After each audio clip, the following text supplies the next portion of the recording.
I got two hands, I got my mouth, I know how to earn money. Let me tell you, if you were getting pussy, you wouldn't be online as much as you are. I can guarantee you. You don't ever see me online at night unless I'm uploading after I get some ass, and then I'm getting more. Listen, this the Philippines can either drown you or you can enjoy it and have and just be full of it. Be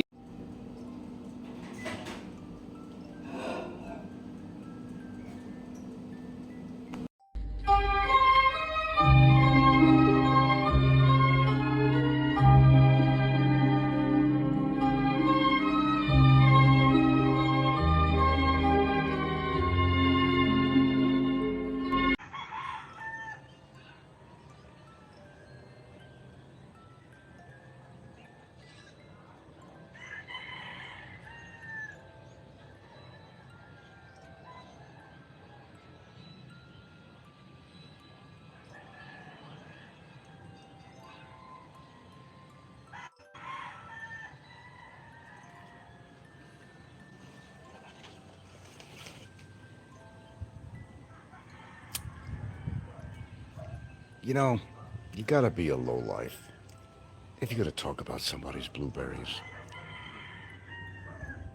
That's getting down pretty low. I could accept other things, Snikko, but you gotta talk about my blueberries. That's war.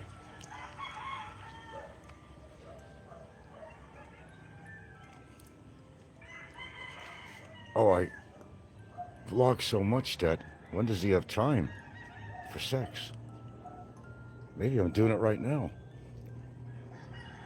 Maybe I'm doing it right now, Snikko.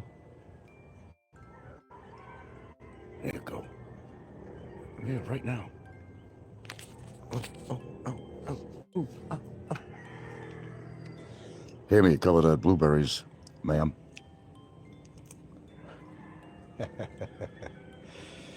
Such a funny guy, Snikko.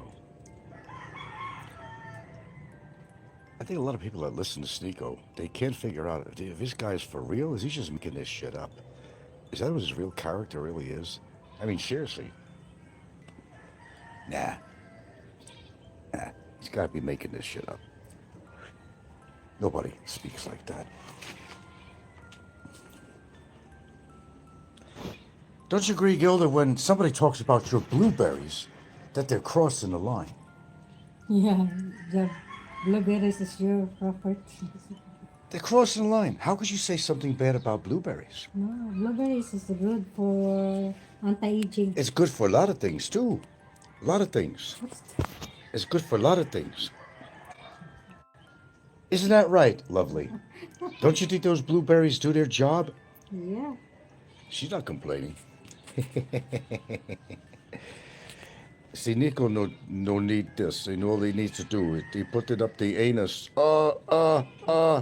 I'm thinking about Frank. Yeah, yeah, yeah. That's good, that's good. Yeah, buenos, buenos, buenos. Calastima. Yeah, that's what we use that for.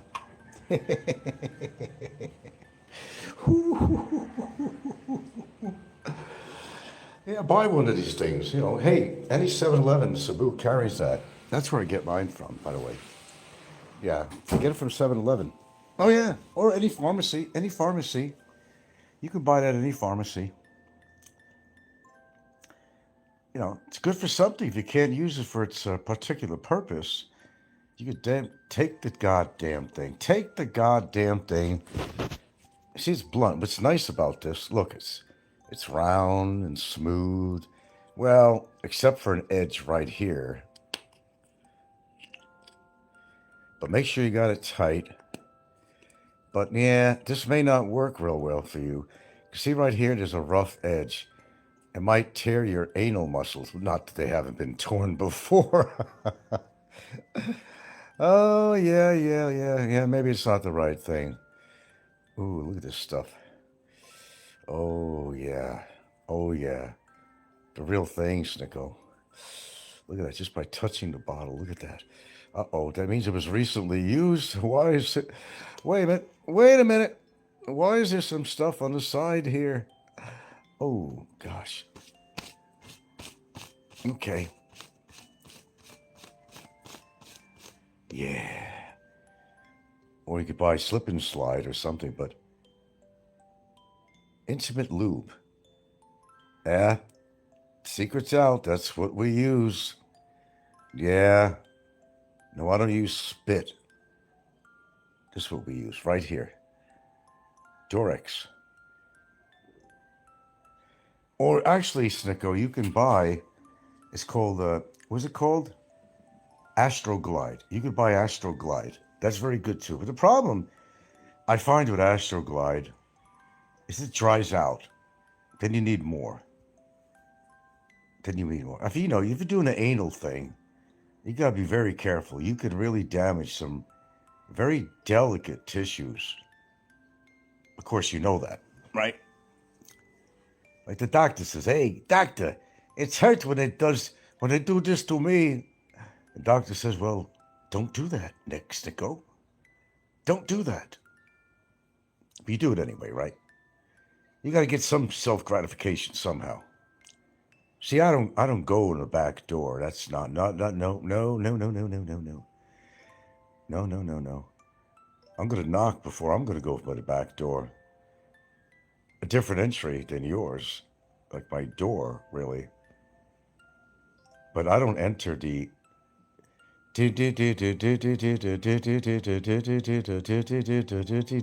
anal zone. You're entering a territory of danger. I can control the expansion of your anal muscles. I can make them expand or tighten. You're in the anal zone. I love fucking with your head, Snikko. You know why? You want to know why? Because I could.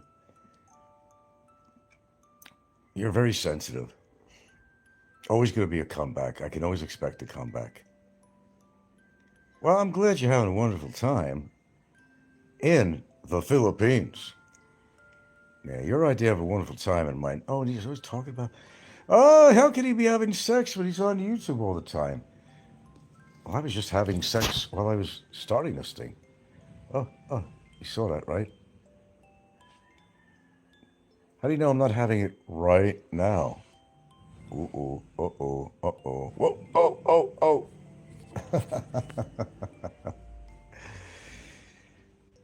I don't know. Realistically, Snikko, in all honesty, when is the last time you've actually had real intercourse? Not anal, but, vaginal intercourse.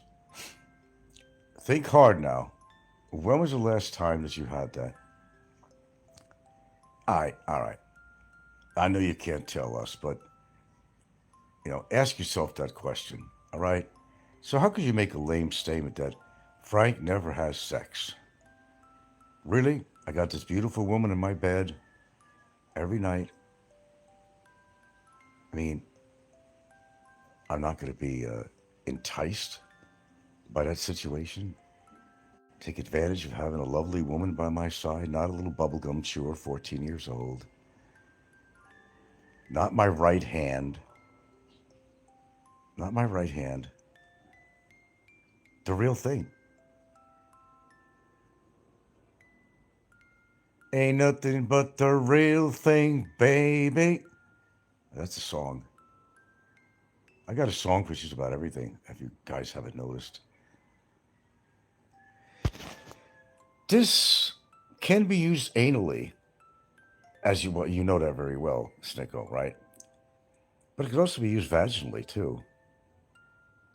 But the only thing is you can get the use of this is that's his sex, anally. But I can't recommend it. See, I told you. This top on here has a ridge. That could hurt. That can I would not suggest to use this.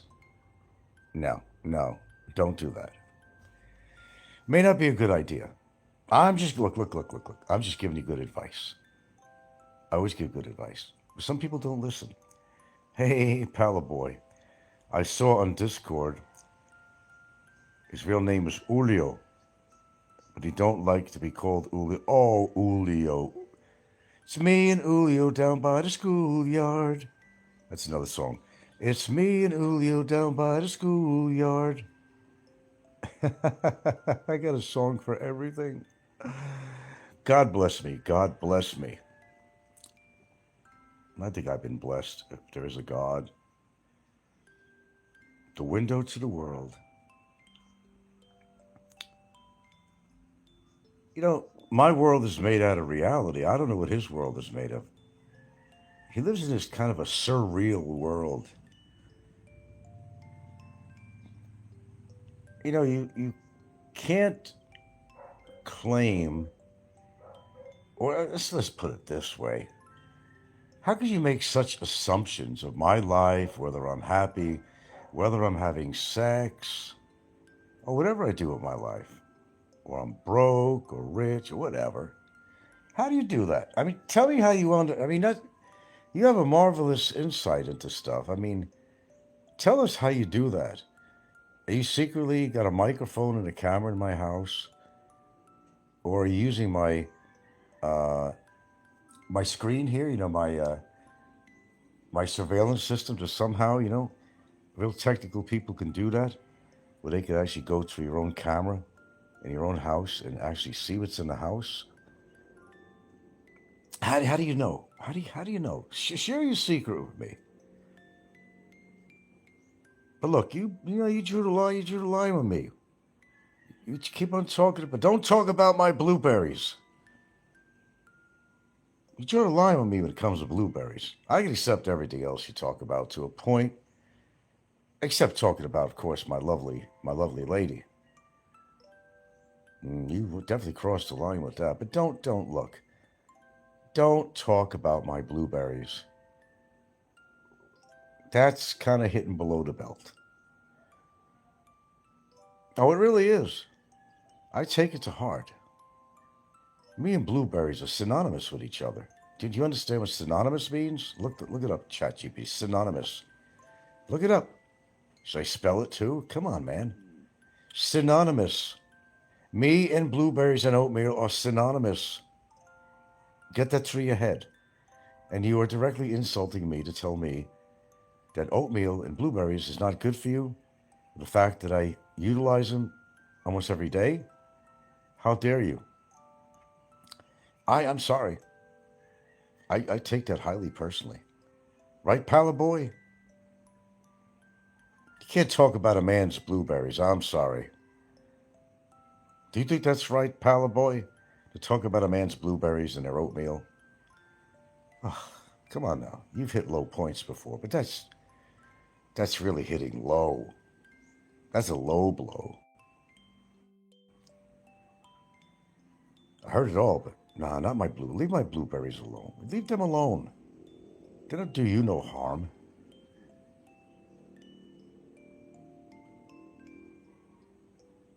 Yeah, Palaboy agrees. It's not right, is it, Palaboy? He talks about my woman. Don't talk about my woman. But you know what? Don't talk about my blueberries either. You hit a low point in your life. A major low point. And boy, you're such a hypocrite too. I gotta tell you. Mouthing off on your show, making all the innuendos about me. Telling me what a sad life I live. Well, last I checked, I didn't see you living here in the next room. I didn't see you camped out in my front yard with camera. No, you've never been in my living room. You've never been in my house.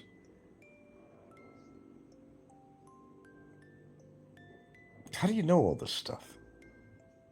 How? Yeah, fucking blueberries are innocent. Why, you want to sue my blueberries now? You want to sue my blueberries? How dare. Well, they'll attack anything. Not attacking my blueberries. Wow, what next? Well, the oatmeal, too. They're attacking my oatmeal, too.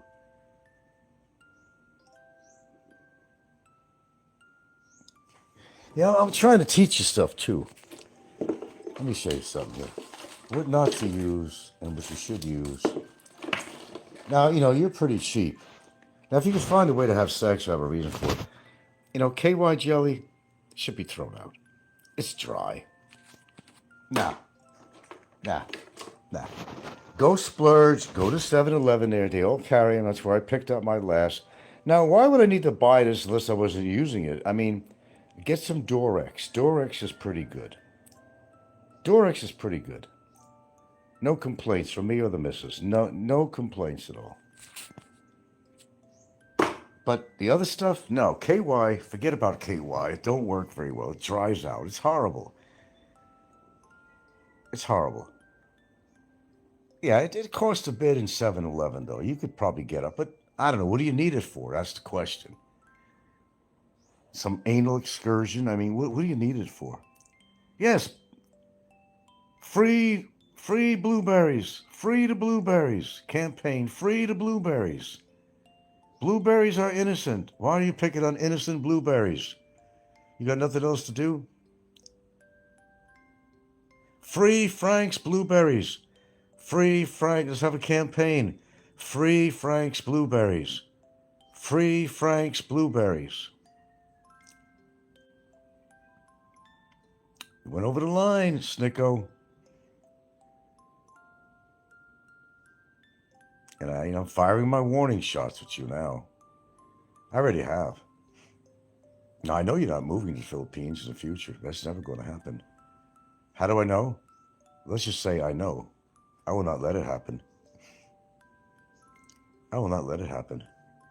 When I tell them about the blueberries, that's what's going to do it. Prosecutor's going to say, wait a minute. Did you say that he was attacking your blueberries? Did he say this publicly? He's going to say, according to Republican Act 10175, C, parentheses 4, C, that's cyber libel. Attacking a man's blueberries. You don't do that. Comprende? En el rancho hay muchos animales. Many animals on my land here. I got blueberries, they'll attack you. I got dogs, they'll attack you. I'll attack you, come over here. She'll attack you. Don't ever come here. Es el rancho. Hay muchos animales. Comprende?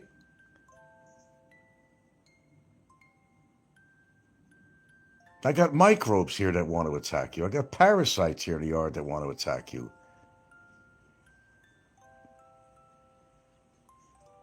Because of your mouth.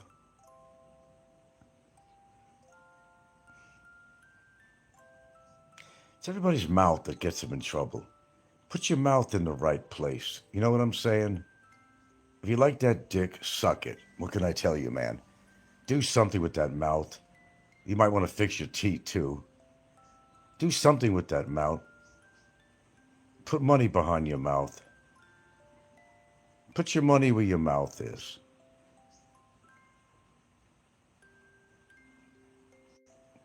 Blueberries are innocent. Blueberries are innocent. Free the blueberries. Free the blueberries campaign. You have a dirty mouth. You know that? Dirty. Dirty mouth. You have a dirty mouth. Dirty. Dirty. What comes out of it and what you put in it. What's your motto? I heard your motto was, I swallow. That's more than I want to know. Thank you. I'm sorry. That's more than I want to know. I don't. It's nasty. Besides, it actually carries calories. Tiny bit of protein won't help you out.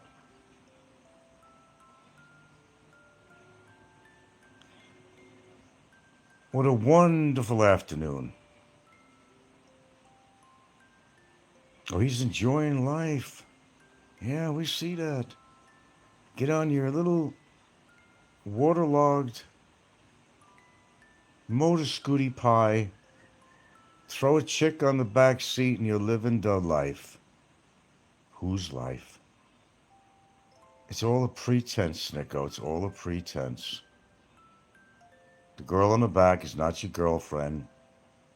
The bike you bought was flooded, and you got it for a cheap price. And since you've had it, you've had to attend mechanically to it a few times already. The best is yet to come. Did you ever really empty out that tank and try to dry it out? Get the moisture and condensation out of there? Plays havoc. Personally, you should have changed the whole carburetor. New carburetor, which you should have done. But you don't have to send, oh, but you'll spend money on your grass in Florida. Oh, no expense, turned away. Winds up dying anyway. What have you accomplished? You can't even accomplish a good lawn. Oh, you go to Home Depot. I'm going to buy this special stuff. Yeah. Mix these ingredients together. And, yeah. Excuse me, that's a cigar in my mouth there. Okay. Yeah. See this stuff here? I'm going to have the greenest, I'm going to have the greenest grass in the whole neighborhood. The whole neighborhood. See my grass? Here. All right. Next week, comes back, What happens to my grass? I just spent $300 at Home Depot. My mom's not going to like this. She does own the house.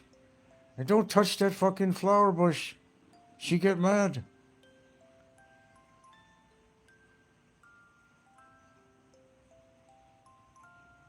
Don't mess with the bush. But don't mess with the fucking blueberries. Even Gilda said, don't mess with the blueberries. Well, she's right. Try to mess with my head with all you want. Which you're not really. Telling me what I should eat. Telling me whether I have spunk or not, or how often I have sex, is first of all none of your blueberry business. I know I have it more than you because you don't have any sex. A rumor I heard was that when that IED went off, you blew up your 3-piece set. That's what I heard. Is that why? Is that why you became a pussy? Afraid to have sex, you don't want the girl to know? That you had a transvestite operation, but not by a voluntary effort. We'll leave your 3-piece set alone. I'll be fair. Let's just say it don't work, all right? You don't need it. Well, you need it to take a piss. Grant you. Don't worry about it. Sex is overrated, Snikko, anyway. It really is. That's that kind of train of thought you should have in your mind. Sex is overrated. In some ways, it actually is. No shit. It's nice to have. Should you be having it 3, 4, 5, 6 times a day? No, I don't believe in that. Nah. That's overkill. But you obviously had sex in your life because you have children, so we know you've had sex. We believe that. That much we believe. As far as you being Father of the Year, no, we're not buying it. And nobody's buying that. And you understand why we say that. You do, right? You understand that. The drug years and all that shit, and you weren't really there in your kid's life when you were taking drugs. But he talks about me and my child, my lovely child. Are you talking about my daughter? You talking about my daughter? My lovely daughter? Hey, it's just some politics, son. A lot of families have politics. She still loves me, and I love her. Always will. But she's a grown girl now. She's a grown girl. I can't force anybody to do something they don't want to do. But don't, underrate my relationship. Don't put words in my mouth or her mouth. How dare you? I don't want to go through that whole speech again. I was there, change her shitty diapers. I raised her on my own, which is something you could not do, son. You couldn't do that. Certainly not while you were on fucking drugs.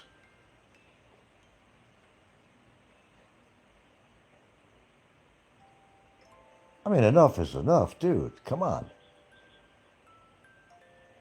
You run out of materials, you got to talk about my relationship with my lovely daughter. That's almost as bad as the blueberry caper here. Hey, Mix. You're missing a funny show here. You actually are. Oh, my. Well, if you don't get it here, you'll get it on the Copycat channel anyway.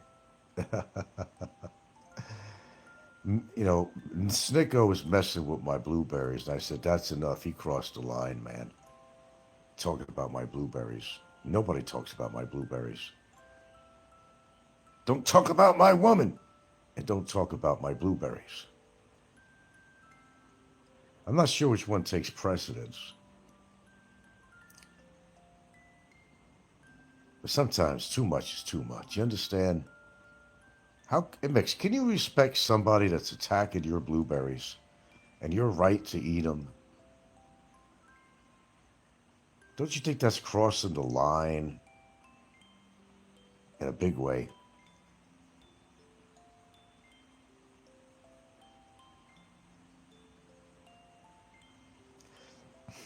Well, I do. And I'm putting out notice to him right now. Don't talk about my blueberries, or I'm going to eat more of them. And I'm going to show on camera me eating more of them. How would you like that? And Mick says, I don't think he understands the detriment he is in, again, if he returns to Philippines, as you made it clear, in no uncertain terms. You are onto him. I certainly am. Like shoe glue. No, more like gorilla glue.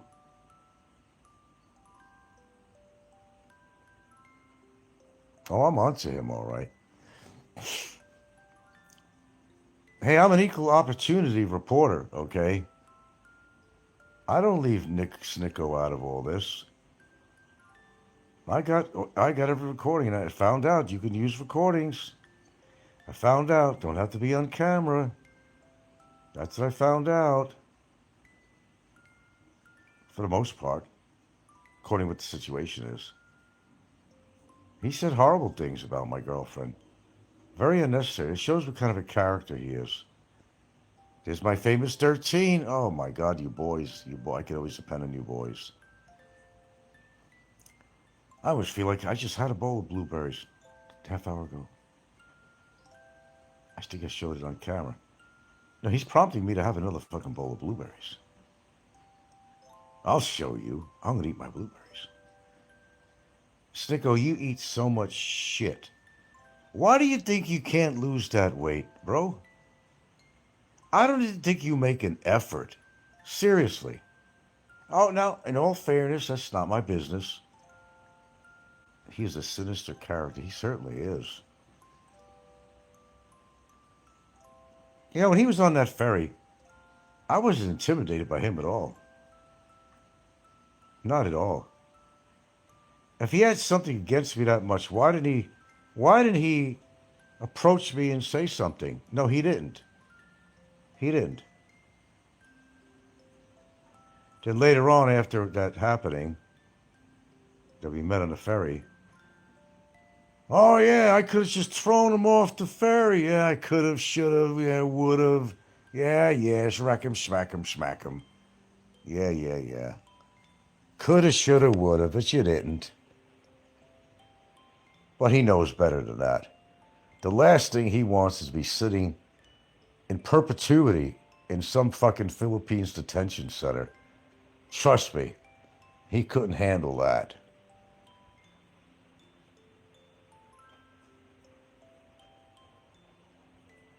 I don't think he could.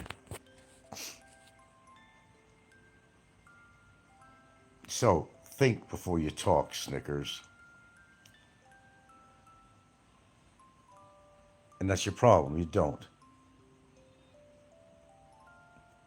There's a lot of people that don't like you out there. I don't know if you figured that out. That goes along for a few other characters on here. Not very well loved on here. I don't think he could handle it as he likes his comforts. Yeah, he likes his comforts. That would be a deterrent. And yeah, I mean, we all like our comforts. Nobody wants to be put in that situation, especially me.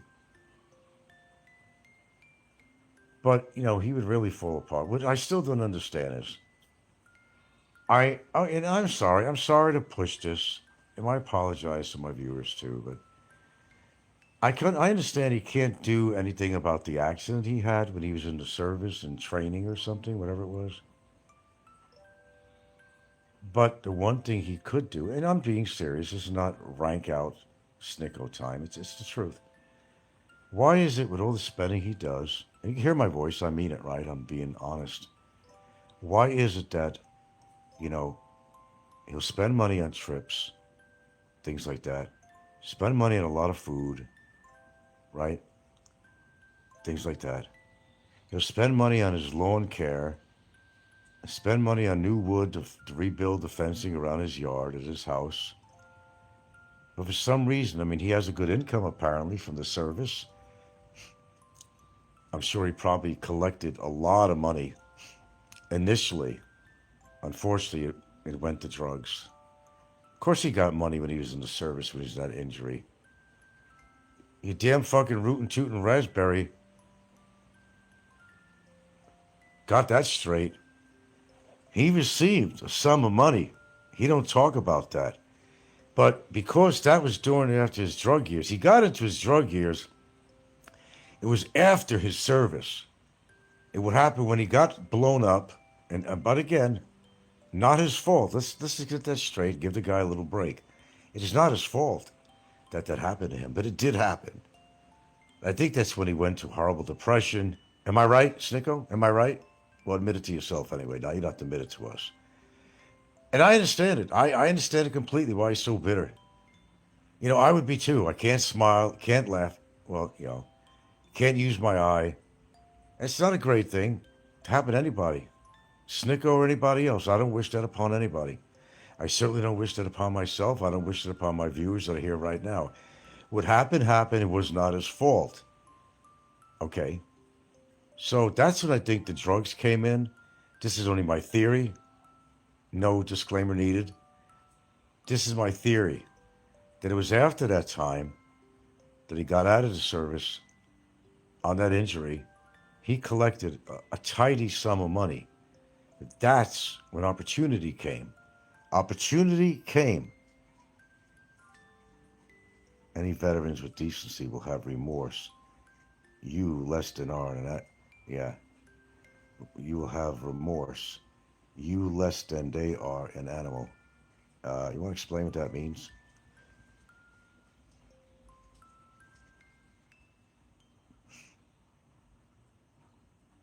Him having remorse or me having, well, explain that.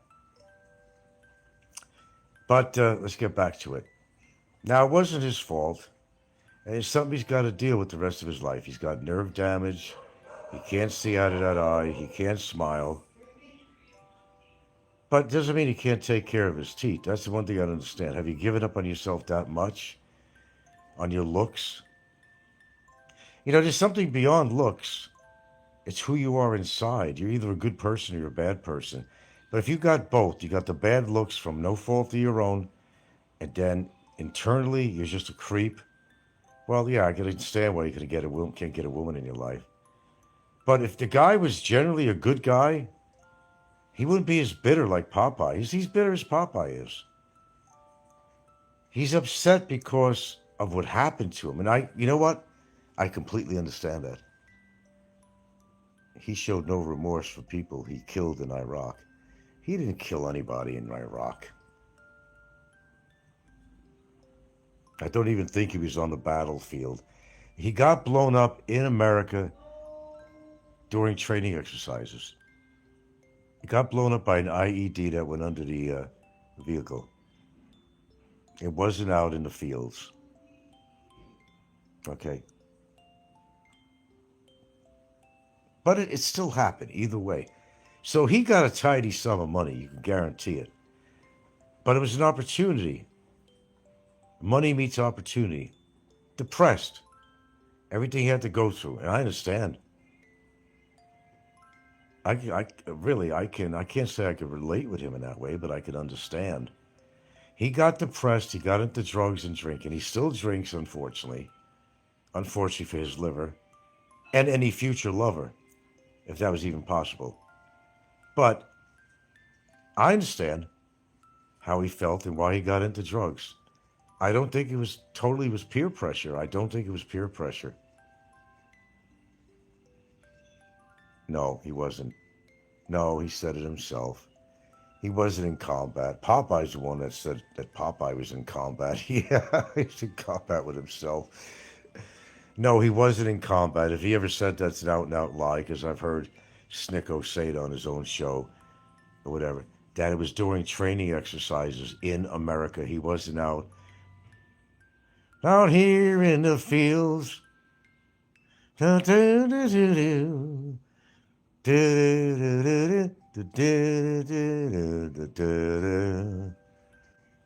Okay. No. It happened in America during training. But the thing I don't understand, what the fuck was an IED doing in the road in America during training? I don't understand that part. Maybe they forgot they put it there because you also have specialists that, that deal with, bombs and removing them. I don't know. I can't tell you the whole story. It's not making sense.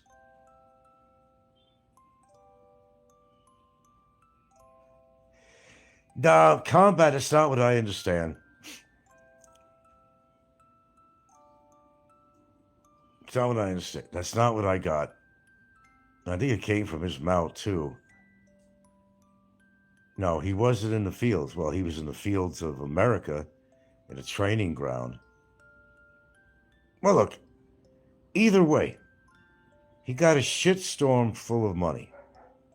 And unfortunately, it went toward drugs. That's why it just pisses me off more than the Blueberries, really.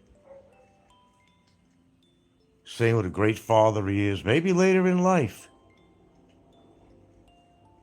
But how can he make a statement he was a great father when he was drugging it up all the time and his mother had to raise the kids because of his drug habit? How's that possible? The Snicker bar lies through whatever little snaggled teeth that he has in his mouth. What happened is he lost a lot of teeth as a result of the IED. Okay? But, I think there's a limitation on what the government would pay for, whether they really want to take care of your teeth. But, that's something he should have done on his own. Come on, he's making enough money from the government to have his teeth fixed. I don't hear any excuse about that. There is none. There is none. It would help him a lot. I would applaud him. I don't like him, but I would applaud him if he went and got his snaggle teeth fixed. At least a woman could look at him and stare him in the face and not be distracted by the damage he already has, but que lastima, look at his beautiful shiny white teeth. I know he can't smile, but if he shows those brilliant white teeth all nice and straight, it might make a lasting impression on a woman. I think it would. Mick says, I give him credit. He seems to show respect to his mother and daughter. I'll give you that. No. He does that because he's trying to push it on me, saying, yeah, your daughter ain't in your life. I got my daughter and grandkids here. You don't. He just does that to push on me. That's all he does.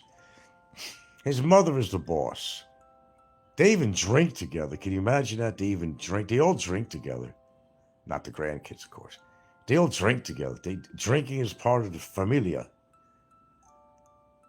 Sits down with his mother and his daughter, and they all fucking drinking. He pours fucking booze in his fucking coffee. What does that tell you? Well, he admitted it on his show. That's right, I am an alcoholic. That's right, I do put liquor in my coffee. Okay, well, thank you for that. No, I don't give him credit for shit. Not when he starts talking about my blueberries and my woman. No, I don't give him credit for anything. I'm so upset. So upset. But here in the fields, the killing fields, baby, the killing fields. He was killing it. And he's still killing it. No, I don't think he killed anybody. Maybe on the streets of America. He's a gangster, remember? You know, the bandana, the tattoos, all that shit. He's a gangster, I tell you. You know, Puerto Ricans with their fucking knives. No RPGs, but he had knives. Puerto Ricans cannot afford RPGs.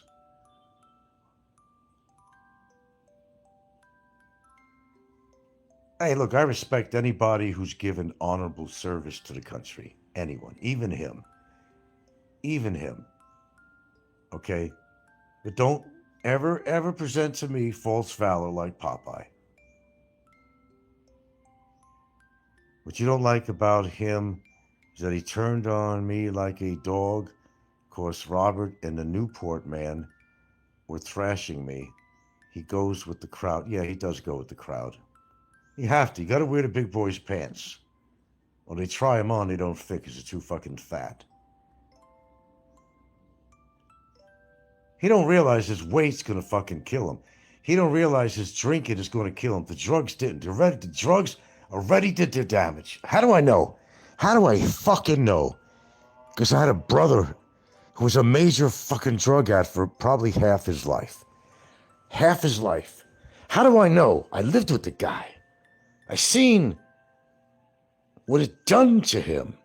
How do I know? I'm not talking through my lovely teeth. I know.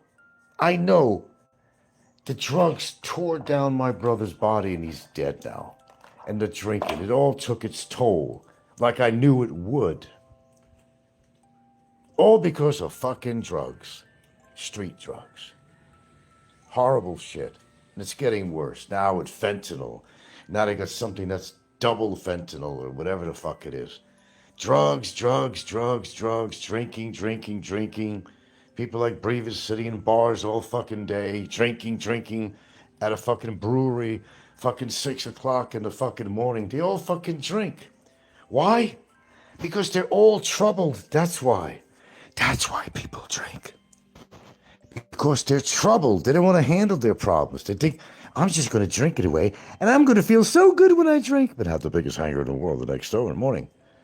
Or talk a lot of shit talk while they're drinking as they get in trouble. They want to get beat up or killed at night by somebody else that they, little disparaging words. And that's what happens in the world of drinkers and druggers. My brother got stomped on by people. He almost got hung off a building in fucking Harlem. No exaggeration. I can give you stories. So curl your hair if it's not already curled up. Curl your hair. If he was literate enough to write a book, he'd be rich. I'll smoke on it there. Boy, the stories he could tell you. I know all about that kind of stuff. The drug world.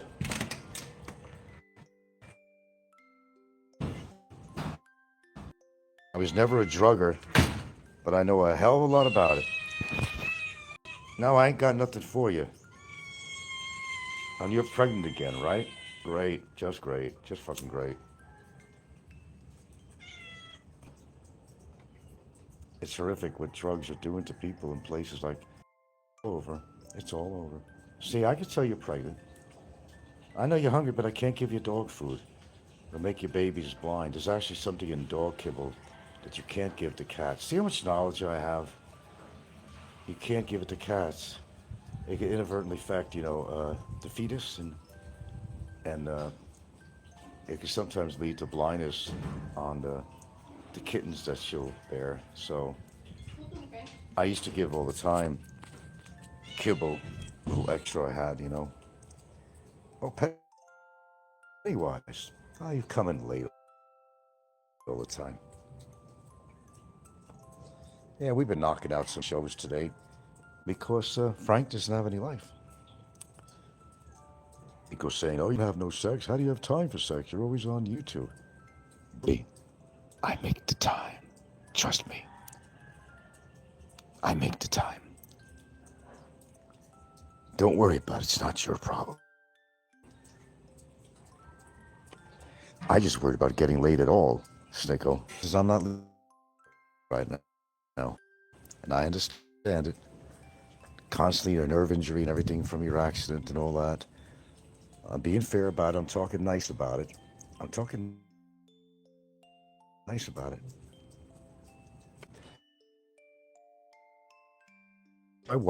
I certainly make the best of it.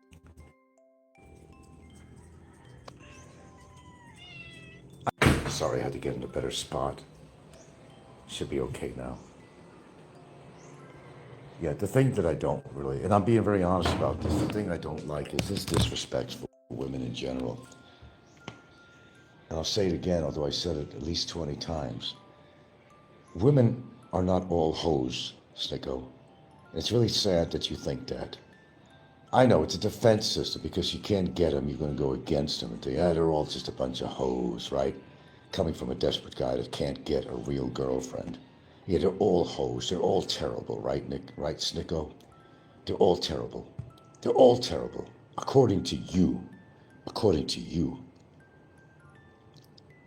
I should be okay now. I think I am. Well, the weather, but I'm not on satellite right now. No, I was outside for a few minutes. Yeah, pretty much, yeah. Looks like I got tired of listening to his shit on there. He's always talking shit about me or making innuendos. Always just comes out and straight talks it, but it's always like, talking at the side of his mouth, which he does anyway. Nerve damage,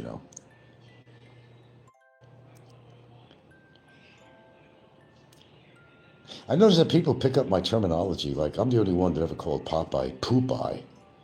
And I noticed, Brevis did a show and he refers to, see how I influence people?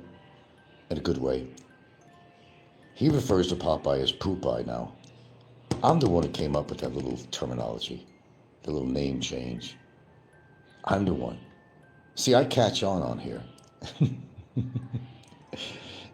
Names, affectionate names for people, And it's just affection. It's just showing a little affection. That's all it is. Just affectionate names. Don't, go back to your homes, people. Nothing to see. Relax. Chill. Just chill. Nothing to see. No disclaimers needed on this show. None at all. And now we're getting into this legal shit with fucking Dawn. I mean, he keeps on looking up stuff. No, you're wrong, Frank. You're wrong. Here, read what I just wrote. Read it. Yes, they could change an affidavit. Look, I'm going to say it one more time.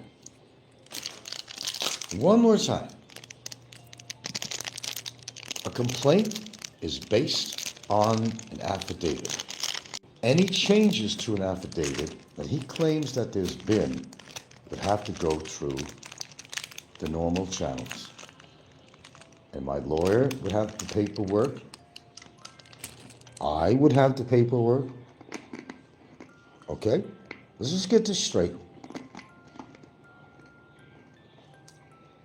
When you make a complaint, the information is based on your original documents, otherwise known as an affidavit. Okay? There has to be a certain warrant to change anything. And it's not an easy process to do that either, if it's even allowed. Okay?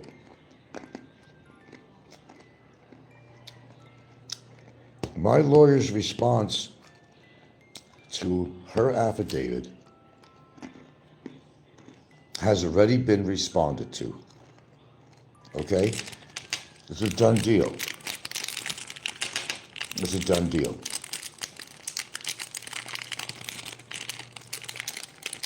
I don't know what more I could say.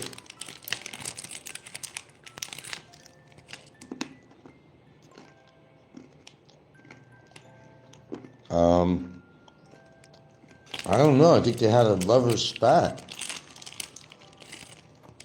That's what I'm thinking. He hasn't been talking to him and hasn't even mentioned her. Have you noticed?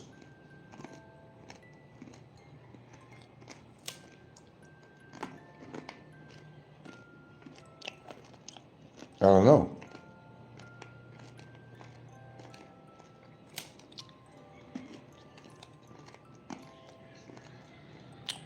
But we got a couple of people who are working hard behind the scenes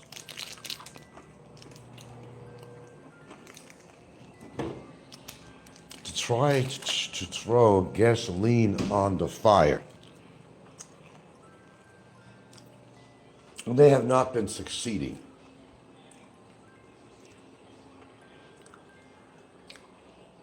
You know, man, like they say, it is what it is. You have to change something that can't be changed.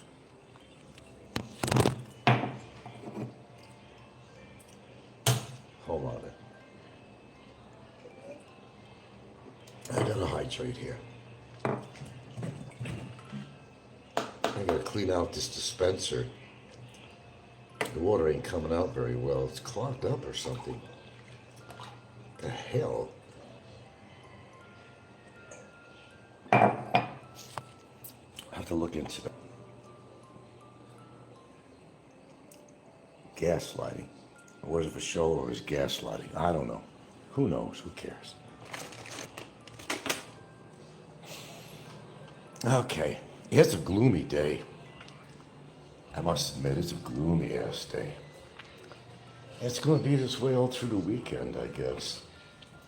But that's right, because I never leave my house anyway. It shouldn't matter.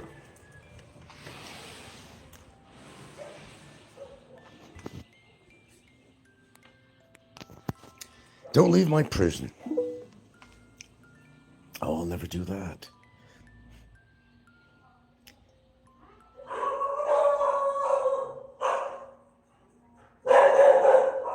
Do I got a delivery or something? I don't know. Hold on.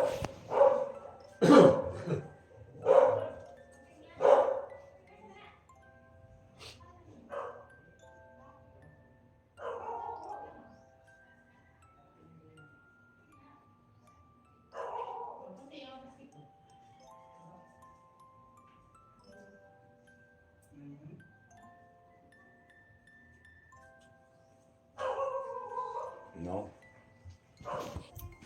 Something anyway.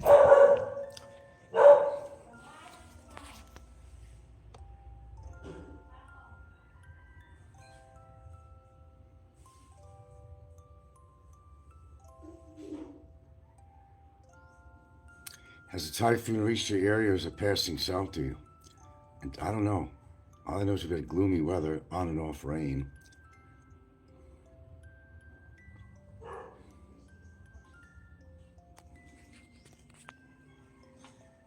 I just know it's been gloomy. Ouch, almost tripped. Hold on, gotta take a fucking leak.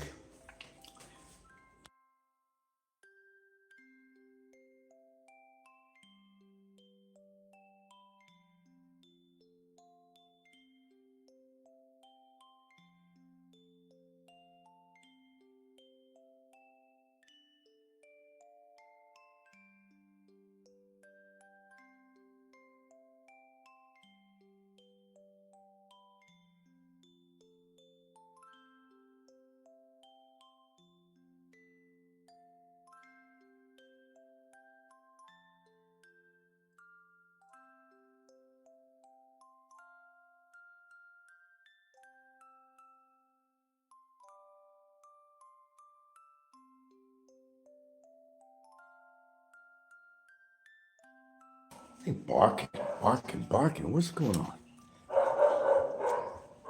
All right, let me just.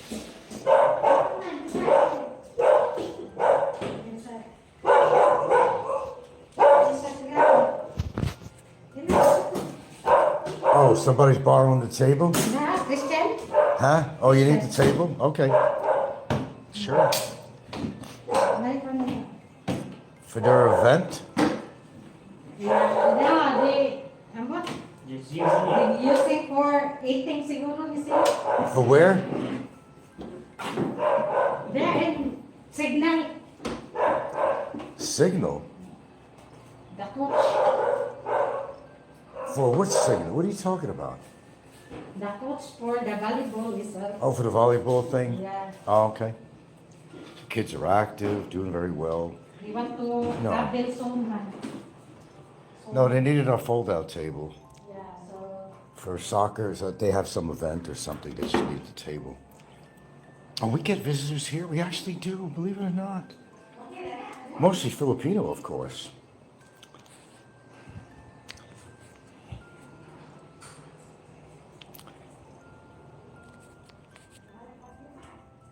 Just you, just you,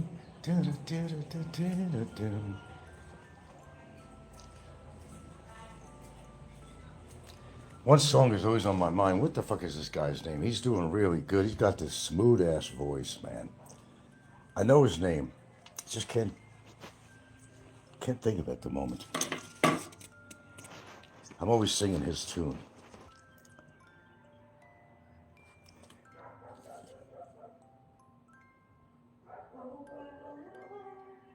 Oh, I have a little information in from last week here. Uh-oh. What's that all about? And who's it all about?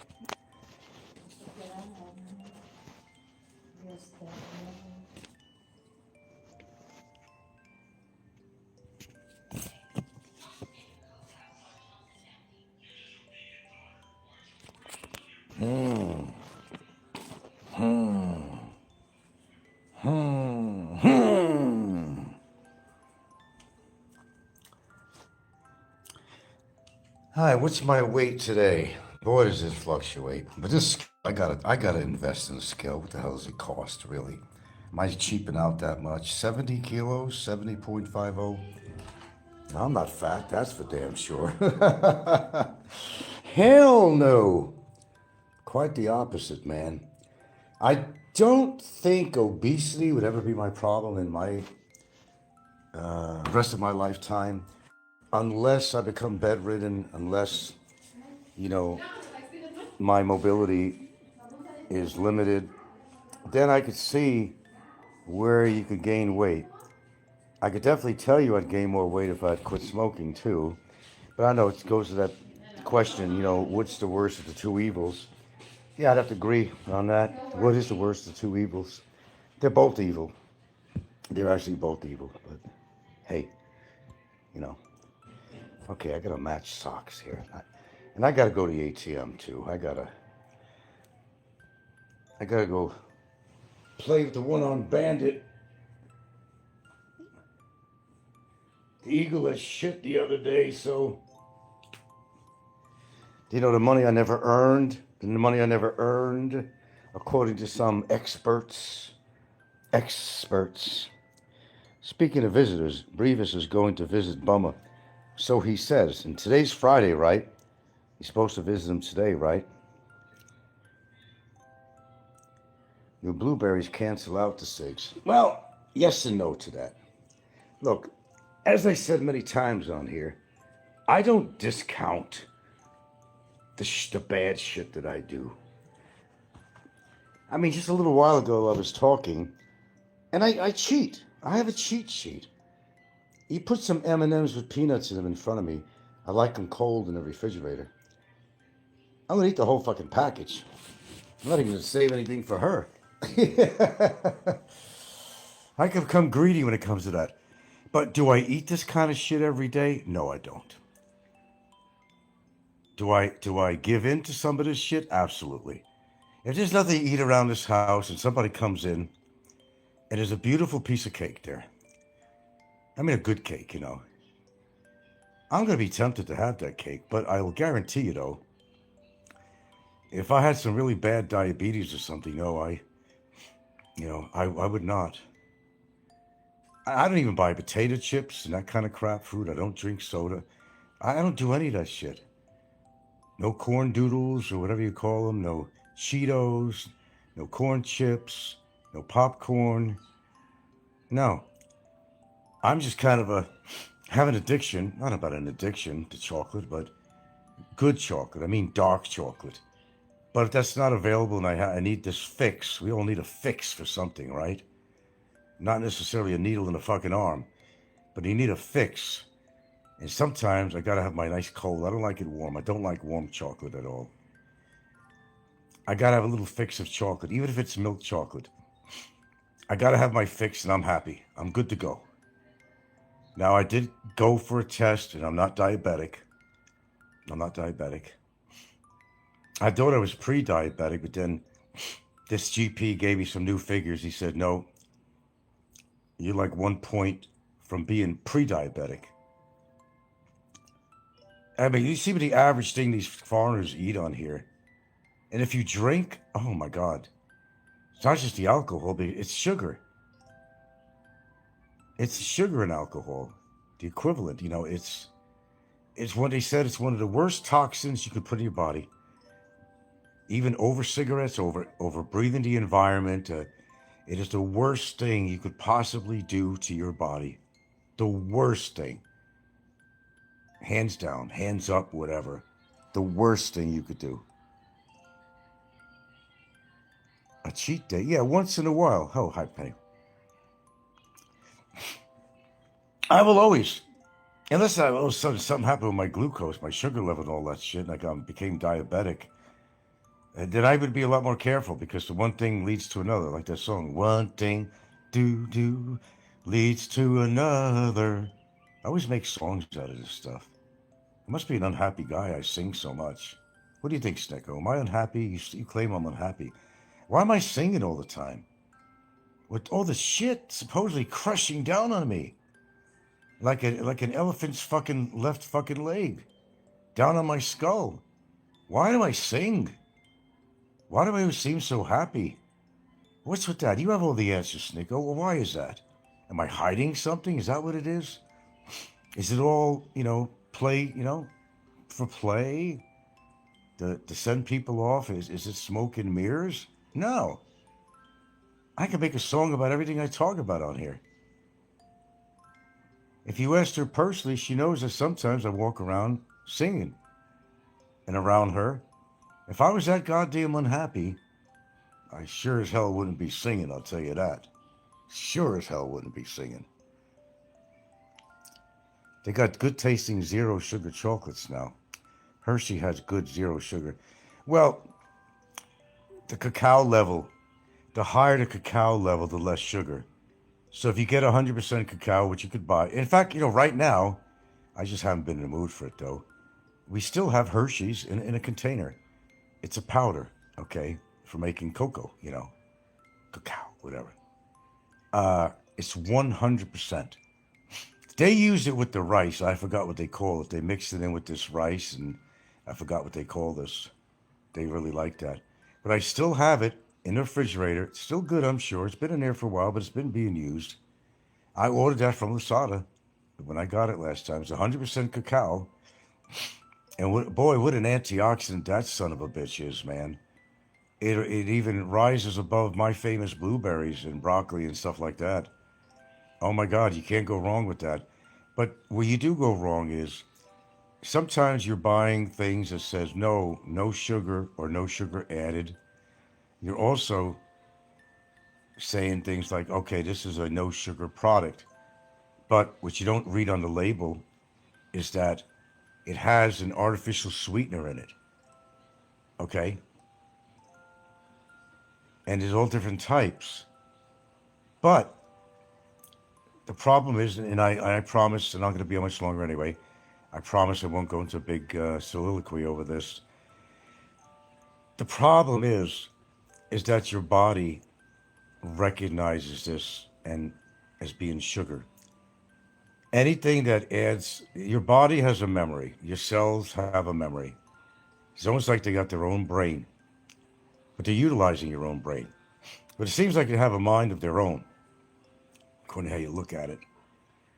Your body is recognizing something as being sweet because it's been exposed to, high glucose, corn syrup, and even fruit, everything else. Your body is smart, but it's not that smart. And what do I mean by that? So let's say you use an artificial sweetener, and it's not sugar. It's not made with any sugar at all. It doesn't have to be. Your body is still recognized being something sweet, and it automatically assumes that it is like high fructose corn syrup or any other form of sugar. And it acts upon that just as it would as if you were actually consuming regular refined sugar. Now, of course, most people don't know that because, see, Frank doesn't know anything at all, right? I don't know anything.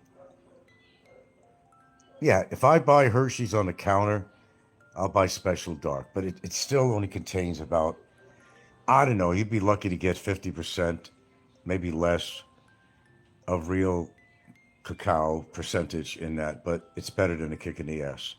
Oh, I love my chocolate cold. Oh, God, I can't eat it room temperature.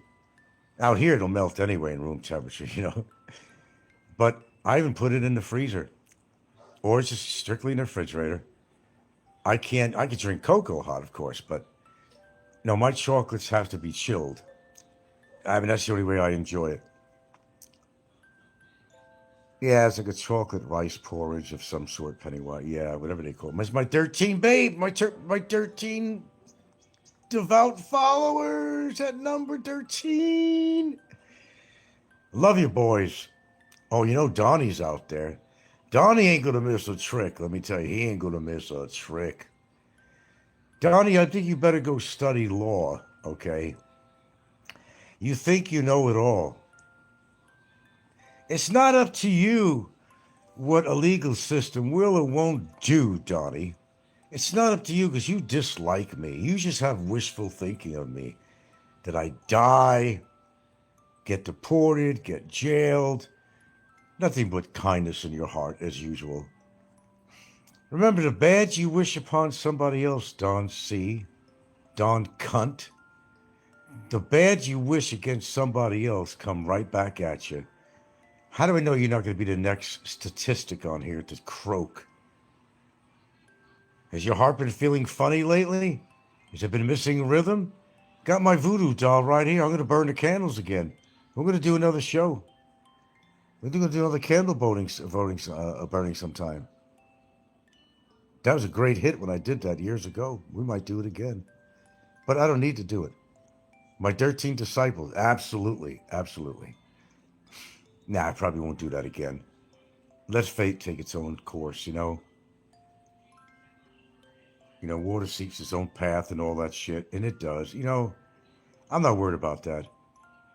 Some of the biggest haters have dropped dead that were enemies of mine. They all died, every single one of them. You know who the list of people are. They're all dead. Never to come back. Never to do a show of me again. Ever. Never to speak horrible words about me. Never to make accusations to me. Never to talk about my girlfriend again. Never to go behind the scenes with my renters and stuff they did in the past. They're gone. They will never come back. Gone. Gone like the Gone Girl. Yes, he did say that.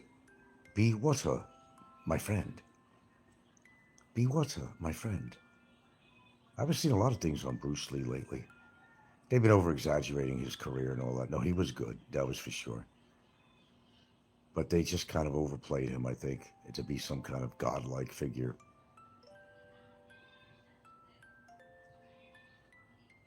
But he was good. There's no doubt about that. That guy could stretch his muscles and legs. He would do an exercise where he'd separate two chairs, put one foot on each side, and then he'd squat down. Holy shit. and he'd balance between those two chairs with his legs completely split. If you and I did that, we'd be ripping up fucking muscles and tendons and probably get a hernia.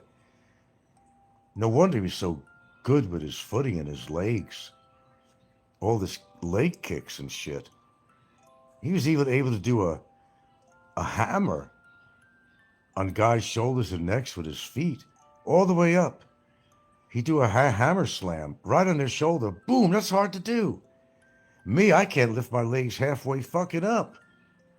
Never, if I did what he did, especially at my age, I'd be in the hospital for probably 3 months. No, it's one thing I never knew really what it was.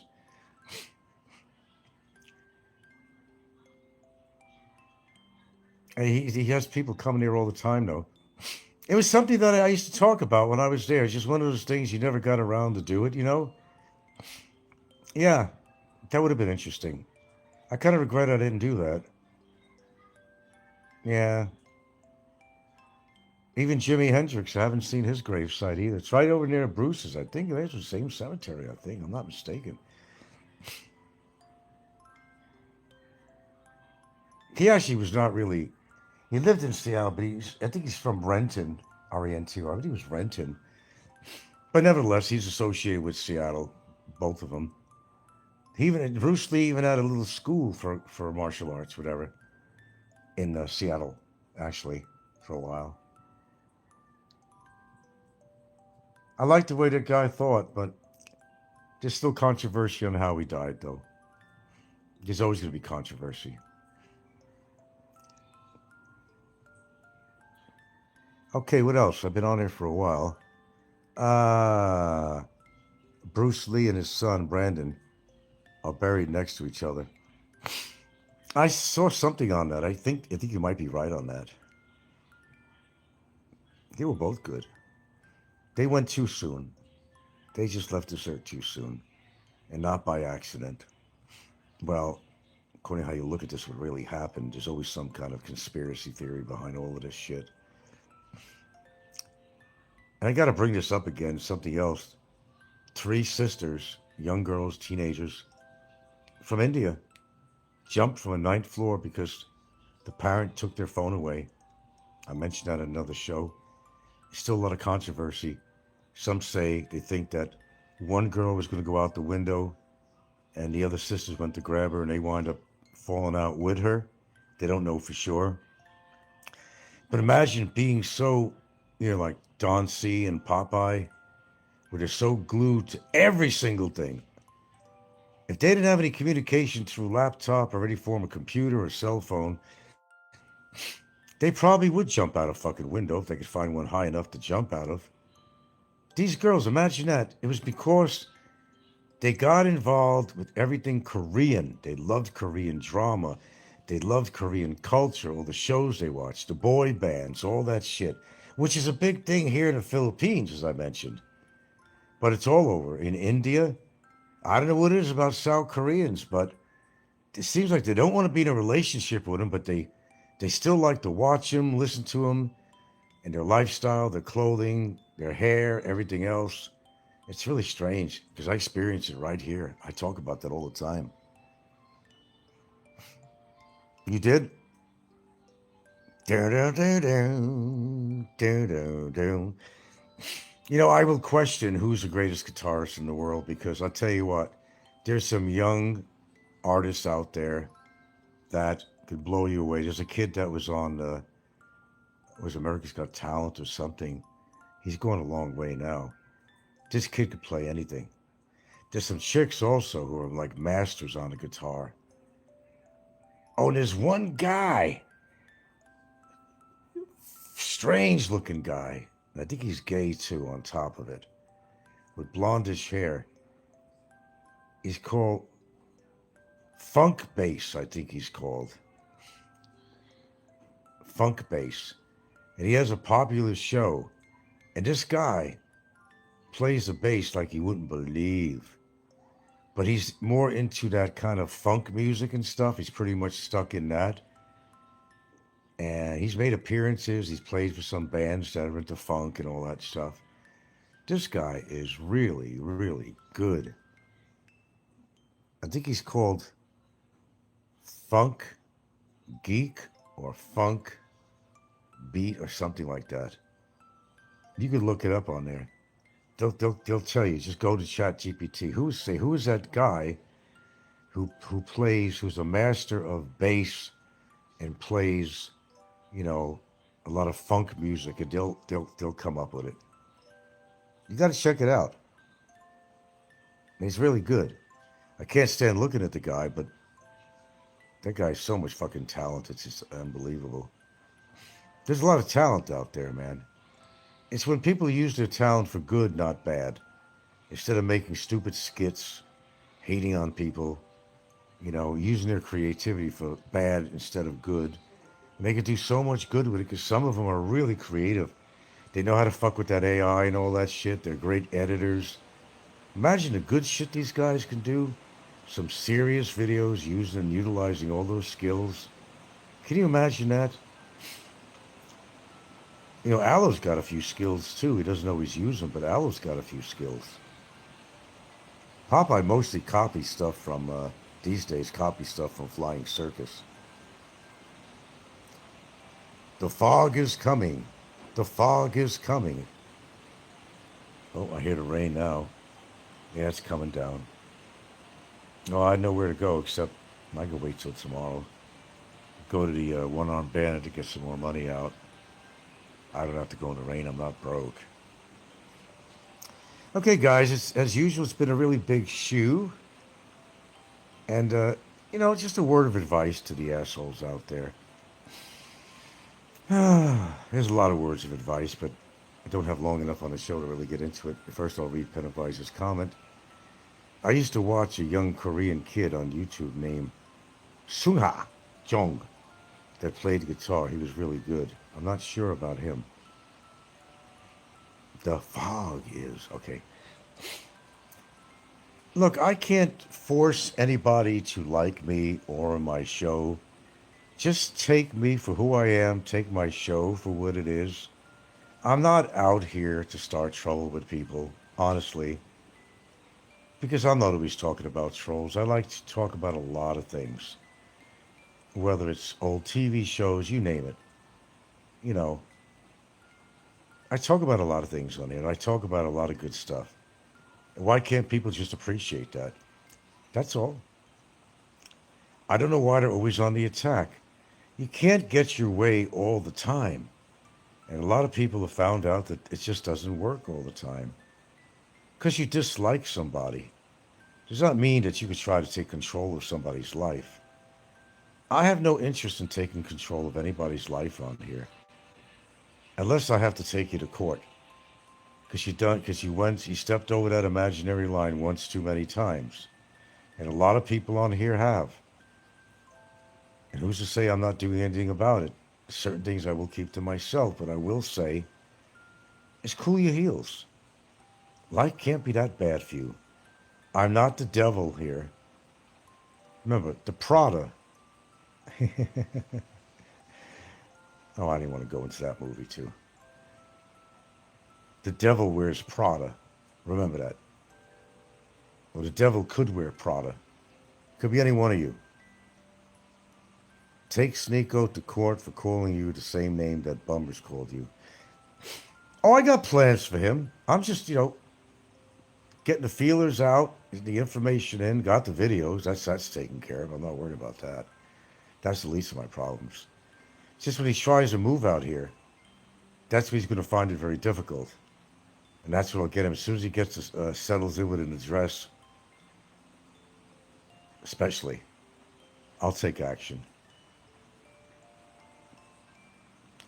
And I hear that Brevis is still living in Mobolo, my understanding. He's still living in Mobolo. How would I know that? I just know a lot of things. Yeah, they've said some pretty horrible stuff. Me or my girlfriend. Very unnecessary stuff. But listen. I always, historically, will admit if I'm wrong. I've called numerous people a lot of names on here, at times out of anger, at the risk of being redundant yet again, but I will be.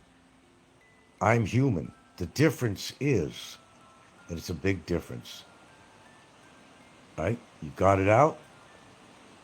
You said what you needed to say. You end it. You're angry. You're an angry bird. I was an angry bird at the time. If I ever called anybody a name on here, oh, I meant it at the time. Oh, I absolutely did. But I figure enough is enough. You said what you had to say, and you get over it. Then I hit another stage in history where I actually apologized about the vortex thing. I got caught up in the vortex like most people do. That was enough. I don't need to apologize again.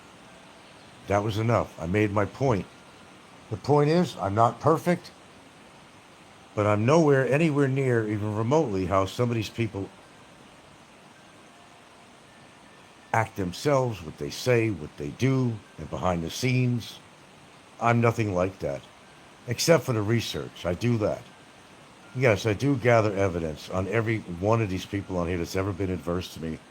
I could honestly lay here on this live show and I could tell you that yes, I do. Every single one of them, whether it's about me in general, about me and or my girlfriend, threats, anything you could possibly think. I've got it. And I had to do that. I had to do that. I owed it to myself to do that because it takes away a lot of paperwork.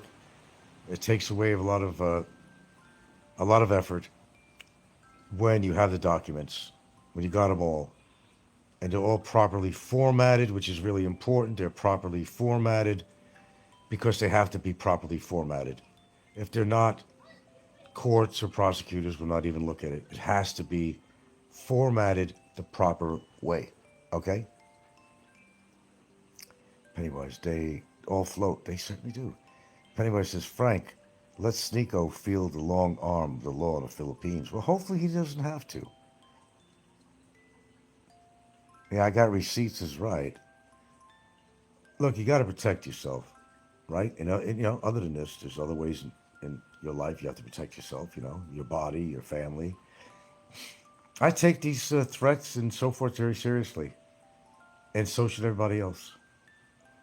Because knowing the psychology of some people on here, you have to take them seriously. Even if it's out of anger, they're saying it don't matter. Take them seriously. And I'm being serious by saying that. Take people seriously what they say. Even though you know they're a big joke, they know they got mental conditions, but especially if they got mental conditions, and most of them do. Be careful. Just be careful, because you just don't know. I'm not paranoid. I'm not looking over my shoulder all the time. I'll guarantee you that. I'm very aware of my environment around me. Snikko wants to be roomies with Bummer. They make a good couple. They'd make a good couple. Barry has no teeth, and, Snikko has all these gnarly teeth.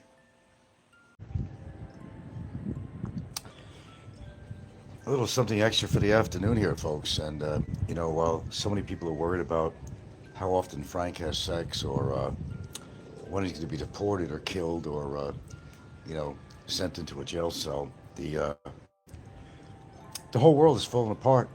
We've got a dictator as a leader in the United States who's affecting the whole world. The world is falling apart. The economy's falling apart because of him. But you have other worries. A nearly unprecedented weather system is happening. Maybe only happens maybe once every 10 years, if it happens at all. Is that temperatures reaching minus 50 Fahrenheit will be hitting Michigan and a lot of other states. 12 states, actually. 12 states. I did a little upload of a weatherman that's on there right now. Yeah. And so those of you that are kind of naysayers on climate change, carbon imprint and all that stuff, what do you think now? Believe me, we got enough stuff going on in the world where all the childhood shenanigans that goes on YouTube is become totally insignificant. People are changing, just like the weather. I don't know. Was it the vaccine? Did the vaccine do something psychologically to people that we're not aware of? Something's happening. I know, all you conspiracy theorists out there. It's okay. It's okay. I'm good with it. I have a few theories of my own. Not always afraid to talk about it either. But if you're not convinced yet, I'm not exactly sure what's going to convince you that people are changing. But on a local level here on YouTube, a lot of changes. Not for the better, unfortunately. People are fighting and clawing at each other like crazy, trying to find fault with just about everyone on here that doesn't abide by their view of the world and their lifestyle and so forth. The world is absolutely falling apart as we speak, as I'm on here right now. But you're more concerned about, hey man, hope the guy gets supported or something. Yeah man. Well, you know what? There might come a time that money don't even mean anything. You'll be fighting for your lives in other ways, like the weather. Look what's happening in the Philippines. More flooding. I don't know if it's record setting. I'm not really sure. I need to talk to a meteorologist for that, but look at the enormous, this past year or so, actually, what's been going on with the weather. Floodings like practically never seen before. Crooked officials were taking that money and buying luxury vehicles, which are now on the auction block. They're now on the auction block.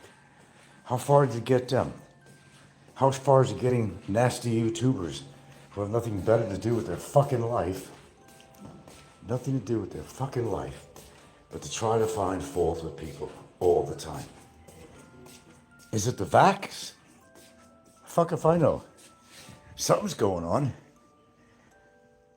Something's going on. Because in all the years I put on this earth, I have never, ever witnessed anything anything politically, socially that's been going on. Is this some kind of sick experiment that has to do with the vaccine? I don't know. We can only speculate. Obviously, you can't put your trust in your own government. Who can you trust? No one.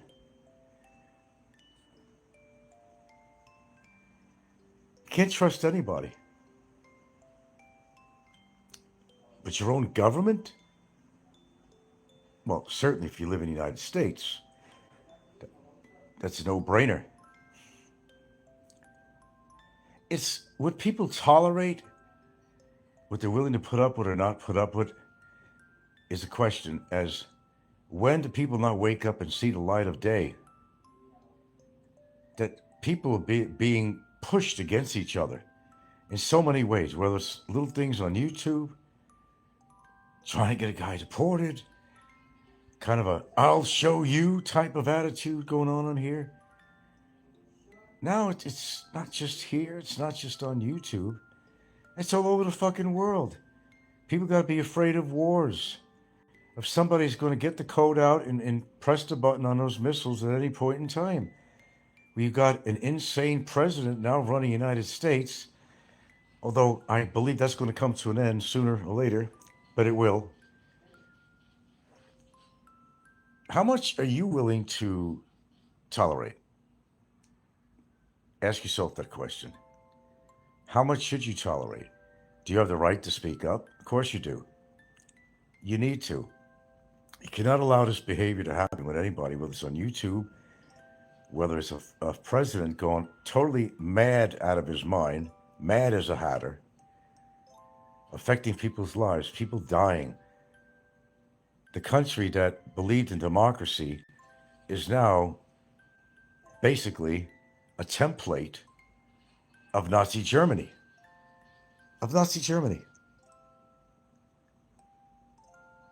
Hello, Ed. Handyman, there's nothing wrong with my video. Okay, thank you. I can care less as long as it don't affect me.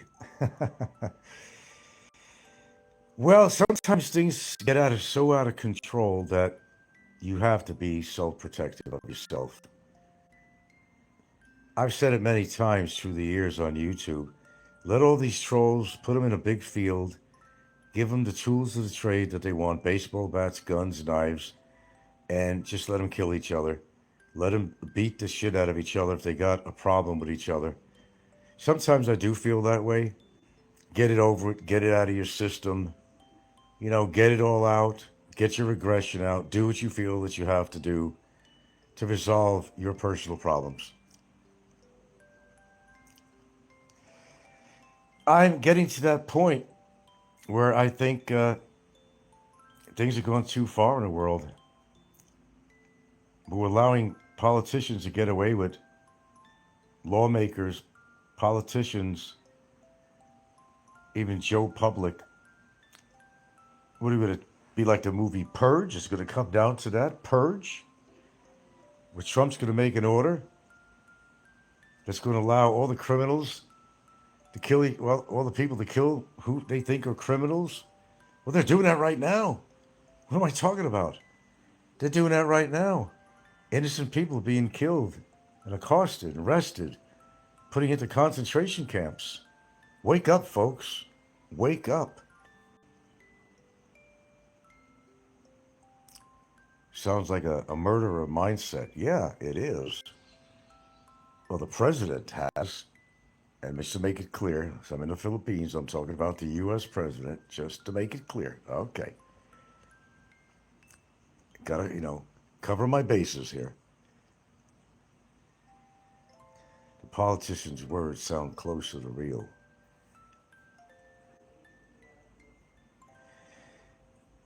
Yeah, I was just reading something on there about the weather conditions. Today's Friday, right? I think it is. Maybe it's already hit, but there's 12 states in the United States right now. They're going to get temperatures of minus 50 Fahrenheit. Look what happened in Florida. Although they're not native species, but they have these lizards that are falling off trees. They're cold-blooded. And they're in a trance, but I think they're going to kill them anyway because they're not native to the region. They show people collecting, oh my God, how many that go into kind of a dormant stage. Still alive, but they go into a dormant stage to survive the cooler weather that they're having in Florida. And they were literally dropping like flies off the trees everywhere. That's an indication, a big indication of change. Huge, in fact.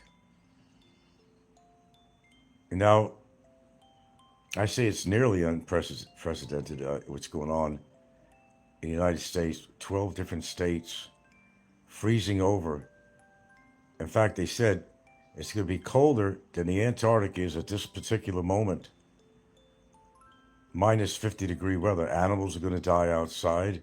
Homeless people without shelter might die. Then let's bring ourselves on more of a local level right here in the Philippines. People are unprotected against the floods. They don't know where to go. Recent rains, again, are flooding many regions in the Philippines. People die from this. People lose their homes from this. It's getting worse. And then when you have no flood control at all, because some criminals decided to use that money to buy expensive vehicles and lifestyle, when that money was earmarked for flood control, well, they didn't get away with it. But the question is, where's all that money go besides on luxury cars? Have they retrieved any of this money? Have they retrieved any of it? Are they going to continue with flood control efforts here? Are they going to continue? Can they trust anybody with that money anymore? I don't know what to say to that. How are the Chinese generals doing? I don't know what you're talking about here. Well, though, this is a fact. No, it is global warming, but you don't understand how the science of this works, okay? It is global warming. This is a initial side effect of global warming, freezing. I mean, you'd have to, look up on Chat GPT. They're going to do a better job than I could. It's all related and all relative.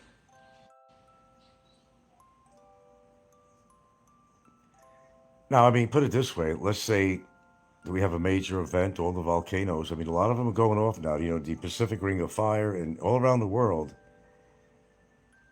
If a lot of these volcanoes go off, it's going to create a cloud dust that's going to block out the sun, and we will have an ice age.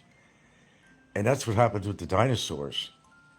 There's a lot of theories about that, the Big Bang Theory and all that stuff. That something huge hit the Earth, and the dust was around for years to come, blocked out the sunlight, nothing was growing, so nothing could live. Yeah.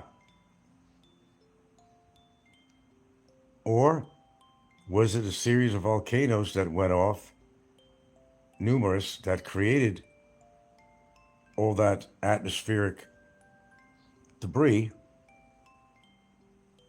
that cut off sunlight and made the temperatures below freezing and hard for life to sustain?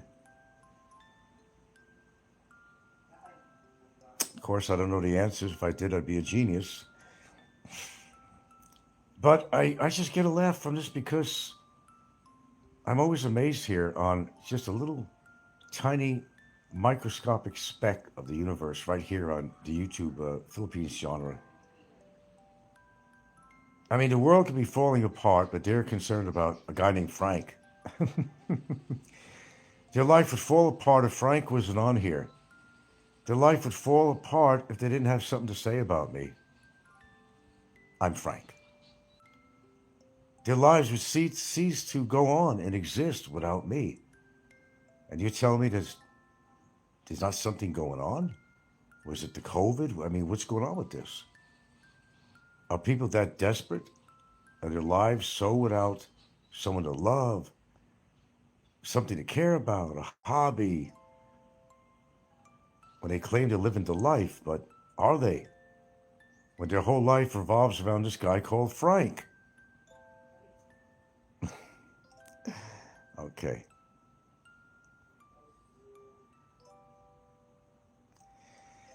Oh, just a little ditty I wanted to talk about. I'm not going to stay on here long.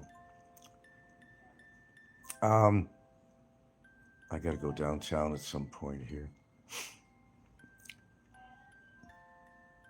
But yeah, I just seen something here on a news report. And then, of course, what's happening right here in the Philippines, with all the rain and expected flooding rain expected to go through the weekend, certainly, from what I understand. Imagine you're these Filipinos living in that area. That's all you got. It may not be a fancy home, but it's yours. It's a roof over your head. But everything you own, literally, the clothing on your back, everything, gets washed away. Maybe a child gets washed away, your pets, your parents, whatever. And you got to go to emergency shelters, which are probably flooded themselves, possibly. How do you rebuild your life from there? How do you rebuild your life after something like this? It's very difficult. That's why I say to appreciate what you have, because it might be different. And the little shits, like all the little spats that go on YouTube, the immature spats, may seem a little more insignificant if that kind of shit was happening to you. And you lost your home to a huge storm, flooding. I don't think you're going to be thinking about this guy called Frank if your life was falling apart. Or maybe you will. Maybe you still will. Maybe you still will. But man, there are some sick motherfuckers out here. So every time I see the news, I kind of think, and like when I see what's going on in the world, and even here in the good old Philippines, it's more fun in the Philippines, remember? Not necessarily. See what people are struggling with out here. Why don't they put their energy in helping people If they give a shit about the Philippines, the culture, the people, relationships, your woman, your girlfriend, why don't they do something positive with their life instead of create trouble, which in turn causes trouble for them down the line? I know somebody in jail right now. He's not a fucking happy camper. Not a happy camper at all. But you are responsible for your own actions, not somebody else. He's paying the price.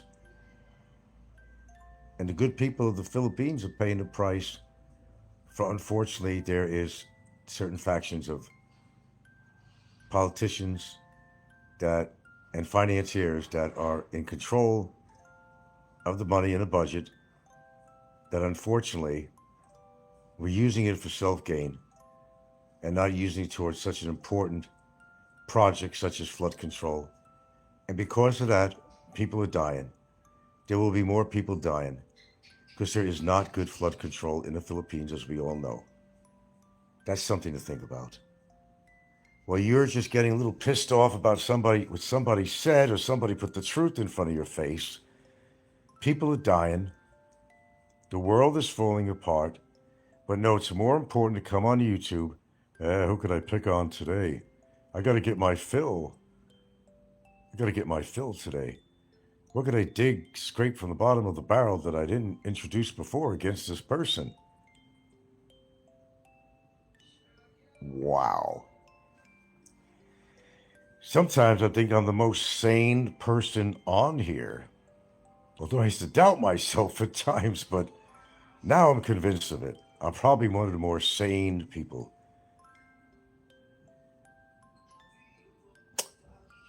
Somebody was sending me information, and how they got my email address is very interesting too, because I've only gave it out to one person. So I'm looking into that. I might have to change it yet again. Someone's giving me information about somebody, and I said, where the fuck did they get my email address from? Only gave it out to one person. I guess I can't be totally trusting anybody. Anyway, I gave you something to think about. Watch the news a little often instead of trying to watch all these morons on YouTube. Whether you're concerned about who they photograph on Angela Street, who the fuck cares? How somebody parts their hair, how people are doing stupid things every single day on their shows, exhibiting what a true moron that they are. And voluntarily doing it. That's what's sad about it. With all the shit that's going on in the world, you're so focused on the Philippines genre. Who's talking about who? Who's trying to, make themselves look special in their own mind, their own sick mind? Who's running harems? Who's chasing their tail with no direction at all? Dependent on YouTube revenue to survive. Well, you should have never come out here if you had to be dependent on YouTube revenue. You should have never came out here. You won't last very long. All it takes is your show coming down or something to change, and you'll be back where you came from. Watching people make total fools of themselves, which, even I find entertaining at times. Then you realize it's not a joke. These are really people that are really doing this stupid shit on here. It's for real. Not all of it's choreographed. I mean, clickbait is choreographed, of course. Good old Philippines asswipe. I can't stand that guy. I don't know why, I just can't stomach that guy. He's such a phony baloney. This fucking bandana shit on his head and his beard and his tattoos and his Frankenstein deep dark eyes. I don't know how he views himself on here, that he's so important. He's not. I'm not even important. Nobody's important on here. Wake up and smell the roses. Well, drink that strong cup of coffee. Get your head into reality. Get your head out of your ass. Change everything you thought you knew about this winter. The National Weather Service just issued extreme cold warnings for 12 states. 12. Wind chills are forecast to hit negative 50 degrees in some areas. That's colder than Antarctica right now. That's colder than Mars. And here's the terrifying part. This isn't just about cold. This is about a perfect storm of conditions that happen maybe once every 10 years. Arctic air, lake effect snow, wind gusts exceeding 60 miles per hour, and it all converges this Friday. But listen to me very carefully. If you watch the next 20 seconds, I'm going to tell you the exact minute this storm hits your... Is when he was over at the original detention center. But I guess Brevis managed to get in, and I guess probably have a video coming up or something. Well, that'll be interesting to see. Our ace reporter, Brevis, Mr. Spotlight. I don't know. Looking at that picture, he looks, best way I could put it is pretty rough around the edges. I guess 3 years will do that to you, or anybody for that fact. Look what happened to Vitali, right? He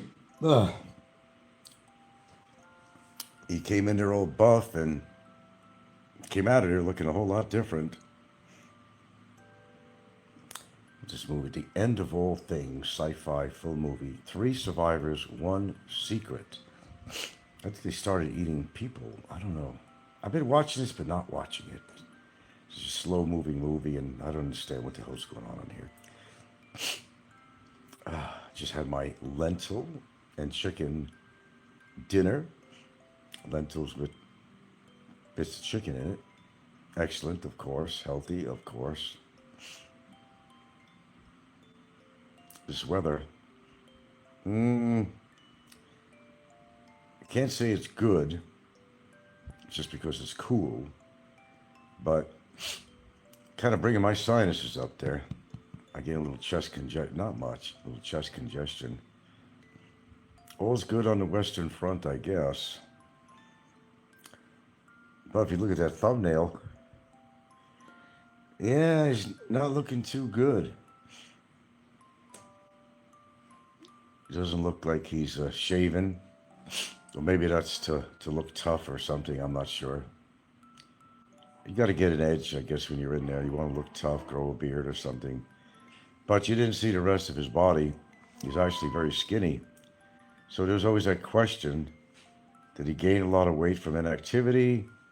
But did he lose a lot of weight because he's not getting the proper nutrition on a daily basis, which is more likely?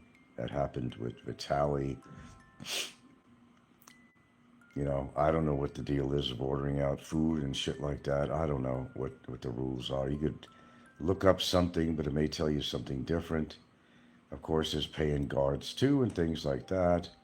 Favor system, which can get you things that you want, is in any jail all over the world. But yeah, he looks more ragged than when he was over at the detention center in Mandawi. A lot more ragged. Was that a sun visor hat he has on? Does it say MAGA on it? I don't know.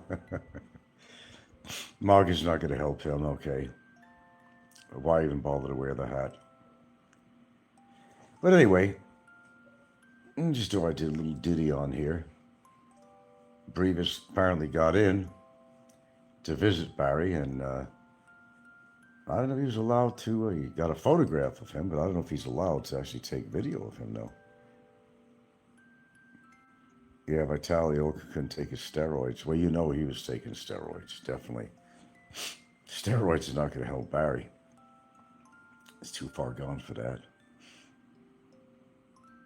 Hey, don't get me wrong. I never said that the living conditions in the Philippines jail system is healthy or proper. It's not shaved, maybe no razors. Oh, either one of them, yeah. Maybe he wants to look like Vitali. I don't know. I didn't see no muscle in that picture, so I don't think he's been working out. I thought he had these big biceps or something. I don't know. Or fat deposits. Yeah, he's looking pretty ragged. But, oh my God, so did Brevis. Did you see? Well, I don't know. Brevis is coming up with a. I don't know. I guess he's coming up with a video. Hopefully, there is a video. I want to see how cocky Barry still is. And I said, still is. Okay. Yeah. Yeah. MAGA all the way. All the way, MAGA. Yeah, well, that's all falling down. We know that. Yeah, I don't plan to be on here long. I'm still trying to find a good movie. I'm going to get rid of this shitty movie. Finished my lentil dinner. I'm sure Snikko will have something to say about my lentils, too, besides my blueberries and oatmeal. Always something to say. But yeah, he looked pretty ragtag, I'll tell you that, man. There's only one picture of him, other than a picture that was posted of the outside. Yeah, 3 years, over 3 years is a long time for anyone. Thanks for the smiley faces. Thank you, thank you, thank you, sir. Thank you, sir. I'm just going to wing this video, this stream. I'm not really sure what to talk about, except that Brevis Butthead posted something that he did get to visit Barry. He's going to have a video on soon or something. You know, did Brevis unleash his wallet and buy Barry a real meal? You know, the millionaire Brevis. Did he buy him some brisket? I hope he did. No, I hope he did. I'm not that cruel. I don't like Barry, but, you know, a man's got to eat. I don't care who you are. A man's got to eat. I'm not that hard ass. And those places are terrible. Not fit for man, not fit for man or beast. Even the rats don't like hanging around there, but they do. Oh, roaches don't mind. They survived everything. I don't know what are the worst thing? Rats or roaches? Well, neither one of them. I don't like either one of them. I hate roaches. They could crawl on, but so could rats too. Just creepy. Both of them are creepy. You know, they could do things to fix up these complexes, but the way the law is looking at it is, and they're right in a way, and they're wrong in a way too. It's not a country club, and it's not made for such. Only those with money that can pay the guards off are going to live the better life and have a better section, not near right near the bathroom or you know. And one of the worst things you don't want in these places, people that are fortunate enough to have these bunk beds, from what I understand, they're at the top bunk beds, and you don't want that. Because when it gets hot air rises. It's probably the worst place to be. Yeah, so you wouldn't want that. But no, I agree with everybody. No, the prison system here in the Philippines it's not pretty for anybody. I don't care who you are. And the standard of living in there is very substandard, obviously. I've seen all the documentaries and everything on there.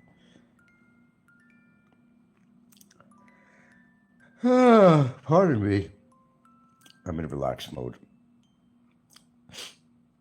Yeah, I guess even to get a razor here and there is a hard thing to do because I don't know how they work that. They may not want you to have a razor or have to be supervised or something because, you know, you could always take that out and use it as a weapon or something, you know. They even do that with toothbrushes. They make like a shank out of it. They'll sharpen the end of it, you know. They'll burn it so it's soft and shape it or something or carve it. I don't know. It's not like I spent time in prison. But I've seen all the movies, though. No. Not a place for man or beast. Certainly not out here. But there are worse countries, too, with the prison system. There are worse. But as in any prison, the people with a lot of money are going to get the best treatment, just like Vitali did. Now Slim, I guess he's still incarcerated. He's still in there. Maybe give him a chance to think. Maybe.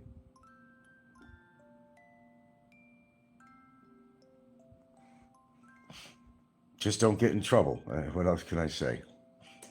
Especially in this country. Especially in this country. Although you could be shanghaied into prison out here real easy. Well, in America, you know, you're innocent until proven guilty. And in the Philippines, you're guilty until you're proven innocent. And you'll have to go through the whole system to prove that. And even after all that, sometimes you don't prove it. It's not a fair place. I mean, no, it's not. It was not meant to be. Not in this country. Now, I've lived here long enough to know that. As long as you make an effort to get along with people and stuff and just live your life, I mean, just end it all. Just kind of go about your business with your family, with your girlfriend, with your wife. And mind your business. And you should be living a good life out here. I see no reason why you can't live a good life in the Philippines. Sure, it's getting more expensive. I'm hearing more and more and more and more and more on here now. Now people are, in their own way, are uprising about the prices in the Philippines. I mean, the Filipinos had it bad enough, a lot of them. But now the foreigners are beginning to see that, my goodness, what they're charging you for a kilo of potatoes or eggs or, you know, it is crazy. It could be worse. It could be in America. What is that? In Australia and some other place. Pack of cigarettes, about $25 a pack. Imagine you got a 3-pack a day habit. That's $75 a day. Who could afford that? Kids at home. Well, it's a good way to quit, right? You'd be forced to quit. That's not the way you want to do it, though. I don't think that's the way you want to do it. But if you had to, people can survive on nicotine patches the rest of their life, and they actually be more healthier for it, not because you're not smoking. You could live with the nicotine. In fact, what I said on another show is that you wear a 3 milligram patch, nicotine patch, it makes you healthier. And what did they say it does for you? Oh shit, I'd have to look that up again. Yeah, that they've been using this for nicotine for centuries. Not in a cigarette, though. Not like that. Not anything with additives. Just to make that clear. I wonder if Bummer quit smoking for a while. Maybe he had to. Do you think he really quit back then? Or was it all bullshit? Well, especially for him, because he was a chain smoker. Hopefully for his sake that he quit smoking a long time ago. That's why he's still alive. I mean, and you know, supposedly they don't allow cigarettes in the prisons there, but they smoke. I don't know, they gotta get permission from the guards or pay them a couple of bucks or something, but if you're normally smoking like he did, about 3 packs a day, I don't know how you deal with that.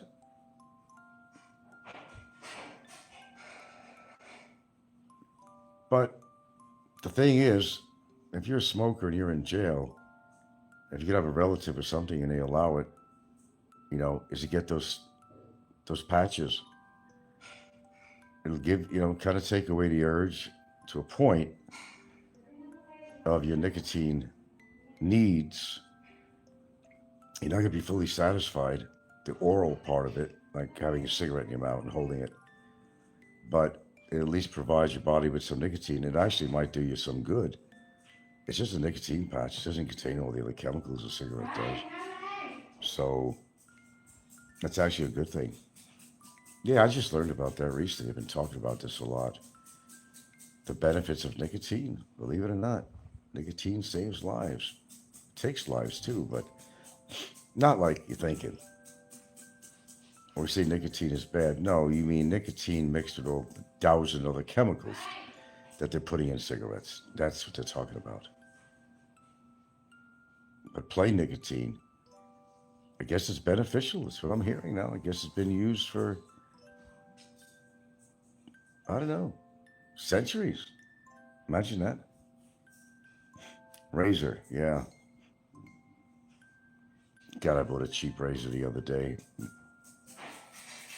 If anything will cut your face, I really want to get, but I never heard of any good ones still. A good electric razor don't exist, I think.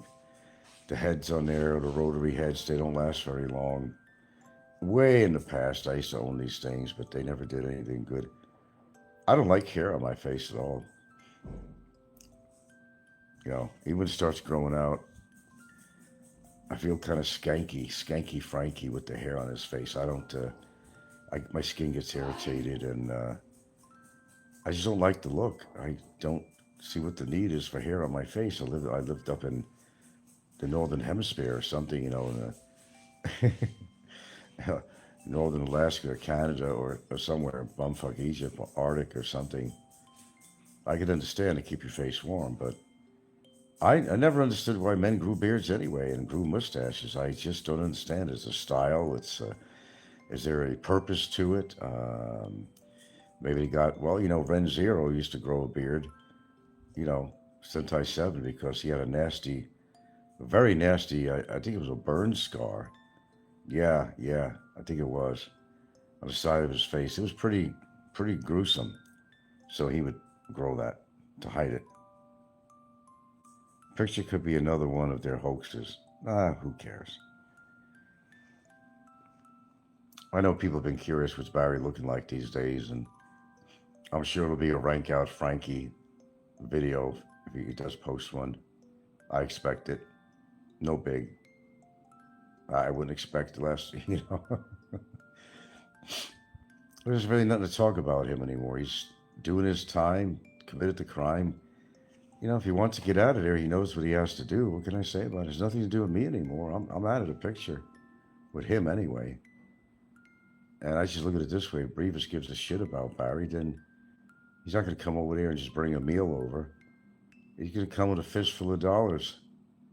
He's going to help the guy get out of there so he's able to go back home. Unless that's the way I see it. Brevis has all this money he claims to have. He's so set up that he should have the money to pay for all Barry's expenses. That's his buddy, right? Right? Supposed to be. Try Check Extreme. 3 razors.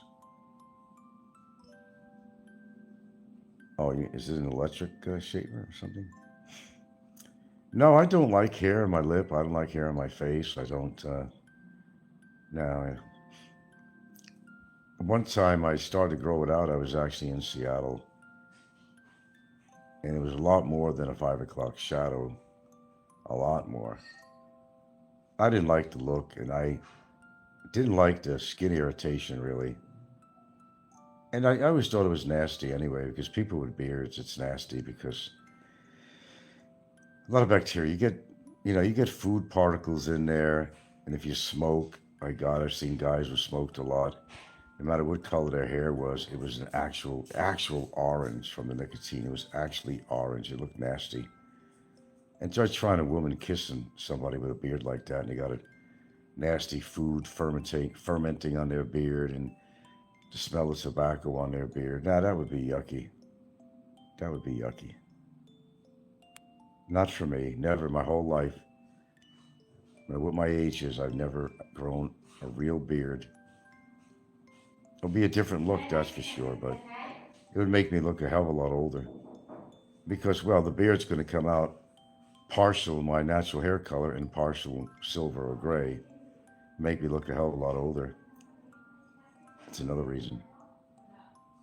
But yeah, if I grew out, well, you definitely would see gray in there. There's no doubt about it. I don't have any doubt about it at all. It's not a crime. I just don't choose to have full gray hair. That's my choice. Do it properly though, so some gray shows out. You got to do it naturally. You can't just totally dye your hair and not show a little bit of gray in somewhere, because it's normal for that age to get gray. And you could hide some of the gray, and I think that's cool and all that. Cool beans, right? Cool beans. A lot of men do that. I'm one of them. But I don't use women's shit. I use that just for men stuff, which reminds me I ran out. So I knew when I got my haircut last time, I saw how much I had in there. It wasn't as much as I thought, but it was there. It was there. And it works for me because of my natural hair color. It doesn't interfere with my aging face. If you got dark hair and you go gray and then you like black hair and then you decide to dye your hair, it's pretty obvious. Let's say you're in your 60s or 70s, it won't look natural on your face. Like, Steven Seagal does. He's got a very old face, but he's got this jet black hair with no gray in it. It's obvious to anybody who looks at him, it's dyed, And it looks funky. Just don't look real. That's why I do it. My girlfriend don't care if I grew it out. She thinks, I look distinguished if I did that. She don't mind it at all. She likes a little gray showing out.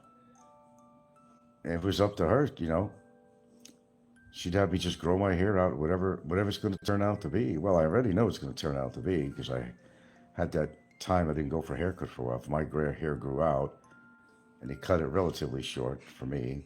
I seen what was showing up, what was falling out as he cut my hair. Couldn't believe it. So when I got the haircut, and that was without any just for men in it at all. That gave me a good idea. It didn't look that bad for my age at all, actually. I was actually quite surprised. But that's just part of aging. Some people, they go with it and look at Paul in the Philippines. You can't get more silver gray than this guy. His hair, his beard, makes him look 20 years older than he is. But then they got kind of a potted complexion too. A lot of guys grow a beard because they don't have good skin. They got pot marks in there from acne in the past, or I don't know, the skin doesn't look good, so they'll grow a beard to hide it.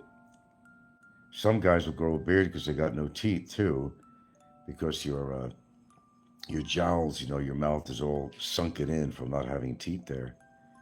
That's another reason to make their face look full. My brother went through that. He'd keep his beard simply because he didn't like the look. He didn't have any teeth. No teeth. But no, not for me. I'm not, because if I was out in the wilderness, didn't have a razor, yeah, I'm going to grow a beard whether I like it or not. If I have nothing to cut it.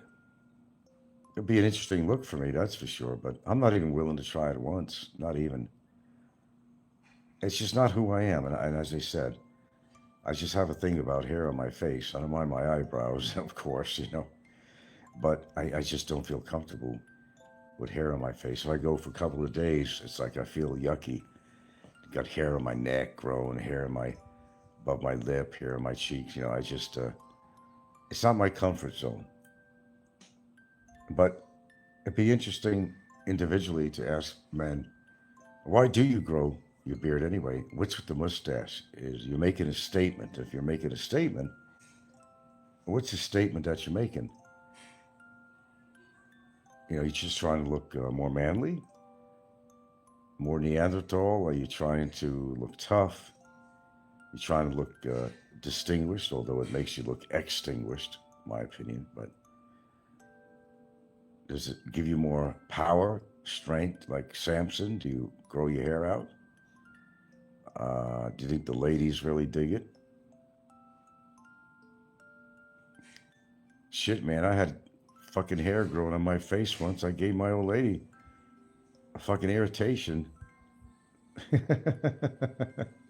I'm not saying where.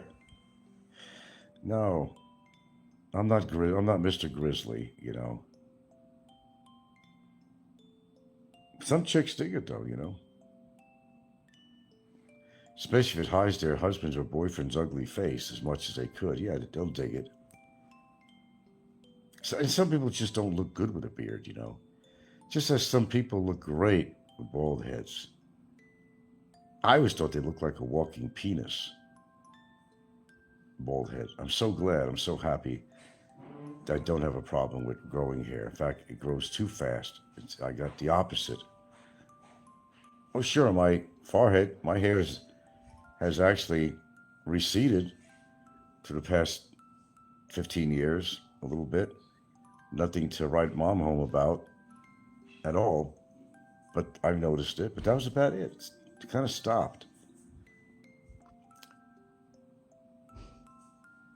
But yeah, I just, some people look okay bald. I wouldn't be one of them. I most certainly would not be one of them. I'll guarantee you that. That's not a look for me. Look like Telly Savalas with the lollipop. Although might look like something out of Mad Max. If I cut all my hair off and just left a mohawk, boy, that would be an interesting look for me. I'd look like a mohawk, actually. Kind of the nose and whatnot. Yeah, I'd be good on one of these gang movies or something with a mohawk with my looks. Not gonna try it though. I never even got a buzz cut, those military cuts. Never had my hair that down, a razor cut, whatever you call that. I don't know, buzz cut. Correct me. I've never done that either. A lot of things I haven't done, I guess. But I got my own likes, my own reasons, and my own comfort zone. And I don't think that, you're a real man, unless, like Fazio said, real man only uses tools. And you're not a real man because you grow a beard. I don't need to grow a beard to be a real man. I'll shave till the day I die. The great thing is I don't have a lot of chest hair. I love that. Ever see some guys, man, they're like a gorilla. Not just the front of their chest, but the back. It looks like a gorilla. They got that much hair. Well, you can shave it. I never understood why they leave it on. You get all sweaty all the time, just nasty. Look like a Neanderthal or something. I mean, they got a hairy back like you wouldn't believe and a hairy chest. I don't see how that's a turn on to women at all. Would you like a woman with a hairy chest? I don't know, maybe whatever turns you on. You certainly don't want a woman with a hairy chest. I'd gross out. Although a lot of women have hair under their arms, does that turn you off too? It kind of does to me if they got a lot of hair under their arms. Don't get me wrong, it's natural. Even a beard. Mother Nature intended your hair to grow. It's natural. They're not doing anything unnatural. But live in modern times. No need for a fucking beard. I know, Mother Nature intended your hair to grow. I understand that. Okay, it's just not for me. But yeah, I would love to know. People afraid to talk. If you have a beard or a mustache, and be honest about it, what is the whole purpose of it? Expose your soul. It's because you feel you look manly? You want to have that macho look? A beard, tattoos, a whole ball of wax. I don't know. It's a statement. Obviously, it's a statement. I want to look bigger and badder than I am. No need for a beard to do that. But anyway, those are my likes or dislikes. And I can't tell anybody what to do. But I'll tell you what, I've seen a lot of vloggers on here that do have beards. And I'll tell you what, they would look tremendously younger. Like Paul in the Philippines is a good example. Would look tremendously younger if they shaved their beard. Unless they got something to hide. But some of them like looking old and grizzly. It's just a look. I gotta be manly. Well, growing a beard doesn't make you manly necessarily. It's just you have a beard or a mustache. It's machismo, I'm getting 100s. She won't talk though, but you're giving me 100%. Little things flying by here. I was afraid to talk on my show. I don't know why. And those are trolls that are probably giving me the hearts and smiley faces too. Is that incredible? I mean, who else would it be? do do do do do do. God, I'm afraid to turn on the news. I got to that point. Snowstorms in America. All this shit that's going on, all the political things going on with the president, people getting killed left and right. It's just crazy, man. Sometimes it's better. And I know it's really hard, but it's hard for me to do it. They say if you want a good sleep to help with your sleep and want to sleep well, turn off your phones or computers 1 hour before bedtime. There's something about the blue light that emits from the phone and your attention span and all that. Or maybe you're listening to something that's kind of aggressive or negative. That'll interfere with your sleep too. But it's very hard to do because that's how I wind down at night. I'll look up some things I'd like to look up on the internet because, I don't fall asleep right away.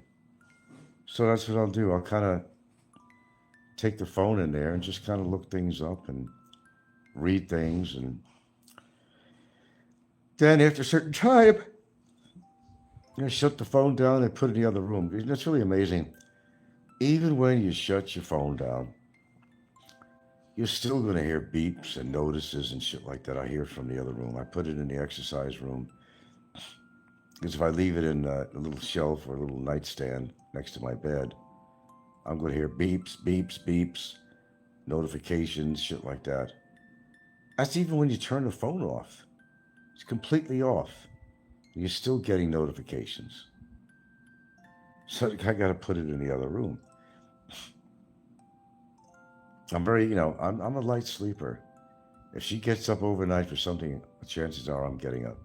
Sometimes I wake up like about 1:45 in the morning lately, and while I'm up, I'll just take a leak.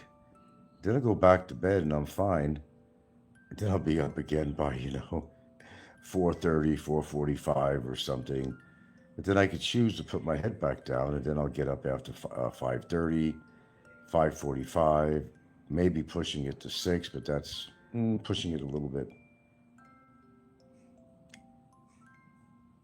Yeah, I certainly have. Not a lot. The shit that I smoked was given to me in Hawaii was a little bit too strong for my own good. It would knock the shit out of me, but I'm not a pot smoker. I'm not a pot smoker.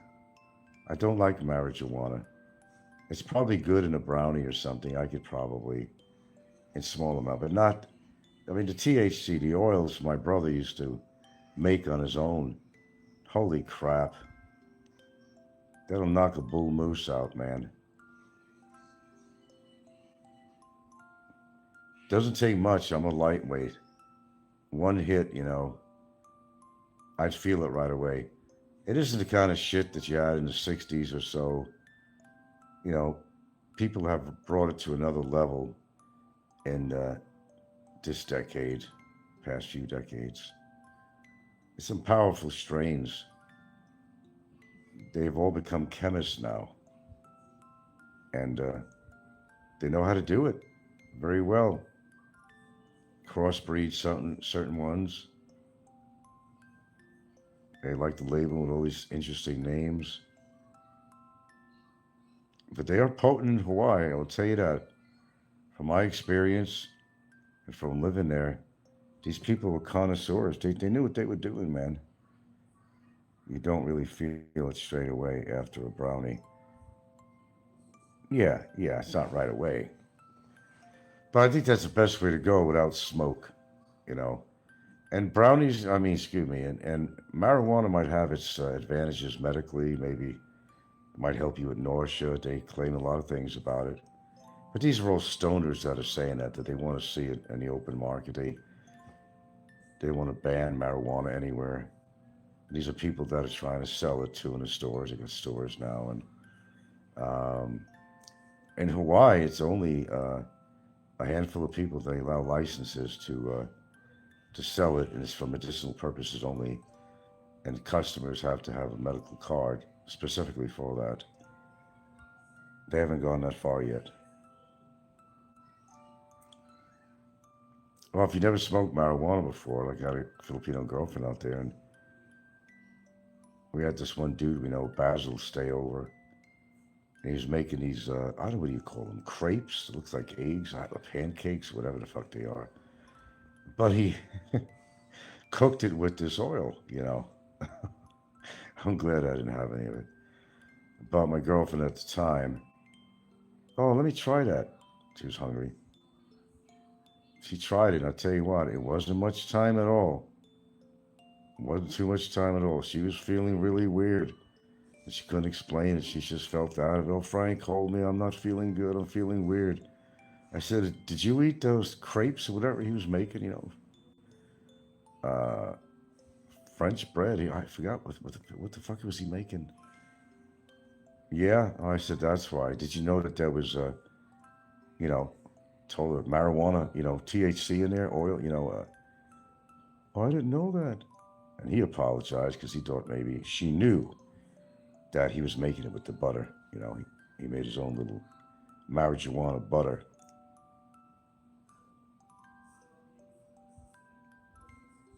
Is that what that is? I don't know. Yeah. In fact, I like to get pancakes for tomorrow morning, actually. I bought a box. That's what I'm in the mood for. But I'm out of butter. I forgot to go to the store today.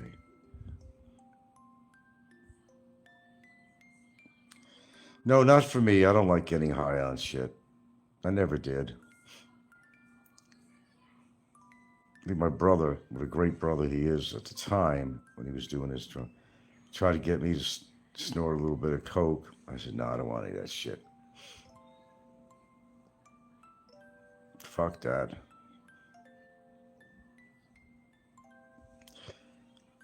Only thing I ever did when I lived in Seattle in the early days, some guy came over with some orange sunshine, but it was some weak ass shit. I don't know what, you know. And there was about 7 of us in the room. And we all decided to try it. There was really nothing. I don't know. I was a little high, not much. I didn't experience anything on it at all. Although my friend Tim, who was also a neighbor, he just became really paranoid. He's normally paranoid anyway, but he really became paranoid. The curtain even moved or something. Oh, I got to get out of here. I got to get out of here. He couldn't stand around the rest of us. And I do remember everybody was quiet in the room. And the minute somebody laughed or something, everybody started laughing. That's all I remember about that. One little tab of orange sunshine. I gave in to that. But I didn't experience anything at all from it. Not really. The only thing that really almost put me out was the mushrooms. Yeah. Tried that. Sorry I did. It was not a good experience. You just get... It's a poison, man. It's going to your brain. And you feel so high, you think your head's going to pop off. And all you want is to come down on it. Stop already. Stop already. Okay, I'm high. I'm in a good mood. I'm laughing. I'm... You know, oh, fine, thank you. Thank you, but I got to come down sometime, man. Yeah, I would never do that. I never did that again. So as I said, I wasn't much into drugs. Experimented. Smoked a little marijuana. Took that orange sunshine once. Thank goodness it was some bullshit stuff. I wasn't seeing colors and Hendrix posters and shit, you know. Nah. I never really had a psychedelic experience, really. They say everybody should have a psychedelic experience, at least one. I just come on here and I get my psychedelic experience on here. With a bunch of psychopaths. But no, after seeing what my brother went through, he kept me straight. Because he wasn't. That kept me grounded. I was the good son. The good boy, the good boy. I'm glad I was. I probably wouldn't be alive today. I don't think people could get by anymore without some kind of drugs, whether they're psychotropic drugs or whatever. I don't think people can cope with society anymore. They're either going to smoke a lot of pot to chill out, or going to take psychotropic drugs. They're going to antidepressant drugs, something to cope. You know, the tougher society gets, the strain on you, a lot of people are just not coping. But this goes back a long time. When I was just 4, 5, 6 years old, I lived at this building complex, and our own neighbor, Louise Paterno, she had like fucking 6 kids. But I found out later in life, I only knew that a couple of years ago. And Larry, my friend, who just passed away over a year ago, God, I miss Larry. Always talking to Larry. He's not there anymore. Isn't that strange? You're here, then you're gone, right? They don't exist anymore. Anyway, he's the one that told me that, what the hell was she on? Valiums or something else. No, it was something else that acts like a Valium to cope with the kids. She used to get these headaches so bad that she used to wear a big band around her forehead. She used to get these headaches. I never knew that growing up, actually. Till later in my life, a matter of several years ago, I didn't know this. And we knew her very well, friends of my mom. Oh yeah, mother's little helper, man. If you were born in the 50s and 60s, I wouldn't be surprised if your mom or dad, especially your mom, if she wasn't taking Valium. It's mother's little helper, one of them. Like Stones sing about that. They didn't get by, you know. There was some times where, you know, the economy was really rough. People were having a hard-ass time. They had to cope. They already had a bunch of children, making a lot of demands on them. It's hard for a mother. And a father, too. Let's not keep them out. And you got to cope with something. And there were probably more people you could shake a stick at that were taking shit like this when Valium became popular. They're not going to tell you. They're not going to tell you. It's a big secret. It's between them and their pharmacist or street drug dealer. They never talked about it. And you never knew they were taking it. Sometimes the husband didn't even tell her husband she was taking it. Oh yeah, tough times in the 50s. Yes, it was. Just after the war and tough times. My father told me about those times. He was born in 1920, for God's sakes. Still had horses and shit, you know. And he's seen things I've never seen. It's interesting. I see all these feeds on the internet, you know, New York City and other places back in the early 1900s or a little bit earlier, going back when actually photography, when cameras actually existed. They do tintypes, all kinds of different stuff, you know, but it's really interesting. And now they have the ability. It's really fantastic. That's where I say AI comes in a very good way. You know, you could take a photograph and make it alive, make it so that they move. And, you know, it's like being there, like you never experienced. Maybe your parents died a long time ago. And there are good things about AI and there's bad things about AI. But to kind of see an old photograph, and maybe you and your mom or you and your dad, and it's moving like a little bit like they're talking or they're actually moving. It's not a still anymore. I think that serves a good function. I think it does. And even showing a lot of these old videos of, you know, back in time. And when they had cameras that took moving pictures. And usually the wealthy got a hold of them, and that's the ones that were using them at the time. But now it's documented. It's fantastic stuff. And then, of course, now you're able to retouch things and, you know, AI, editing. They could colorize these photographs and bring them to life. And I think that's pretty fantastic, actually.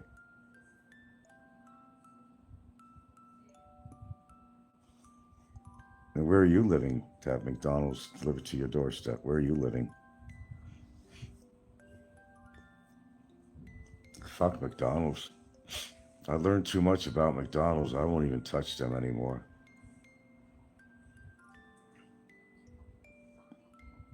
What are you doing? What? Come on, you got desperate? You gonna eat a couple of lentils that fell on the floor? Are you fucking kidding me? God, dog. What an appetite.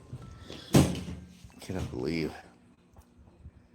Yeah, well, McDonald's ain't my favorite food. I gotta be really hungry or on the road or something. There's nothing else open to eat at McDonald's. That's the only way I'm gonna eat that. Something in my stomach. That's about it. Just according to the situation. Where am I at the time?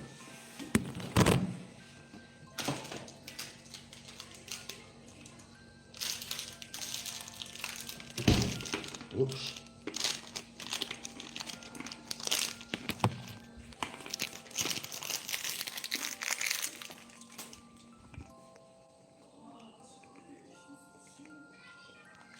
Oh, for sure.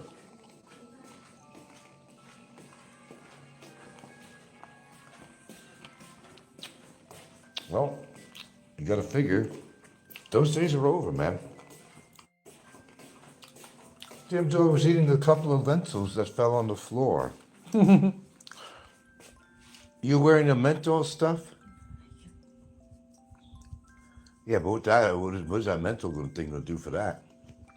So,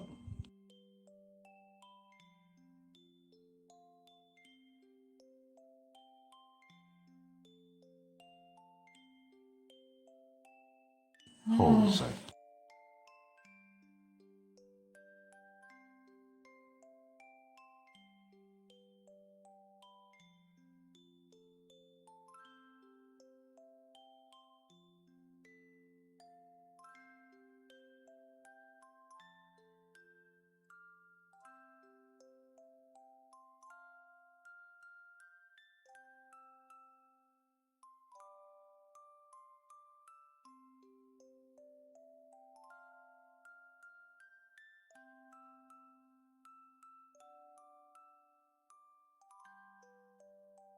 All right, I had to attend to something here. I got a request. The lady needs some warm water for something here. Okay. Let me grab that. Watch out. She wanted her hot water here.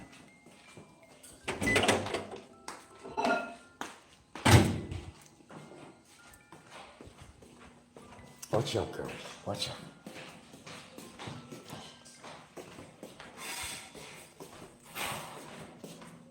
All right, you want me to just put it in the room here? Okay. On the shelf? Okay. I'll tell you one thing about myself, though. I do tend to eat things that are high in fiber and things like beans and stuff. I just like lentils. They're good for you and all that stuff, but man, I'll tell you, you can become a methane factory. But it's better than eating that crap, you know. But if you're hungry enough, you're going to eat anything. America has become very dystopian. Scares me what's to come. That's why I'm kind of glad living on this so-called dusty island in the middle of the Pacific. We got our own problems here, but not like, you know, mainland America and off this continent, you know, just, it's not a time to be in America right now, or USA.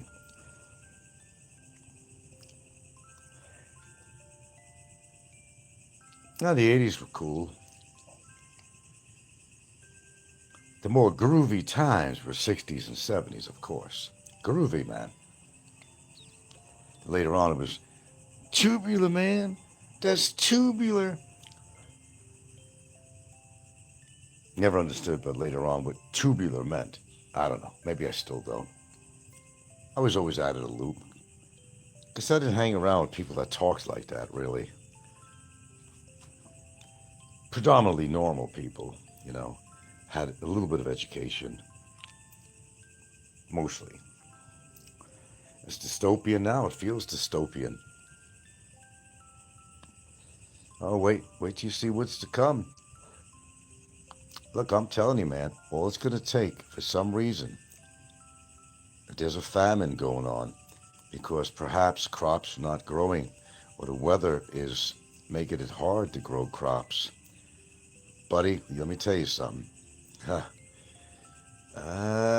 You better get used to eating rats and roaches because you're going to be forced to, and eating bugs, grub. I see these movies all the time, and I know they're movies. I was just watching one a little while ago. I really wasn't into it. Something moved, they ate it. And I forgot what happened to society, but try to find a rabbit to make a meal. They hardly had water at times because of droughts. I mean, this is all, if you want to go by the Bible, some people go by that. You want to go by predictions, not Nostradamus, whatever, or whoever's theories you want to go by. That's coming. I hate to tell you this. I'm not saying I'm always right. I'm right a lot, but I know I could see. I don't hide behind a cloud. I can see what's going on in the world. You have to be deaf, blind, and dumb not to see what's happening around you.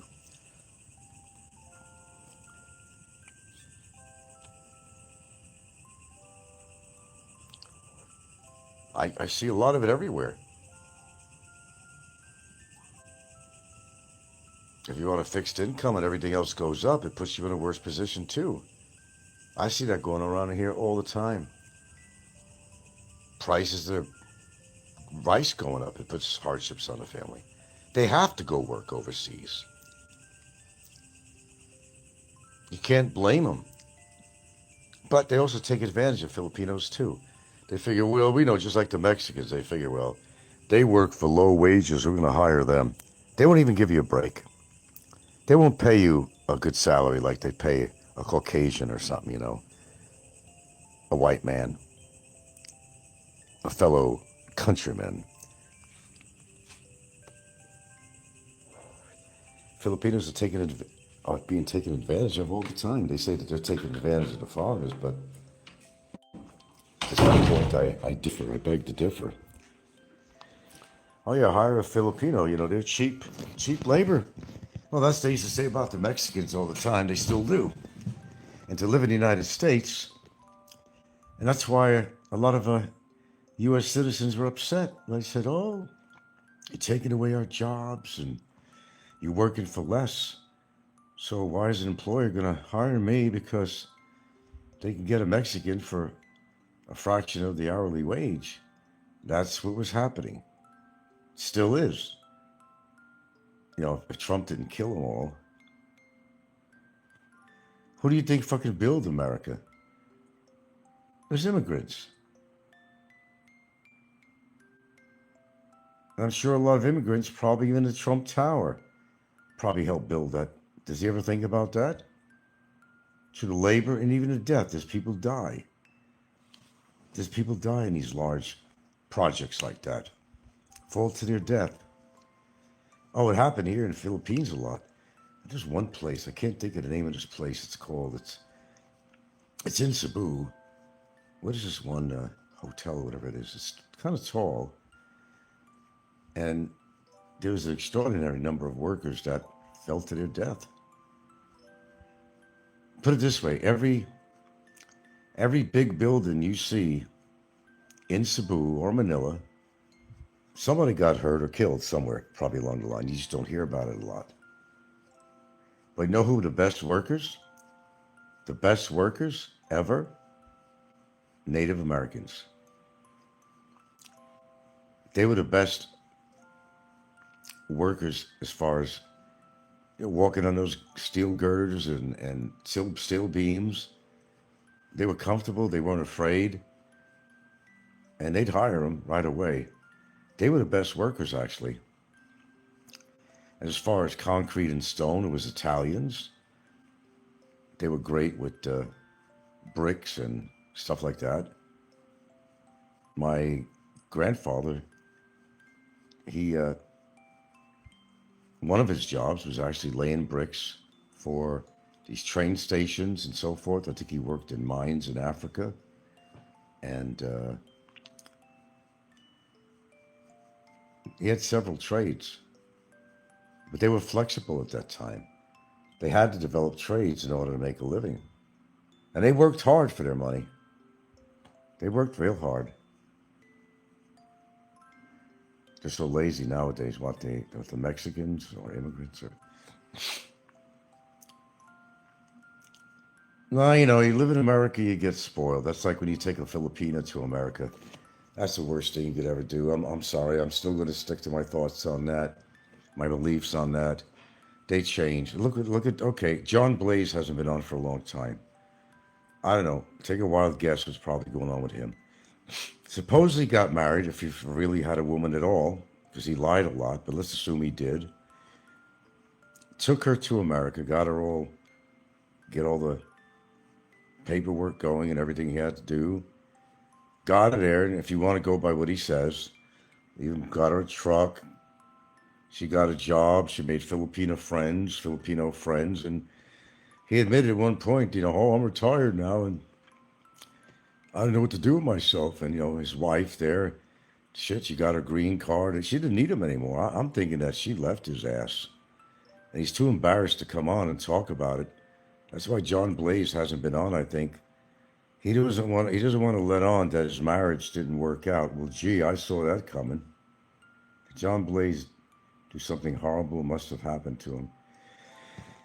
I couldn't tell you without him being on saying anything. I could only guesstimate, what happened to him. I think once his woman got all Americanized, a green card, job, he supposedly bought a truck for her, made all those Filipino friends, she didn't need him anymore. That's why the ones that are willing to move to America, they're very ambitious. They're going to get all settled in no matter how long it takes. After a while, after doing good, they start bringing their relatives over. Now they got their families out there too. Although right now, the atmosphere going on with immigrants might be a little harder to get your family from the Philippines over to America at this particular point in time with all these issues going on. And what's going on, they may not want to come to America. They don't want to be arrested just because they have darker skin or whatever. You can't blame them. Yeah, but something happened with the Blazers. It's my 13. I love it. Yeah, something happened. It's either a health reason. The only medical thing I heard him talk about was he had a umbilical hernia. And it could have turned into be a big deal with that if he didn't take care of it. But he had it taken care of. And last I heard on that is he healed. So I don't think it's anything like that. But John Blaze, he was a pretty good height, but he was definitely considered obese. He was overweight. Could have had heart problems. Who knows? The beef that guy ate. That guy ate a lot of beef. Claimed to have all this money and this and that, but did he really? Nobody tells the truth on here. Geez, that quick she left not even a year ago. Well, I'm not saying that that's what happened. I'm saying that it could have happened. Because for him not to be on making comments or doing an occasional show, yeah, something definitely happened. I don't have any doubt about it. Good, one less creep. Let him stay off. Getting rid of a lot of them on here. And I don't have to lift a finger. That's the beauty of it. Just let them do what they do well. Mother Nature says hello to them. Or something else happens. But yeah. No. Just like the first girl I met out here, I was all emotional with her and all that stuff. And I wanted her, because I know wants or needs to want to live in the Philippines at the time. And I had the house in Hawaii. And I figured, I want to try to get you to come to America. I got a nice little house, and you'd like it. But she had a couple of kids. She had her family there, her mom, her aunt. She was very close to, her brothers. And it was too soon. All of a sudden, I'm asking her to come to America, and I didn't really know her terribly long. I was asking too much. I knew I was. I recognize it now, after the fact. But, you get all emotioned up and stuff. And here I am actually living in the Philippines. Who would ever believe it? Sometimes I can't believe it myself. Am I really here? And after 10 years, I'm scratching my head, questioning, am I really here? How the hell did that happen? Well, here I am.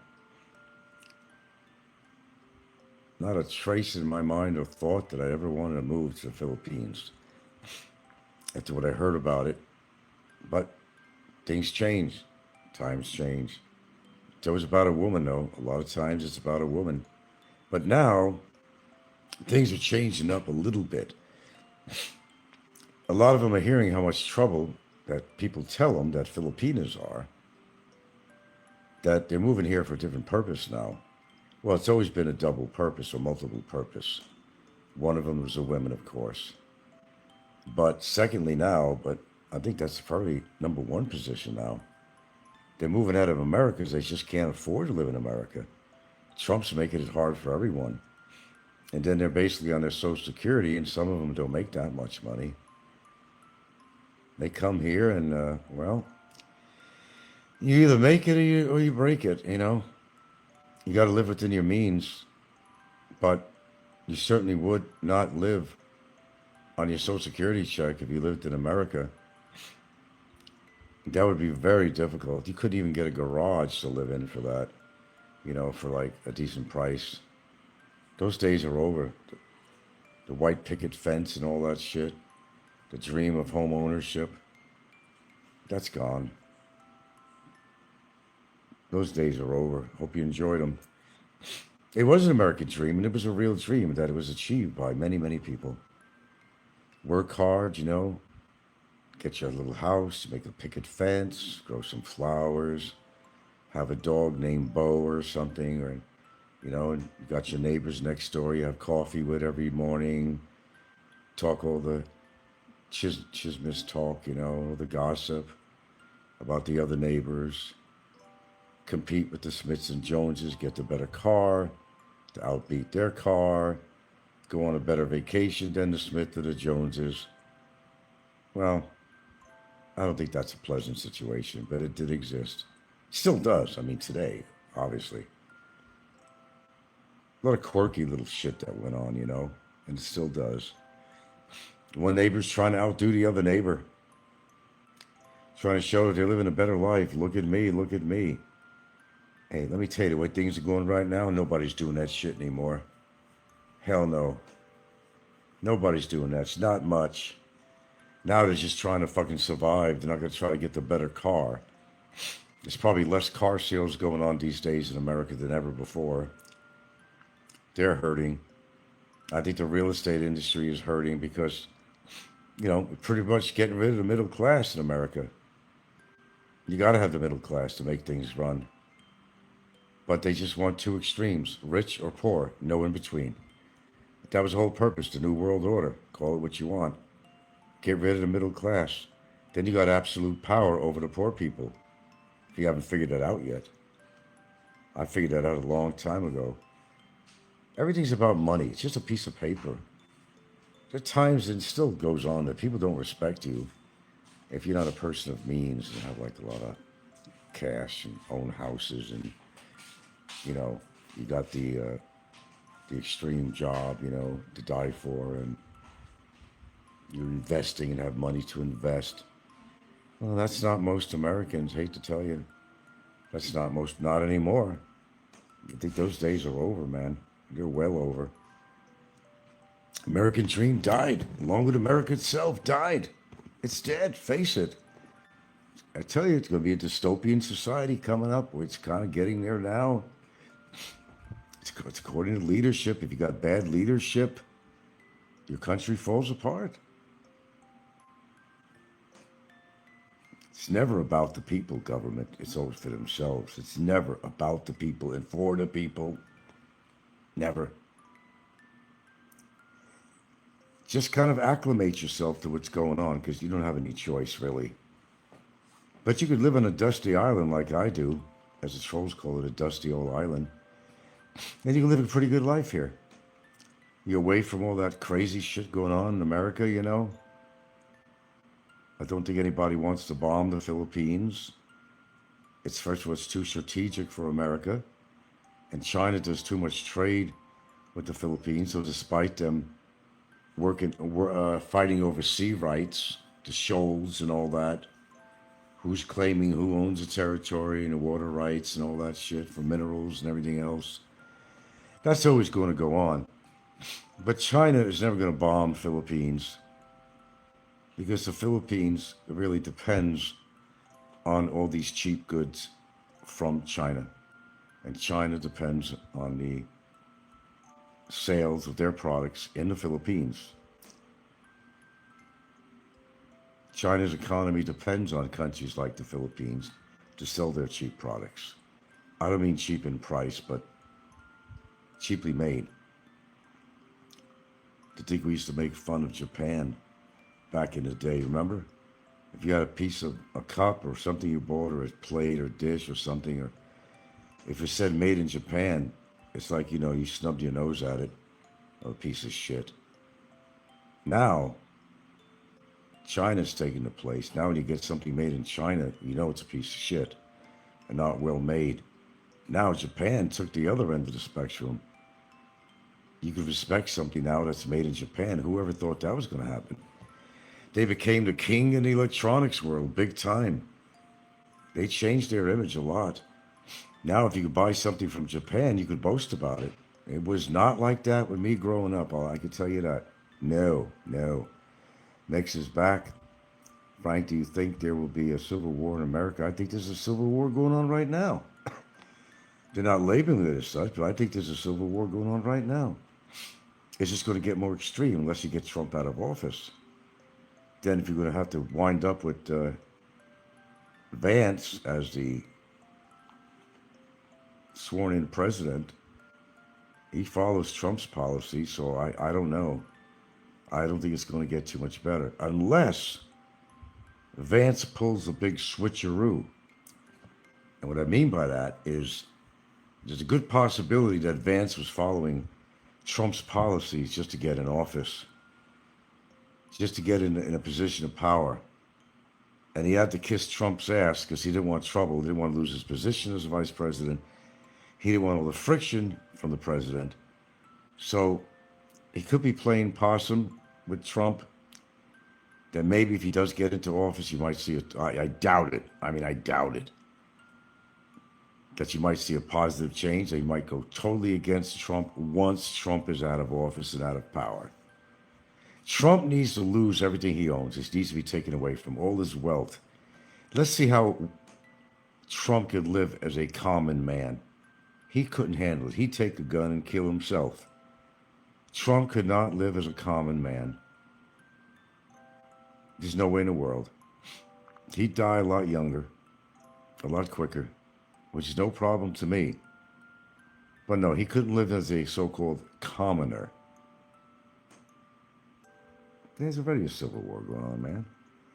So much divisiveness going on in America. Parties against each other, partisan, God. Nobody's happy in America right now. They're afraid to leave their fucking doors. That's how bad it's got. They're afraid to put their children in school. That's how bad it's gotten. Does it tell you something? I don't make this shit up. Trump family has accumulated a lot of wealth. Yes, they have. But my understanding is that he's not really wealthy on paper, that he's wealthy on all the properties and real estate and holdings and shit that he has. I don't think he's that liquid. I could be wrong, but that's what I heard. But, I hope they take everything away from him. Get Pam bombed out of office and get that fucking Roem lady, Secretary of State, goddamn, get her out. Nick says the problem is, Frank, is America people are too trigger happy with their guns. Plus the cops over there are out of control. Well, they've always been out of control. There's nothing new to cops. The cops are afraid of ICE. They're afraid they're going to get killed by ICE. See what you do? You create fear in the people. That's how you take over. Caroline Levitt, yeah. Oh, absolutely, Caroline Levitt. Oh, for sure. I think they will, though. Just give it a little time. Be a little bit patient. I know it's hard. I think it's all going to work out. We're going to get those tyrants out of office, those criminals. But there's a lot of people coming forward now. Some of Trump's and Epstein's past victims. And by the way, there's some famous people involved here. They used to go to those wild parties. They're saying that Clinton did, but Clinton is supposed to be coming out and give some information about a lot of shit going on. Clinton's going to come out in public in a press hearing. He's going to reveal a whole lot of shit that Trump ain't going to like to hear. Wait and see. Okay, man, I got to go. I don't want to spend my whole night on this fucking thing. I got to find a movie. I want to relax. And what else I have to do? Oh. I still got a little congestion. Drink some warm water or something. And watch a movie. Yeah, so let me know what you think about the thumbnail that came from Brevis's show. Barry ain't looking too well, is he? But if Brevis actually does a video, which he claims he's going to put on, we'll get to see for ourselves how the boy's been doing in there.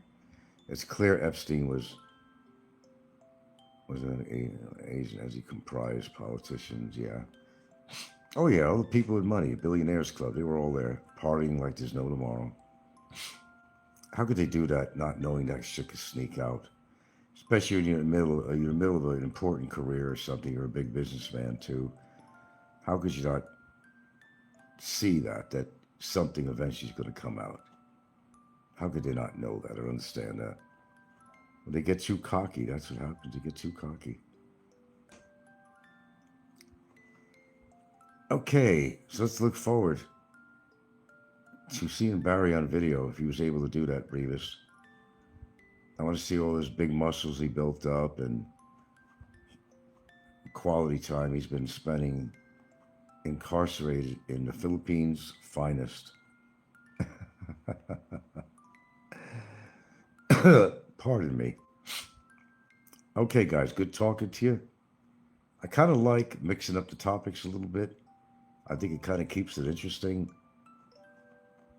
I mean, we could focus on one topic on here, which is fine with me, but there's always somebody coming up with something different, then you address it, and then next thing you know, you're off topic, which happens on my channel all the time. I don't always mean it to happen that way, but if something comes in my mind, I'll even interrupt my own train of thought. Like, by the way, speaking of, and by the way, that's okay. You seem to dig it, so that works for me, if it works for you. Morning. Good morning, sweetheart. Good morning to you, baby.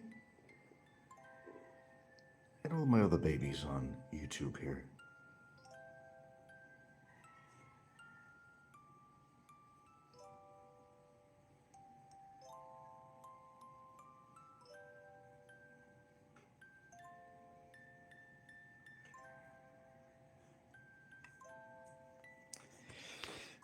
Sometimes I do get into the hard stuff.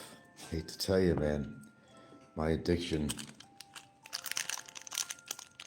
My God, I ran into my last little sachet of Lipton green tea. Lively Fresh, of course. So I had to utilize that, but I do have a backup system. Sometimes I do get into the hard stuff. Yeah. I know, addiction. And when I run out of this, I gotta go to this. Then that's the hard stuff. Brought personally from Japan on my girlfriend's older daughter. This is the hard stuff. And it takes a little bit more to prepare. Doesn't come in tea bags, so there's a little bit more effort involved in this. A lot more effort. That's the hard stuff. Yeah, how well packed it is.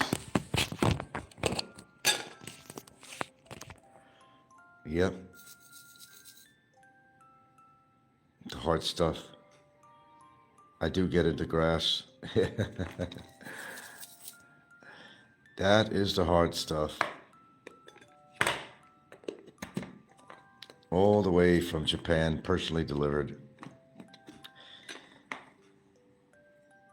That's why I call her my stepdaughter, because basically she is.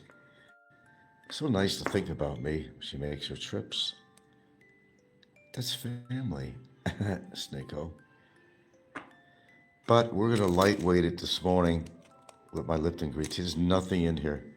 We are going bareback this morning. No ginger, no turmeric, nothing. Just good old-fashioned Lipton green tea, which suffices. We're going clean this morning. I'm coming clean. No other ingredients. Sometimes I gotta lay off the hard stuff.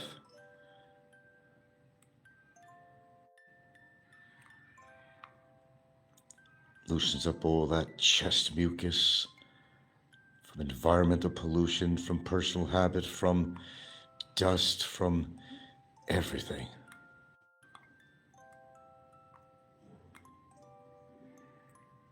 Free mucus now, free mucus now.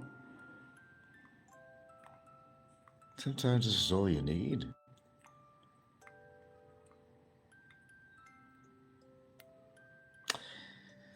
Okay. Oh, by the way, that picture of Barry Jordan, yeah, it's really hard to tell. He might have a big paunch in his stomach. From that one photo I've seen, I can't make a real determination on that. Since I mentioned that the other day, I've yet to see Brevis's video of the man himself, the man of the hour, the man with the flower, the man behind bars.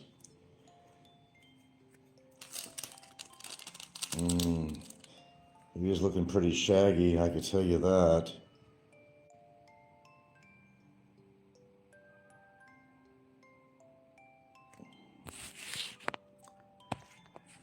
Oh well.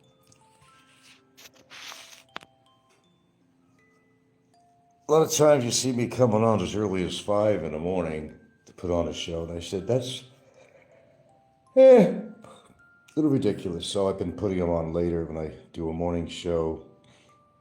Give me a chance to wake up and certainly prepare my brew of the morning here.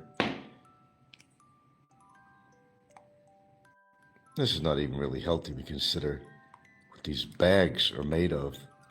And some people get hypercritical of that. Oh yeah, you green tea for me. But you know what that bag is made of? Yes, I know what the bag is made of. Well, like the doctors used to say, what is the worst of the two evils? Having a bag made of some substance that may not be healthy, or the main ingredient itself. It's a choice you gotta make. It's a hard choice, folks. But sometimes I do make hard choices in life. This gets to exercise my wrist too. There's always a benefit.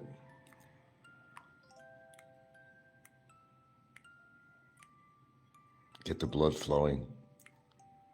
Even this. That's right, even this. It takes so long to get all that nutrients out of there.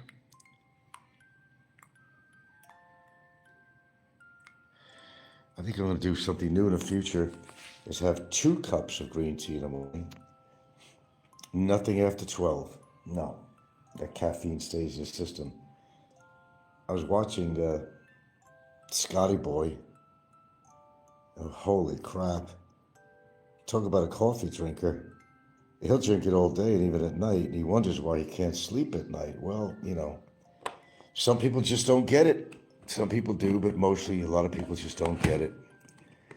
All right, what's new in the news? Okay, well, I don't know, storm system this weekend. And of course, the Philippines is being flooded out again in various areas. Always Mindanao. Do you notice a lot of crap happens in Mindanao? I don't know why. It's the ground zero of seemingly all problems in the Philippines. It's always the Mindanao region. Why is that? I don't have a clue. That's why I wouldn't want to live in Mindanao. No offense to Mindanaoans. That wouldn't be my choice.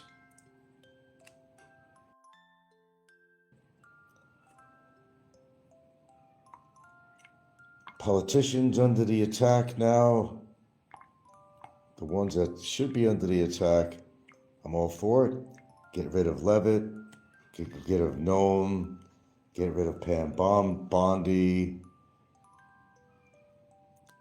It's going to happen, folks. It's always a wait and see game. Is this too hot to drink? Let me see.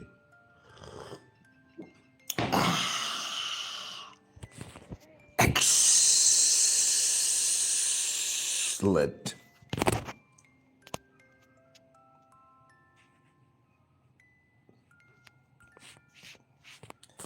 Let's have another cup of coffee.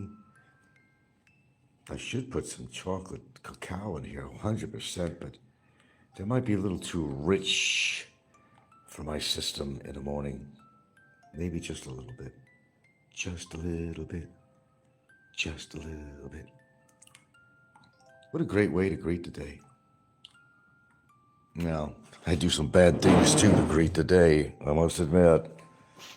Does one counteract the other? Perhaps. But old habits are hard to break sometimes. Like loving somebody. That's a habit. But you don't want to break it. Love, my friends, love, not war. Make peace. Come together right now.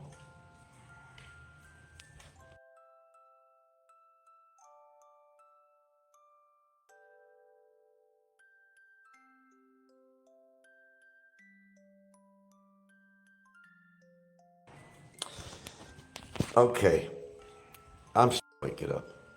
You don't see a lot of spunk in my voice at the moment. Well, let's see what's going on out here. Got a cloudy morning. A little bit of a breeze. It's cool. It's cool. In fact, it's quite lovely. Hello, sweetie. Always greet your daddy. Always greet your daddy. Oh my goodness. Always greet your daddy. Isn't she lovely? That's a sweetheart. They're both sweethearts, my dogs.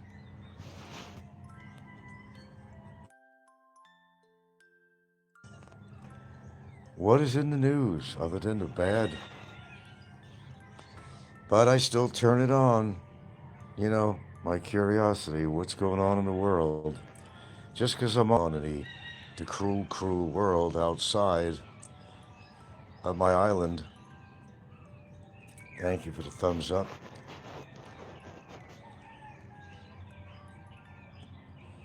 I don't know. I just get tired of people fighting with each other.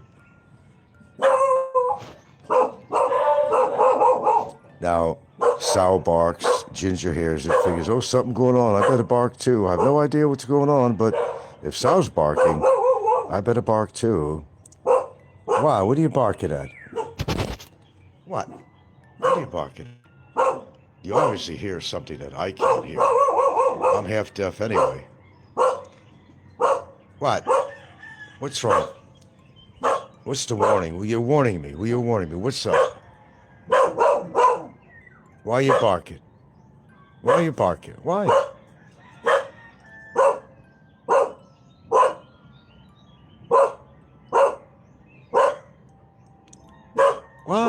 What? You're doing your job. Oh, the other one's coming to investigate. All right. Oh, she's smelling. little openings on the side of her nostril. When that opens up, she's seeking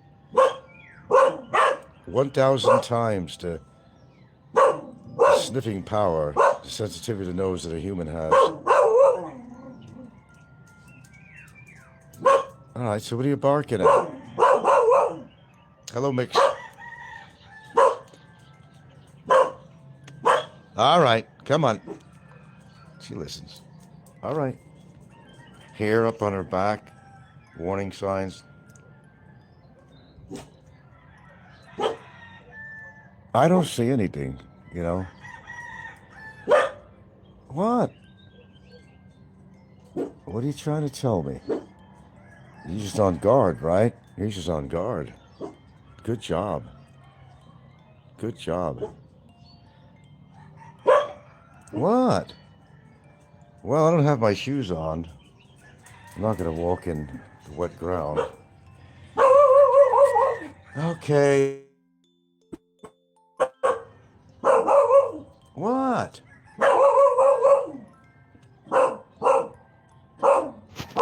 Oh my God, I think I saw a baby goat out there. That goat's having some baby. Well, you can't see it. Okay. Okay, inside. Come on. Inside. See if they listen. But I'm trying to tell you something, Daddy. Well, I don't see anything. Oh, yeah, the cats or something. Well, there's like a little easement or, I don't know what you call it, between my house and the next yard. Could be anything in there. Cats, of course, they're all around.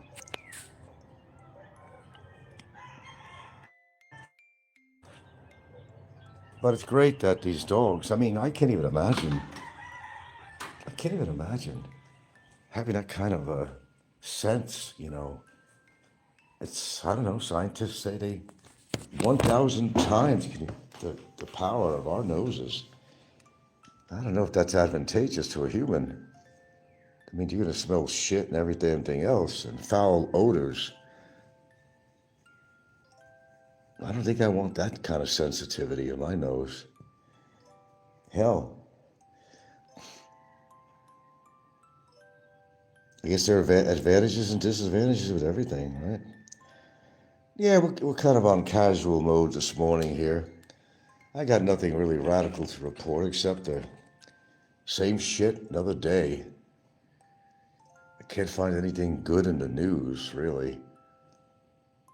Although I will celebrate profusely when Trump gets out of office or he just fucking croaks.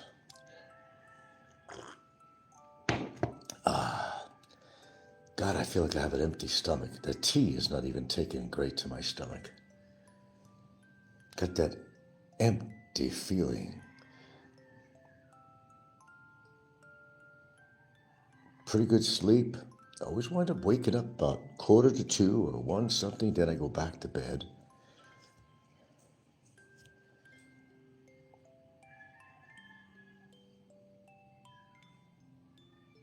See what who did on Twitter?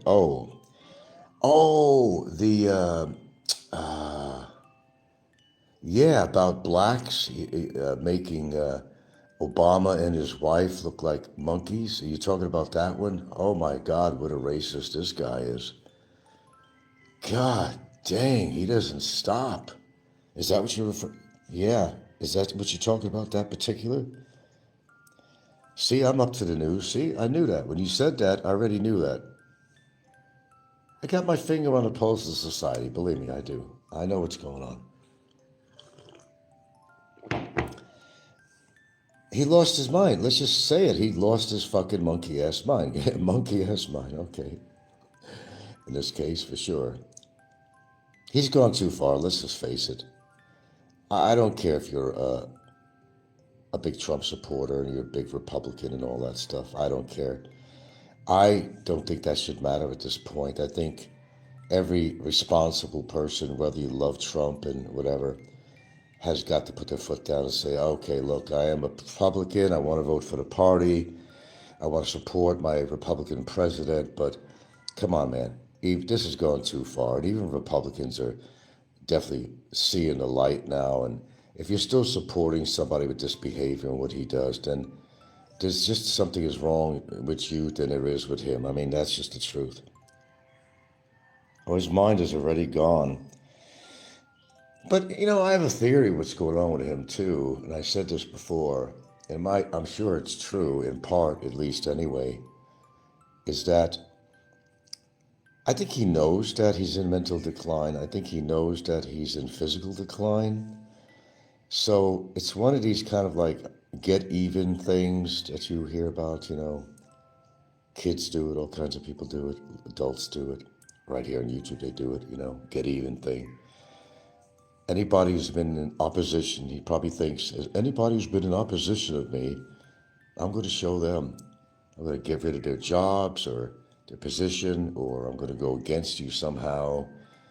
Obama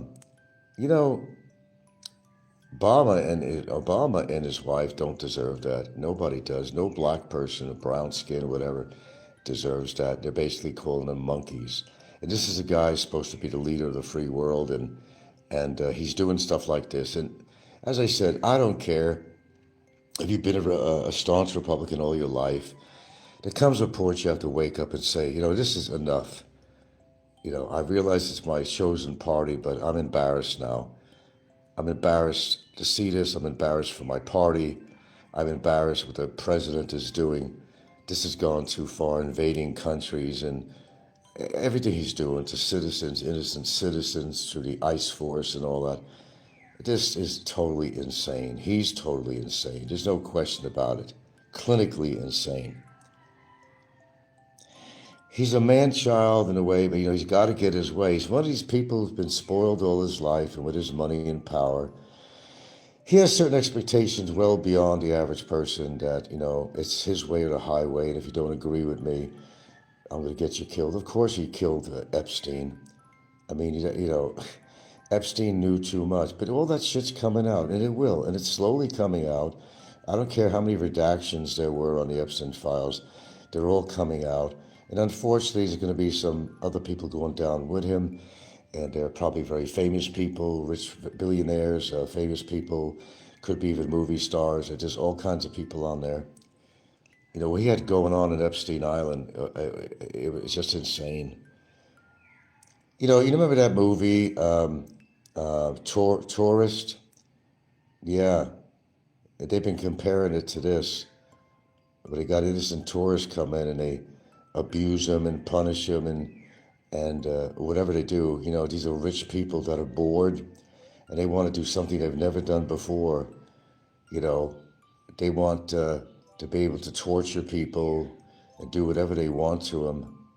Because sometimes, they're very wealthy, who've done everything. They traveled everywhere. They've been everywhere, every country. They've experienced everything a wealthy person could experience. And then their life gets bored. And as in that movie, Tourist, which is a very hard movie to see. I don't think, I've seen it a couple of times. There was even Tourist 2, I think. I think I've seen that. But it's I don't even want to see that anymore, Because whether you believe it or not, this shit does go on. This shit does go on. There's a whole, covert or underground community out there of the wealthy that will engage in this kind of activity for their own sick pervertedness and out of pure boredom, and they want to experience something else as dangerous or horrible as it might be. This is going on as we speak. I'm sure about it. Don't have to be there to prove it. It's going on. It wasn't just a movie. It wasn't just a movie. Life imitating art or whatever. I don't know. Good morning, Ed. That young woman that was raped was killed too. The silencer. Yeah.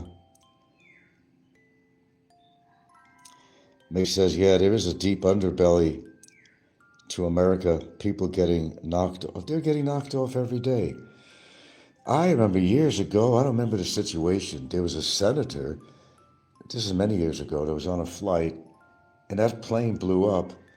And there was a conspiracy over that, whether a missile had hit that plane, because they don't know why it exploded. It was a senator that just did not agree with somebody's policy. They get knocked off just like that, left and right. They do here in the Philippines, left and right. You know that? Mayors, all kind of barangay captains on low levels. It's always happening out here in the Philippines. You'll guarantee that.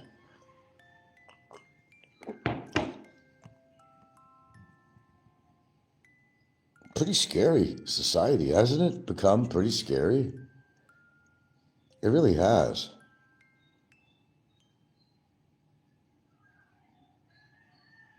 Well, you gotta be afraid to go out your door these days? I mean, come on, is it coming down to that? Well, it is in America. People are afraid to send their kids to school. They're afraid to leave the door if they got darker skin or they have an accent or something. It don't even have to be. You could be white as driven snow, and they'll find something wrong with you. This is Gestapo techniques. This is uncalled for, man. All of these people involved should be incarcerated. They should be in jail. The agents themselves, and we know identity of some of them now. And they're not living a good life. Let me tell you something. There's always a rainbow at the end of a disaster. I mean, these people have to live with themselves, and maybe they could, but I think it gets to the point that when you get found out who you are, you still have to live with your family, you still have to live in a town, wherever you're living, and people that know who you are, you're going to be afraid to go out the door yourself. See how that works out? They got to watch out for their lives.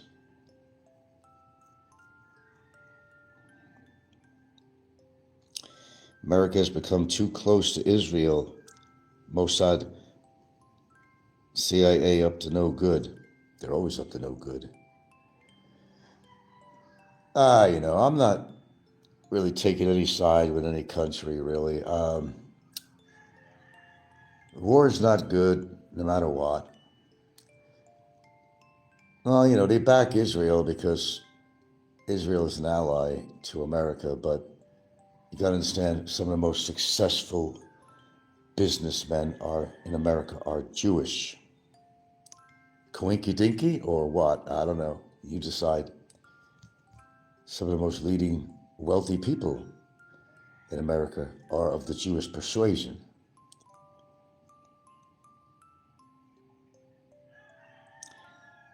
That almost seems like I need something in my belly here.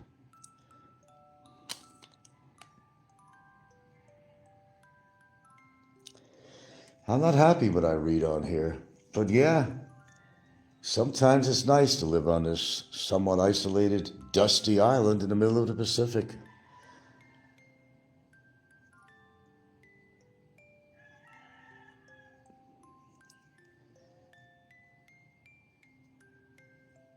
I don't mind at all, considering everything.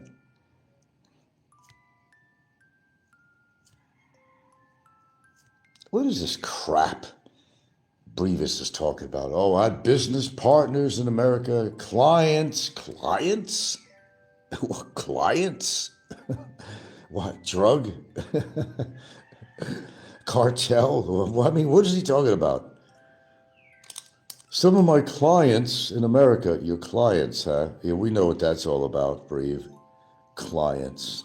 Good Lord, thinks he's a big businessman now.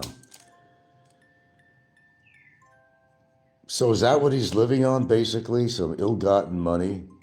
Am I supposed to be surprised? Told you I have my own theories.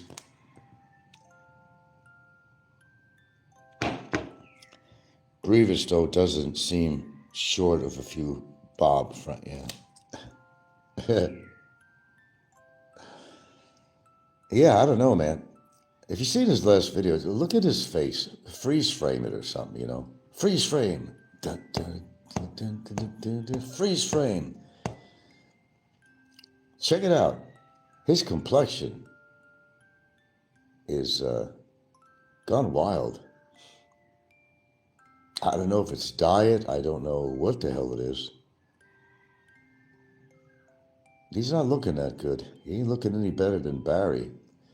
Now, that picture he put up of Barry, we're still waiting for the big gala preview or whatever of him supposedly videotaping Barry doing a little story or something. If he had it, it would be out there. Maybe he wasn't able to do any video. I don't know. If it comes out, then he was able to. If it doesn't, then obviously, with all the shit that was going on having to do with vitality, I think they're going to be a little stricter. Who's going to walk in there with a video, with a phone? Yeah, maybe that's what's going on.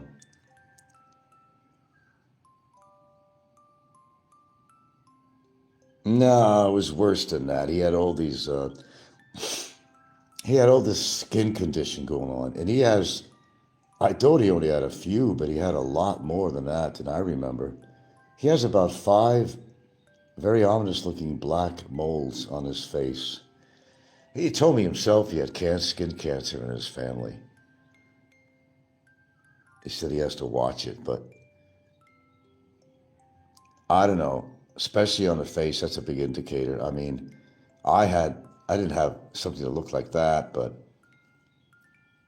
I did go and have, years ago, a couple of little bugaboos, taken off by Mohs surgery. One of them was MOHS. That were actually basil or, how do they call it? Basil or basil on this? Or was squamous. Squamous being a step up from basil, which is not worrisome. Squamous is kind of secondary, which could lead to the bad boy. So, had that taken care of, but I'm always, the last time I was in Cebu, I was supposed to do that, but I completely forgot to stop by a skin doctor's office and just have some things checked out. You have to, it's important. But in his face, they're very prominent. You just got to freeze frame it and look at it, blow it up. And he has about maybe 5 of these things, dark moles on it. That's not a good indicator.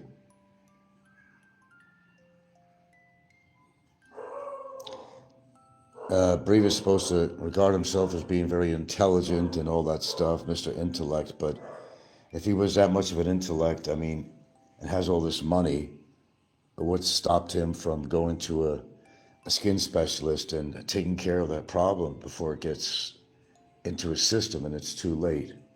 Oh, there comes the sun, here comes the sun.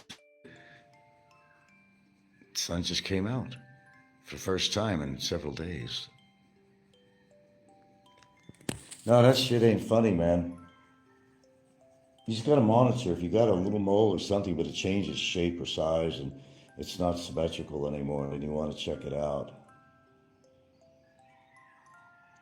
Yeah, I do know about these things, There's very little I know something about.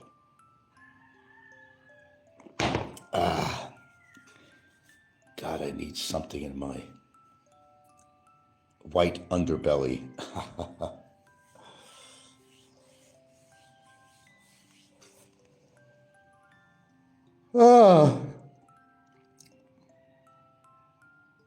I don't know, man.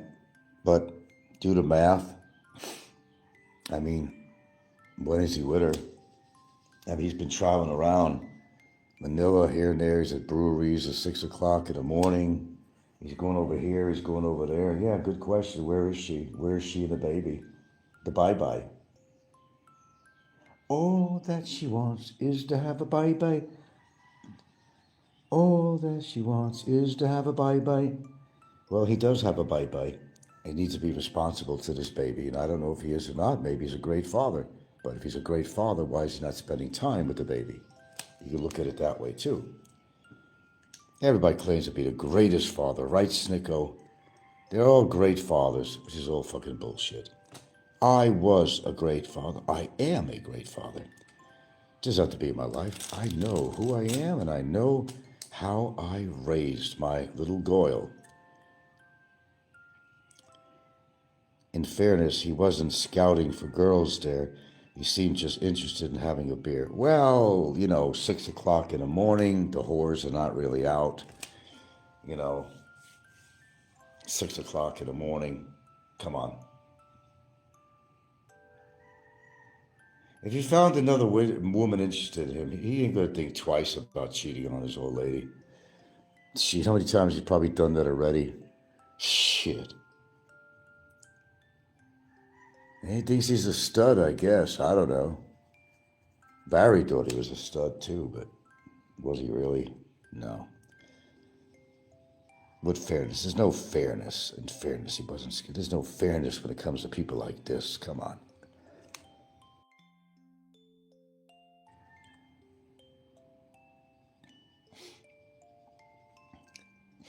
Yeah, the air has been terrible lately.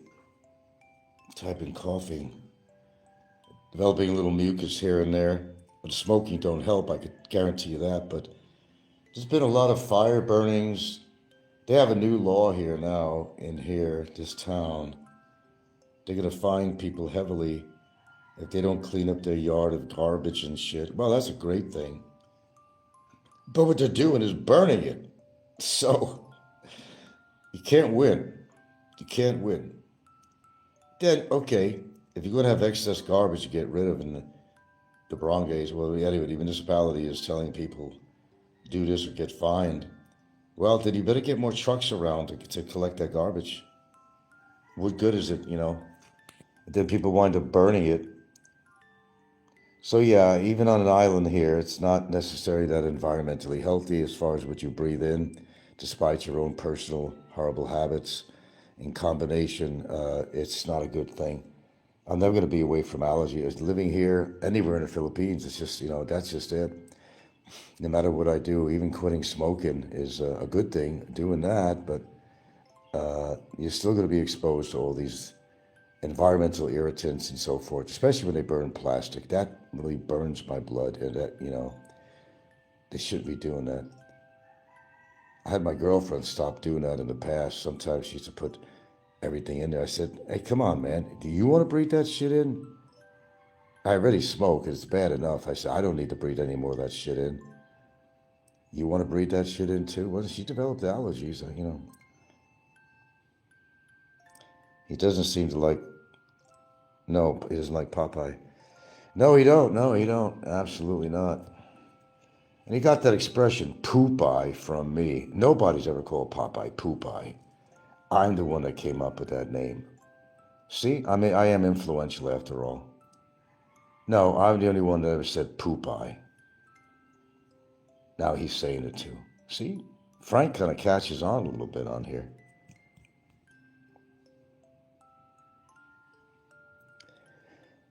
I don't know. I just don't see the purpose of coming to this. I don't know, man. I just don't see the purpose of coming to this country and just getting into trouble and doing some of the shit these people do. It just doesn't make sense at all. It really doesn't. Why do you want to do that? Especially this country? Give me a break, man. Seriously.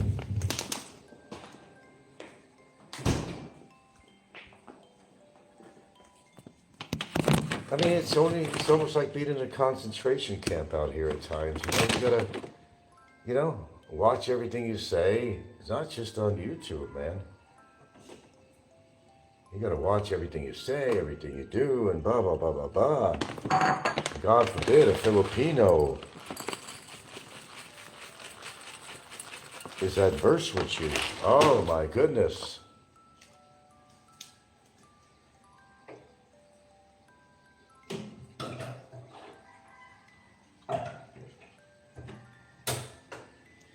Pardon me, I'm gonna make some oatmeal here because my stomach needs something in it.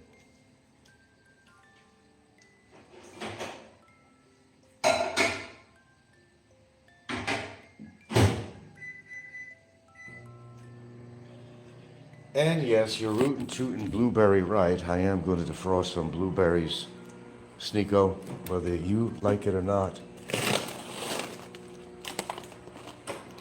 That's right. I'm going to eat them just for you.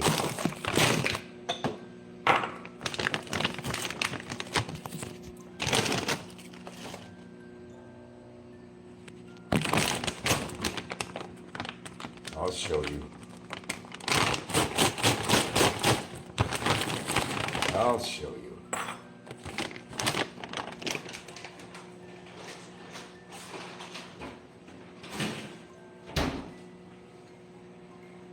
Going against my constitutional rights.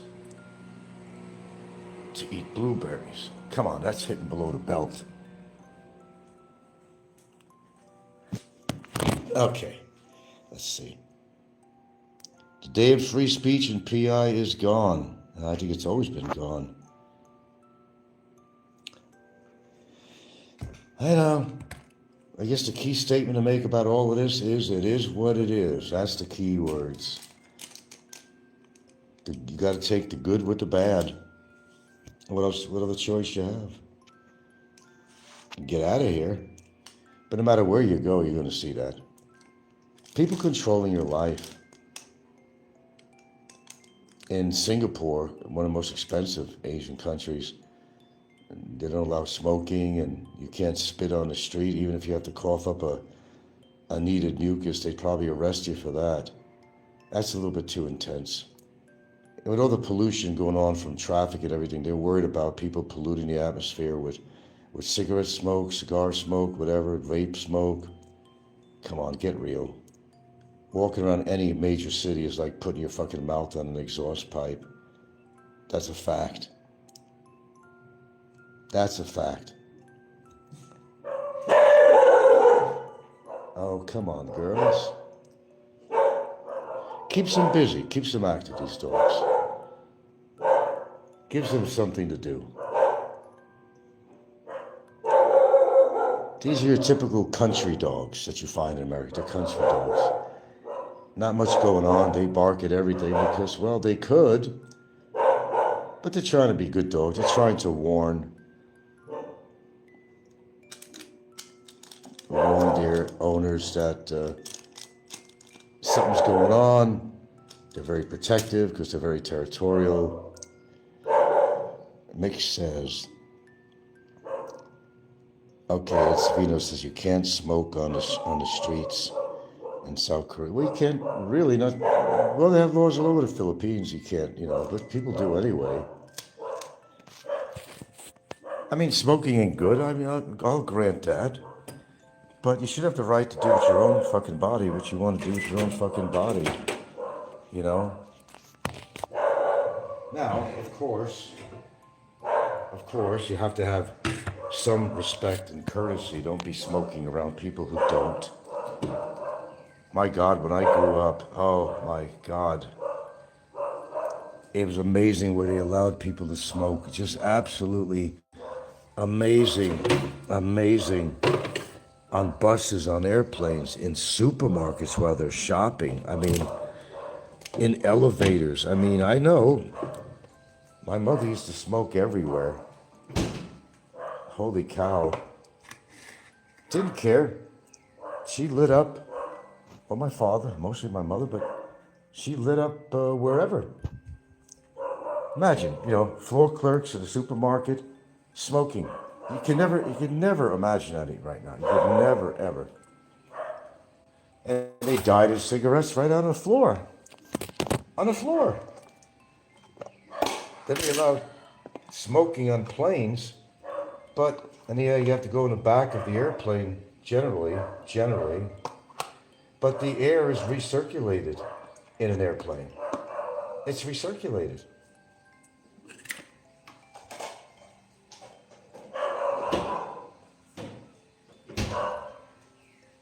Don't make any sense.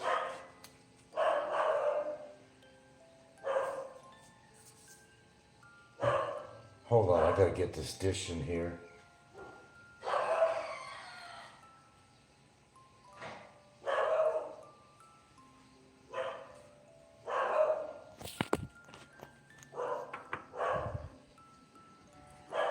Got to defrost. There you go. Nice meal. We got green tea. We got blueberries. We got oatmeal. And I got a substitute. This is not butter. I usually put real butter, but this is Nuttiflex. If you have to use anything that could be as tasty as butter, it doesn't have all that shit in it like margarine, this will be your alternative. All the little children like mush.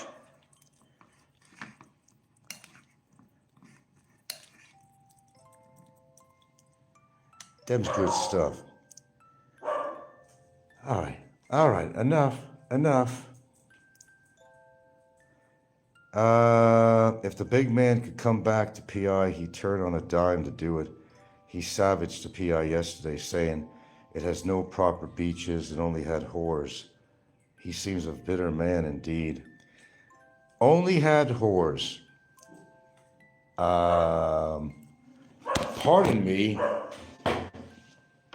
but didn't he meet his girlfriends in the Philippines? So what kind of a statement is that? I think that's a horrible statement. So in other words, if they only have whores, that means, is that who he's with? What is he trying to say? I think he bit himself on his own ass, on that one, on that statement. Doesn't sound good, does it? What a statement that is. The Philippine only has whores. He said that, huh? Well, what does it say about the women that he's with? Is he going to call them whores? Come on, man.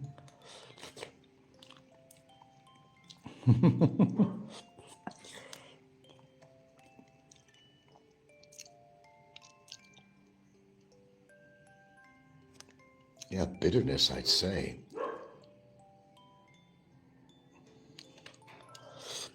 It's a little too hot.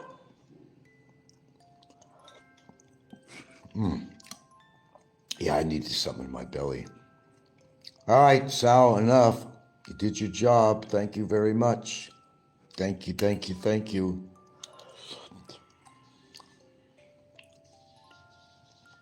Boy, what a month this is going to be, because not only was it my 10th year anniversary, but let's see, also Valentine's Day. Another son is birthday this month. Her mother's birthday is this month, her 90th birthday. Wow. There might have been something else too. Very eventful month this month. And yay, only 28 days this month?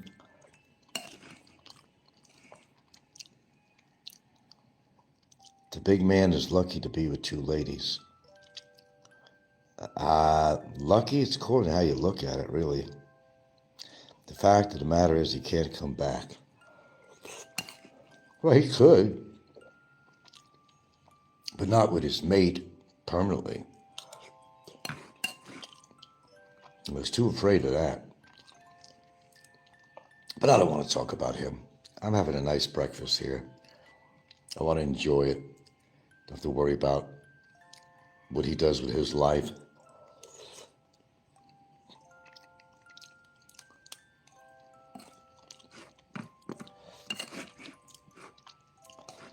I'm getting curious, though, how long they plan on keeping Barry incarcerated.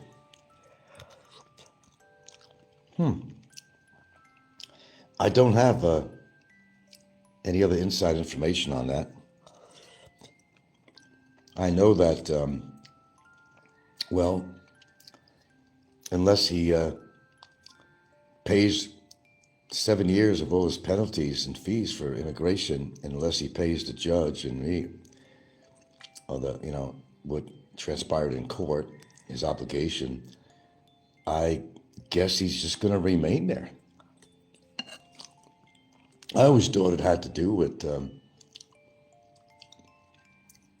was just a measure that they take, Well, it still is, but there was a limitation of 6 months or something. And what do you call that again? That they keep you extra time if you didn't pay your dues and all that stuff, which you owe. But I always thought there was a 6-month limit to that, but apparently not.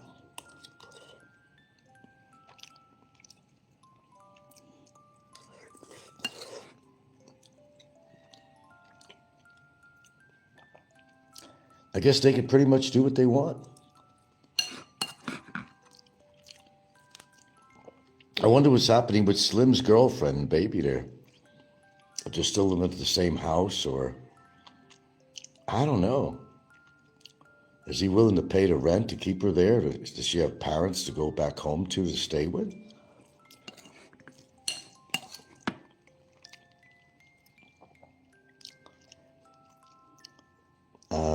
I haven't heard much of McFish Sandwich lately. You need to be aware of this. For me, that's a sign he's up to no good. In the background, be vigilant. Now I'm real worried.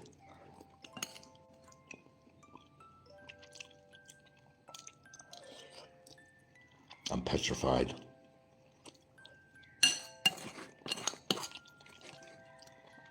Not.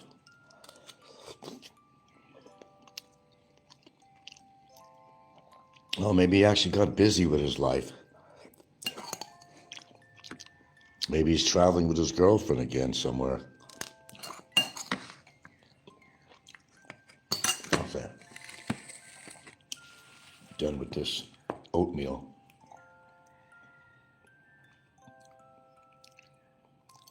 Ah, they're all sneaky.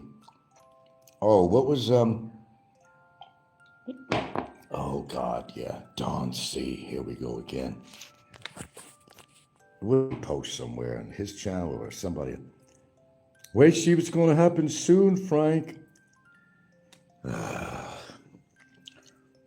If you wait long enough, anything could obviously happen, but, I mean, always trying to intimidate me. Oh, there's something going on, Frank. There's been something going on for 10 years. If I had to take heed to every threat or something. Oh my God. Oh, there's Pennywise. Greetings.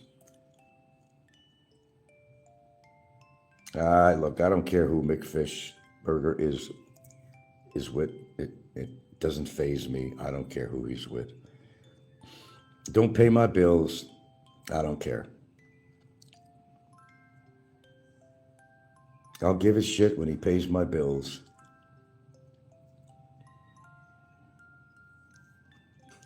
Which ain't gonna happen. I just think they all should put their money where their mouth is. If they really want to support Barry, he would have been out of there by now. They were never in support of him. I was the denominator of all this, you know. They figured if they helped Barry with the court judgment, you know, then they'd have to help me. And that's another reason why they're not helping him out. They don't want to see me get any money. But if they're supposed to have all the money, you know, like I said, if they have all that money they claim to have, then that's just, you know, pocket lint to them. Pocket lint. They could easily, between the two high rollers, can piece their money together and get them out of jail.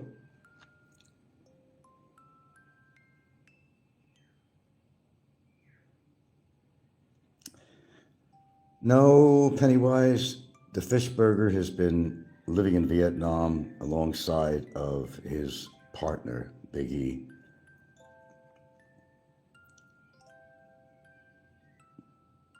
Good buddies.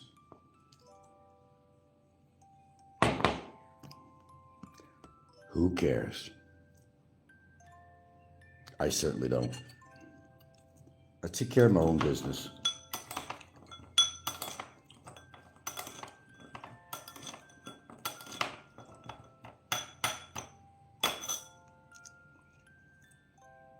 Yeah, I think Da Nang, I believe. Yeah.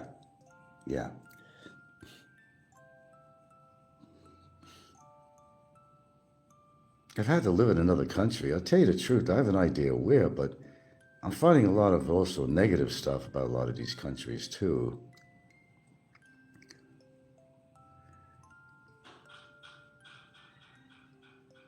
I don't know. Cambodia is not as bad as I heard, you know. You got nice areas of Cambodia, and it's cheaper living out there for any expat that wants to come out.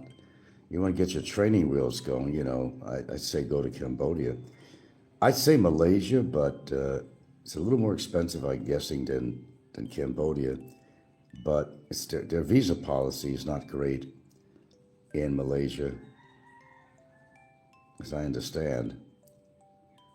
You could keep on renewing after 3 months or something, but If you keep on doing that, they become suspicious, and then they may not allow you to renew again. So there you go.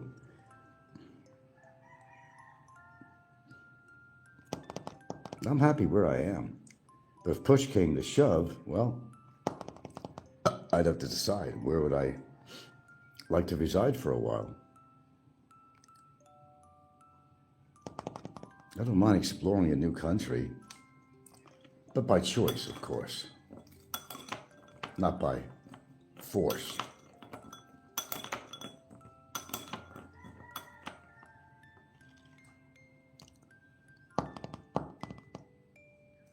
There's always bugaboos about every country. Let's face it.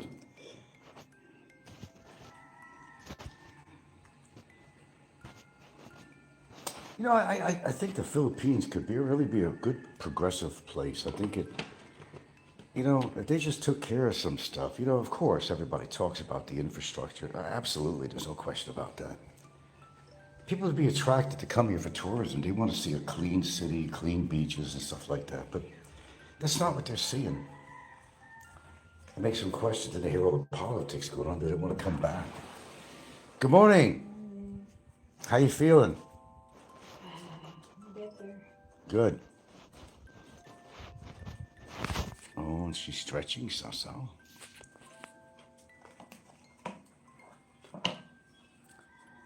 Brand new day, baby. Brand new day. Brand new day. Everybody just say hello to lovely Gilda before I walk out of the room. Did I say lovely? Yes. Anyway. In PI, there are fine malls. Yes, there are. I love them. If you have a bit of cash, it's as good as anywhere. Yeah. You can't rely on malls alone. Let's face the fact, you know, if you're a foreigner coming out here, or you decide to live here, you're going to gravitate toward the malls because, okay, let's say you're going to do your little tourist bit, you know, atypical tourist, you know. All right, go see the sights, go see the statues, go see the church, monuments, stuff like that. But once you've done that, you've done it.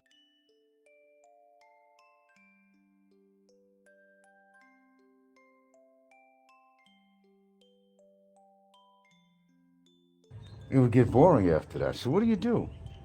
That's what I did. I saw these little tourist sites, the Magellan Cross and all that stuff.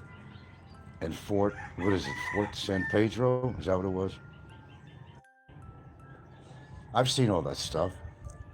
You wind up in a fucking mall because it's cooler and there are great amenities in the mall, such as restaurants, Western food, and you can buy clothing that you like and name brands, and you know, it's something to do because the place is big enough that you make a partial day out of it if you really wanted to. Sit around, have something cool to drink, have a little treat or snack or something, an ice cream, or have a meal, or you know, you could stretch it out. And that's what people do, and that's what a lot of local Filipinos do.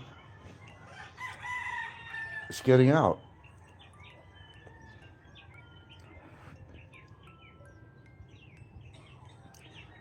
Well, it's according to what mall. According to what mall. Like, you know, if you want to go to Robinson's in Fuente, a very basic food court. I never found anything that they have there to be interesting at all. A lot of times, you know, we wind up at Sbarro's because, you know, we just can't figure what the hell we want. She's more versatile than I am. There'll always be some kind of a fish meal or something there that. Then we just say, I don't know what I want. Let's just go to Sbarro's. And we wanted to go to Sbarro's, which is not a bad gig.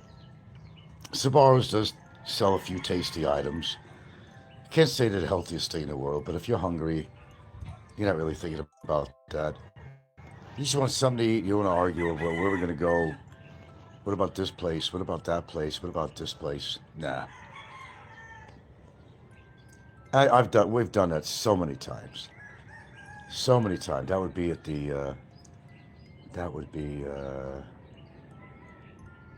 no, that's at the Robinson's Fuente Mall.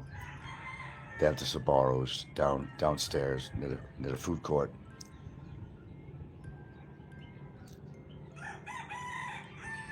Well, what's a regular guy going to do with his time? Why is he waiting until he goes back to Canada? Why? What is he waiting for, anyway?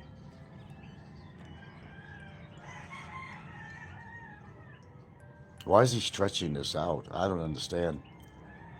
He's got nothing going on for him in the Philippines. Why don't he go back home and go back to work or something and earn some money, and maybe he'll find a Canadian girlfriend.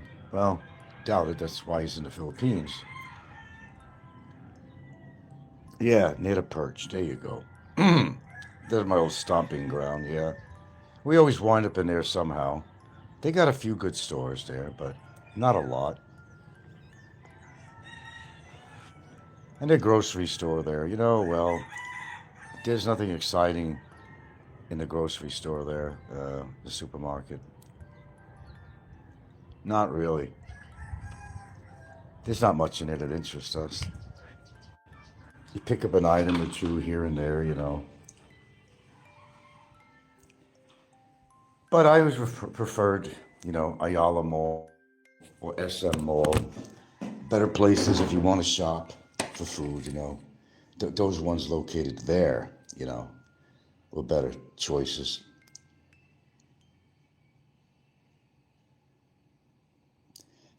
Pennywise says, Chris and Sabu tried to poach the perch from you. Well, he lost on that. And everybody wonders. A lot of speculation. I don't know. Mental illness, going back to America, breakup of his relationship. I don't know.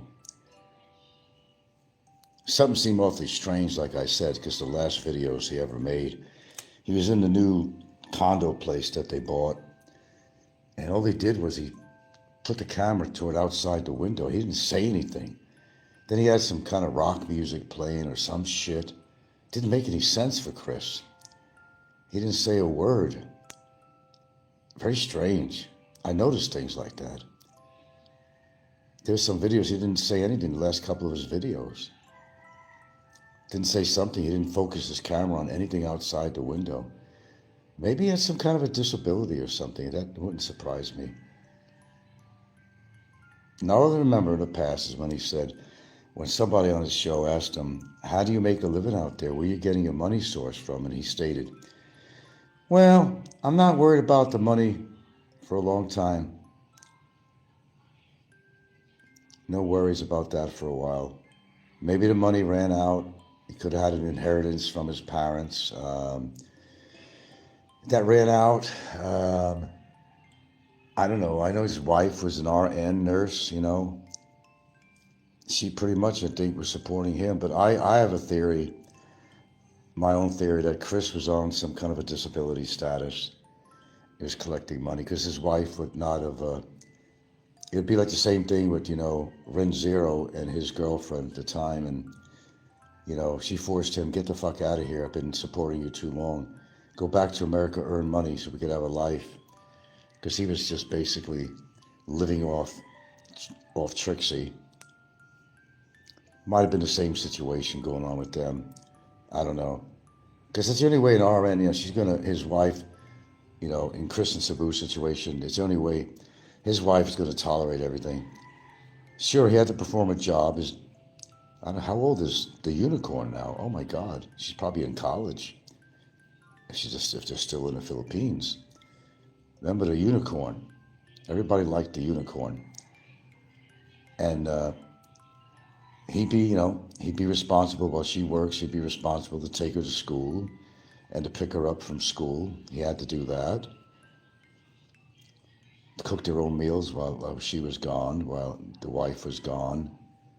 So yeah, there's definitely, if there's any mystery out here, the mystery of Chris and Cebu remains as such a mystery. Maybe he was an early investor in Bitcoin. Who the fuck knows? I thought his wife was just a caregiver in America. Chris's wife? No, all I know is she was some kind of a registered nurse or something. My memory serves me right. That was made mention. And, a registered nurse or, they made fair money for Philippines. It was certainly enough to sustain Chris and the daughter.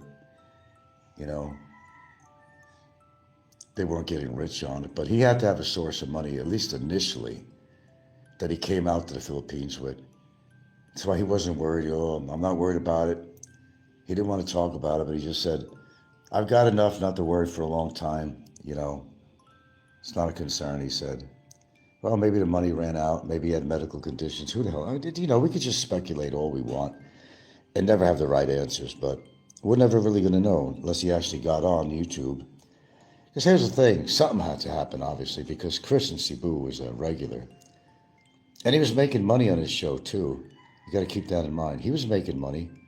In his heyday, oh my God, you go to a live, he's walking around the streets around Fuente Circle and all that. He was acknowledging hundreds of people coming on there. They were giving him donations. They were happy to see a little bit of Cebu because they've made trips there before, and it's like bringing back memories. So when Chris was walking the streets, it was like they were there too with him, and they loved it. They loved it.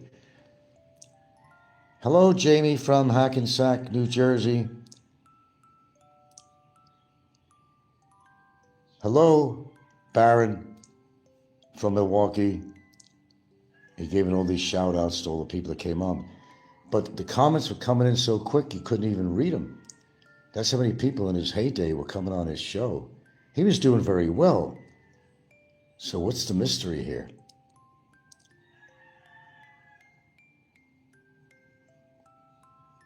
Is that what you think, that Chris was a Bitcoin millionaire? Do you believe that? Honestly believe that? They're all Bitcoin millionaires, right? Jay, Brevis, they're all Bitcoin millionaires. So they say.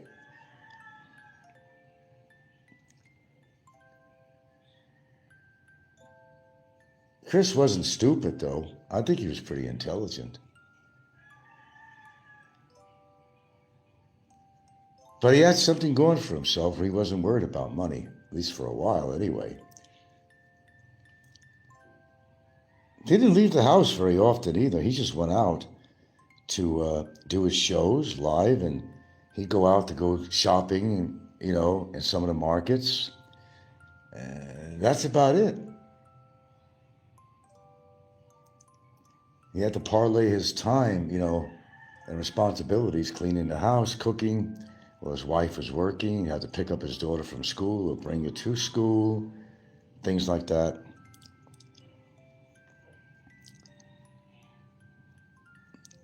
Look, I'm not that interested that I want to go all. I don't even know what his condo complex is, to tell you the truth. Except he didn't like the location. It was not central to where he used to hang out. So that's why you didn't see him going back into Cebu in the center city there, and do his thing. I guess the thrill was gone since he was living at that place. It was near the SMC side. Is that where it was? There's other complexes there too. All I know is he looked out his window. There's nothing but barren land in front of there. I don't know, maybe it's all built up now. But the view from his window, it was just a kind of a vast area, as I remember right. There was nothing to photograph. Strange fellow he was. What everybody used to like when the unicorn would come on, I liked that, the unicorn. She was just a child at the time. God, she's got to be in college now. Or even halfway through college. Maybe even finished college. It's been a while. How people grow up.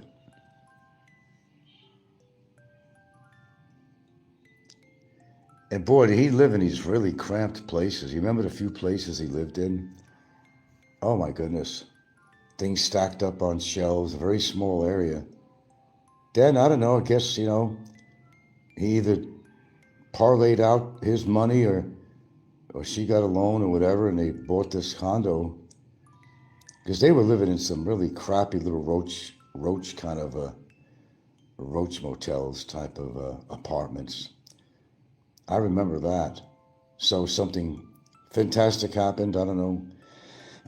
Gave up his money, to get into a condo, a down payment or something, and with her working as a nurse, had good collateral or good financial standings for a loan.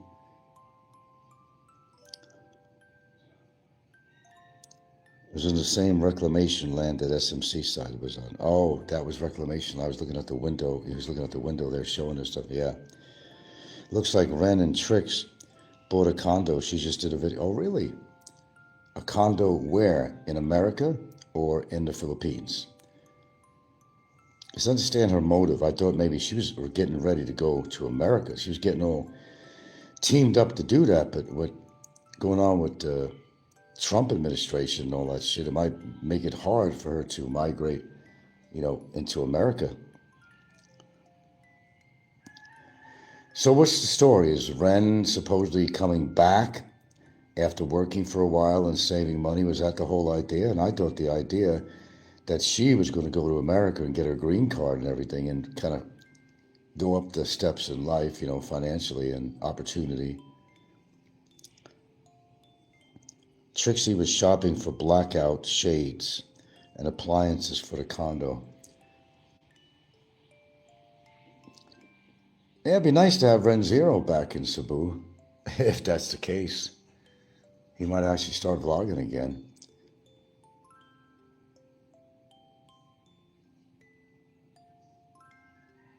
He'll grow his beard back, I guess, I don't know what he's looking like these days, but according to what job he's working. What did you say he was working? Was he doing stuff for Amazon delivery? Or was he a security guard or some shit like that? Which one was it? Ren was working hard and sending money back to his wife. Maybe that was a game plan, but why was she going to go to America? To visit him? Or did she have plans to stay in America and live there?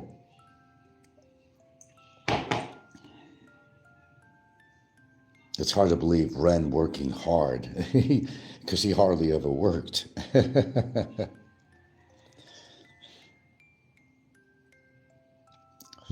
Well, he owes her that much. I mean, she took care of him for all these years.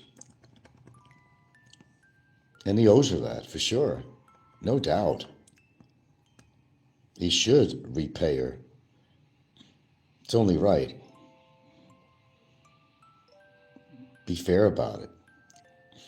She probably put, boots to the ground and told him, get back to America and work your ass off so we can go buy a home or a condo or something.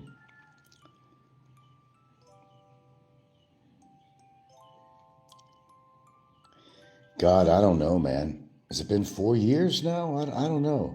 Folks, anybody want to hone in on that? How long has Ren been gone? Well, there's another thing, too. There's another reason we'll go back to the States because, I don't remember, man. Because, he needed to add to his Social Security. Because they get the last, 5 years, they do their calculations. He needed to, he's nowhere near retirement age yet. What is he now? He's over 50 now, right? So he had to pay into the system because, I'm sure they planned this out. I think he had to go back to work for Social Security's sake. So that when he gets to be retirement age, he's going to have something coming in to contribute. I don't remember when he went back.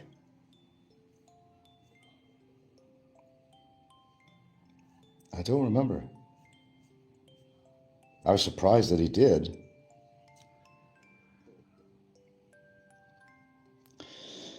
Okay, so work a minimum of 10 years or 40 quarters to be eligible. Okay.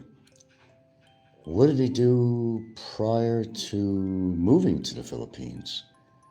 What line of work was Ren in before he moved to the Philippines? What did he do? Where did he work? He had to work somewhere.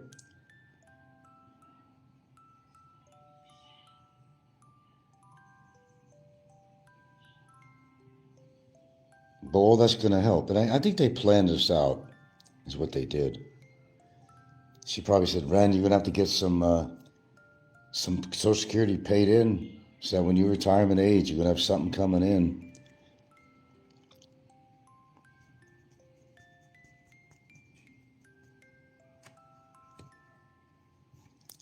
Social Security calculates the highest earnings, 35 years of work. Yeah, I know how to work on that. All right, well, something gave. You never gonna know until they actually talk about it and tell the truth about it. He had a reason to go out there, and I think she forced him to do so.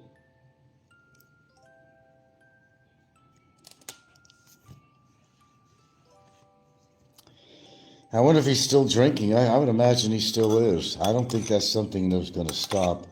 So after all this, does his health go into a decline when he comes back to the Philippines? Say they get the condo and all that.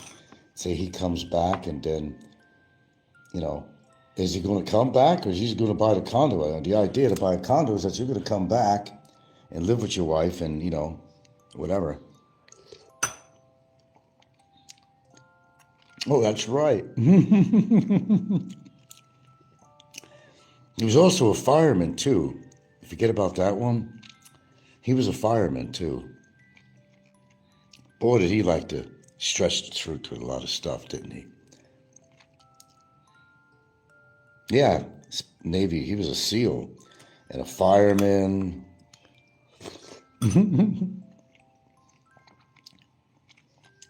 He was entertaining, wasn't he? But he knew editing. He knew how to. I have no problem with the videos he did. He did a good job adding music in the right place, background music. Ren was actually a good vlogger. For me to say that, But Ren was actually a good vlogger.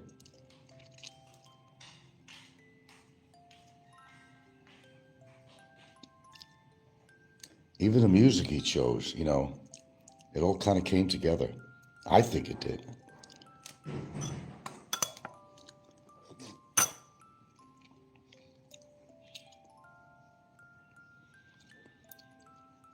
Of course I met him. Where have you been? I met him several times. They came over my condo rental when I was visiting in Cebu back in the day. Him and Trixie. He was drinking his big old Red Bull, whatever, drunk, trying to find fault with me. That's why he came over to interview me. But then he left very disappointed and admitted it. He couldn't find any dirt on me. He goes, I gotta admit, he said, that I was trying to find dirt with Frank. But I just couldn't find anything. That was a great time. No, he's not bigger than me. No. Ren was shorter than me. And Trixie was way taller than him. And she came up to about my height, maybe even an inch taller. We got a delivery here. Gilda? Hold on, folks.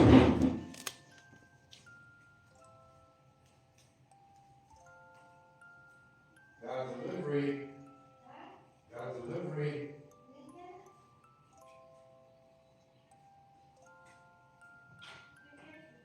Hello. What's your house?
No, it wasn't for me. It was for her daughter. Her daughter.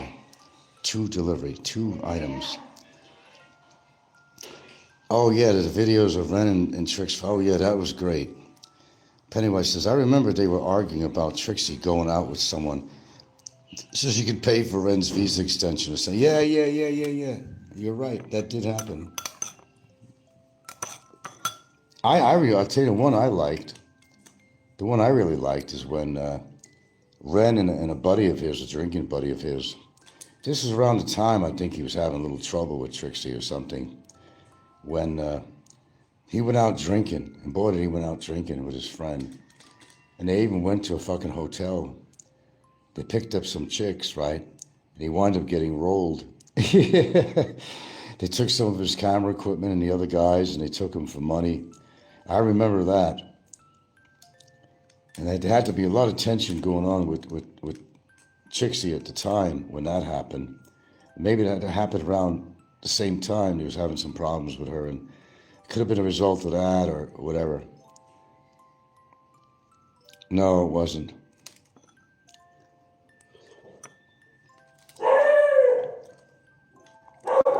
Well, I don't believe so, no.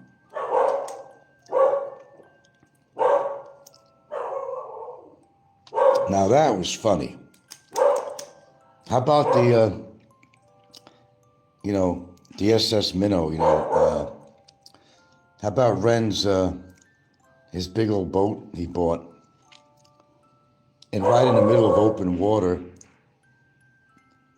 they collide with another vessel.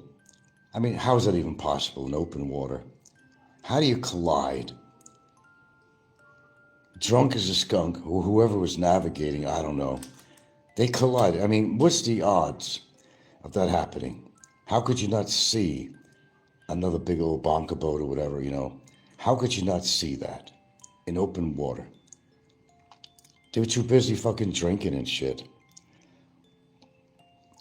I remember Ren saying Snikko was hitting on a waitress that Snikko did not know was a ladyboy. Well, in all fairness, you don't know these days. You don't know. They look so good, They look better than the Filipinos themselves.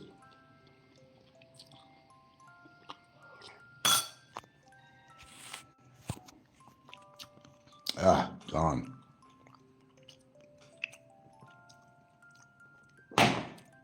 How's that for breakfast? Oh, nothing would surprise me, Pennywise. Nothing. What those guys did, nothing would surprise me. Still won't. I'm not surprised by just about anything, really. None of the antics these people get themselves into surprises me. Not a thing. Might be the same waitress that Snikko was dancing with, but the waitress was in her male form. Remember the forbidden dance at the forbidden dance. Oh, yes. Oh, yeah, with Snikko. That forbidden dance. Oh, yeah. Now that you remind me, how funny was that? That was rich. These guys, they are entertaining. They could be a pain in the ass, but stop scratching, Jim. But they were really entertaining. Think about it, really. They still are. They still are entertaining. Sometimes I get too much of it, and sometimes I don't get enough of it sometimes, too. They're all entertaining. Why bother to listen to somebody unless they're entertaining somehow, some way? He was doing a lambada.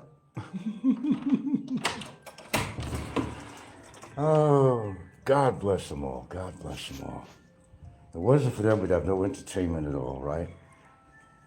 Now, I might have a slight disconnect in a minute here. I'm going to the back of the house.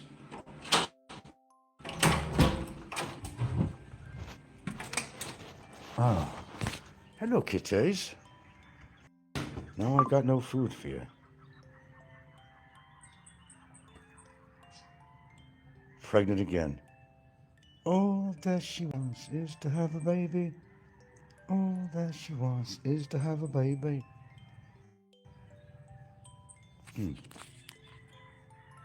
La Bamba. Oh my.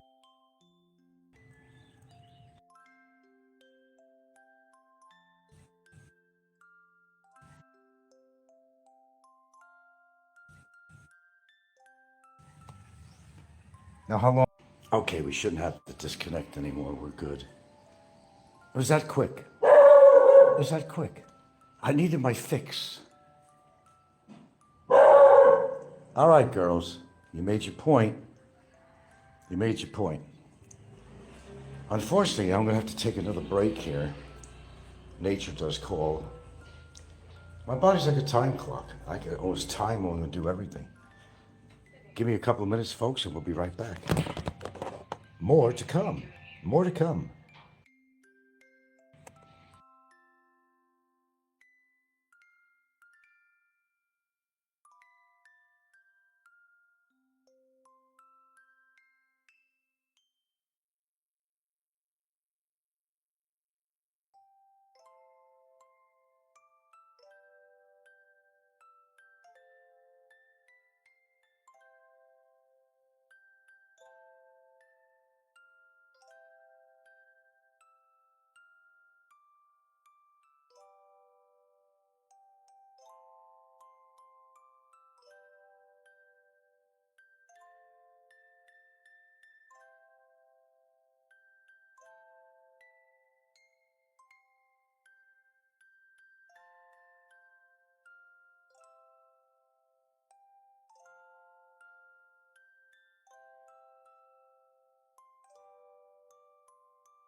Sorry about that, Chief.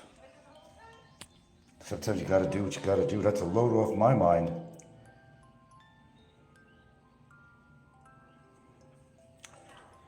Whew. I'm much better now. Much better. Tell you, my body's like a time clock. I could almost set the clock as to what I do in the morning or what's to come.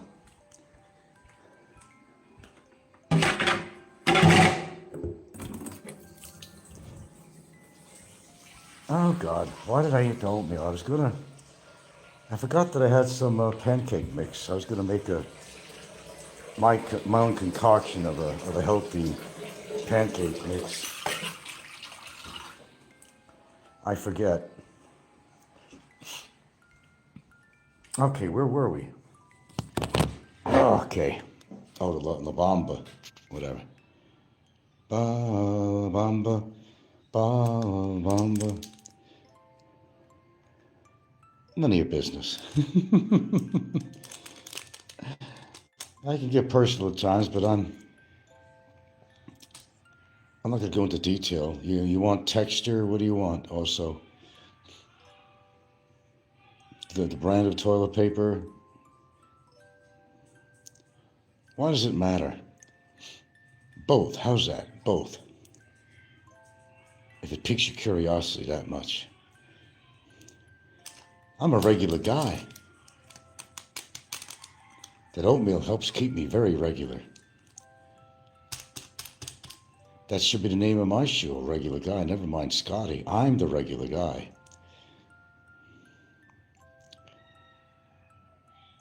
No, I don't have a bum gun. Always use toilet paper, but I go beyond that. Don't have to know. I go beyond toilet paper. I want to make sure I'm squeaky clean. But I'll tell you what, I do go through toilet paper in this house, I'll tell you that. I'm the main culprit, really. Oh, I certainly do. Somebody says, Frank, you're full of shit. I probably, to some point, have to agree. Because I'm a regular guy. I kind of wish I had a bum gun. We never hooked up one. In fact, I got to buy a new toilet seat. It came back off the hinges. Here's the bad thing. You choose the wrong toilet, you might have to replace the whole toilet because some of these toilets, it's not like they have those holes on either side and the back. You could put the toilet seat cover on there. This one you couldn't do. It has holes, but you can't get to it. And it takes a special seat cover on here. Sometimes it's better just to get one of these really standard toilets and that have pretty much universal toilet seat covers. Just very simple, very simple. You know, you got a hole on each side in the back and you got like a butterfly nut or something on there. Simple as that, but this was more complicated. So now we gotta buy another seat. Or another toilet. Just keeps on happening. We might have to replace the whole damn toilet. No, we have a fairly quality good one. But it's just the seats, you know, and you gotta look around. You gotta shop around. Do you still watch Jim? His new video says his wife now has to go home before the barangay court for some type of complaint. She has to go home. No, I did see some of it. I thought he was talking about something in the past. In the beginning when he was having trouble. His video says his wife now has to go home. What do you mean home? She is home. She's at the house. Before the barangay court for some type of complaint. Boy, they're just having trouble left and right, aren't they? Wow. There's my 13, by the way. You notice my new title of my show? It's My Philippines Interest 13. You didn't even make mention of that. Check it out. Home, there is no home in that sentence. Has to go before before the court? Is he going to act as a witness on Jim's account or regarding his nefarious affairs with the neighbors? And what do I see? Home? Okay, let me go read. Oh, okay, you're right. He said, Frank, do you still watch Jim? His new video says his wife now has to go before the barangay court for some type of complaint. Okay, my bad. Don't get mad. Don't get mad. I didn't read it right. Well, if she has to go before the court, it's, in reference to Jim, I guess as a witness. That's probably what it is, as a witness to the event of Jim and the neighbors, the bottle throwing at her, his son, her son, whatever, I imagine. Now you call me dyslexic? I should take you off here. No name calling on my show here. Come on. We got a good, respectable family show here, Behave. I have a low tolerance for that kind of shit.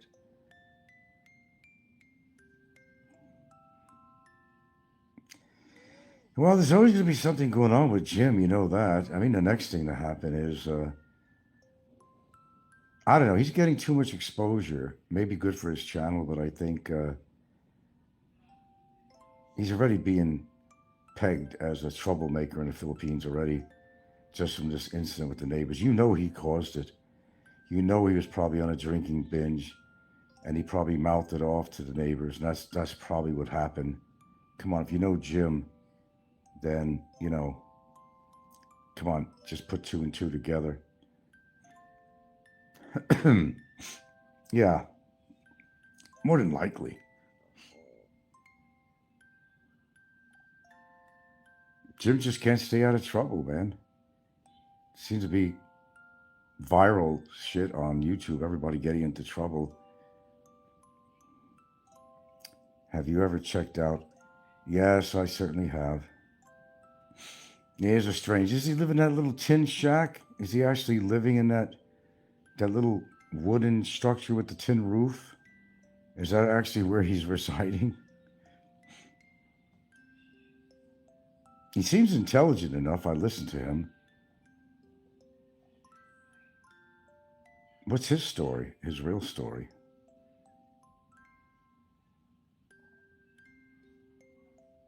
So he's actually living in that. Yeah, I do listen to him every now and again. I think I got him on my feed. I think I subscribed. Yeah, I did. He says he does not want to stay in a big house or the big house on the property. Whose property? When he says on the property. He doesn't want to stay in the big house. So why does he not want to stay in a big house? Whose property is it? Or he has no place to go, but he's going to live in that little tin shack or something. Is that what's going on? So he's renting the property. And you mean to tell me he's saying that for whatever reason, he doesn't want to live in the big house on the property. And why would he choose to do that? That doesn't make any sense.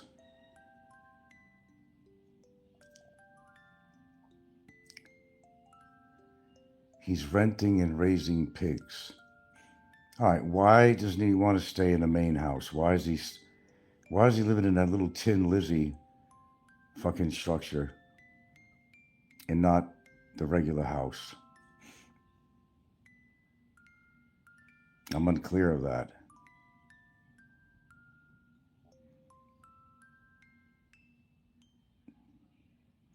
Strange people, man. It's relentless. I guess when all fails, raise pigs, right? He always had the dream of farming, so now he is living his dream, LOL. If that's the dream, bless his soul. I don't want to have no pigs around me slopping away. And I heard they make great pets, though. Some people go to bed with their pigs. Can you believe that? Oh my God, that snout alone reminds you of Ricky. The Ricky effect. You heard of the lake effect as far as weather's concerned? That's the Ricky effect. Having a schnozola, a snout like that. Look, everybody's got a reason why they're doing stuff, okay? As you obviously know, not everybody's going to tell you the truth about their lifestyle or what forces them to do this and live in that, live in this. I mean, look at Philly in the Philippines. Here at the 217 or 215, he calls it the 215.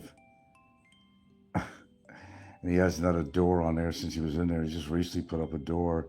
Can you imagine living like that? I mean, people do. Not a foreigner, though, you wouldn't think. Having chickens come into your house, snakes, lizards, and you're living like that and you have children there. It may not make sense to, I don't know, maybe it makes sense to some people. Don't make any sense to me. He finally gave in and bought a door. And when did he figure he needed that? There's no way I'd be in a house without a fucking door. You gotta sleep in peace.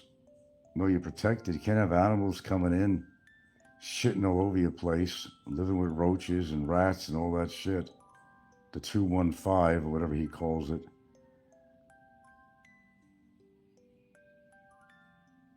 But Brian has Big Red. Yeah. Yeah, that was a recent purchase, wasn't it? He names everything Big Red. I just call my generator a piece of shit, but it works. It may take a while to get the Homestead 215. And what does 215 stand for anyway? Is that his physical address, 215 Swamp? He's an embarrassment to his own self. I still can't believe that he admitted in the past that he uses a penis pump.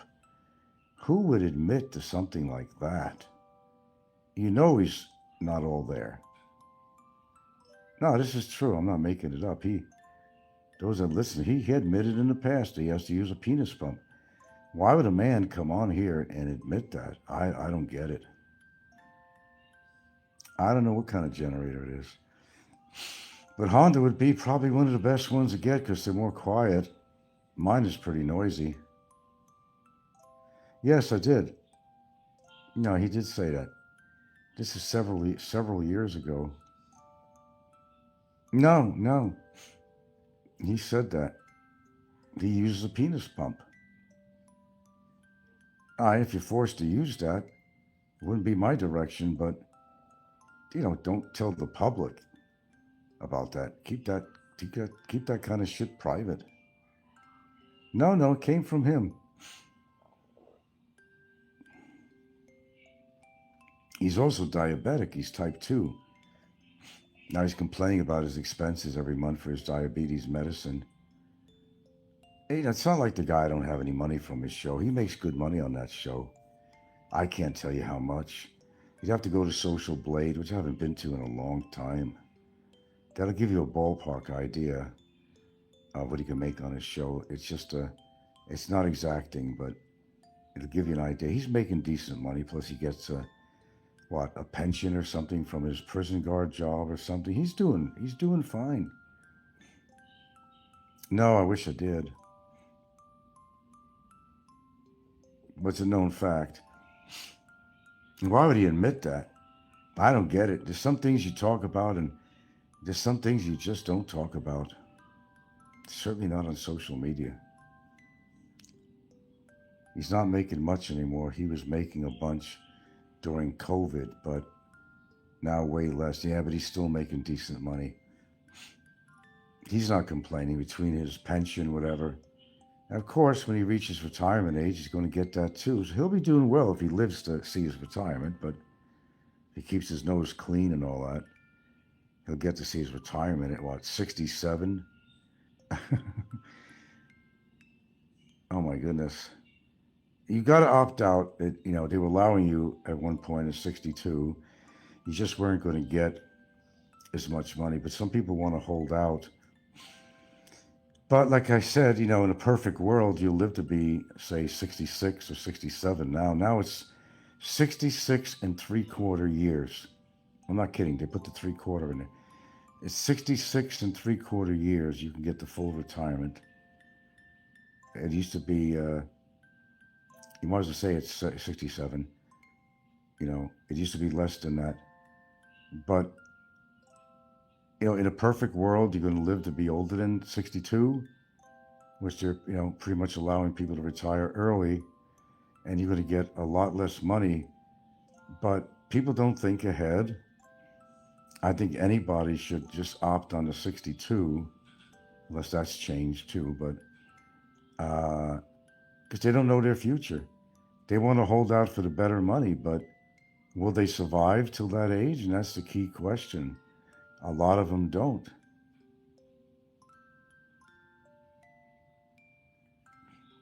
She had a captured viewership during COVID. Yeah, that would do it.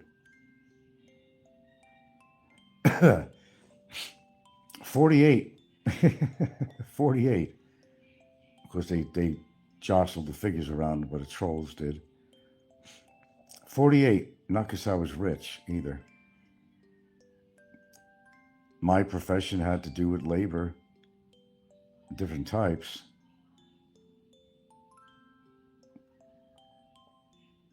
And there's certain things I just couldn't perform anymore.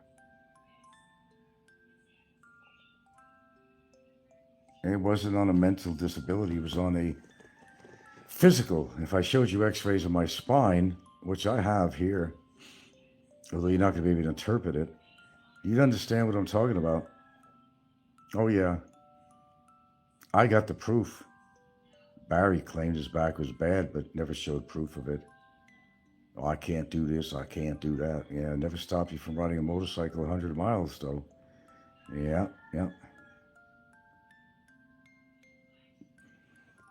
I got hurt at work a couple of times, actually, and none of my fault, actually. No, I'm glad I had LTD I paid in, long-term disability. They took that out of my check every time we get paid. It was probably the smartest thing I ever did as far as working there, because prior to that, I never took that out. But LTD was an option. They take X amount of money out of each paycheck, and I'm glad I did. It got me by a whole year after I just resigned, My LTD came in tax-free. Didn't pay a dime on taxes. I got my full checks for over a year. Not bad, huh? You're going to get people like Popeye to say, oh yeah, you're fucking the system and you're working the system. I wasn't working anything. Believe me, you go through scrutiny with Social Security to prove that you don't have a good, whatever your disability is. You go through a lot of scrutiny. They don't just hand out money like M&Ms. They don't do that. How Barry got through on this, I don't really know, but they don't just give money out. No. They go through a litany of tests and x-rays and all that shit. It has to be signed off by a doctor and of their choosing, not yours. Philly was also on disability. He fell off a loading docks behind the prison when he worked as a janitor in a prison. I thought he was a prison guard. You telling me now he was a janitor in the prison? Wow.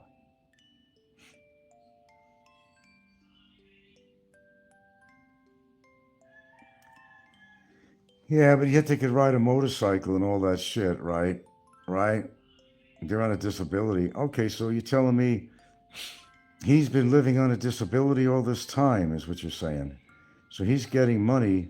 I don't know. Isn't he getting a pension from working at the prison? Which is it? Can you get both? I mean, explain that to me.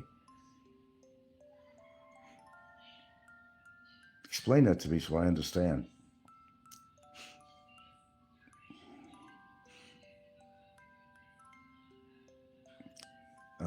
He was a prison guard first, but then he transferred to become he went down to a janitor. Then he was transferred to become a janitor in the same prison, a disability pension. So he's been living on a disability pension all this time, and even now, that's what he's getting. I don't know. I mean, I see him walking around doing this and that. I don't know where the disability is. I don't know. All this information, Pennywise.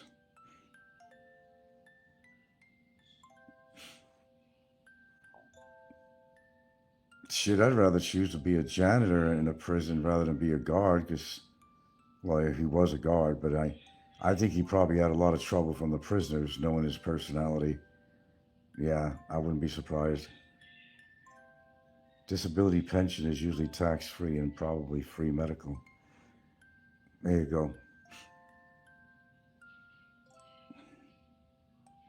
Well, while I had my LTD about a year time after I was out of there, it was all tax-free and still had the medical coverage and all that shit too. That was great.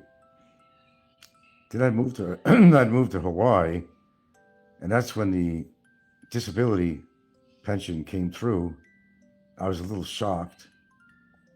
I was on the phone. I remember I was on my porch, my deck, talking to them. And I got a tiny bit of retroactive, wasn't much. I said, cool. I was just glad to be out of there, man, I mean, it was a good job, don't get me wrong. And for the time, I capped off at $17.30 an hour, I think, which at that time was half decent money. If you add the benefits to that, it's like the employer is actually putting out a hell of a lot more money than a $17 an hour. With the benefits and something, you're talking about $30 an hour or more when they have to, provide you with this and that. So, I mean, so it wasn't bad. For the time, it wasn't. No complaints on that.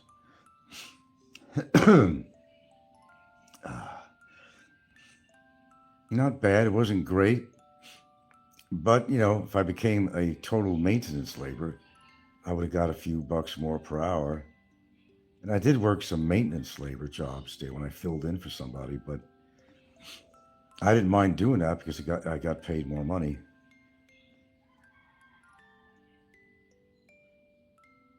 It wasn't, overall, it wasn't a bad job. I had certain freedoms, which is great.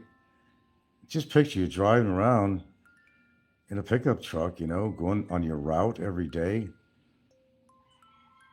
You go into your beautiful parks, and they had beautiful parks. There's no doubt about that. Some of the best in the nation, really.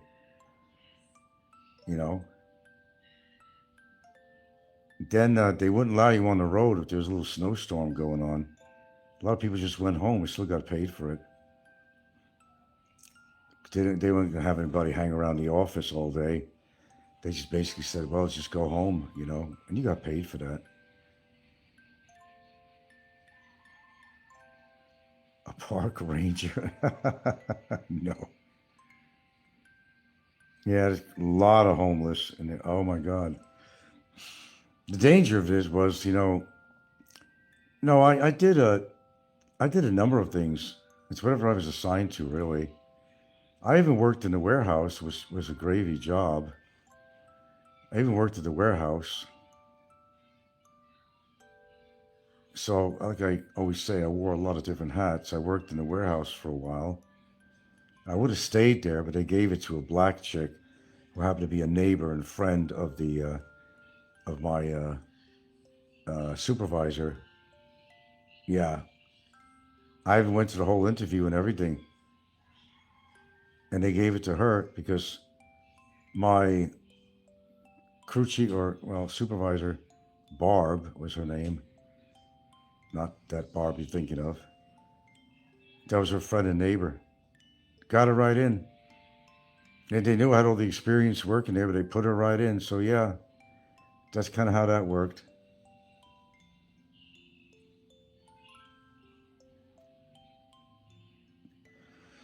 No, I did a number of things. You know. We'd be part of a crew that would go out and do a lot of mowing and weed eating in the park areas and the public near the thoroughfare of traffic. You know, there's these little islands and stuff in there we had to maintain. There was these little mini parks and there was some big parks. I also was doing routes where we were basically, it's the comfort station crew. Comfort station meaning restrooms, meaning CRs, if you don't get what comfort stations are. That was a gravy job. I did mostly a lot of that. And it was a great job. Oh, the fuck you do. If the bathrooms needed pressure washing, you got like a mounted tank on the bed of the truck.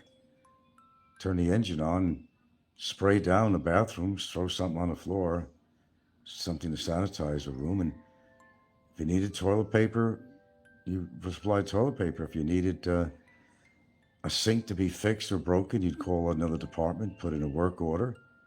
We had to call in these work orders, and they'd come and they'd fix it.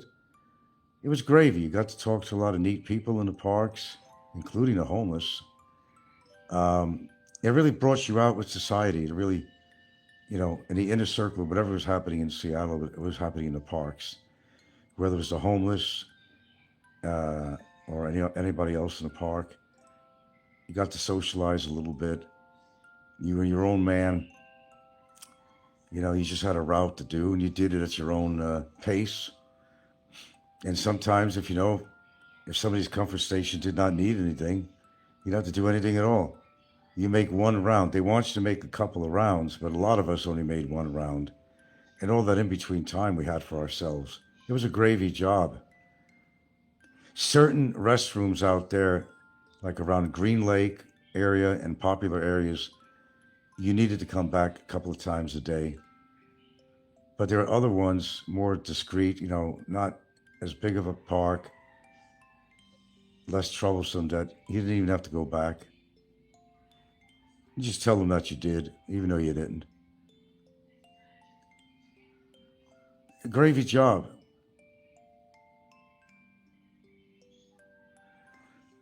Well, what do you expect of public bathrooms? They're going to be neat and clean unless somebody does it. Do you clean your own toilet? Do you clean your own bathroom? Do they pay you to do that? No, you don't get paid to do that. It's something you have to do. Want to get paid for it and have benefits too. I had no problem with doing that at all. It was easy work. It was easy work. And pretty much you were on your own. Oh, what are they barking at now? Okay.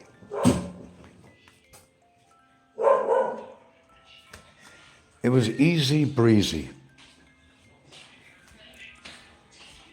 And you had certain freedoms. You weren't stuck in a goddamn office or shit like that. You weren't stuck in an office. Hell, I couldn't take that. So all in all, I'd have to say that it was a pretty good job. Considering, although other people weren't taking what they did. A lot of times you have to cover bases too, but they never appreciated that, you know. And that was the only crap. And, you know, some of your supervisors were pricks, you know. Yes, I did Gasworks. That was on my route. Absolutely, that was in the morning. And you didn't really want to be around Gasworks in the early morning. It's not light out yet. It's kind of a dangerous place to be. Oh, I like Gasworks Park. That was a fun place. Right on Lake Union, and that's where they have the fireworks display all the time. And I got to work. I get good money too. If it was on, especially on a day off, double, you know, holiday, triple, whatever it was. Get to see free fireworks. All I had to do was the graviest job in the world. I didn't even have to go in there. Imagine all the people trying to use 2 restrooms, big lines. I just go up to these chicks and say, here, bring this roll in there. Because I couldn't go in there anyway. The man shouldn't be in there. Because the men's room was never that crowded. The women all needed to go to the bathroom. The men's was nothing at all. I could walk in there, okay, hey, here's some toilet paper. Take an aspirin and call me in the morning, you know. Gravy work. Yeah, Gasworks was interesting. I didn't go there, but Kerry Park, as you're referring to. No, beautiful parks. It really wasn't a bad job. All in, and I know what, I should have stayed longer to get vested, you know. But I was in too big of a rush to get out of there and go live in Hawaii. I already owned the land at the time. And I was getting really fidgety on the job too, you know, certain things. And I just, Hawaii was like, my mind was polluted with all the trips I made to Hawaii. My mind was just, it was just going crazy on, you know, wanting to live in the land of aloha spirit and the beautiful oceans. And man, I was sold. Oh yeah, Gasworks was a cool place. I love, you know, going, you know, when they did produce gas, all that stuff's still there. It's like a landmark now. It's a landmark. Everything is still there. All the gasworks, you know, all the machinery, you know, it's covered, you know, and it's interesting just to look at it. But it could also be a dangerous place too. Certainly in the mornings. Oh yeah, we've come across some really potentially dangerous characters. It's part of the job. You don't know who you're going to deal with in the parks, especially nobody else in the park except you and some very suspicious looking guy on drugs or something, or homeless guy. You never knew what you were going to come into. So there was a little danger to the job too, though, it really was. Not to mention needles that the drug addicts, they would slip into the toilet paper, cardboard, you know, inside the toilet paper. Yeah. You could be changing the roll or something, you could get pricked. Or if you're going to go outside, you know, obviously there was the plastic bags in the trash can that gets filled up, you got to change it. But if they were throwing the needles in there and you lifted up the bag and it hit your thighs or knees or something, you could have got pricked by that. You could have got hepatitis or whatever. There were dangers. I had to go there one time because there was a murder-suicide, this couple. And they didn't call the hazmat crew. This was so fucking, but they didn't even need it though. It was in a car and some guy, I don't know, shot his chick and she was, I don't know, it was murder-suicide. Oh yeah, why don't you go down there, Frank, and with your pressure washer, there's a little bit of blood that's on the grass. I went there and there wasn't much. But I'm supposed to spray that down without a hazmat outfit or something. I don't know what the hell they had. I don't know. It was so badly run. You know, I told you the story about the guy that was practically a quadriplegic. They had him working on a garbage truck. He'd be the guy that stands in the back and he hops off and grabs the garbage, throws it into the... I don't know how this guy did it. He had prosthetic legs and prosthetic arm. They actually threw him in the back of...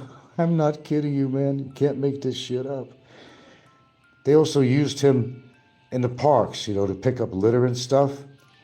He'd have to go down hills and stuff. I mean, the guy was like on prosthetics and stuff. It's just amazing some of the things I witnessed there.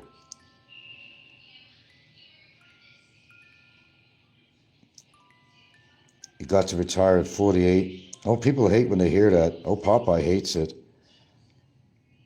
I didn't get rich. I mean, 48. That's many years I didn't have to work. I see that's a plus.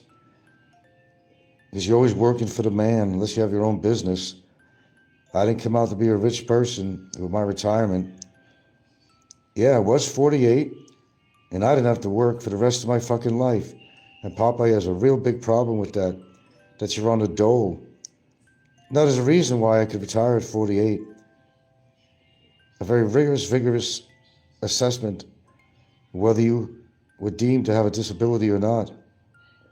But of course, Popeye, I'll say something about that. Yeah, Pennywise Popeye has been retired since 40 years old when he retired from the Navy. Yeah, he might have himself. He can't afford to speak. Hey, I see that's a plus. I don't have to work for the man beyond 48. People are working till their fucking 70s just to get that extra bucks in their retirement. Shit, yeah, you might say it, I had it easy. Absolutely. I will totally agree with you and admit it. I had it easy. I had it easy. Wouldn't you like to retire at 48 and live, of all places, and make insult to injury? And this is why people have a problem with this. To add insult to injury, I wound up moving to fucking Hawaii. Really got people. I mean, you not only got out on a disability, but when you got out, you got to live and own a home in fucking Hawaii. Wow.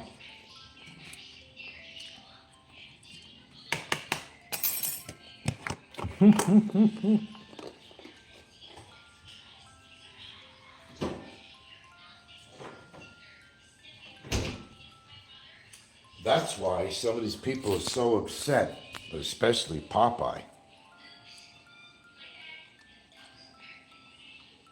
Popeye had to keep working in the civilian world since his ex-wife took half his pension. Yeah, what a shame that was. Pennywise says she took half his pension and got with a black man, according to Breeders.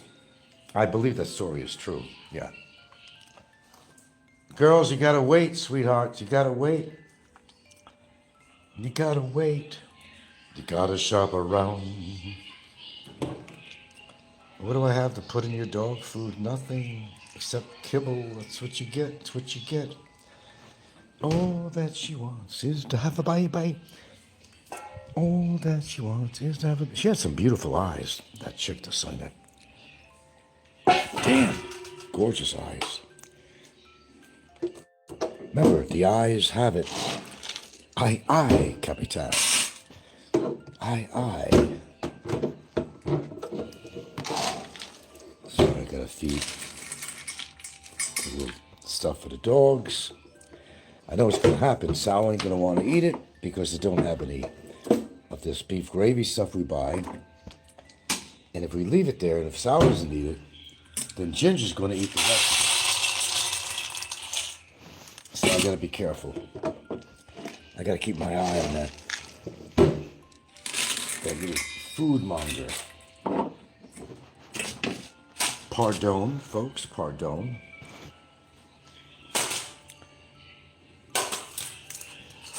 Eat your food.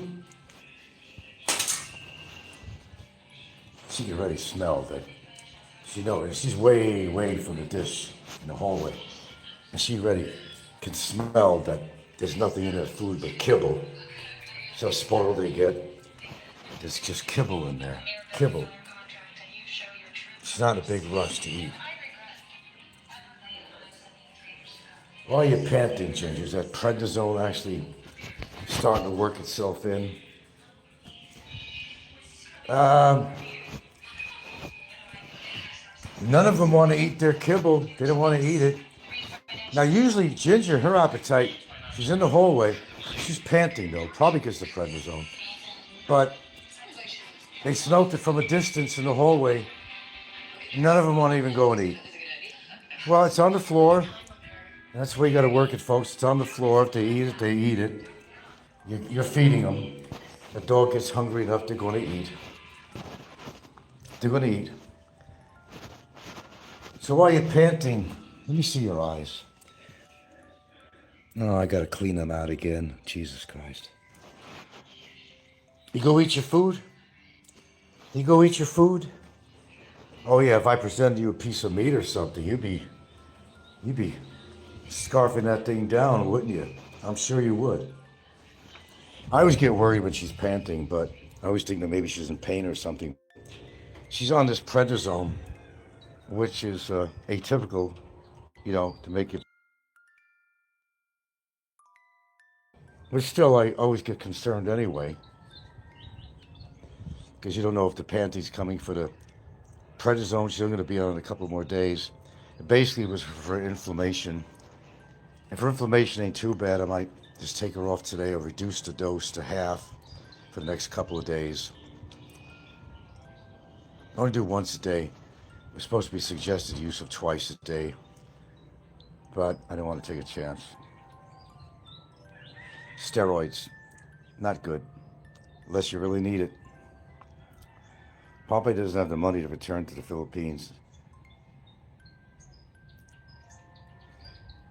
Oh, you know, she has allergies, inflammation on the skin, and nothing else has worked. So basically, the standard operation is to put them on some a low dose of prednisone 20.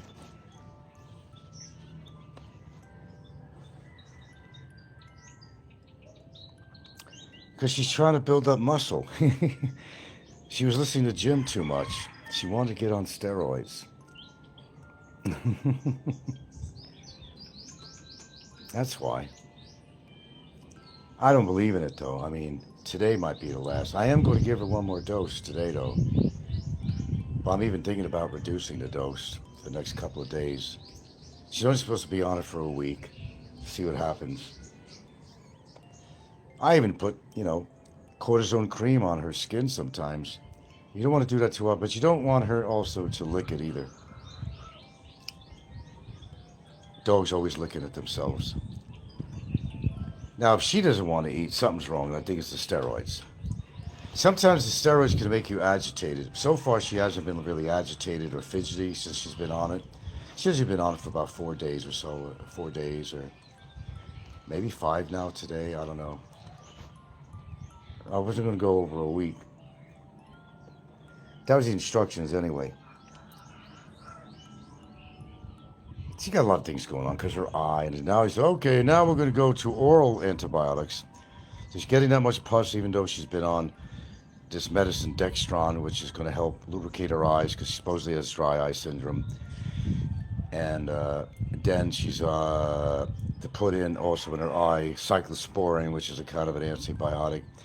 It's supposed to help the tear production after a while to get it back to normal so she doesn't have dry eyes. But you wind up taking that long term. We're getting off the... I'm not giving any more cyclosporin because it doesn't seem to be helping. There's always something, man. You know, there's always something. Let me see what's doing here.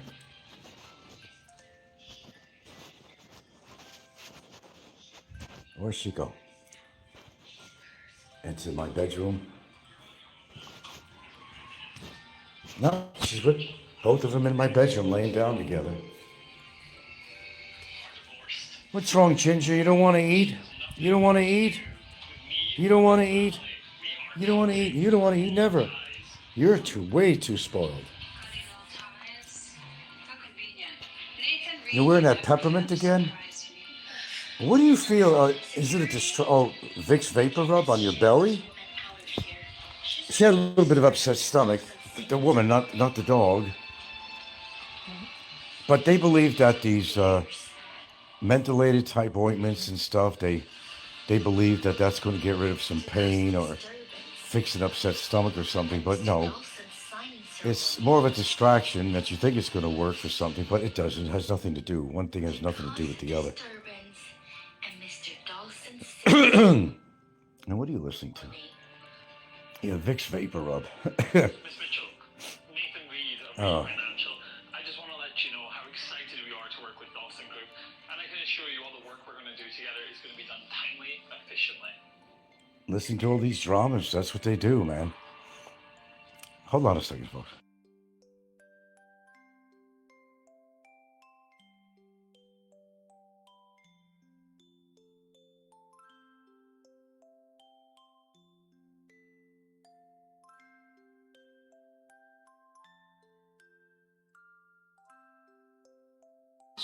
I asked her if she wanted to see a doctor. She said no. A little upset stomach. Yes, pay her no mind. It's hard to tell out here, you know.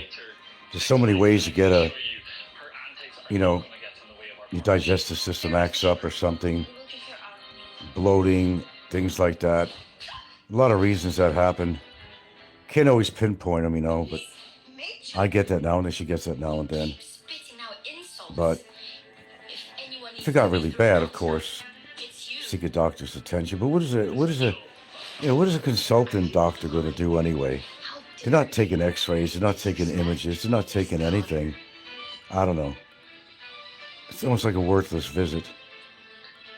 Miss Mitchell, I was the one who tore the contract. You don't want any warm ginger to settle your stomach? No, I want to make coffee. Excuse me? Miss Cotter, I this want to contract make coffee. existed only because of you. Well, coffee, I think, would aggravate your stomach. Whatever you please. But all right, you know, Okay. you got to do what you got to do.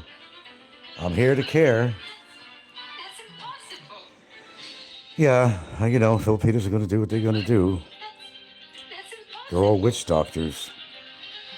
Lena, didn't I'm you here to say help. you I'm were here to the help, one you who know. secured $1 billion It's my job. Dawson's group for my brother? Sharing is caring. What's going on? I Taking have care of no your loved idea. ones. That's what you do. There's no way she has this kind of power, okay? Alrighty, folks. And this one, Other than talking about local politics, which I'm kind of burned out on, we've talked about Chris and Sabu. We've talked about Jim. hire an actress We to talked replace about her Brevis. assistant. Oh my God, what haven't we talked about on my show? Fake? We're way over the 2-hour mark. Acquaintance at Dawson Group, okay? Becoming long shows in the morning these days. Definitely this morning. Let me make a call. So with that being said, there's not anything more to say that I want to share with anybody. Nah, they don't want to eat. They don't want to eat. Sometimes it's funny, only with her, if Gilda guides her, says, come on, you want to eat? She's going to follow her into the kitchen. And sometimes if Gilda's in the kitchen with her and she stands around, then Ginger might eat. You got to understand, they've been really spoiled because we always buy this pedigree packets. It's beef and gravy. None of that is really good food. Only good food is if we give them human food, like vegetables you mix in there. But the crap they got in the food is actually adding to, it'll prove to be sometimes, you know, an allergent, and, you know, and you're not getting the proper nutrition. As they get older, they're going to need certain things too, you know. I try to incorporate in their diet when I have it, you know, with some decent, like, you know, some squash, you know, it's just like pumpkin squash, you know, which is good, or sweet potatoes, which is really good for them. You don't want to give them too much of that. I mean, too much of anything is not good. It's a balancing act is what it is. As a dog gets older, you know, her needs change too, but they don't sell any dog food around here that's quality. Corn is not a good ingredient in there. A lot of this shit is artificial flavoring and coloring. But if you really want the good stuff, you have to order it on the SADA. But this stuff costs a fortune just for maybe a little 5-pound bag or something. That's ridiculous what they're charging for it. Not to mention the shipping on top of that. It's not that I don't have the money to pay for it, but why would I? I mean, I love the dogs, but what they're charging for these really expensive dog foods that don't have doesn't have corn and fillers and all kinds of shit in it. It doesn't cover all bases either, but there are better brands of dog food you can give your dog. But people will sometimes choose to, you know, feed them human food, which is a lot more nutritious. But unfortunately, some of the human food you make might have onion in it, you might have garlic. Dogs can't take to that, it's toxic. So there's limitations on what you could give them as human food. But yeah, they'll eat vegetables. They'll eat broccoli. When I put broccoli in their food, they'll eat that. It's like their body knows I got to have some of this plant-based food. You know, it's amazing, actually. But I can't please them all the time. And I can't please everybody. I don't even please myself. Take that any way you want. I got to go. Anyway, a good early evening to you, Popeye. Hope things are going very well for you. You should make up with your son, Snikko, though. He's all you got. Maybe meet him someday, but they never met. Can you believe that shit? Oh, yeah, we talked about Chris and Sabu. We talked about...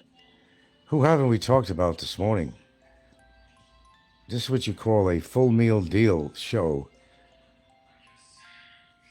And that's why I got my regulars coming here all the time. It's a full meal deal. All right there, Pennywise. And let's see, who do we have on here? We had Pennywise and we had Brett. And we have, okay, who else do we have on here this morning? Pennywise and Brett. Two main contributors this morning. Who else do we have in here? I just like to go down the list, and we didn't have too many different people in here. Pennywise and Brett, and I think Ed came in there, Ed Savino. So Ed Savino also. Who else? We didn't have a lot of contributors here today. I'm going down the list in case I missed somebody. I guess that's pretty much it. And Mix, okay, Mix, I forgot about Mix. Got Mix in here too, and yeah, Brett and Pennywise.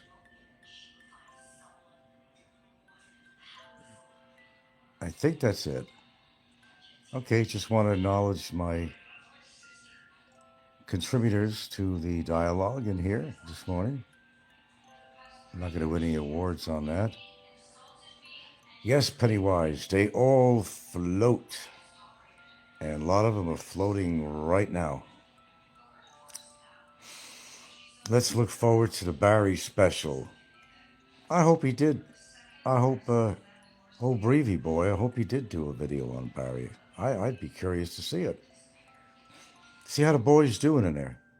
Will he tell the truth about his time in there? I don't think he will. I don't know. I couldn't see much on that picture that Brevis posted. He was behind a door. And I think he had some kind of a belly going on him, a pouch. I know that his head, you could see that a lot. He didn't look too well. He had a lot of hair growth on his face. Probably couldn't shave, or maybe didn't have access to a razor, but had like a cap on or something. He was looking kind of grisly as well as Brevis was.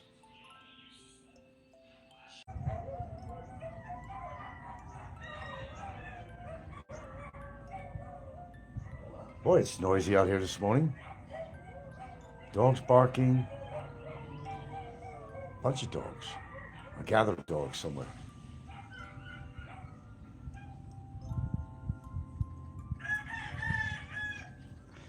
It's a man's world. I'll tell you, darling, it's a man's world. Not really. I do declare, I'm not feeling really energetic this morning. That happens every now and again. I'm wondering if I got tea. I drink plenty of tea, but it's a different kind of tea. Unfortunately, as men, we get the short end of the stick in the sense that, you know, we lose all that shit as we get older. Low T. It's called low T. I'm tending to wonder, or if it's just lack of a good, solid sleep. Hard to tell. Am I lacking B12? I may have to up my B vitamins. I found some this morning. It wasn't just B12. It was a couple of other B1, B3, whatever was in there. But sometimes, I swear to God, I am like laying on the bed this morning, because it's already morning. And I'm just laying there going through the internet, reading some news and stuff like that. And I'm just like laying there, and the phone just falls out of my hand, and I nod out for 2 seconds. It happened about 6 times. 6 times. I said, damn, what's up with that?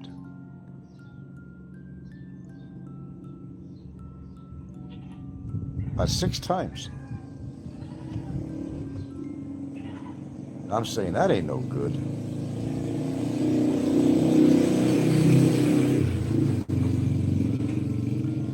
6 times. That's why I tell you what, you ain't gonna get me behind the wheel of a car. No. That actually happened to me back in Hawaii. I was going around the island with my friend Bob.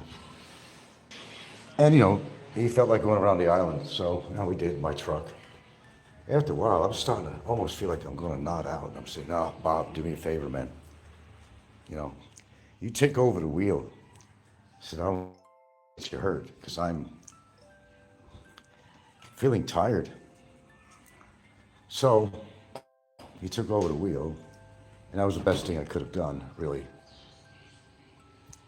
Now, I can't tell you where this is all stemming from, but I think it has to do probably not getting what you call quality sleep. I need my protein. That's it too. She's got some hard-boiled eggs. I'm going to have one right now. I need my protein. I did not have any protein today at all. Got to watch that. Right, guys? Got to have your protein. Oh, the oatmeal's fine. Blueberries are fine. Not much protein there. I think my body demands protein.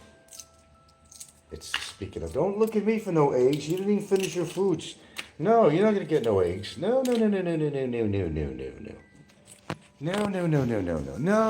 No. You're too spoiled.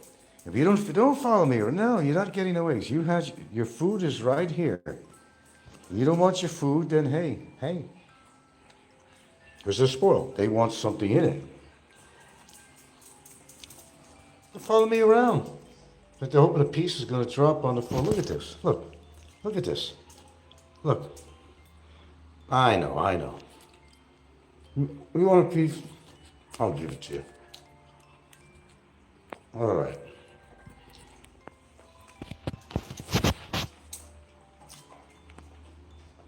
There you go. I give in. All the time, I give in. I'll probably have to have one more. They see me eating a hard-boiled egg. And they're following me around the kitchen. They're following me in the hallway. So I gave them a little piece of the egg. Yeah. Well, go figure. Well, there's, they have a need certain things too, come on, let's get real. You're a dog and you're eating the same old kibble every single day. Sometimes you welcome change. There you go. Welcome change.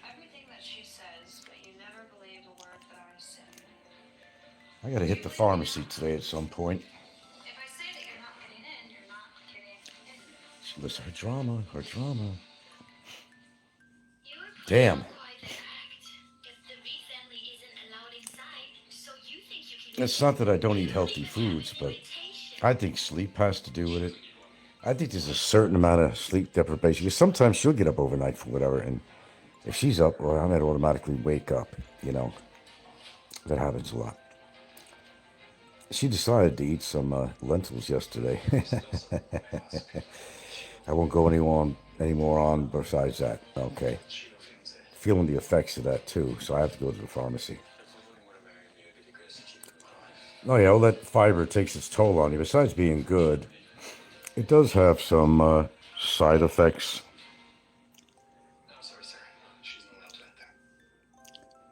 I don't really like being a regular guy. I'm a little bit too regular.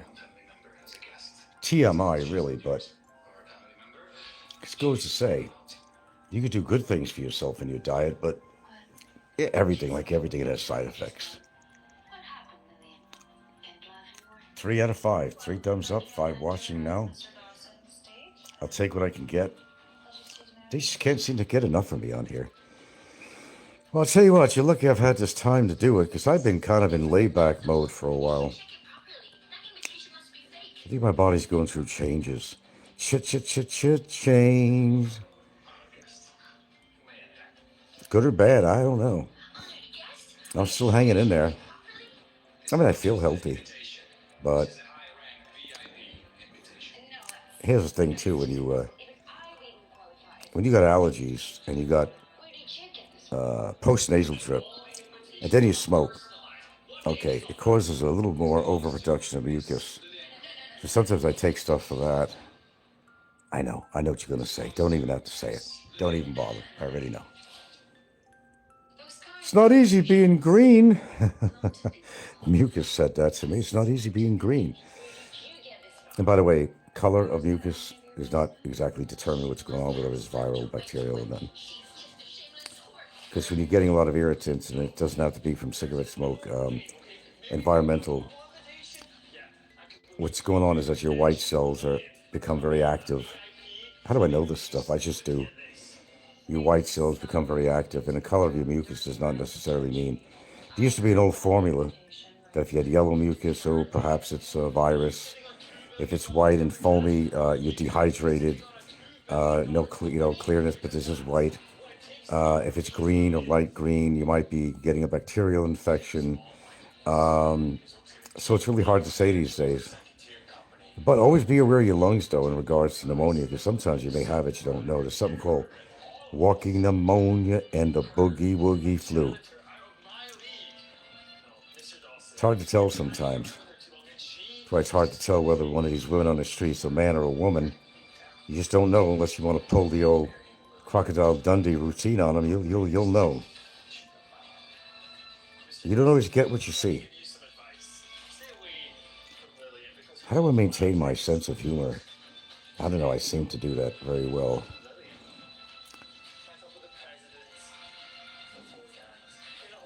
My nails seem to be doing okay. I soaked it in Epsom salt the other day. I had the start of an ingrown. I hate ingrown toenails. Oh, I do get them cut. But sometimes the side of the nail could start growing suspiciously close to your skin. And after a while, if it starts hitting your skin, it becomes painful and inflamed. She gets that too a lot. We always have a pedicurist come over here. I mean, they do that by profession, and they get good at what they do. They're not like a bona fide. They didn't go to school for it necessarily, but, they try to make money. Since they do it to themselves and they do it to their family, they figure, why not make money on it? So what the hell? They're performing a good service. I'm grateful for that. Oh, yeah, hell yeah. We get pedicures and manicures at home when we want it or need it. Always have somebody to give her some work, help out her, help ourselves out at the same time, which is a nice thing to do. We both get what we want. Sometimes I have my hair guy come over here, but he doesn't always have the time to do it. Unless we're all going to get a haircut like me and a couple of the kids, it's not worthwhile coming over. Really, it's not worth the gas to come over or whatever. But he has a place in Bentai, and we just go there, that's all. We get what needs to be done when needed. What are we on now? February 7th already. Jeez. Time is going by pretty fast, isn't it? So much happening there, too, outside the world. The world. Just another day in paradise. Just another day in paradise. And it is.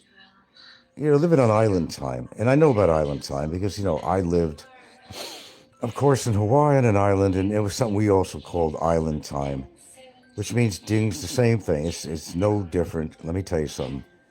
It's no different living in Hawaii than here in a sense that it's called island time and things happen when it happen. Don't expect to get a quick appointment for something. You do expect to wait when you go anywhere for anything to be done. People are more laid back, same here. It's island time. It's just the way it is. Whether it's the Caribbean, however you want to pronounce it, it don't matter. Tonga.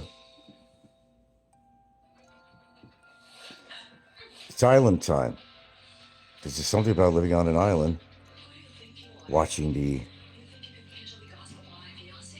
palm leaves going to and fro, kind of an idyllic scene, the beach, looking at the waves, looking at the palms, the coconut palms. That's island life. And there's nothing like it. to live in a big urban environment, I think is out of the question for me, unless for some reason it was so necessary, but I think I'd be really unhealthy if I did, considering many. If you know, it isn't noise pollution, it's actual pollution, beggars, infrastructure, tripping on a sidewalk, because there's no real sidewalks much in Cebu unless you go to IT Park, and that's fine. IT Park is fine.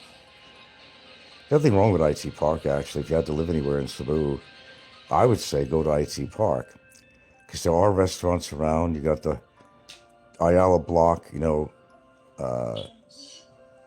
mall there. It's actually a good location to live if you want to live in Cebu. I think that would be my recommendation. There's plenty of condo buildings around there to live in. I can't say they're all spectacular, but you can find a good place, and they have real expensive places to live in too there, if you could afford that. So if you want a little bit of that Western feel, where there's actual sidewalks, and you're not seeing little huts on the side of the road, and I guess IT Park would probably be the place to go. I would think so. If you're looking for a place and you want to live in Cebu, I would suggest, if you want to live within an urban environment, but an environment that's more conducive to your previous lifestyle, comes to mind would be IT Park. You get what you want there. There's plenty of restaurants around.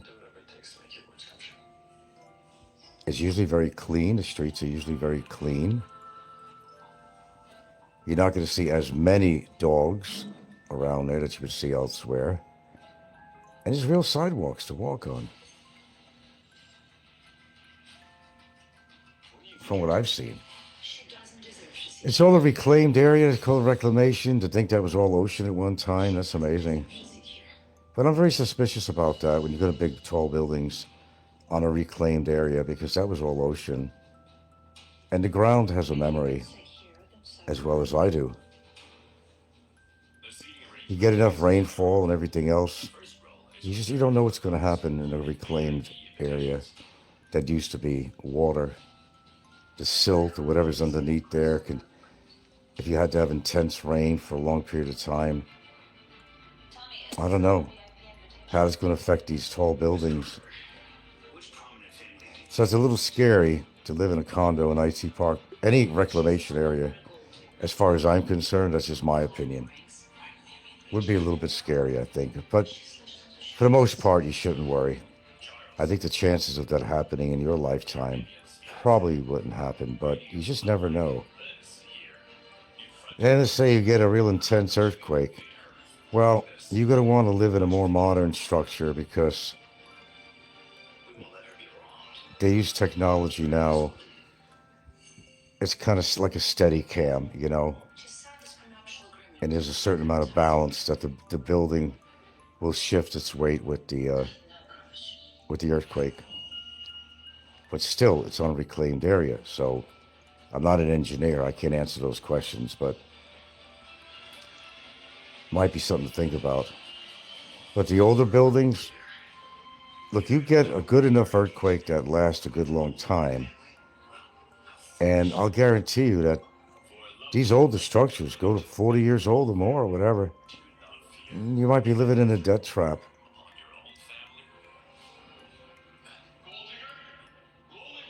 Art Bell, who used to be a popular radio host, he had lived in Manila for a time, and he lived in a condo.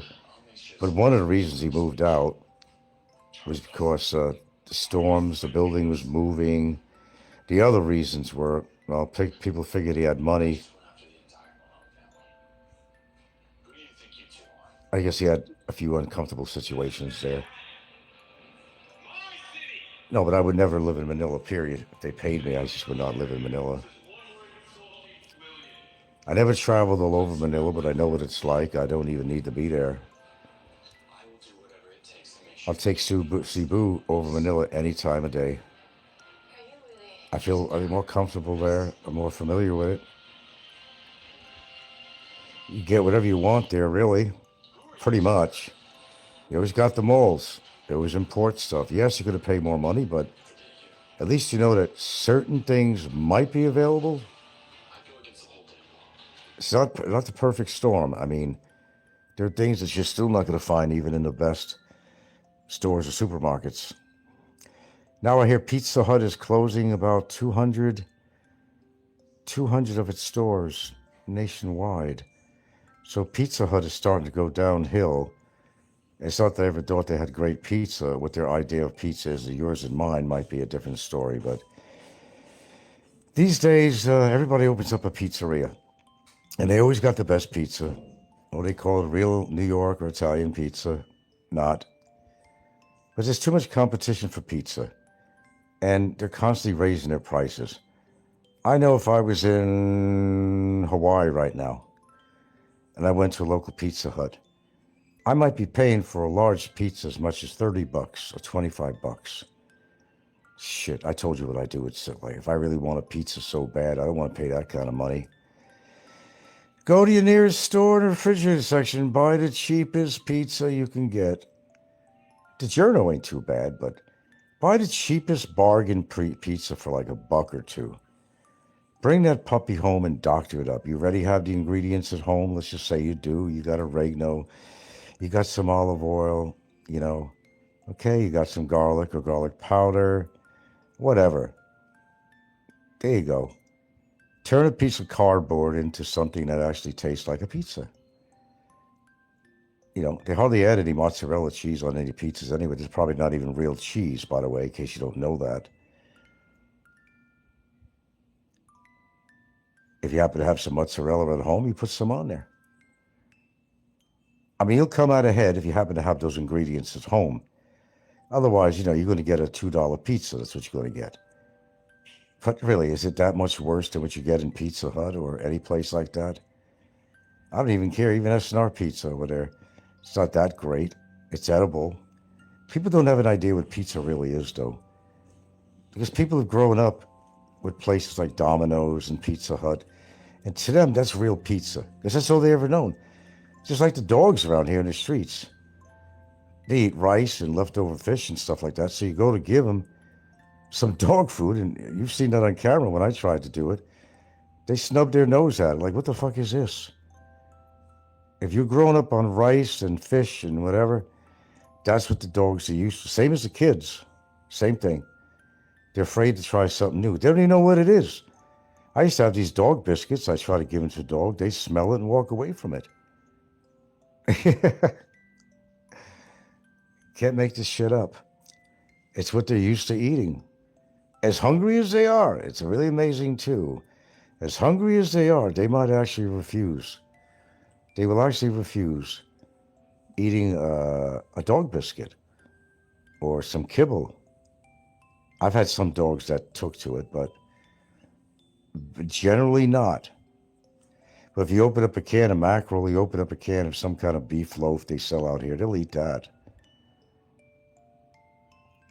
People would be surprised when I used to buy these cans just for the dogs down the street. They're looking at me like, oh my God, you're giving man, I would eat that for breakfast and you're giving it to a stray dog on the street. Yes, I am. Yes, I was. They got to eat too. That happened to me near the market. You know, dog was hungry. Kids are sitting over there, some storefront, and they see me open up a can of, what was it, beef, something, hash or something, I don't know. Corned beef. They're looking at me like, damn, I didn't even have that for breakfast. And they're, you know, open up a can of corned beef for this stray dog. Yeah, they had that kind of look on their face. They don't always eat a great breakfast. They'll have some rice. Sometimes that's all they have is rice. Never. Does that answer your question? And I could only ask you, well, when will you stop looking at my content, sir? How about that for a question back at you? Bro, when would you change your content? What are you looking for? You looking for me to get in fights with people on here? You want to be over-dramatized? What are you expecting? Freebies? Rice and money give-outs? Well, you don't have to sub, man. Do you hear what you're saying?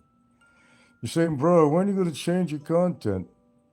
Yeah, but I'm subbed. Well, you could totally unsub.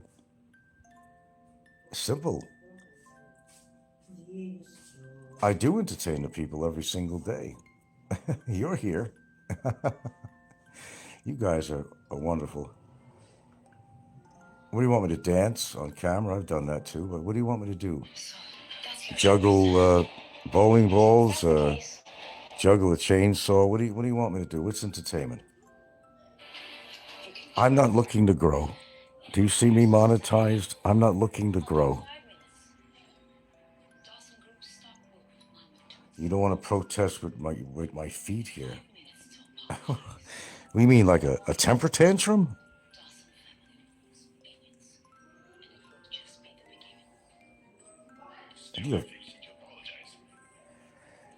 Why am I on here? Because I can.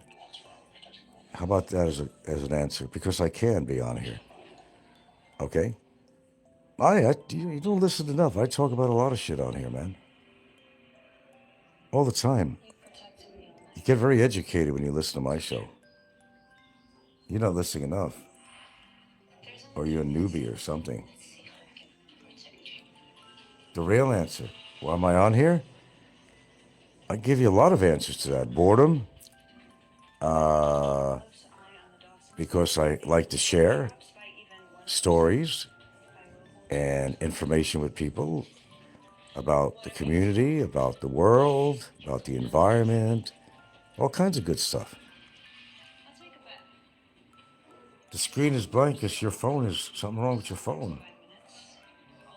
You better check. I'm on camera right now. Check your screen.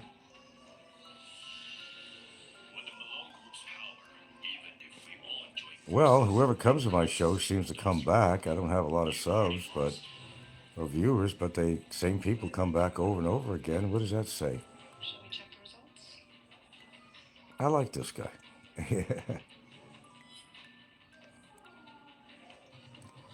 I'm not really worried about the subs.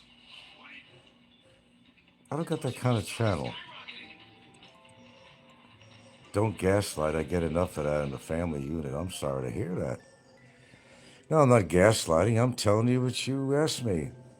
I'm on here for partial boredom, living on a dusty island. I'm an older dude, retired. When I have something to share, I come on my show and I share certain things that I could share. Events, different things going on. You know, it's a community thing. Ask away. I don't know if I could answer it, or want to answer it, but ask away.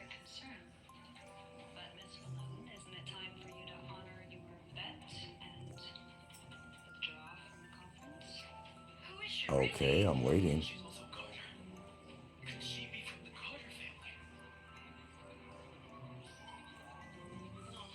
Well, you're not typing fast enough.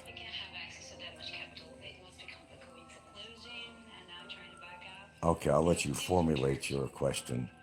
And if I could answer it, I'll certainly try to answer it. I'm sure it'll be a real good question. Are you happy with the way your life has turned out as you enter your last years? My last years? What last years? I don't know about that. Do you know something I don't know? Yeah, I'm happy with my life out here. Are you happy with yours? Because you seem to indicate on here, I have to take your words. And your words were, you get enough, don't gaslight, because I get enough of that in the family unit. Well, sounds like something's going on in your family unit. How old are you, sir? Because life gets in the way.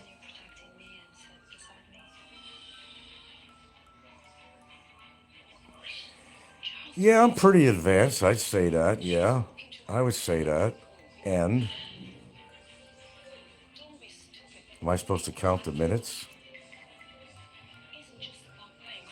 No matter what age you are, you wake up every day to a new day and you go on with your life. Whatever that might be in your case, my case, for anybody else. Yeah, there's a lot going on. Of course there is. Oh, your age is personal. What are you trying to hide? See, you're hiding something now. What are you trying to hide? Because you really want to know how it feels to get to an older age, right? You're kind of, investigating. You want to know. What's life all about as you get a little bit older? Is that what you're trying to figure out? You're trying to do it in a little coy way. The longer I type, the more you realize you are dealing with an adult. Well, I'm sure you're probably an adult, yeah? Spit it out. Tell me about your life. 97. I'm 97. That's what they say. Mr. Jeff Epstein. Ah, now we got a Mr. Jeff Epstein on here. What's your original question? What is your original question? Which one? Which one? No, I'm not running from anything. I'm laying down on my bed here talking to you. I'm not running from anything. Are you? Where am I running? I wasn't running away from anything when I came out here, and I'm not running away from anything while I'm out here. Does that answer your question?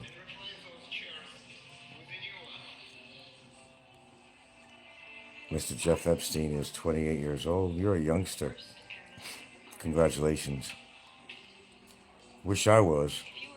No, but not in this world, though. I wouldn't want to be 28 in this new generation. I would not be in the world what's going on now. I wouldn't be 28 because I got too many years ahead of me. If I was 28, and it looks very grim for the world.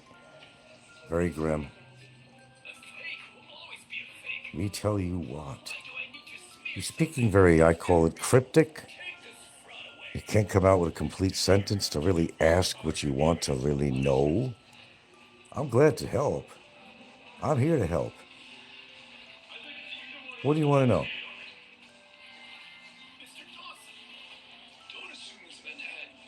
Do you want to know my real age? What do you want to know? You want to know if I'm happy? Well, you already asked that, and I already told you that.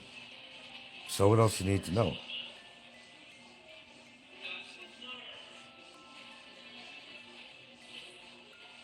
No, I'm not 96, I assure you. 28 or 96, ignorance doesn't discriminate. Okay. There's no ignorance going on here. What do you mean what I want you to ask? You were asking me questions.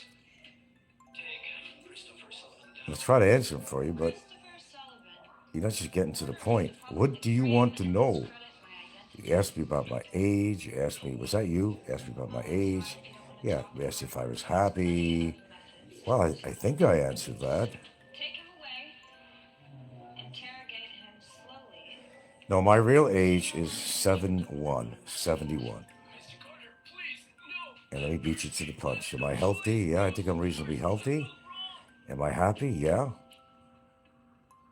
What else? Am I in a relationship? Yes, long term, 10 years. Just had a 10-year anniversary. My girlfriend. What else? Do I eat a good diet? If you want to know that, yeah, I eat a very good diet. Do I take supplements? I take supplements, yes. I don't know what else to ask. Do I have any children? Not here in the Philippines. I have my girlfriend's children. 2 of them live here. Do I have any other children? I'll answer your questions. Yes, in the States, but we don't get along. We don't talk to each other. What else would you like to know? How many women I've had in my life? What do you want to know? Am I a college graduate? Do I have any accomplishments? What's my philosophy of life? I mean, so many questions. Too many. Too many to answer. You've got to be specific. And I'll try to answer it as honestly as I can. Really, I will. But without you asking directly, I can't help you out.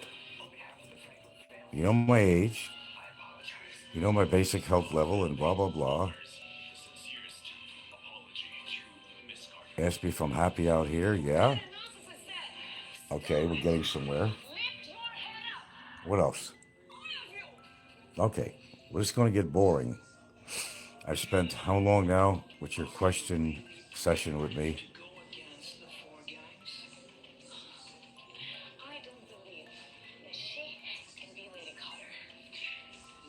Mr. Jeff Epstein. That's funny. That's funny. I'm not going to be in it too much longer. I do got a few errands to run here, but while I'm on here, ask away. Ask away.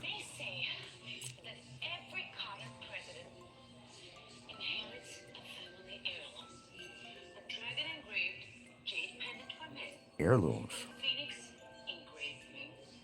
Engraved heirlooms. Well, to further go into some of your questions, you might want to ask a general question like, what do retired foreigners do in this country? That would be a good question. A lot less than you think. Actually, a lot less than you think. Some of them have the physical capabilities of doing all kinds of activity. Some of them have a reduced ability to do certain activities, such as sports or working out or something. Some are really not in good shape and they don't really get engaged with exercise or activity at all. And a lot of people, they do what most people do out here, to be honest with you. They spend time with people that they love or loves them, and they watch movie on TV. They do their chores every day. It's not much different than back in America or any other country. It's the same shit. Some people claim they can do certain things that they can't. It's called lying and embellishing, the truth, it's whatever, But hey, I'm real open and you're not asking any more questions. I'm actually giving you some ideas. But retirement, no, it's not excitement for me. But I don't know, what do you define as excitement? I'm excited just to get up in the fucking morning to see another day, to be honest with you. And to have a loving partner by my side. To me, it means a lot. Not everybody has that. Ask the trolls on here, they'll tell you. Well, they're not going to tell you the truth. I guess you gave up on the questions. So hopefully I have some of your concerns or questions. In general, I think most foreigners that come out here are pretty happy, unless they mismanage their money or get taken by a Filipino by their money, or they come here with a pre-existing health condition that they should have never came here for. That's a big concern. Say, if we're going to move out here, anywhere really, take care of business while you can. You've got medical coverage in the country you come from, like Medicare. Absolutely use it. If you have something you need to take care of, you need an operation, you need prescription glasses, you need eye tests, you need all this different shit, colonoscopy. Take care of that shit, inoculations, take care of that shit before you come here. But that goes to say to any country you're moving to, you're going to uplift yourself from the familiar world that you had in Western culture, especially, you've been spoiled there, and you probably had medical coverage from your job, or you had Medicare because you were retired. There you go. And what's that say here? Hey, mixed back. I think it is best, PI is the best country that has a bit of life and atmosphere in Southeast Asia. Well, sort of is to me. I mean, maybe there's a better place in the past I could have chose, but my direction led me here, and here I am. And I'm just trying to make the best of it. That's all you can do. It's not the worst place in the world to live. It's not the best, but it's not the worst either. I could think of worse places, like India, Bangladesh. I'd give you a list. Russia, Estonia. I don't know. Has a little bit of everything. The country is progressing, understand it, but at a very slow rate. Like I said, nothing happens quick in the Philippines. I don't care if it is bureaucracy, all that. Nothing goes fast here. That's why you live a kind of a laid-back lifestyle out here. It's not always by choice either. It just is, you know. Island life is pretty laid back. I don't know, something about the palm trees, everything in the ocean, all that stuff. I gotta go on mute for a second here, so don't want to be rude. Hold on.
As to something that you mentioned earlier, quick delete, whatever the hell it is.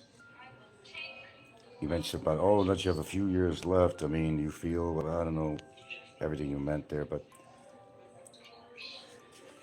well, see, I don't look at things that way. I used to ask my dad the same question, but he was in his 50s at the time, mid-50s, I guess. I used to say, hey, Dad, knowing that the average, at the time, you know, what the average lifespan was, whatever it was at the time, do you feel like you're on some kind of a time limit or something? And he says, no, every day's the same. He says, yes. He just said, he doesn't look at it that way. And would you really want to know the future? You know, if you're X amount of age and you're thinking, oh, the average person only lives in under perfect conditions, not smoking, not drinking, not doing street drugs, whatever. No, there's no way of answering that question. You live day by day. You don't have a mindset, oh, gee, I'm going to die in a couple of years, because you don't know, because there's younger people that could die well before my age. So you can't really look at life that way. You can only look at it in a way that, hey, I'm alive now, and I wouldn't want to know if there was a way of knowing. Well, of course, unless you develop cancer and the doctors are telling you you've got 3 months to live, 6 months to live, then you're going to know. But outside of that, no one really knows, and you just wake up every day to a new day, and I do that every morning. I do my shows, I greet the morning, glad I'm alive. I wouldn't want to know. You know, I don't have a crystal ball. I don't want to know. No, I really don't want to know. Everything has a beginning, everything has an end. Plant, animal, protein, I don't care what it is. An amoeba, a bacteria, I don't care. Everything has a lifespan. A fly only has a lifespan of about a week or something, I guess. They got the short end of the stick, I think. Dogs have limited life. They don't live as long as humans, which is some dogs have lived as high as 26, 27 years old. The dogs I've always had in my past always lived to be about 15 and 3/4 years. 2 of them that I had together. One died before the other, but they about 15 plus years, which is pretty decent for a mid-sized dog, medium to medium large. That's pretty good. Does she eat similar breakfast to me? No, she don't. Well, I've talked about that. A typical breakfast is sometimes bread and coffee. They might have some rice too, you know. Kids will eat rice sometimes before they go, and an egg or something before they go to school or something. You got to have some energy in you, but you got to get your protein in the morning, 90 minutes. Within a 90-minute period when you get up, I didn't do that this morning. Maybe I'm not very energized. I got to have my protein in the morning. Never mind the blueberries and the oatmeal and the tea and all that typical jazz that I do every morning. I usually got to have some protein accompanying that. No, I kind of wish you did eat the kind of breakfast I do, but as I said, Filipinos are set in their ways, and you're not going to change their culture, and you're not going to change their diet. They have to want to do that themselves. They know the score. A lot of them know the score, but a lot of times they don't care. This is what I eat. This is my routine, and you can't interfere with that. You can give them good advice, but whether they take it or not, sometimes they take a little bit of it, but they're going to still eat the things they shouldn't be eating, all that starch.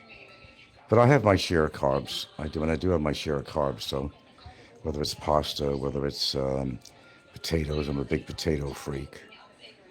Plenty of carbs. If you eat them with the skin on, that changes it because it does something. There's a little hint for you there too. Yeah, you want to eat, you love your potatoes. They're healthy for you actually, but they contain a lot of simple carbs, not complex carbs like you're going to get in a sweet potato. It's much better for you. But if you're going to eat regular potatoes, you're going to get your carbs, not the kind that you want too much of. But if you eat the skin, that kind of balances things out. You know how the potato and the starches and everything else, and it turns to breaks down into sugars, and it'll eventually break down into calories and fat and all that stuff. You know, if you eat the skin, half the challenge is taken care of. Eat the skin of a regular potato. So, you know, you might like mashed potatoes. You might not like skin in there. Some people wouldn't like that in your mashed potatoes. I don't mind it. You know, French fries, or, you know, make some chunks of it, but leave the skin on one side. That's very good. You know, roast them. There's nothing wrong with it. There's really nothing wrong with potatoes. But you don't want it to be a big staple part of your diet either, though. Mixes. You often see Filipinos eat a pork chop and rice for breakfast. Yeah. Sometimes they open up a can of sardines and mix it with eggs. They have that in the morning here sometimes. We always have, always not much around. Some they might even take some ramen noodles or, you know, Canton noodles, whatever. And they might have an egg with it or mix it with an egg, or they're getting both they need. They're getting some carbs, they're getting some protein, and it's not bad. Mick says, Den Frank, eating skin. Other people say eating skin is prone to pesticides and sprays. Well, you know, you're going to hopefully wash off your potatoes if you're using whole potatoes. You're going to hopefully wash them off real good. You could even let them soak in a bowl of water for a while. Sure, you can add a little vinegar to the water if you're afraid of all that, you know. Look, you can't do everything mixed perfect in life, and I sure don't. If I had a bar right now of dark chocolate with high cacao content, I'd probably be eating it right now. Although I do have some powdered cocoa, which is 100%. But I'm not in the mood for that. It might be a little heavy on my stomach. But no, I don't stick to an absolutely perfect diet. Not at all. I eat a lot less bread these days, though. I know that. And I don't touch rice that often. Not as often as I did, which is not terribly often. But, for example, if we're going to have some roasted chicken, don't have any potatoes, you want to fill your stomach up. You need a filler. So you might add vegetables to the dish. You might add a scoop or two of rice to it to have a full meal. Because you don't want to just eat a piece of chicken. At least have some vegetables with it and something. No, but the skin is good. I'll tell you the skin I don't like.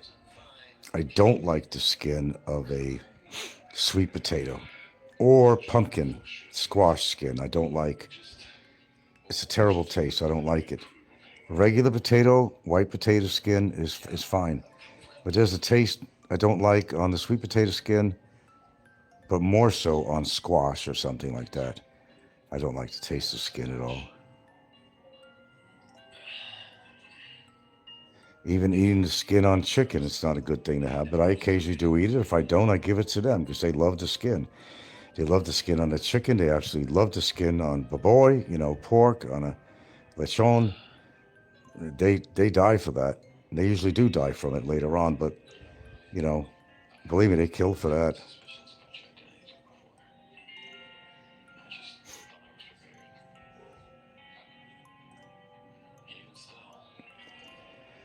It's all a matter of taste. You eat what you need. Geez, I was watching this movie last night and Jesus Christ, couldn't keep up with it. It's they're living in a dystopian society. And I don't know, there's limited animals around, there's limited food, and this couple, young, whatever, then they just went wacko. Things they used to practice to hope to bring rain, to hope to bring food. They didn't even know what a book was. I mean, they couldn't read, and they're looking at a children's book, and they're trying to make their own interpretation of what it meant in there, and they came up with a totally wrong interpretation. But anyway, they could eat anything if they could trap a rabbit, that's a good meal. It was horrible. It was depressing. A dystopian society where, food just wasn't so ready available. There wasn't no active food markets around, nothing like that. Apparently some kind of disaster happened or something, or else they wouldn't be in that situation. But it was pretty grim. Grim. Mick says they love the sugars and the fatty skin of meat, but that's the culture. Yeah, exactly. To each his own. As I said, you're not going to change a culture, man. Don't even try it. I've talked about this enough on here to make you bored to death. You can't force an animal or a person to do something they don't want to do. You can't just go have sex with a woman that don't want to have sex with you. It's called rape, A lot of guys on here know about that, don't they? And you can't force anything on anybody, and you can't force food on anybody. You can't tell them how much water to drink per day. They get a drink when they feel thirsty, but is it enough? Probably not. They get dehydrated, they can get dizzy, they can get low blood pressure. All kinds of shit could happen. You could faint, I've had it happen to me. I know. 2 times, actually, on dehydration. Which reminds me, I'm going to get a glass of water now in a little while, now that I'm talking about it. You got to keep the fluids coming in, but the unfortunate thing, there's always like a bad point to something good, isn't there? Does it seem that way? You drink too much water, you're washing out all the minerals out of your body. So you got to drink a mineral water. You got to add minerals to your diet or minerals to your water. Something as simple as taking a little tinge of salt in your glass of water can do you good for a while. Getting the sodium that you need. I've been starting to do that a little bit. I just need to order some bottle of minerals, just minerals, no vitamins. I already take certain supplements. Not as much as I did. I'm down to a fraction. I'm down to a fraction of what I used to take in fear of getting kidney stones. That's the only reason. They're all antioxidants. They all serve a purpose, but I chose a handful of maybe 5 or 6 that I'll take every day. I didn't even take them this morning. There's some days I will not take anything. I did not take anything this morning as a good example. In fact, I didn't even put anything in my tea except for a tea bag this morning. Where sometimes I'll add ginger, I'll add turmeric all the time, black pepper. I'll add ginger to this. I'll add whatever. Lemon. I haven't bought any lemons. Sometimes I just go bareback. Yeah, you want to get sea salt. And there's different kind of salts that have, oh my God, this one salt, I don't know what they call it. Oh my goodness. It has so many minerals in there, 128 minerals or something in there or something. Really expensive shit. So I'm not going that far. But yeah, if I could get, and it's expensive too, if you want to buy the Himalaya salt, you want to get the pink salt, It's pink because they don't dye it. It's pink because there's certain minerals in there. So regular table salt, that's all I have at the moment. I got to buy some mineral salt. It doesn't do much for you. But you need all these minerals. We're all lacking. I'll almost guarantee we're all lacking certain minerals. Most of us are. And you're not getting them all from your foods either. As you get older, maybe sometimes you got to supplement more with this stuff.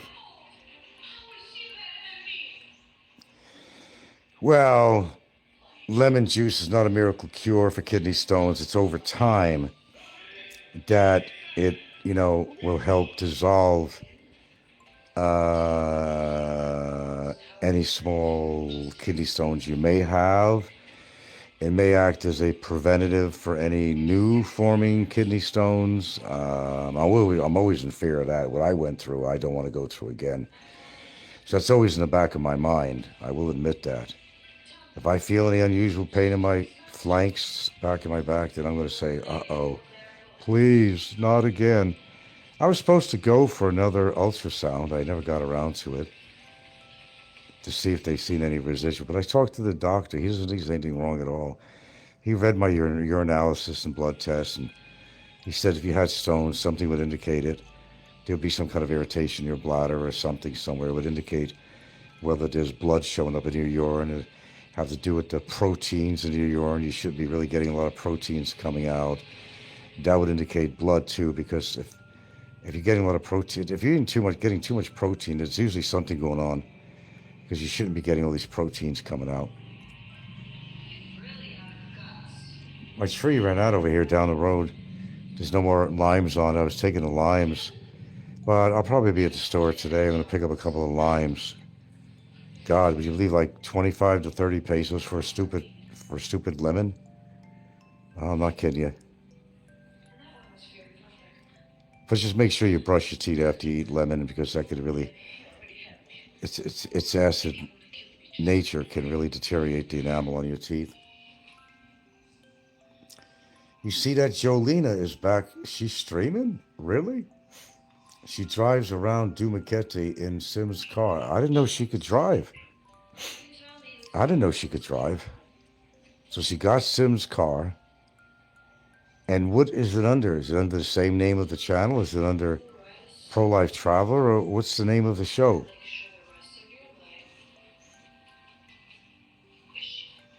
You're going to get the boys who are going to be after her. She'll be very successful, knowing that Slim's in jail. I could see it now. Jenny Alza Jolena Vibes? What kind of a fucking name is that? Denaliza? Shit, I might have to write that down or screenshot it.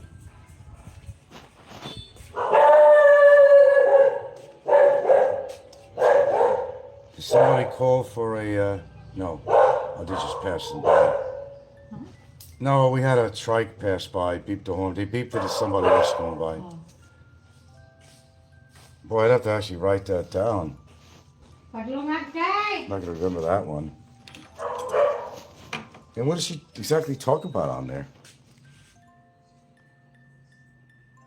Yeah, if I could find a fucking pen in this house. I'm always looking for pens. Always looking for pens. They're so cheap, I should go out and buy a bunch of freaking pens. But I don't. Well, what if I just freaking screenshot this shit? Okay, let's see. Hold on.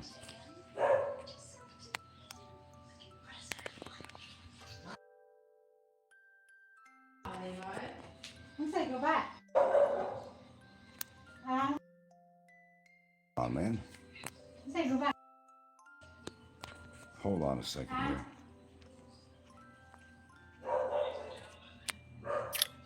There we go. There we go now.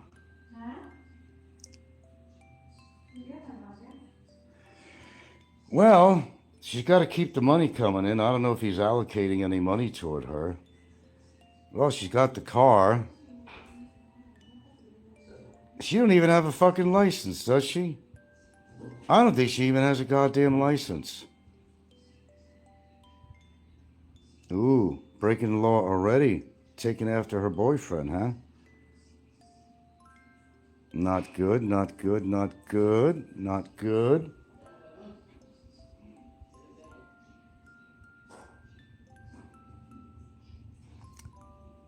I hope she ain't gonna be blogging like him. She's gonna stick the selfie stick out the window like him. Did she not learn? No, wait a minute. Wait a minute. If she's driving the car around, where's her baby? Is she gonna sit the baby on a damn chair without any restraints? Or did she finally get a car seat? What's with that? Where's the baby? Where's the baby? Where is the bye-bye while she's out in the car?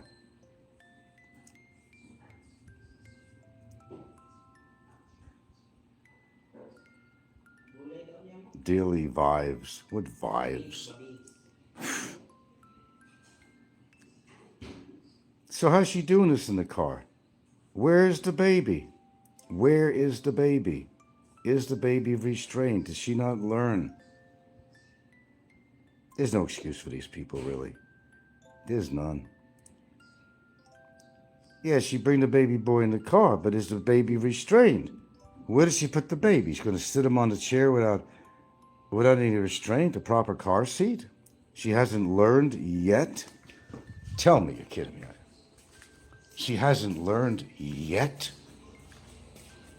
What does it take? What does it take? The stupidity with these people. Oh my goodness. I should finish off those lentils. I don't know. Probably what I'm going to do. I don't know what I want to have. No, just a front seat? Are you? You should definitely call the DSWD. Yeah. You put it back on like this, it's still not working. So it's hard coming out of this dispenser, huh? Yeah, all water. See, you put Does this come apart? Because it looks like... No. Yun eh. So, you put that one back. We will see, or we need another... Put some vinegar in this part here. Already do it there. No, get some vinegar. It will clean out the inside. No, our water dispenser here needs it's been slow. Where the hell is the vinegar? Let it sit in there while I squish it up a bit. It also acts to do other good things for it too. Yeah, throw some vinegar down in there and let it sit. Yeah, that's good. It's funny, she filmed a baby boy eating a double cheeseburger from... Oh my God, you know, it's people like that don't deserve to have a child. They should not have a child. They have no idea about how to raise a child, and she obviously does not. Bad number one. Bad number one. No car seat. Bad number two. All they did was feed that poor baby crap food. Absolute crap food.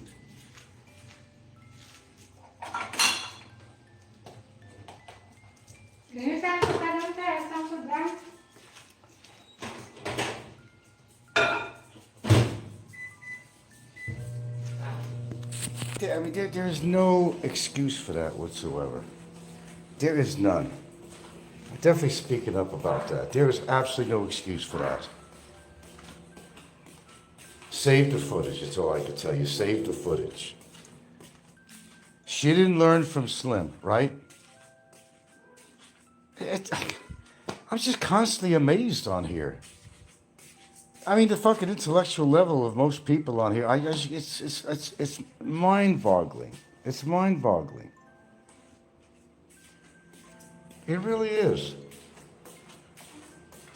The kid can't do things for himself. He's relying on his parents to do what's right. And that's not right, feeding the kid. The kid looks like the Michelin tire man's fucking kid.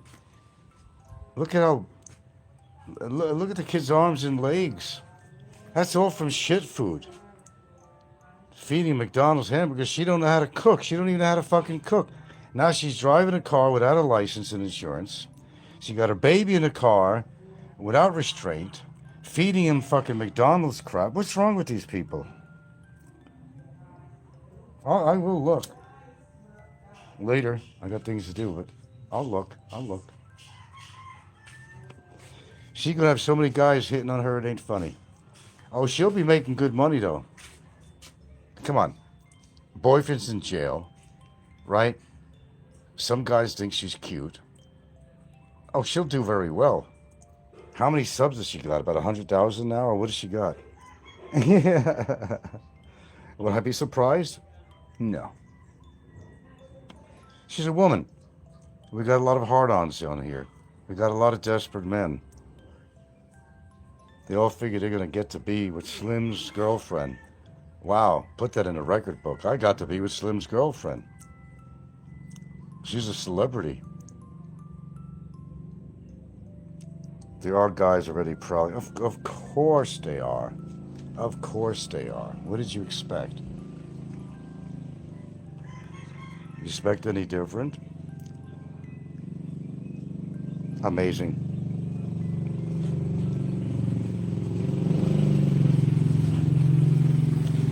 Well, you know what? I'll be honest, just a little longer, but I got a number of chores I need to do today. I'm sure they're prowling around. Of course they are. Look at this crazy crab. A little land crab here. See that shell? The lighting's bad. You see that shell? He just went in. He saw me coming. Yeah, it's one of these crabs. He's in a shell. A little land crab here. Right there. Can you see that? When I get away, he'll start moving around. Shit, Filipinos will eat that shit too, man. You get enough from around. Yeah, all right. I'll get around to it later on. Check it out. Get a good laugh.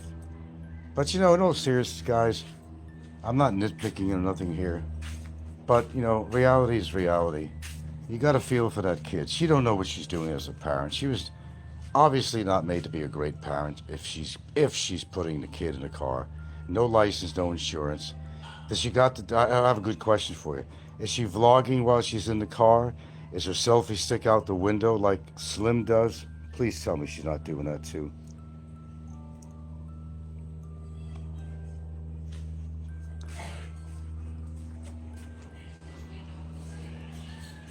Because then she deserves to be reported.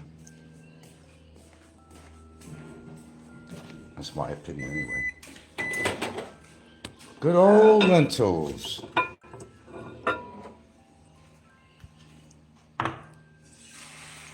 Oh, that's what you do. You put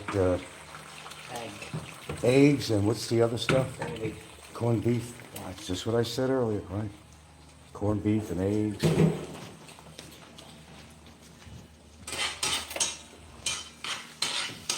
Let me see. Yeah, corned beef and eggs.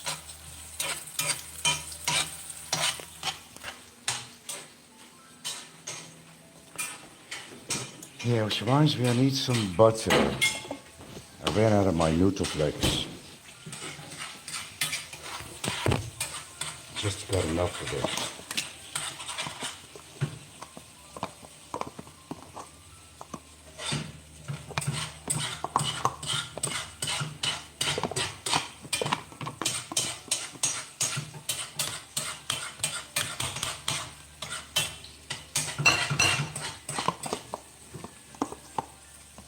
Out of that now too.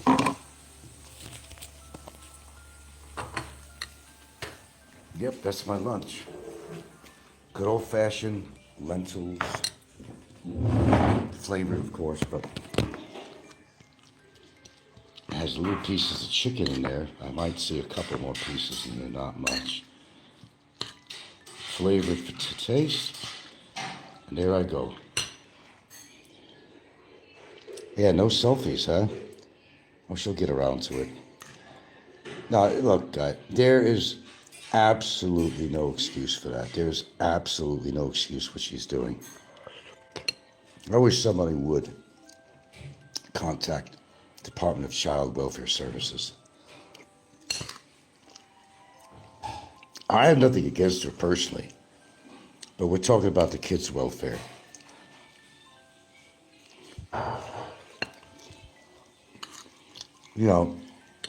If you don't know how to take care of a child, don't have one. Don't have one. Child can't speak out and say you're not giving me enough nutrition, or you're not taking good care of me, or you put me in a dangerous situation in the car. A kid doesn't understand it. A kid can't speak out.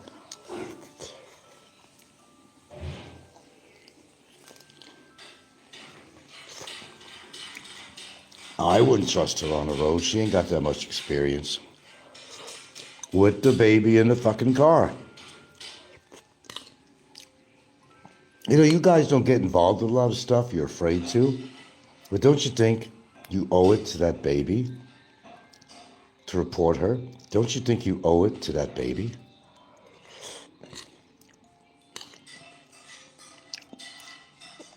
You do.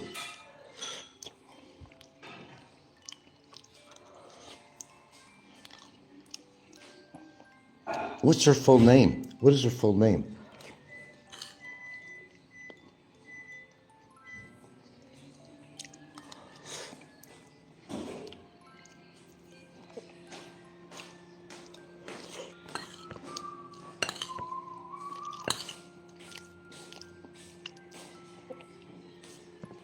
I can't picture her on the road, I'll tell you that. She learned from Slim. Oh boy.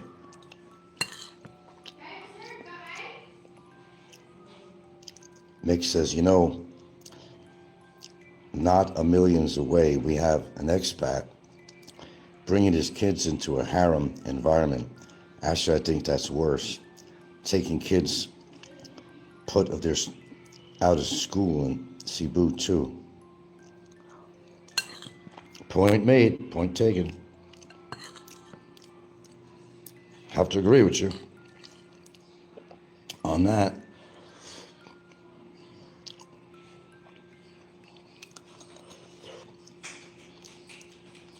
No argument on that one. But, you know, they're not your kids, you know. You can feel sorry for them and all that, but what can you do? But I think because Jolene is in the Philippines, you can do something about that.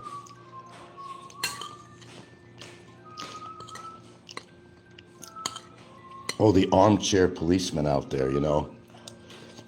They don't do anything.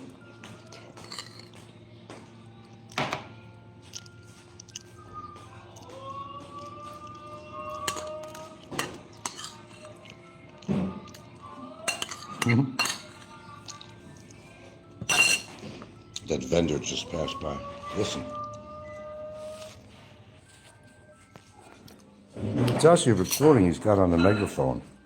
Oh.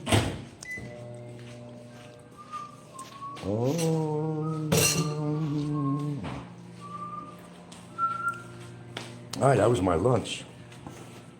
Nothing fancy, but healthy, at least. The side effect ain't very pleasant, but getting the fiber, I'm getting the protein. There you go. What's better than that? Oh, don't get me wrong, every now and then I like to go for a nice fucking hamburger. I don't mean McDonald's either, homemade. Well, you know, just a suggestion, guys. If you feel what she's doing is wrong, and you care about the welfare of a child that does not have any choice in the matter, why aren't you guys sending those videos and so forth and your concerns to the appropriate department? That's a good question. Why aren't you guys doing that? You know it's wrong, you talk about it, but why are you not doing anything about it? No, good question. You like to talk about these people that are doing this and that you find is wrong, but you just like to talk about it. Do you want to wait for the child to die in an accident with her? Will it become terribly unhealthy? The baby's like a 1-year-old, just shy of, just made over a year old, whatever. You want to see that child die of non-proper nutrition and get fat and develop childhood diabetes and all the crap and heart troubles as a child? It happens to children too. So instead of just talking about it, you don't have to announce you're doing it. Instead of just talking about it, do something about it. No matter where you live, you can still bring it to their attention. And no, I don't feel it's right what she's doing. I'm not the mother of the child. Who's to say I didn't report in the past? Who's to say I didn't? case that's your next question. How about being proactive? You didn't do it with Barry, you didn't do it with anybody. Let Frank do all the dirty work, right? Isn't that what it really comes down to? I mean, I appreciate you guys coming to my show and all that. But if you're not proactive in something you don't believe in, then you got nothing else to say to me. Don't talk about these people and not do anything about it. If you can't be proactive, it's not worth talking about. Yeah, I find it horrible. Horrible that this mother is having a hard time taking care of a child on her own. She needs help to learn proper nutrition. No, you can't be feeding the baby McDonald's and all that shit all the time. You can't. Some of the things they feed the kid, it's horrible. And especially, more so, is bringing a kid in the car. You have no license, no insurance. The kid is not secured in the seat, a proper seat for a child. That's a recipe for disaster. That kid will go through the windshield like a fucking bowling ball. Do you care about that? Do you care about it? But you talk about it. You talk about it, don't you? I don't know. You guys are kind of pissing me off right now. I got things to do. If you got a gripe about somebody on here, do it my way. If it's that bothersome to you and it's really troublesome, or you think somebody's life is in danger, a small child, it is your job, as well as everybody else, is to report this woman. Not because you don't like her or something. You don't have to love her, like her, whatever you feel about her. It don't matter. It don't matter. The child is involved, okay? That's the main key point. There's a child involved that cannot help itself, that can't speak out and say to mommy, this is wrong what you're feeding me. This is wrong to put me in a car with no restraints, and not even being a very experienced driver to boot. On top of that,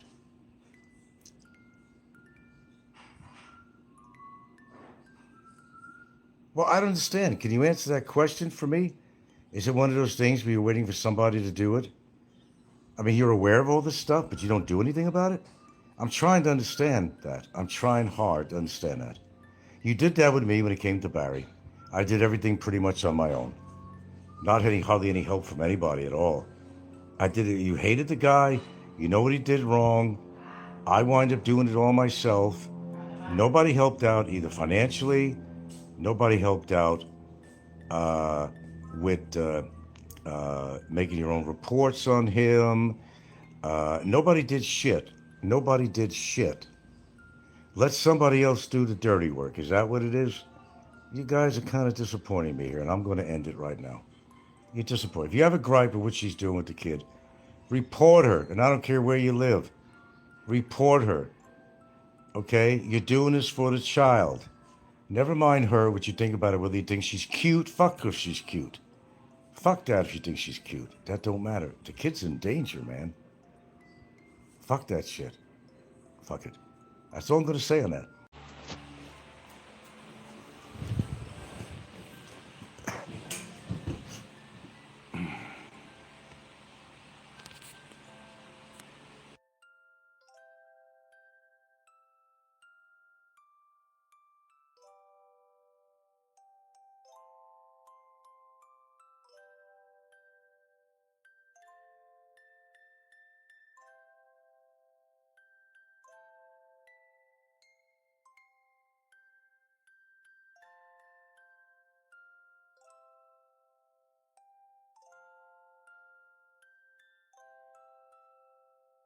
Oh, we got a few things to talk about.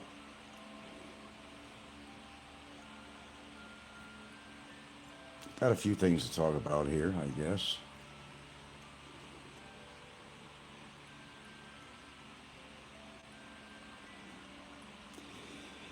So, the boys are fighting again.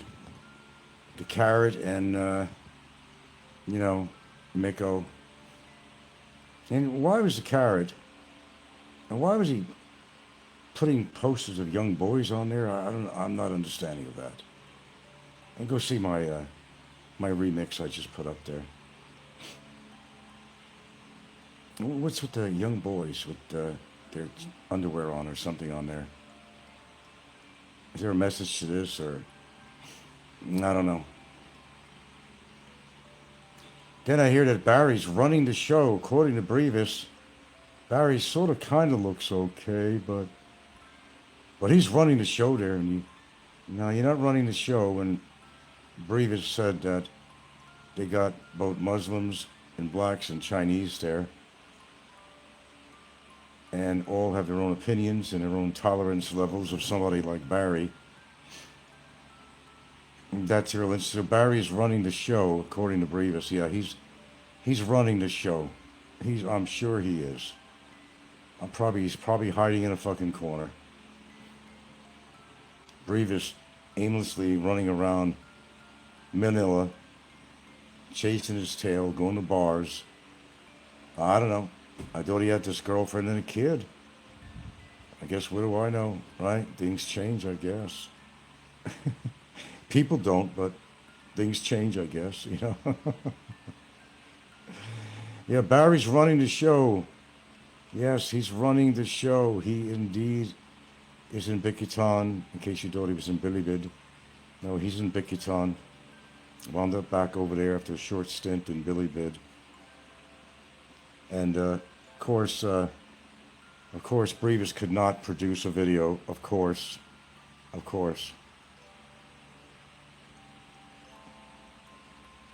I didn't think they would allow him to do that. Oh, I was waiting for the big premiere of that. Oh, well. Big nothing burger is what it was. A big nothing burger. Except Brevis walking around haphazardly, and he seems to know all the strip joints around there. He knows all the bars, whether there's nudity. I mean, he knows all that stuff. That's a street rat. You call him a street rat. Imagine living your life like that. He's a street rat. Doesn't care that there's a woman at home with a baby. All he cares about is getting his drinks. Hang around in watering holes. Oh man, what a life. What a fucking life.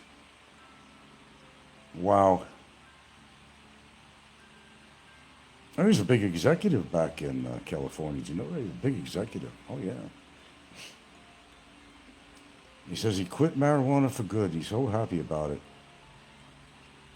No, I think he's afraid to hang around Thailand because he knows he can get it there. Oh, he was a chronic. I don't know what you call it. In Hawaii, we called it chronic. If you were a pothead, you know, real big, you were a chronic. I think they use that universally, I think. I'm not sure, but I know they use that in Hawaii. The guy is chronic. He's not looking good. He's got a lot of blemishes on his face, cancerous black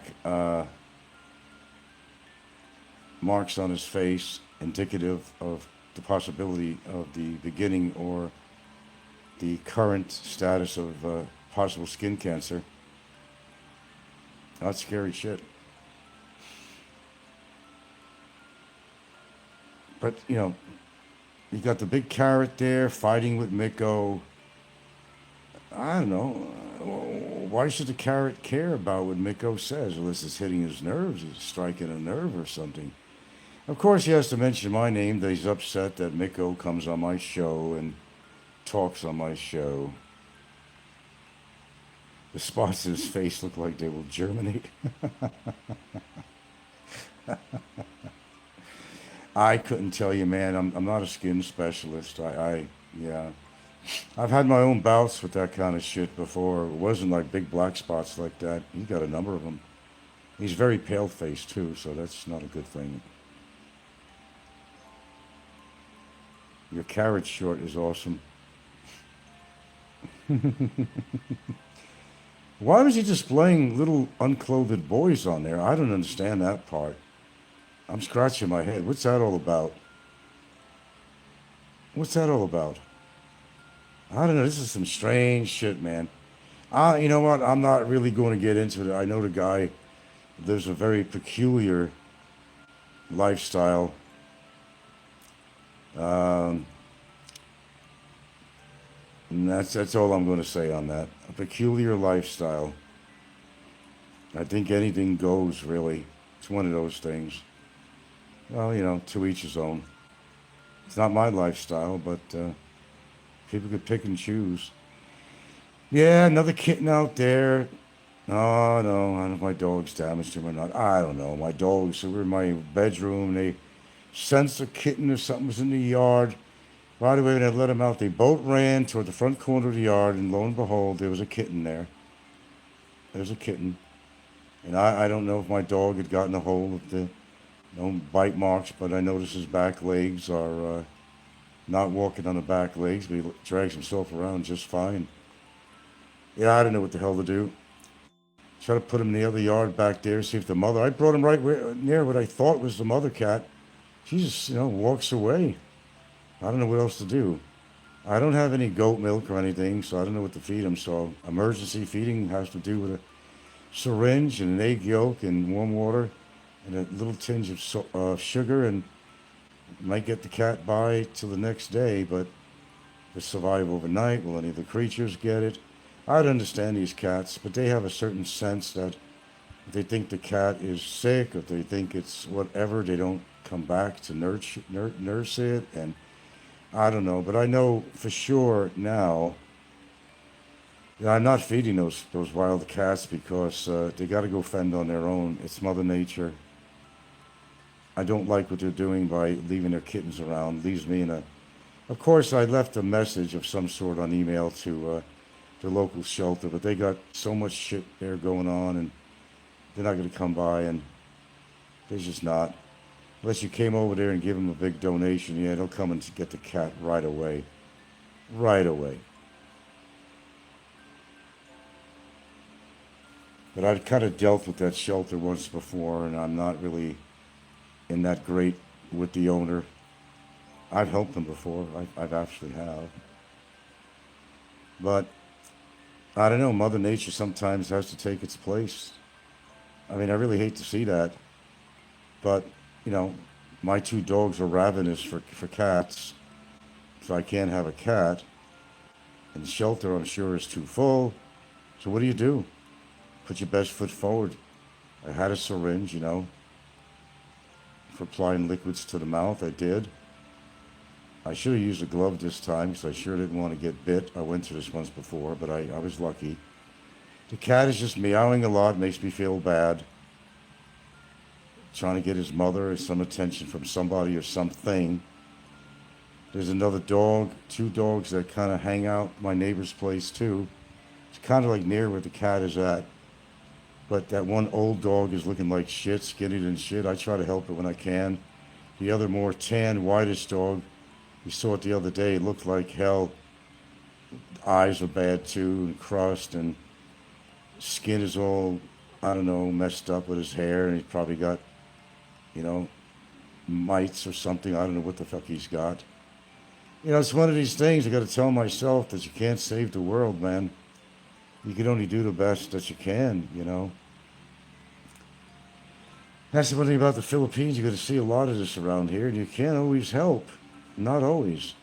There's not always the solution for these animals. I don't want any more animals, even if a puppy came by. I don't want any more animals. I don't want any cats. But when you start feeding them, they come around. So we got to really cover the garbage up good. I don't want them to get anything. I'm not trying to starve them. I want them to revert back to their nature, catch a bird, catch a mouse, catch a rat, whatever. But sometimes you got to put your foot down and say, okay, look, I've helped these cats out for a year and a half, 2 years, coming by the yard, and they consider this their home. They'll walk by me without too much fright. They're used to me. But if they go, they'll run away. But, they're not afraid of me. Because they know that I don't mean any harm to them. And animals could sense that. They're not like people, But the show ain't all about, cats, but I do feel bad. Someone like Barry would just throw a rock at it and say, but I didn't like what the neighbor said either. Sometimes you just got to take a rock and smash its head. And I'm like, don't do that, and don't let me find out you ever did that. I actually told my neighbor that. In a nice way. He's just meowing all the time, and I'm not like some of the creeps on here. I actually do have feelings, toward animals, and some animals that can't help themselves. That's kind of who I am. I've always been that way. I've done my own rescues all my life. I've several dogs, several rescues, and you know, but I could only do so much, you know. What's odd? I don't know what you're talking about. But the boys are fighting again. The carrot guy is upset because Mikko comes on my channel and talks to me. Well, first of all, Mr. Carrot Man, Mikko is not attacking me on my channel. He's not causing any problems on my channel. I don't know why it's your business anyway. Go write your novel and get it on Netflix already. Jesus Christ, man. You got a family to take care of. Forget about me, forget about Mikko, forget about anything. I thought you weren't going to do any shows anymore. You're working on your novel. Jesus Christ. I don't know, this is getting pretty old. I got to admit it. This is getting pretty old. Some of you guys are going to have to fend for yourselves. You really are.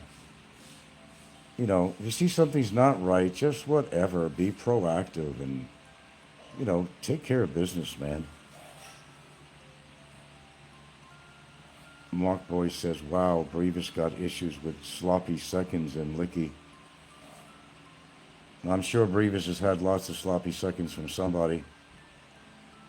He just parades around, you know, Manila and wherever, waiting for bars to open. That is life? Oh, well, it's not my life, that's his. But sometimes it's not even worth commenting on it, but people are going to live their life the way they want. Just face the fact. You don't have to agree with somebody's lifestyle. You don't have to agree with mine. There's nothing wrong with my lifestyle, but nevertheless. I know, I'm the creep that never leaves his house, right, Carrot Man? I know. You know, Carrot Man, since I've known you, I've never known you say nothing nice about anybody. Unless you were kicking their ass, or unless it was a woman you were trying to rap with or something, you know. That's how I know you. That's what I know of you. You don't, you know, if you don't have anything good to say, oh, how about not saying anything at all? How's that for a change off? What about that? Is that possible with you? You're not my favorite person, but then again, you're not a lot of people's favorite person on here. So, suck that up. Everybody fighting with each other in here. For what? What do they get out of it, really? Does your island get real busy on Valentine's Day? That's right, we got that coming up too. What a busy month I got here. Birthdays, Valentine's Day, had my anniversary, one of the kids' birthdays. Her mother's birthday, she'll be 90 years old this month too. Yeah, it's a busy month. Busy month. Busy month. That it is.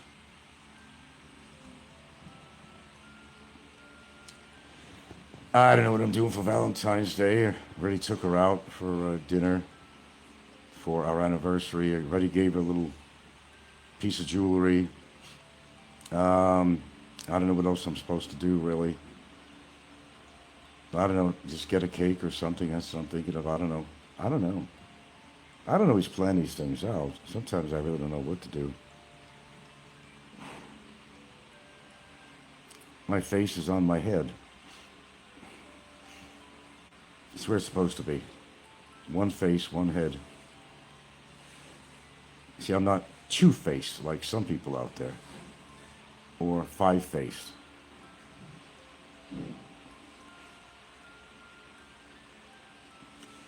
Everybody talking about each other. I guess it passes the time. I reckon.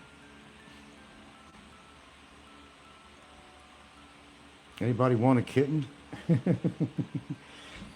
Nah, I'm afraid for this cat. Now, see, the thing is, I don't know if one of my dogs actually, there's no marks or nothing, but could have damaged the back cat's legs because she's dragging her two back legs. So that's not a good sign to begin with. I don't know if it was like that. Did the cat fall off the roof? Because sometimes the cats hide in the roofs, in the attic space. There's areas they could get out, follow the gutter, fall over and hurt their legs. Yeah, that could happen.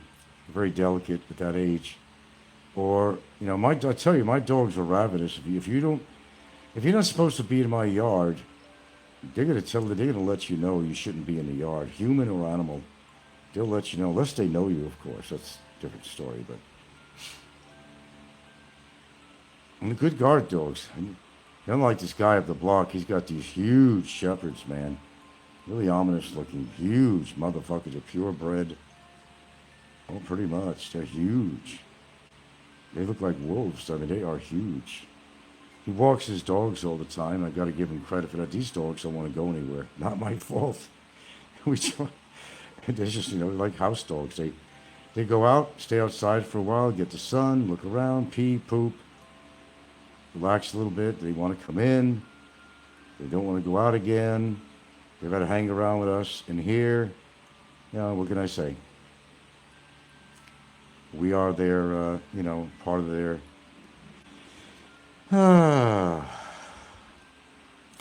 den.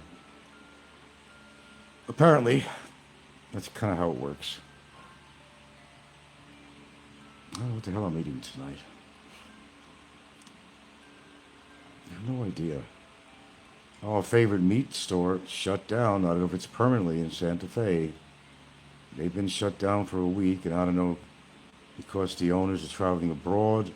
Heard that, but then I heard that there might be new owners. I don't know. I went there today to try to get some meat products, and they've been closed. So we have to wind up going to Van Tyen sometime to get some other meats of some sort. Well, they have local chicken here, but we buy that. But, getting some ground beef or getting some half-decent pork, probably have to go to Van Tyen. Doesn't have everything here. Unless you want to go to a restaurant.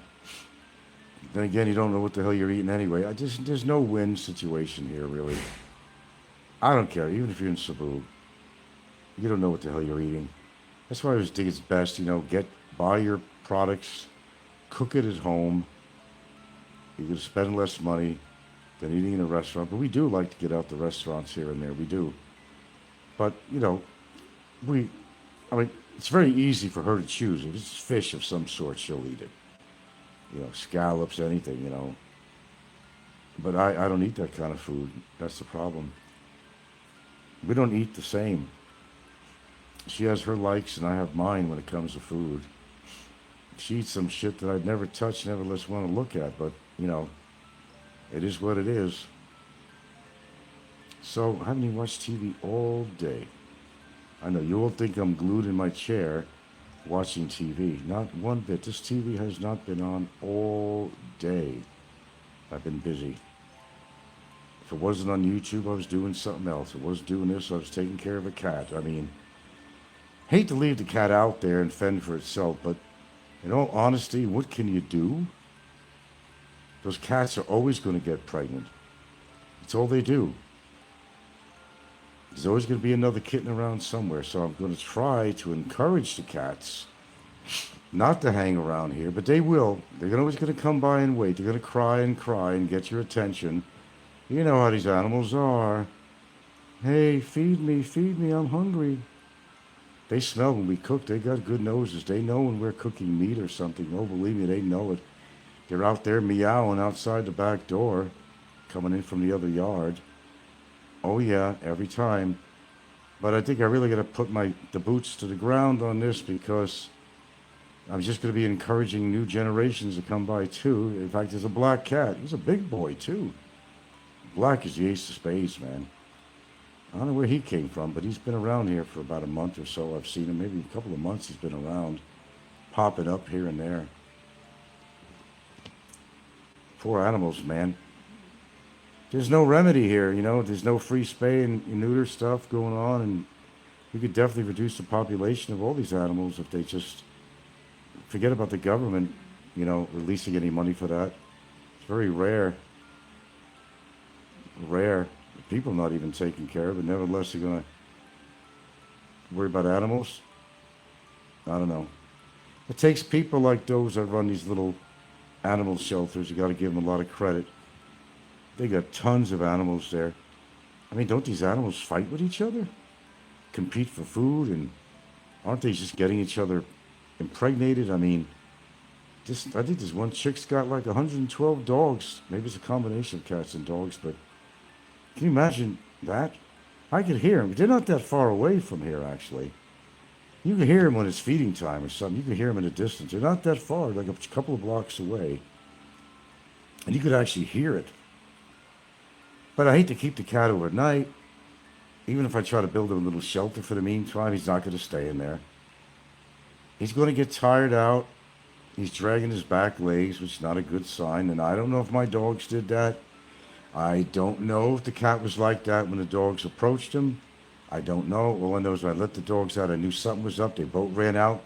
They made a left turn to the other side of the yard. They knew, because they were in my bedroom, a good proximity, not a bad proximity to where the cat was in the corner of the front of the yard near the gate. They knew that kitten was there. They knew it. They knew it. They knew it. They went right over there like a fucking radar. Like a heat-sinking missile, man. Unbelievable. It's unbelievable. But, you know, I feel bad about this shit, but I can't save all these animals, you know. I wish I was a multi-millionaire, could formulate a shelter and have Filipino work and earn some money for themselves. And it's just, you know, it's really hard to find homes for these animals because there's so many of them around on the streets. Nobody wants them. I know what they were doing in Santa Fe and Bentine once. It was terrible. They found dogs, not in that shelter. It was another place run by the, I don't know, municipality or something. I don't know. They had these dogs, and they let them starve to death, but they didn't help them. They found a place to put them. There's these rusty cages. I'll be damned. I'm telling you, man, they let them starve to death. No animal or no person should starve to death. I've never been starving, so I don't know the pain, but I heard there's a lot of pain involved with starvation. You don't want to know. You don't want to know. You don't want to experience starvation. I can't even imagine. I don't want to imagine. So, again, I can't save the world. I could pick and choose. A situation comes up. I can only help to a point. It's up to Mother Nature. It's up to the mother cat or dog, whatever. And a lot of times, the mother cat rejects the animal if maybe the human scent is on it sometimes. Or prior to that, if they know whether or not the cat is healthy or not. They may reject it. They're very selective. Or sometimes cats just get tired of the litter. And they maybe just take care of a few and they just discard whatever the rest of them. Now, dogs are a little better than that. I don't know how much better, but they generally will nurse their dogs. There's times that they will reject. Don't forget, I found a puppy around here once too. So what's with that, right? I don't want to talk about food for me. I like different foods, healthy foods. Unless you give me a nice dark chocolate, I'll eat that too, though. I don't feel like making this casual conversation with somebody I don't even know. Small talk. I don't even know you, man. Yeah, I'm not going to be on that long anyway. But the boys are fighting again. Oh, my name always has to come up somewhere. I thought the guy was writing the biggest novel of the world, competition to Stephen King. The big thing that's going to be on fucking Netflix, but yet he comes on, he's listening to all this shit. He should be working at his keyboard and writing up those books, writing up those books, writing up those books. But he's listening to, why don't he write about YouTube? That's something that might sell. How about his conquests, his personal conquests? Talk about YouTubers. He'd be good at that. He'd be good at that. I think he's writing about the wrong things. Fighting with each other. It's all they do. I'm burned out. As of this second,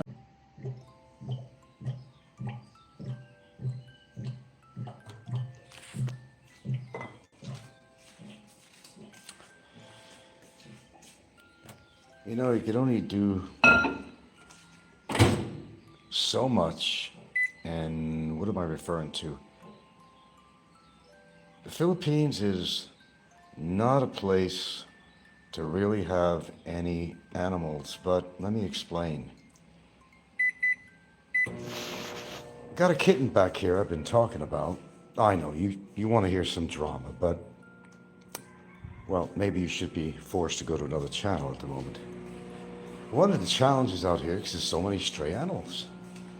Some are hurt, some are sick and dying. You know my expression, you can't save the world, but it doesn't mean that you can't help in some form or way. But then getting help is really very hard. I mean, my veterinarian, what can he do? He's not the type that does surgery. He's not the type, he'll euthanize. He'll do that. He'll supply medicine or something. But, all right, there's a situation I've been talking about. Found a stray cat. I'm not sure if my dogs had gotten to it. That's why it's having trouble on the back legs. I don't know 100%. It could have happened prior. I don't know. Nevertheless, I kind of trying to do a little rescue with this. I found a cardboard box, and the fence behind my house is where he managed to find shelter in there, which is what the whole purpose was. And from yesterday, I had to research, what can I feed this kitten? He's not real old, but he's not a tiny little kitten. He does have teeth, which means he could eat solid food. So initially, I followed instructions and, get an egg yolk, a raw egg yolk, with a tiny, tiny bit of sugar. All right, through a syringe like this, fed him, and did more research. Well, find out if it has teeth. Well, I did. Said you can take some egg yolk, which I did. Might have taken some of it down, and a little bit of water too with the syringe. Not much. Put it to the side of the mouth, otherwise it's going to asphyxiate. Yeah, I know a lot of stuff, but I don't know everything. Try to introduce some moisture. So there's an animal sanctuary here, but yeah, try to get a hold of them. The other thing you could do is maybe try to have somebody just take the cat over there, But I don't know, I'm just one of these people who can't turn his head in the other direction, say, let the fucker die. It's Mother Nature, blah, blah, blah. Yeah, I'm that mean guy you always talk about, who was so horrible to people. And anyway, this is YouTube, okay? So you can only do your best. And my famous saying, which is so true, you can't save the world, but you could certainly make a little effort to do something. My point, I wrote to my vet. I said, you have a way of contacting them, or try to go to their Facebook page, but the link always takes me somewhere else. I don't know. Maybe I have to physically drive her over there, and probably the only way you can get them to do anything is to make a donation to the sanctuary, and then they'll consider taking it in, of course, Well, it's a good thing to do anyway, if you could. That's not a problem, but, I'm not Barry. I'm not going to go, shoo an animal away or throw hot water on it or throw rocks at it or something. I'm not Barry Jordan, okay? I can't do that kind of shit. But that's me. The horrible guy living on a dusty island. Oh, that's me. That's me. How many people go out of their way to help a small kitten, a helpless kitten? You talk to my neighbor, he has a way of thinking like, well, maybe you have to maybe take a rock and smash its head. And I'm like, what the fuck? I said, hey, if you see that cat in it, don't even do that. I'm telling you right now, don't ever do anything like that. This is the way people think. Even foreigners. But I'm not one to just watch an animal die. But then I think, on the other hand, what else can I really do? I could try to get a hold of that sanctuary today and see if they'll take the cat in, but I don't know what they're going to do.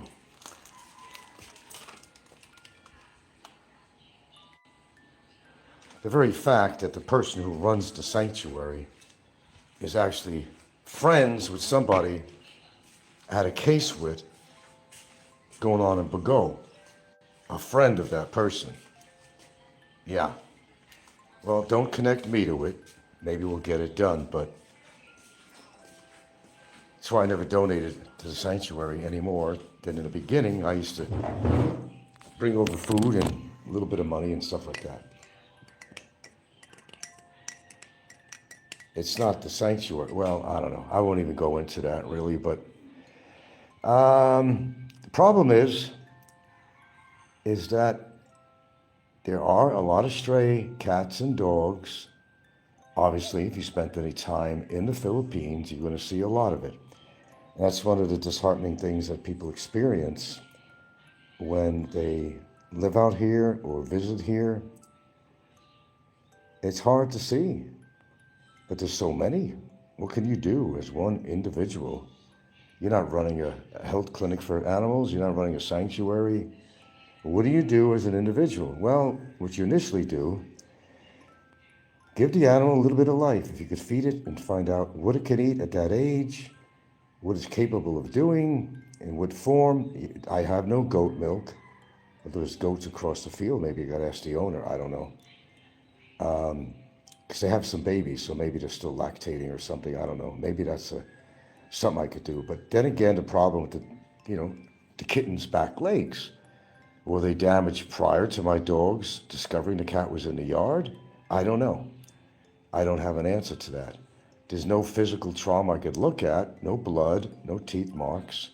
It could have fell from the gutter of my house because I think some of the cats go into the attic space, have their babies sometimes. Well, they did historically in the past. I think they still do.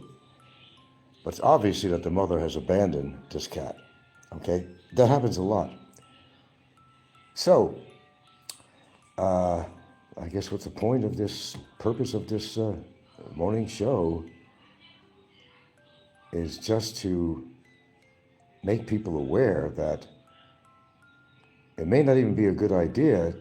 It's good to adopt, absolutely, but realize that there are responsibilities too with your own dogs, your own animals, and that unless you live in a big city, there's not going to be a real veterinarian, the kind that can perform operations, the kind that instead of somebody who's more of a consultant, like you get a lot of the general practitioners out here, doctors who don't perform any surgery.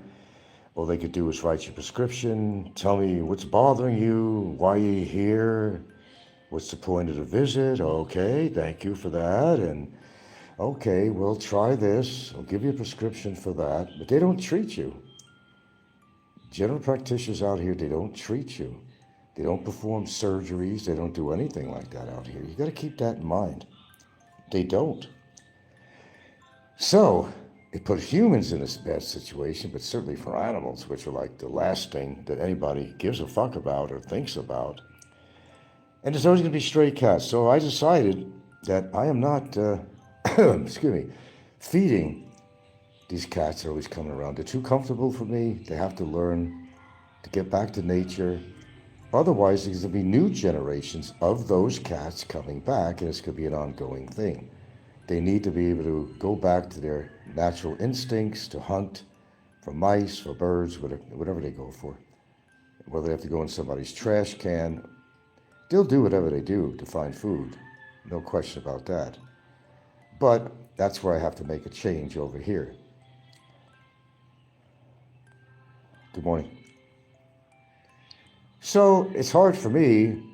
The cat, found that shelter. That was good. I put it, the open box sideways.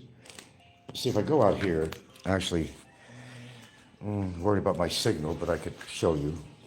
Certainly show you here something. And how do you know? You hear that cat meowing all the time. Wants help. Near me, because I'm the only one that's been taking care of it. And it is.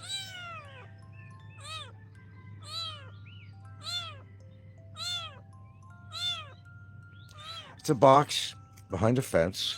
Don't want him in my yard because my dogs will tear him apart, which possibly could have happened in the first place. Why his hind legs are, he's got a lot of energy, drags himself around. May not be a great candidate for, I don't know, for a sanctuary. I don't know, you know. But I, for one, am not a person to allow an animal to suffer. I don't know if the kitten's in pain or not from his back legs. I really don't know. I see some ants on here, and I don't want them around. But I don't know. I don't know. But you know, that's me. If if you question the behavior of people on YouTube, you could pretty much get a pretty good idea that they're probably heartless people anyway. They wouldn't help a kitten out like this. I would venture to say it's not all for show on YouTube. These people are really like that. Keep that in mind. They don't care who they hurt, maim, slander. They don't give a fuck.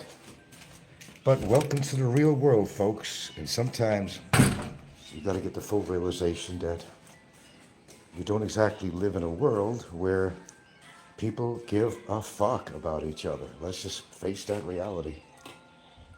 Nevertheless, to take care of an animal, you know. But I'm doing what I can until I can figure out what to do. Now, even my own girlfriend, I mean, she's Filipino. She grew up with this stuff. Animals hurt, see them, can't do much about them. You know, she still has her old-fashioned way of thinking out here where, I don't know, put it in the woods and whatever happens to it happens. Whether one of these big old lizards get it, they used to hang around here, or something, but let nature take its course. And I understand, but I don't really think that way. I don't want to throw something, hide something under the rug. In other words, if I don't see it, it's not bothering me. So just put it out in the woods somewhere and let it fend for itself. I'm not a person who could live with myself doing that. You can't shove something under the rug that has happened. You know, like when somebody does you wrong here on YouTube or something, you can't always shove everything under the rug, under the carpet, okay? That's never been me, and I think you know that real well. Quoting what it is. It's the same conclusion I basically come to when it comes to stray animals. With me, though, I'm willing to help until I can't.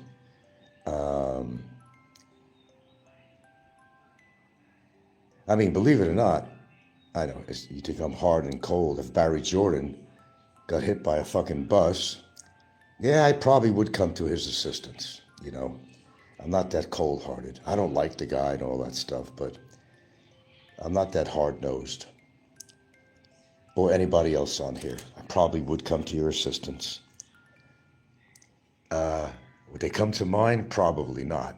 But that's what separates me from the trolls and the morons out here.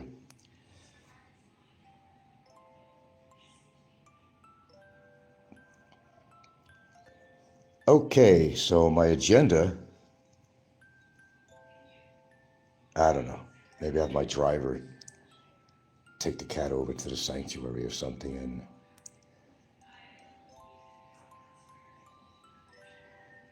I don't know what they're going to do with it. But if it can't move on its hind legs, I don't even know if the sanctuary would take it in. And if it did, what are they going to do to the kitten? I know, it's one of those things. Well, look, I did my job. Bring it to the sanctuary, and whatever happens to the cat happens. If they put it down, whatever, it's what you don't know that doesn't hurt. And maybe sometimes it's better that way. I found a puppy here once that did the same thing. They're not going to come over your house and, they're not going to come over your house and retrieve the animal or something. No. You're going to go there, and lucky if they answer at the gate, if somebody even comes out. But if you got some money in your hand, oh yeah, okay, well, we'll take it. It costs money. It does cost money to take care of animals, but money speaks louder than action. Oh yeah, okay, we'll take it in as long as you donate. Well, if I had to donate anything, I'd rather donate some kind of food and not money to the sanctuary, to be honest with you. Well, my own personal reasons. But maybe that's what we'll try this morning. Well, look, we've experienced people like that on here. Like, I hate to mention Barry Jordan, but he was always something that came to my mind when it came to animals. Chet, always Chet, get away. Or throw rocks at it, or making threats. I should throw some boiling water on the dogs. That's when you know somebody's character. That's when you know they're a piece of shit. And why anybody would even want to help this guy in any form or way is beyond me, except to try to get back at me. But they haven't even done that either. They haven't helped him out in any way, even to get back at me. They haven't helped. There was the high roaders. All these high-nosed people with deep pockets. It's lint to them, right? Lint in the pocket. They won't help Barry out to get him out. It's because they're all hypocrites, that's why. Well, anyway, I don't want to talk this into it. Oh, hello, Ann. Make this into a troll show for once. No tea, just lemon water, warm lemon water. Oh, that's right. I did buy some expensive Himalayan salt here. Pink salt. I'm going to put a little bit of this in there. Has a little grinder on the top. This is coarse salt. So it has a little grinder. So I'm going to grind a little bit into here because I need those minerals. Okay, so here we go.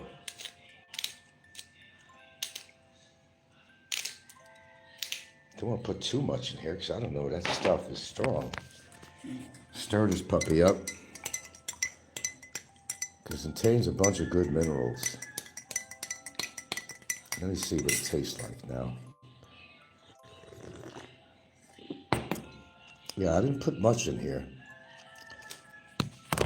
But that was my solution of mineral loss. I mean, you can't use table salt. This is a Himalayan pink salt. And where did it say it came from? Can you read that? It did say, I can't even read it without my glasses.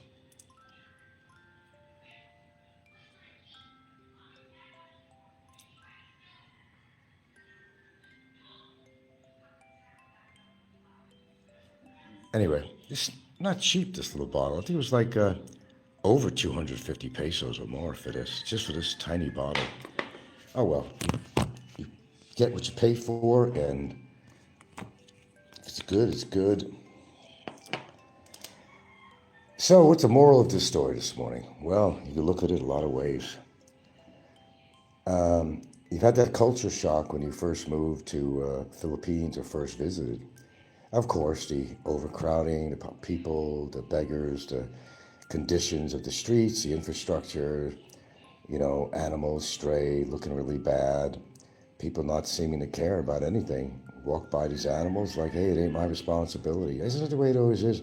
It's not my job. It's not my responsibility. You don't pay me for that. Well, welcome to the real world, folks. That's just the way it is. No, it said something on there. I don't got my glasses. I read it already. I know where it comes from. I just forgot. Without my glasses on, I can't. This is from,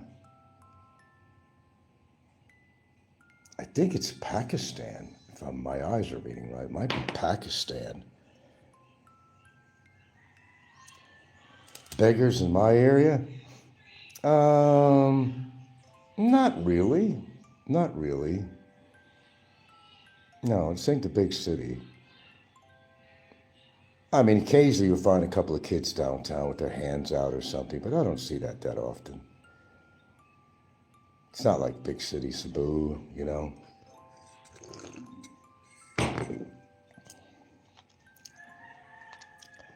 But that's the one thing that you're going to have to adjust yourself to, the people and the animals out here. You're going to see things that you think are horrifying, sad, and you scratch your head, wonder why the government doesn't help these people at all out here, Yeah, as I said, you're not going to change the government out here. You're in no position to do so. You're a foreigner. You have no say in anything out here at all, really, except in a courtroom. You do have a say in there, but, don't go to a rally, a political rally, if you're a white boy like me, because you get arrested. A nun got arrested once, went to jail because she attended a rally several years back, whatever. Stay away from that. And I don't care if you got an SRV, you got a 13A, you had dinner with the president, I don't give a shit.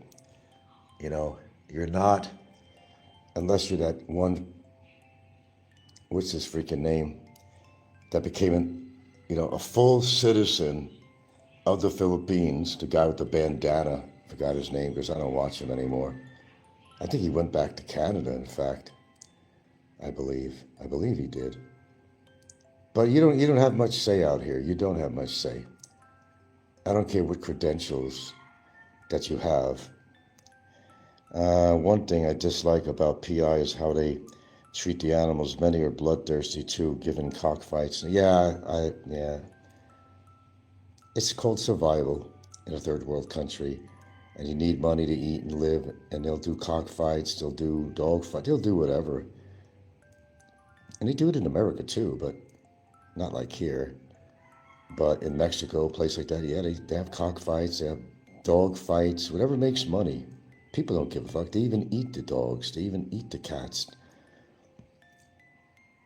Talk about a civilized society. We've always recognized animals to be our domestic friends, not something you eat. It's not a cow or whatever. And, they have their rights too, I guess. I grew up eating beef and stuff. I always felt it was wrong. But when you got brought up eating various meats like chicken, beef, pork, stuff like that, it tends to stay with you until you make a decision, well, I can't do it anymore. But it's a to each his own type thing. But I think domestic, like our best friends, are actually dogs. Let's face the fact, they are. Man's best friend. They don't say that for nothing. The dedication an animal like a dog has to their owner is incredible. You've heard the stories in Japan about that dog. Well after the owner died, stayed on that little place in front of the train station until it died. Years and years later, they made a monument to him. The dedication a dog has to its owner. Yeah, they get kind of immune to it. That's true. It's like everyday stuff. Oh, so it's a hurt dog. Oh, I got to feed my children. No, I don't have any money for a veterinarian. You know what? I understand that. I understand that completely. It doesn't mean you can't give it first aid of some sort. It may not cost you any money. I don't know. Hail to a wound. I'm sure you got something around for the family for a cut or wound or something or whatever, I don't know. That's just me. I can't expect everybody to be like me. That's my soft spot, There's part of me that, wishes I'd never seen a cat. It's part of me that wishes, and this is not the first time. It's not the first time this has happened, a stray animal. If we took in 2 of them, historically, they came up to our gate. One of them was Pepita. She died at 3 years old by suspicious surroundings. She gave birth to Ginger, which is the 7-year-old dog we have here, okay? And let's see now. Now the other dog, which is Sao, she was a tiny puppy that also came to the gate, and I was in Hawaii at the time, and Gilda took that dog in, and she's been with us ever since. She's about over 4 years old now. They're well taken care of. Sao's very healthy as compared to Ginger. But, no more. No more. I don't want to see any more puppies come. And sometimes maybe people throw them in my yard because they think, well, they know we care for animals. We have dogs, maybe we want another one or whatever. But I'm not saying that's never happened. But I just don't want to bear that responsibility anymore. China, by far, is the worst country on earth. Yeah, I know, the way they treat animals. Well, you'd be happy to know that they're really getting rid of all these dog farming. It was in Thailand. They've been really getting down on these people. I seen a picture with a bunch of dead dogs that were going to be used for food, and they've been coming down on them. They're making it really hard for them to do it. That's at least in Thailand. China is probably out of control. I don't think anything much is going to happen with China. Hey, the chow mein or whatever you're eating might be made of cat. You don't know. I had a place I grew up in. We used to go to all the time. We used to love their chicken chow mein and stuff. Through the years, we found out they got shut down because these motherfuckers were killing cats in the neighborhood, and you know, with all the spices and everything there, you don't know what the hell you're eating. You weren't eating no chicken. You were eating cat, and you didn't even know it. Did we ever consume cat because of them? I don't know. I couldn't even tell you. We didn't go there all the time, but occasionally we'd go out for Chinese. Yeah. Yeah, China's probably the worst. You're probably right. Ooh, this is just a lemon tea. That's all this is. There's nothing else in there but lemon and a little bit of Himalayan pink salt. This stuff right here, see the pink color? Because those are minerals. This is coarse. That's why you got to grind it down. But this handy little container has its own little grinder on here. Pretty cool. Don't cheap out on it because it's worth it. Don't use table salt. Don't cheap out. It's McCormick too. You're all familiar with McCormick. McCormick. Hello. Had to make some lemon tea. Well, I tried to get a little bit of this egg yolk with a little bit of water in it to moisture in the cat. Well, yesterday I used this with egg yolk, uncooked, with warm water. Probably why it's still alive. Huh? You want the towel? No, this is ready. What do you want? Nothing. Oh, you were pointing to the table. I don't know, you were pointing to the table. I don't I know. said, why you put socks here? Something, I don't know what. Throw it in the dirty clothes hamper or whatever. It's nice not to have to talk about the trolls on here as a key topic of anything on here. The only thing that even keeps me on is, well, not talking about them at this point, really. But I do realize your inert need to keep on talking about adversaries on here. You know, Mix, you got a fight going on with Big E, apparently. I'd suggest you keep it between you and him. You know, he doesn't like you and you don't like him. Obviously, he's upset that you're coming on my channel. That's too bad for him. That's too bad for him. Too bad, too sad. Not my dealings. He says you're sucking up to me and all that shit and whatever, you know.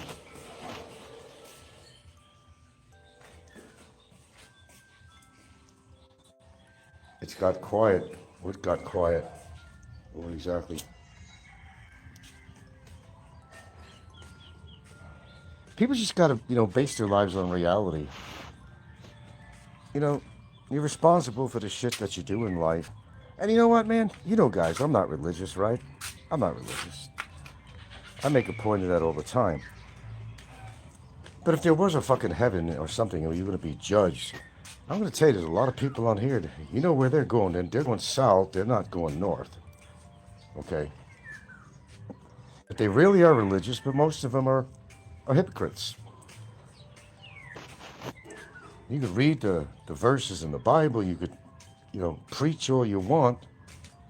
Nobody's listening. Preach to yourself is what I say.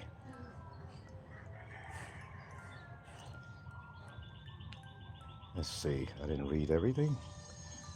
Alan. Yeah, I get a chuckle from flying circus videos. Even if it's about me. I could learn to laugh at this stuff because some of it actually is funny. I think it's a waste of talent. I don't know, in my opinion. Why not do something good with the channel and use that talent with editing and AI for something decent? I wish I had that talent. Should I be a #1 show on here or something if I had that kind of talent? I just don't. Can't teach an old dog new tricks all the time. For me.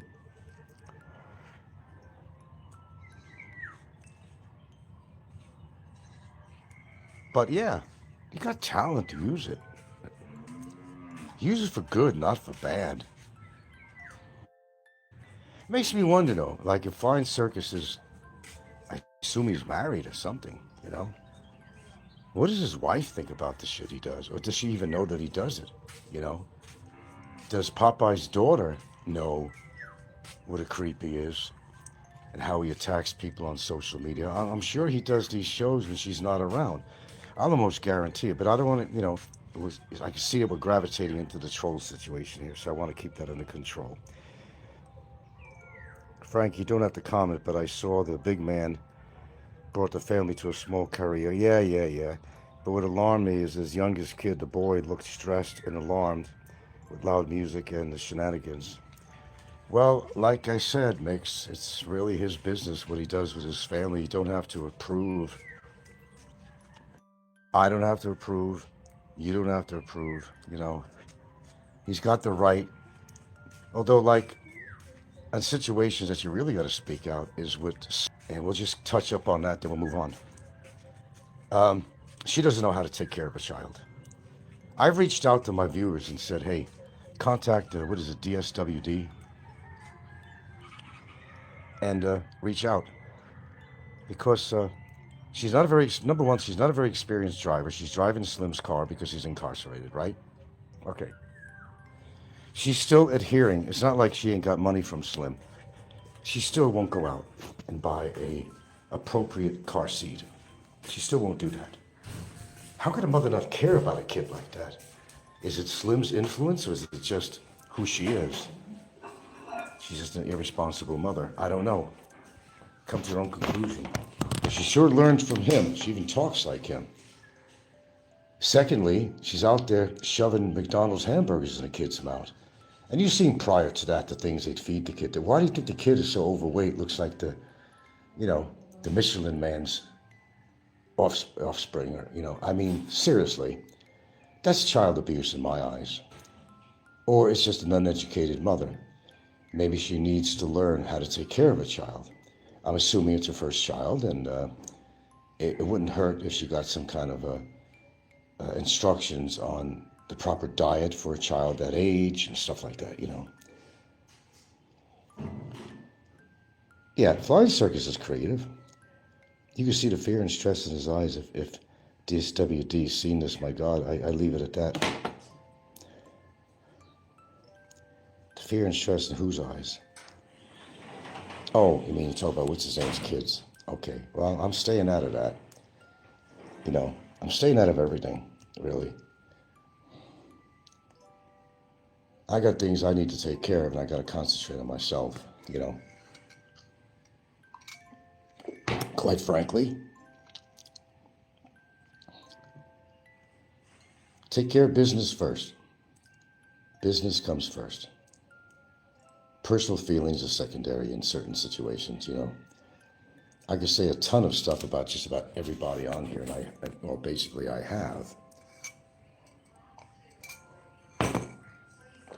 But even that gets old for me. I was doing a show last night. I just cut myself off. I don't know if you were listening. I just cut myself off. Abruptly, off last night. That's how I felt. Because there was so much crap I've been listening to here. Such boring stuff. People are going to do what they do. Philly in the Philippines, another clickbait show about some disaster. It turns out to be a fucking haircut or something. It's people like him that make, and others that make YouTube, not a great place to want to hang out anymore. And, especially doing your own shows on here.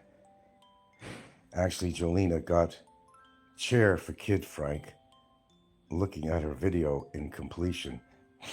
Well, that's not what I haven't been there yet. I still haven't been there to her.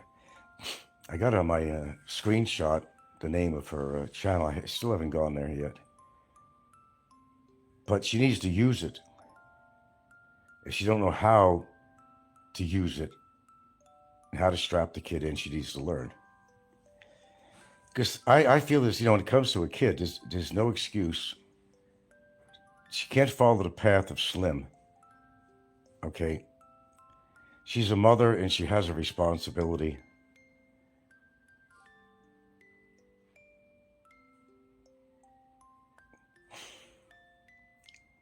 I don't feel sorry for people like her. People have no right having babies that they don't know how to take care of. That's just the way I see it. All right? That's just me. Give me my mod back? I never gave you a mod, Joseph. She strapped him in, but she collected her sister's babies and she put the kid in the front. I don't know if I even want to know. I could say that it's my child and I don't give a shit, but I'm not that way. I'm not that way.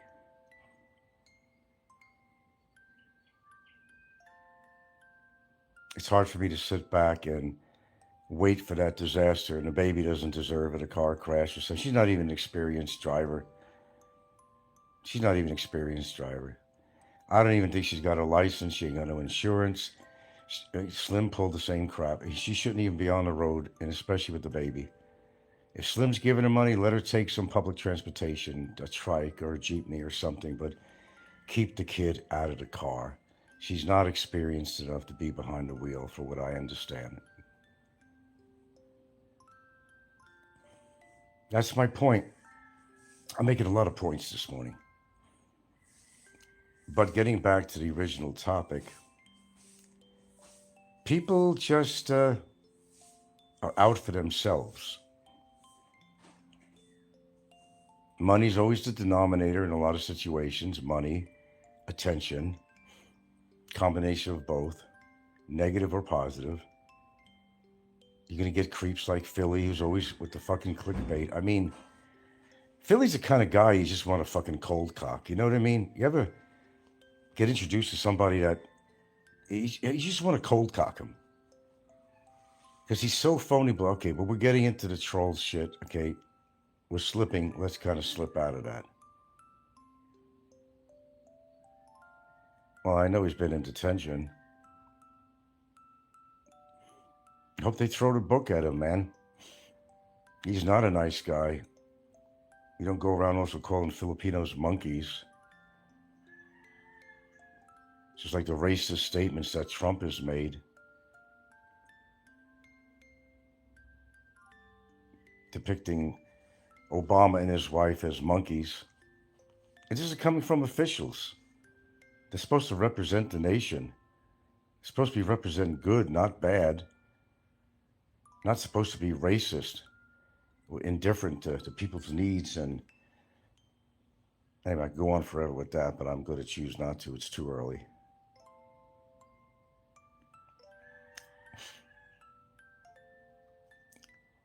But, you know, you're not going to like everything that goes on social media.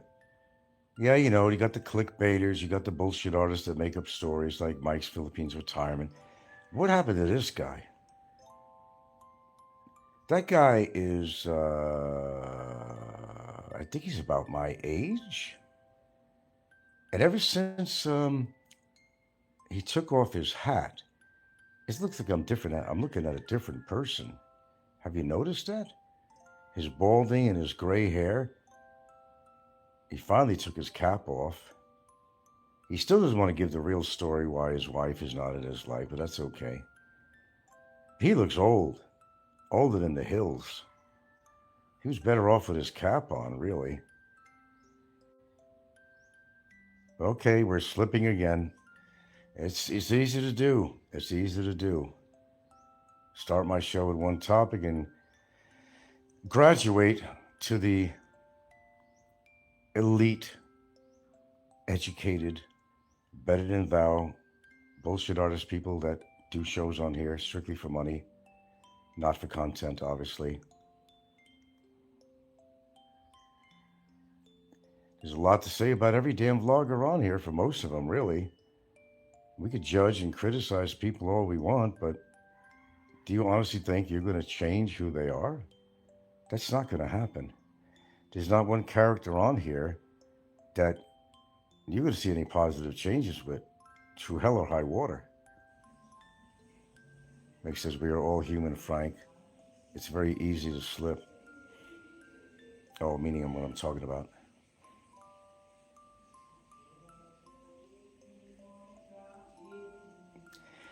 I don't know. I think I'm disillusioned with a lot of shit. I really am. My faith in humanity has gone out the window. And I'm all over the internet, not just on here. I've been hearing the same things with people all over the world. What's going on in the world right now, what's going on with Trump, and how people react, and how violent people can be, how nasty and uncaring people can be. You know, I'm happy I'm on my little dusty island because I don't have to subject myself to big city places unless I want to be and mesh in with 100,000 people at any given point. I don't want to have to look at the poverty in front of me, but it is reality. You have to face it if you're going to live out here. I've helped a lot of people, actually. But I'm at the point where I can only give so much help. I got to think of me, myself, and I. And of course, the loved ones in my life. That's key. That's initial. That's primary. In this world, the world is becoming smaller as the population grows. We face wars. We face environmental issues. We face people that are very divided, both politically and socially and so forth. And unfortunately, it's not getting any better. But you don't need me to tell you that. Just turn on the news. You'll learn all you need to know. And yes, your own neighbors will step on your head if it means saving their lives or eating or something. I always refer back to that because I really like that show, the particular one on the Twilight Zone. You know, Cold War, Russia, some mistaken information got out on the radio that there are going to be missiles fired from Russia, so every Americans were all scared, and kind of like how people got scared with War of the Worlds, and they all thought that was real. Remember that? It's a radio broadcast, but on the Twilight Zone in this episode, this guy was smart enough to build a bomb shelter in his house, right? And none of his friends or neighbors, never thought about doing that. But he did. He was thinking about his family. So, long story short, he built the shelter. There was a missile crisis that they thought was happening, and the neighbors knew that he had a shelter. Well, they didn't believe in all that. Well, they didn't believe in having their own shelter. Remember, these are good friends. These are neighbors. They've vacationed together. They've eaten lunches together. Probably had events with the kids together. You know, a little slice of Americana, you know. And I'm sorry, I didn't read your thing, so I'll read it in a minute. I'm going to keep my train of thought going. So when shit hit the fan, everybody came over the guy's place, and they wanted to go in his shelter. But the guy, he only had room for his family, and he had enough supplies for his family. He was thinking of his family. So he told his neighbors, as politely as he can, I'm sorry, you didn't think ahead, this is for my family. I can't let you out. Come on, man. I'm your neighbor. I'm your friend, blah, blah, blah. But sometimes you got to put your foot down. So they started to get violent and threatened to knock in the door. They had guns out and everything. Well, long story short again, finds out that this missile crisis, threat was not real. And they calmed down. But then they realized what they did. Their friend, their neighbor, they ate with him, vacationed with him. Then they tried to be friendly with him. Oh, I'm sorry, man. No, he didn't take it. He said, you were my friends, you were my neighbors, and you were going to do this to us. He shunned them away, and they went and walked away in shame. Yes, I'm going to tell you right now, this is going to be a typical scenario in your life if some disaster ever hit like that. Your own neighbors or people you think are your friends are not going to come to your rescue. It'll be like the cattle stampede. They're not going to stop. They're going to trod all over you, crush you, to get to freedom or away from the fire in the auditorium or whatever the scenario might be. You don't exist at that point because people's natural instinct takes over. And I got to save myself. Never mind my good friend. Never mind my neighbor. I'm thinking of me. I'm thinking of my family. And it will come down to that. And yes, you do have to think of yourself and your family. It's just human behavior. And chances are you will do the same damn thing. Hate to say this. Maybe I would too. It's our instinct. Our animal instinct. She tried to help her. She died afterwards. Imagine with these type of humans. Okay, I've got to go back and see what she was saying here.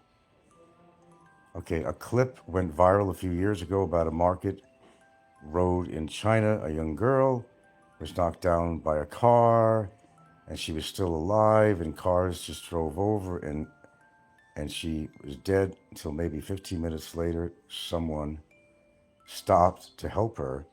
She died afterwards, but imagine what these type of humans are in China. Oh yeah, China. Oof. Yeah. Yeah. It's each man on his own. You got to understand something. It's everybody on their own when it comes to a disaster. You may think differently, but, you know, what I just said is true. It's unfortunate. It's our natural instinct to survive. Friends, neighbors, whatever, you may not help them. Some of you might. I'd be willing to. It's according to what the situation is. You know, the simplicity of helping a small kitten that needs help. How many people would do that? I don't think most people on here, or the trolls, would ever do anything like that, ever. They just take a rock and smash its head, put it out of its misery or something like that, you know. Yeah.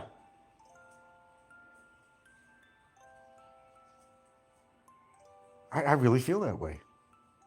Look, I'm a pretty good judgment of character. I've already characterized most of the so-called evil bunch on here. It's not a show. No. It's not it's not something that is not part of their real character. It is their character. Look, when you do something over and over and over again, it becomes part of your character shows out. It says a lot about the person, what kind of family they have, how they treat a family, how they treat a loved one, the nasty things they say on YouTube about people. That's who they really are. I'm convinced of it. There's nobody on here that's going to convince me otherwise. That's the real person. That's their personality. That's their character. Makes us, I think, decent people help Frank, but there's a lot of cold-blooded people in this world. There certainly are, and unfortunately, more and more. You know, I don't want to get involved with all this fucking shit. I'm tired of dealing with courts, all this fucking shit. I want to get all this shit over with and go on my fucking life. And the only way I'm going to do that is just handle my business and just get off YouTube and, you know, I mean, actually get off, not just have a moment where I crash the phone down and say, fuck, I'm getting off or something. You know, I just got to do it, you know. There's nothing good that comes out of YouTube. You could try to run the best channel in the world. It'd be very informative. But there's always going to be somebody out there. It's going to be a gate crasher or something. There's always somebody that don't like your voice, don't like your lifestyle, you know, that are jealous of your lifestyle because they haven't achieved what you have. I mean, you know, you see it every day on here. Do you not? You know who the players are. We don't have to mention names on here. You know who the players are. And like I said, you know, they are indeed running away from something. Every character I know on here to some degree has been running away from their country of origin to come here for a specific reason. It's not always about, oh, I just want to find a woman out here. No, they've been involved with the law. They've been involved with messy divorces. They've been involved with legal matters. They've been involved with owing somebody in their country money or whatever, a bad dealing of something, or they've been threatened by somebody because you ripped off their money, a drug money or something. And we don't have to mention names. We know who they are. Yeah, YouTube only brings nastiness and hatred, Frank. Obviously so. That's why what I'm saying to you, Miko, I know you don't like a certain individual on here. Let's not quantify him, his name, and there's a few people you don't like on here. I understand that. Try something new. They want you to respond and talk about him, okay? You're giving in. I've done this many times. It don't amount to a hill of beans. He wants you to respond so he could attack you, to give him something to do. That's what they do. That's why they're trolls. Try not talking about him. Try not talking about freely also. You could do it. I know you could. They want that attention. Why do you think they devote a channel to me? Or even Popeye does his little shows about me and he simulcasts all my shows. He wants my attention to him, okay? And the copycat channel wants to get attention. That's why they copy my stuff. But if you ignore this and don't give them that opportunity for a comeback, don't give them that attention that they're looking for, you'll see things will change. Hey, believe me, there's a lot of people I don't like on here. I think you could trust me on that. I think you know that very well. But handle one thing at a time. Collect your thoughts, put it in the right direction. If something gets that bad and you're in a position to do something, do it. If it's that bad. If they really went over that line in a way that you can't just ignore and just figure, hey, they're just trolls. They're trying to pull your chain and all that stuff. Yes, that's exactly what they're doing. But if you react to that, that's what they want. And I got involved with that so many times I can't count. I would react to something. I still do. I still do to a point, but I keep it to a certain level where they're just not getting that satisfaction from me. They want you to talk about them. It's imperative that they get that attention. So why don't you consider that? It's obvious you don't like the guy, either one of those. They don't like you. Don't feed the hungry bears. Because I know you're expressive like me. Believe me, I understand it. You like to get it out, how you feel, all that stuff. I get it. Been down that road 5,000 times. But you don't get anything out of it. Oh, yeah, you could prove somebody to be wrong on here. You could try to embarrass them a little bit. Of course, they're lies. I've done all of that. But that's not going to change the person. I don't think they could be changed. That's who they are. It's almost like I used that comparison. Picture a highly autistic man or woman. You're not going to easily get through to them. You could talk for 3 hours and they're in their own world. They're just going to play with a little spoon or something and spin it around or something. How do I know this? Because my brother, his child it's related to autism. I remember when I was in Indiana watching him, the shiny hubcap on the truck, and he was fascinated with the shiny and seeing his reflection in the shiny hubcap. I remember that. I was over there. They're in their own world, and knowing that, it's like compared to being autistic. They're not absorbing what you're saying. They will never, because they're too cocky, they're too self-centered and too self-righteous to absorb what you're saying, because they don't want to handle any kind of truisms or whatever that's being forced upon them to hear about themselves. They know they're doing wrong. They know exactly what they're doing, Mix. But they're doing it for your attention and to get a reaction from you, as they have done with me. But I've come a long way, actually. I may talk about these people on here, certain limitations. Yes, I will expose them for what they are. just to get a reaction in a sense that how sensitive they are. They, in other words, I'm saying they could throw the mud pies at you, but when you try to send the mud pies back to them, then you pause and you say, look how sensitive they are. I'm getting a reaction. Well, I'm saying actually to do the opposite of that. That was just a test of mine to see how guilty they were. What kind of reaction would I get? How sensitive are they? And I figured that out with Popeye right away. He used to talk about something about him or his family. Oh yeah, he's going to get sensitive. He's going to do a show. He's going to do a skit. That's his life, man. As pathetic as it is.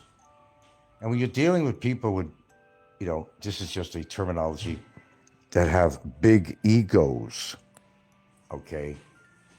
Forget it. You can't take the ego away from somebody. You can't really put them in their place unless it's legal, okay? That's the only way. Throw stones at them, spit at them, toss words at them. You're not affecting them at all. It just gives them reason to come back more at you. And if that's what you want, okay. If you like that back and forth stuff and it keeps you busy and you like the drama, then God bless you. Keep it up.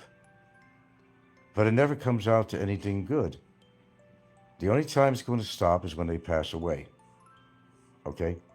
When they're gone, like Fazio and other people, it's over.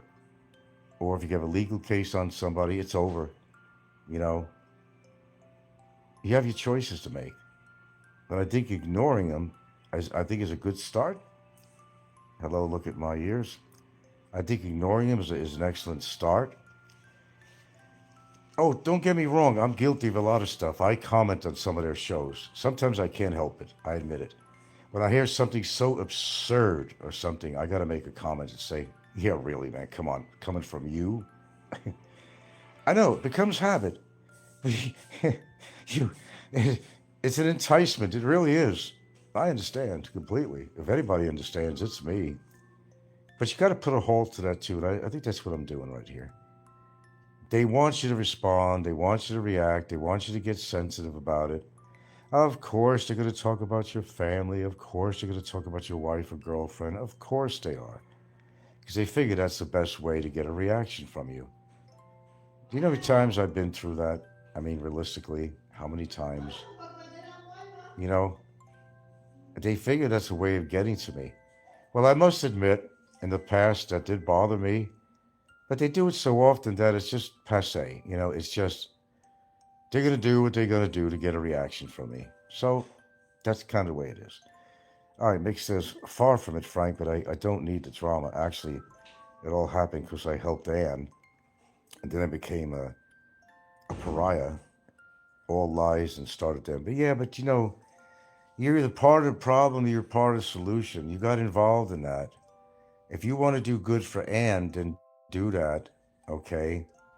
But there's nothing, look, this is YouTube. There's nothing you can do that's going to stop people from attacking Ann or anybody else or me or yourself. You just got to ignore it. Throw it in your back pocket for a while, Use it for a rainy day. I don't know. And believe me, I got plenty of things in my back pocket I haven't used yet. But although I got that ammunition, I'm just waiting for a time to use it. And it comes out very slowly with me. Although the information I found out about Popeye and other people. I've got all that information and more. But it's in my back pocket for future reference. Everything I videotape on here is for future reference. This way I'm in a good prepared state that if somebody tries to, try to get legal with me or whatever, or personal or whatever, that I've got that information. I do it for my own protection. That's all you have to do. Just record. Just record. Far from Frank, I didn't need the drama. Actually, it all happened when I helped. Okay, I read that already. Okay, I'm going to probably have to get something to eat pretty soon here. I got to figure out what to do with this kitten. That was my original topic on here. We kind of segued into all this shit. It's easy to do on here. I don't know. What do you think about the kitten situation, Mix? I don't know. What do you think about that? Anybody wants to kind of hone in on that? I'm going to try to see if I can get a hold of that so-called sanctuary. Money talks, suckers walk. They may take an animal in, but they're overcrowded. They got like 100 dogs there. How many cats? I don't know.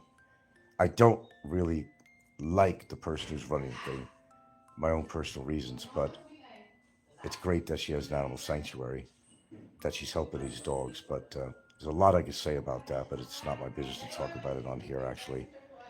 I'm going to see what happens. My fucking veterinarian didn't even get back to me this morning. I see he was online. Or maybe his phone was just on charge. I don't know. On my messenger. You know, he didn't even know what the hell he's doing either. I don't know. These practitioners, they just don't have the knowledge. So you don't have the knowledge to do something, you become a consultant. That's the way it is. Like all the YouTubers, they're all experts on the Philippines. They all become consultants. Yeah, for $50 to $75 an hour, we could talk privately about the same shit that you talk about on YouTube for free. And people get sucked up in this stuff. It's funny than shit. Yeah, I have a vet. He comes over here. But he don't do operations. He doesn't do anything. He might patch up wounds. He might euthanize. He will prescribe you medicines, but that's all they do. You have to go to a bona fide clinic in a big city like Cebu or Manila, where they actually have veterinary hospital clinics, where they actually know what they're doing. They have x-ray equipment. They have blood testing. They do all that shit. Yeah, it's costly.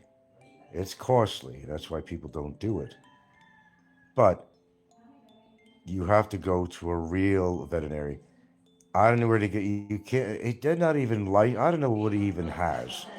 If he's licensed at a veterinarian, I don't even know what he. I don't even know.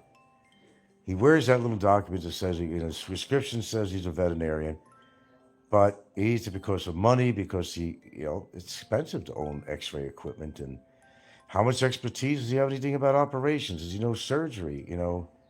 He probably doesn't. Probably knows how to stitch up something or whatever, but they're not qualified to do anything but first aid, really, if any at all. They all love writing, even the GPs here, that's all they do. It's a new profession now. It's, when he maybe once involved with surgery one time, said, I don't need to do this.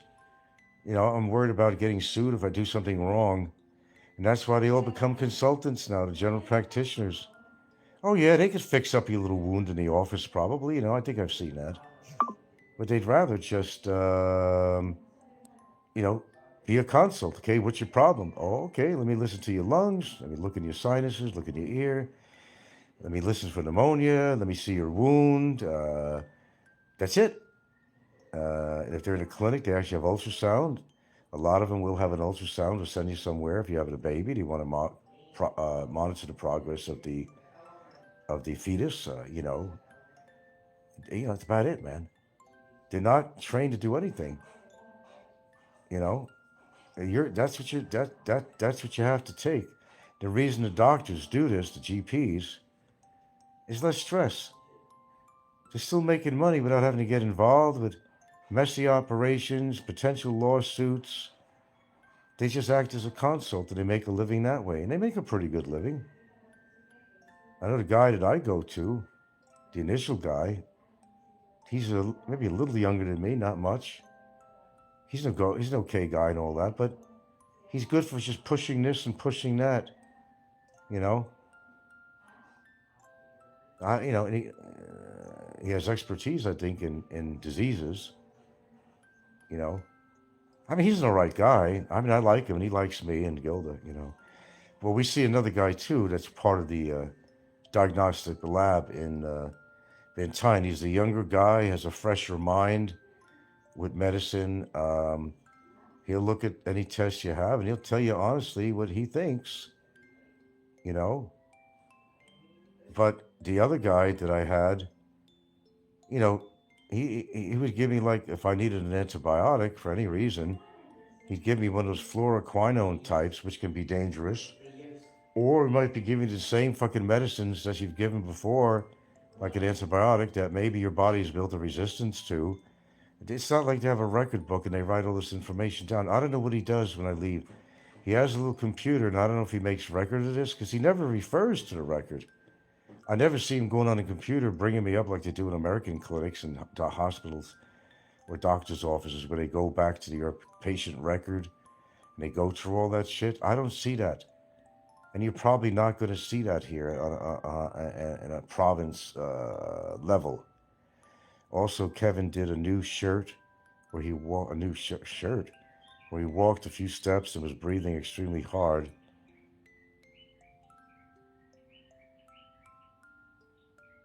Yeah, I think Kevin's having his problems. They might be able to comfort Cat even if it's not operate. Oh man. So I don't know. Did Kevin do a show or was I don't look for Kevin. You know, I happen to come into it. So he's saying that he did a new show, not a shirt, a new shirt, where he walked a few steps and was breathing extremely hard. His heart won't last long. Yeah, I hate to say it, but that I've been saying that for a long time. But don't listen to me. I don't know anything. When you're overweight like that, you're overworking your heart and your breathing is going to be affected too. Simple as that. No Dr. Frank.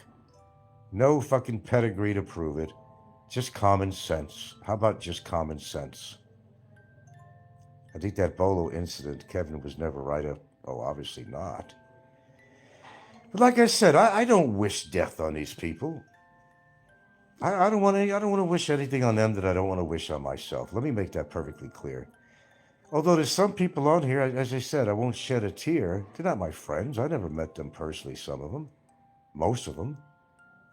I just wouldn't care either way. I'd say, oh, that's too bad.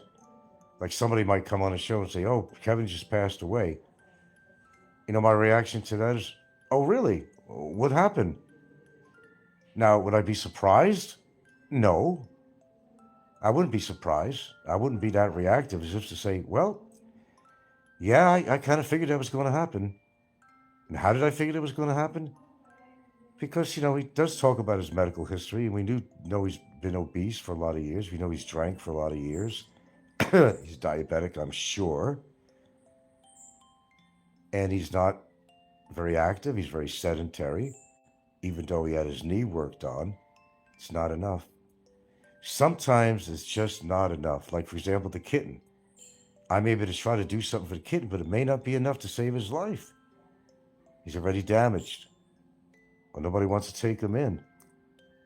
I don't think Kevin has malice in him. That Bolo incident was unfortunate for him.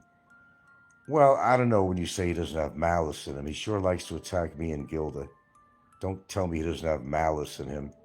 His brain works good enough to understand between right and wrong. I don't think that part was damaged. He just doesn't practice such. And I really don't feel sorry for any one of these people on here. Anyone who's ever attacked me and my family, or people who have died in my family, I have absolutely no sympathy for them at all.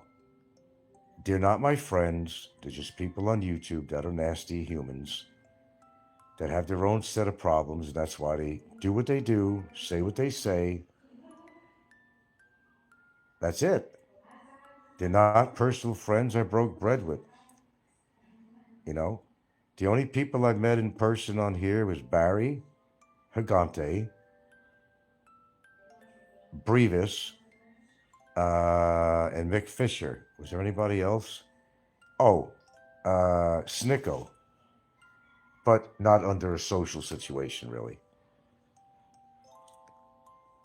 And I don't give a rat's ass about any one of those scoundrels. I don't give a rat's ass at all. They are not my friends. I would never intend to be friends with these people who have personally, viciously attacked me and my girlfriend and her family, and even my members of family that have passed away, which they've done to other people too. He's being coerced, Frank. Look at people putting him up to it. They're real instigators. Well, yeah, everybody gets influenced on it. They just want attention. And they want viewers. They want subs for the ones that are monetized. You haven't figured that out yet? Okay, man, I got to get off here. I got to see what I'm doing. I got to eat something, and I got to think what I'm doing about this cat. I don't know. You always let nature take its course, but I can't see something starved like that. I'm trying to put something in it. The cat wants my attention. I give it what I can.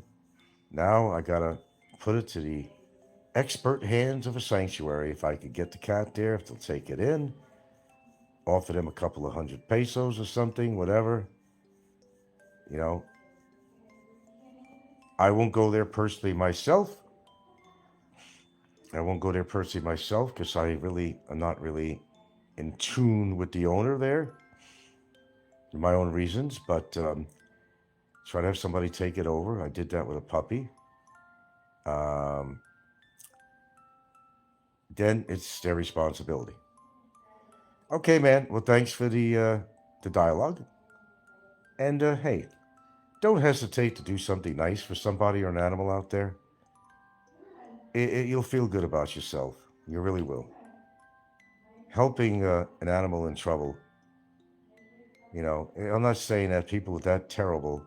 There are good people in this world. It just doesn't seem that way, does it, with all the news? There are good, caring people out there that care for each other, care for other people, that do care about Filipinos, that do care about their welfare, that are bona fide, nice people. They do exist, but the problem is it's becoming far and few. And where they all show out is on social media, where they could be brave and they could, enact their vigilance on people and seemingly get away with it. But I think you know what I mean. And a couple of $100 to try to ensure the entry into the sanctuary. So it's not that far away. I'm going to wait for him to come back. And hopefully he's coming back without the kitten.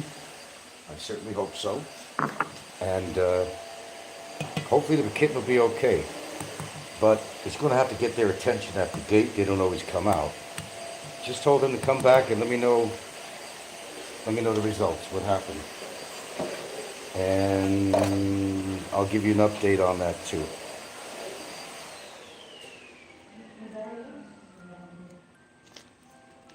No, I cannot say it's not out of my hands, but I'm just trying to make a point here. You know, you help when you can.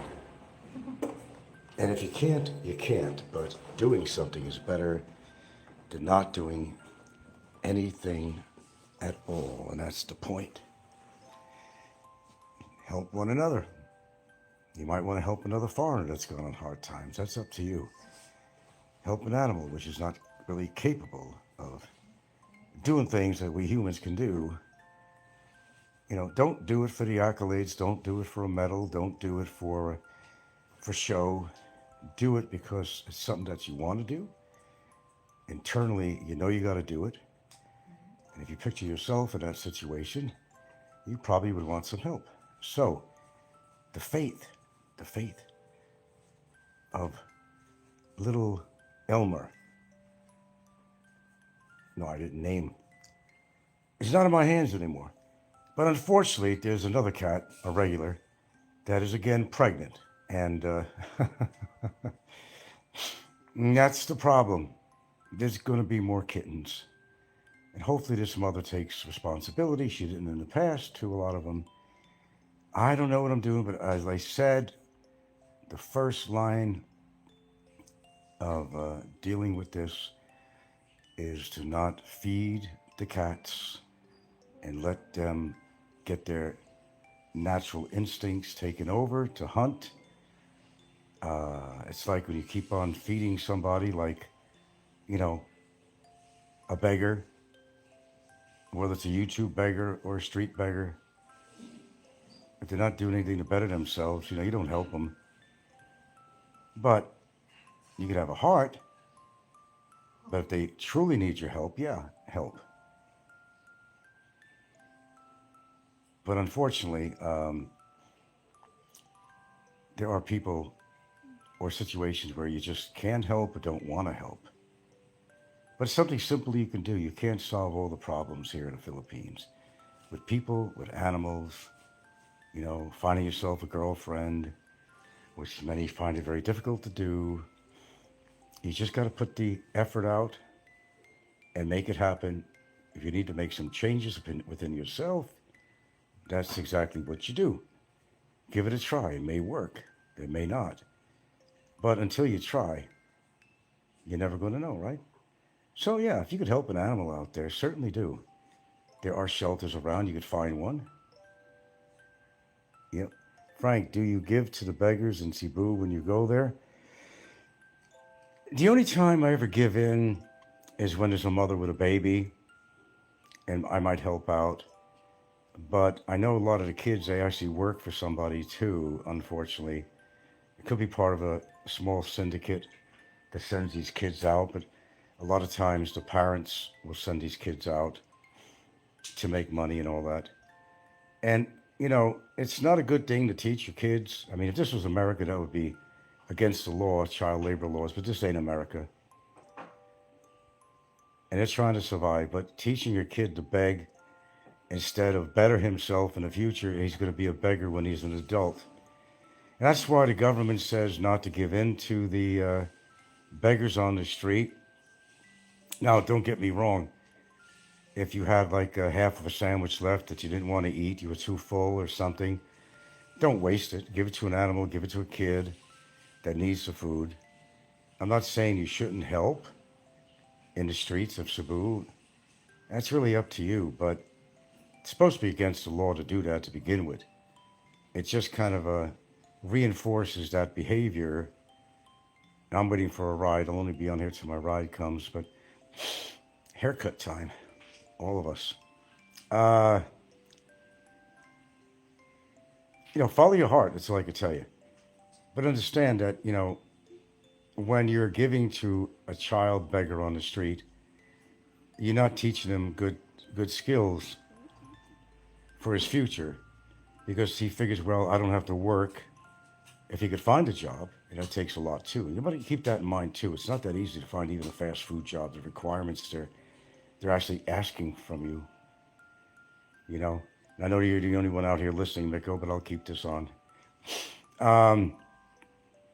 You know, give out of your heart if you want, but you know, you're doing something good, but you're also doing something bad. You're not teaching the kids, you know,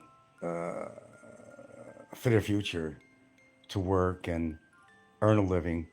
But when you get something free, like, you know, we got the beggars on YouTube and stuff, and when they beg all the time, they're expecting something for free all the time. They're not going to put a lot of effort into their personal life to better themselves and to, you know, make their situation righteous. You know, if you can get free money is free for their beer, for their cigarettes, whatever. And, you know, you're not going to stop them from doing that. Right? Free is good, right? Right, free is really good. You don't see free too much anymore, do you? There's nothing free anymore. Even when these sales, you know, buy one, get one free, you're not getting the other thing free. No, they just up the price on the product to begin with, so you think you're getting the other one free, or you think you're getting 50% off on the item when you buy two, but you're not. But most people don't understand that. YouTube become a vehicle for Filipinos to earn a living. There's nothing wrong with that. You know, if you can earn a living somehow, they're not doing nothing wrong unless they're entrapping foreigners out of their money or to doing ill on there. I guess there's nothing wrong for a pretty Filipina to do a show. Of course, we know what that's all about, but if they're not trying to, on the side, have like 20 guys lined up and telling them you're interested in them, and they really believe it, yeah, then you're scamming. That's fraud. Yeah, but they're not all like that. It's a good way to make a little extra money because, you know, there's a lot of requirements to get even the simplest job in the Philippines. And you wonder why, how come they're not working? Well, like I said, even to get a job at McDonald's, I'm not going to be on it too long. I'm waiting for a ride here. You know, you got to be at least a high school grad. They wouldn't even consider you. Okay? Maybe some college, too. You're going to have to go for a health check at your expense. You're going to have to go for an MBI deal to see if you got a clean record, and whatever's involved with that is your expense. If there's a uniform involved, that's going to be probably your expense. So you wonder why a lot of them are not working. It's not because they don't want to. The system just makes it really hard for them to get a job. Even a simple job in a fast food place, it makes it extremely difficult. So don't come under that thought that nobody wants to work out here. That's not true. I think in all people want to better themselves any when they can. And that's why you got a lot of Filipinos that they are doing wrong in a way where they're scamming people, some of them, but they're also wanting to move up the scale a little bit. They're tired of the family generations of being broke, and they got one life, they realize, and they want to step above it all, but they want to do it in the right way. For emotion, for love, not for financial gain to help themselves or their family. But a lot of them unfortunately do that because the family will tell them, yeah, get a hold of a foreigner. They all got money, which is not true. And, maybe they'll help the family. And they do that. The mothers, many of them, not all of them, I don't want to make a blanket statement. A lot of them will encourage their daughters to go date a foreigner. The bin men in PI work very hard for very little income. Bin. What's a bin man? I don't know what a bin man is. But so you can't make such a statement. Why are these people ain't working and on the street begging? Sometimes they don't have a choice. I tell you what, I give a lot of credit on the hot days that we get and humid days we get in Cebu. These guys are out on the highway and everywhere with a crate of water bottles, too big. What are they going to make on a bottle? A few pesos? But it's still, they're earning it. They're not doing anything wrong. They're just trying to make enough money. They could buy some rice for their family or something. I'm sure they probably have other family members that are maybe doing something like that or similar. They're trying to survive. That's what it's all about. If you're alive, you need to survive. You need food, you need sustenance. Rice is life. Anything that they could put in their mouth that's going to sustain them, give them the protein they need and everything else to survive to the next day. Just like any animal. Some animals won't eat for a week. They may get enough food from some source to keep them alive. But it's the constant quest to sustain themselves and to keep their body going until their next meal. I've seen a movie like this actually last night having to do after some kind of apocalypse or something, but kind of a very dark movie. They eat anything, squirrels, anything that was living at the time, rabbits, whatever, I think it got to a point that some of the people there might have been eating other people. You don't think that'll happen? Of course it will. It's your will to survive. The Andes plane crash, you remember that with that movie? They had to eat meat from the dead bodies to survive. They wanted to go back to their loved ones. Of course, they had to live with that guilt all their life on what they did because we have these certain morals. But if you really think about it, we're all animals. We are eating other animals. A human is an animal. And if you find yourself like in that Andes crash, and some other situations too, I guess, you might have to do something if one of the people die. Do you want to go back to your family? Do you want to live your life? You may actually have to, you might say that now. I would never do anything like that. Well, you know what? You don't know until it actually happens, when that hunger hits your belly and you realize you want to make it home, you want to survive. Chances are you will, Oh, the refuge collectors, yeah. Yeah, they serve a purpose. There's a guy I see down here all the time with the cardboard man. He has a heavy cart, he's carting around by hand, collecting cardboard. What do you think he makes for that? He don't make shit. But it's something. It's better than nothing. They're recycling. Hell, in Hawaii, I got to tell you, the guy I worked for a little bit, who owns some land, I did some work for him. And babysit his house when he went out of town and take care of his animals. An ostrich, he had an ostrich. I'm not kidding. And where was I going with this? I was going somewhere with this. I don't know. He had a need for somebody to take care of his animals, so I was there, watched the house, all that stuff, and just to help out. You make a couple of bucks in your pocket, a little extra money to survive. And I was getting into recycling. Okay, yeah. He drank a lot of beer in cans and bottles or whatever. And this guy had so many of those large, garbage bags, the big black ones, lawn and leaf bags. These are real big ones. I don't know how many he had of those things. So I escorted him over to the recycle center Jesus Christ, he made like $160 from that. Of course, it took him a while to accumulate that, according to how much he drank, but this was over time. But he recycled and he made a little money from it. And there's nothing wrong with recycling. Everybody should do it. But it's kind of hard to do here because they'll tell you, well, you know, we want to separate the plastics from other stuff. But I tend to wonder, well, when they take it to the landfill over here, if they're just going to throw the whole damn thing in there anyway, you know. I don't know for sure, you know. Can't listen. I remember the Andes crash, 1970s. They made a TV. Yeah, that's what I'm talking about. There were kind of 2 movies like that, actually. Yeah, Soccer Club or something. That shit happens. What are you going to do? Look, here's the point. We're all animals. Oh, you know, we think we're at the top of the food chain. Not necessarily, but I guess sort of we are. But you're an animal, a human animal. You walk on 2 legs. If you're that hungry, you're not, you know, even a cockroach toasted is gonna be good for you. You're gonna eat grub from a log to get your protein. You're gonna look around for trees that bear fruit, anything. You're gonna go out there and you become a hunter-gatherer because you don't have a choice. And if you have children involved, you know you're gonna go out there. And chances are you probably feed them before you feed yourself. Anything left over, you'll eat. But when, like, you know, dystopian society that's coming up, that's happening right now, shit's going to happen. You watch it. Wait and see. If you had to eat the flesh of another human, it's not that avant-garde. I mean, it's not as bizarre a world as you think it is. It's still animal flesh. We're an animal. As gross as we think it is. It's just that we developed church morality that you can't eat another human. It's not the right thing to do.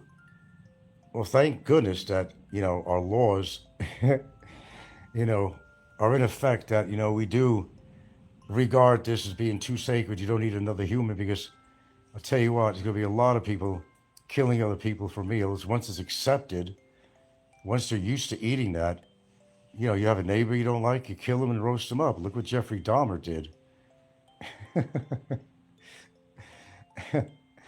And right here in the Philippines, they'll eat pig brains. Every time we've had a lechon, you know, we don't eat the head or nothing, but we have the neighbors across the street, across the field, that will save that for them because they will take every bit of meat off that head that they can. They will eat the brain. Now, that's something that I couldn't do, but that's what I say now because I'm well fed. I'm well fed. But if you were really in that situation, you had no choice, that brain of a monkey, that brain of a pig or whatever, you're going to roast that sucker up and you're going to eat every bit of it. You'll eat the eyeballs, you'll eat anything that's going to give you sustenance. That's a fact. Oh no, humans won't do that. Shit, I think this cannibalism's still going on in this world as we speak right now. I don't doubt it. Not as much as it used to be, of course, but I wouldn't be surprised. Anyway, I'm waiting for a ride here, so I'm going to get off here. But yeah, the cat has been taken over to the shelter, and what they do with it, I don't know, and I really probably don't want to know. All I know is I did my part. You can do your part too when you come into a situation like that. If you are not in a position to care for an animal, call or get a hold of the nearest animal sanctuary who will take this animal in.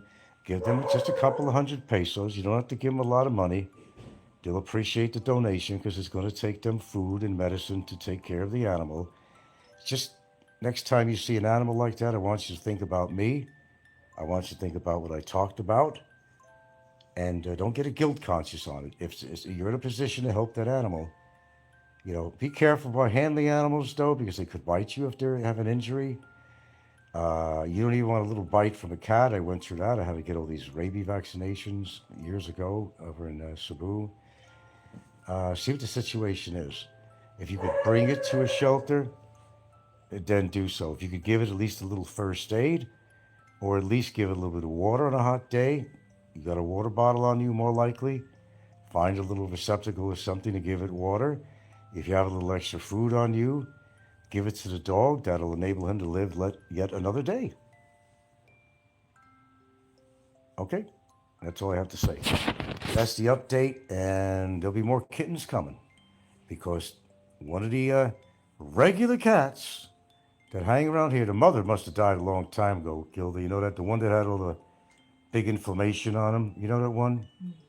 Orange and white one? Yeah, I think he died a long time ago. This is the babies that grew up. Same color, everything. And she's pregnant. Yeah, it's just what I need to know, right? She's pregnant again. So that's where you got to put your foot down. You got to say, okay, I can't feed him. Give him an excuse to go elsewhere. They're still going to come around for a long time. They're going to smell your food. They're going to cry and meow and make you feel sorry for him. But sometimes you got to use a little bit of tough love in situations like that. They need to go back to their natural hunting abilities, back to Mother Nature. And if they know they're not getting any food, don't leave your garbage cans open because you're still going to feed them. You're providing them a source. That might sound cruel. Just checking the market out.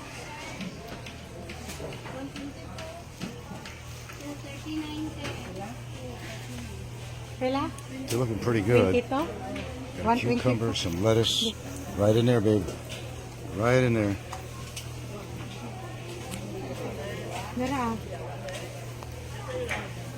Get what you need, not what you want. Got some melons. That's spinach, I'm guessing. There's some cabbage. Getting what you need for the night's meal. That's generally how you want to do it. I could always use more oranges, but I'll make another trip. There's other people waiting here. So this is our small market here. We don't have a big market. As you can see down here. Of course, we got the fish over here. They have pork and stuff too, but I never, believe me, I never get the pork and stuff there.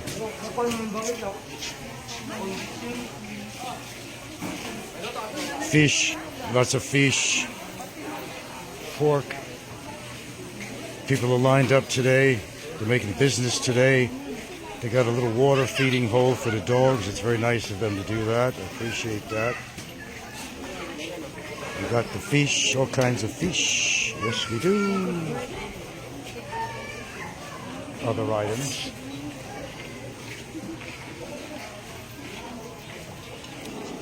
Okay. She's gonna look at fish. We got some squid. You gonna buy some squid? Yeah. Well, you know, they do love seafood here, so. What are these called? Kilo. How much per kilo? 380. $3.80 per kilo.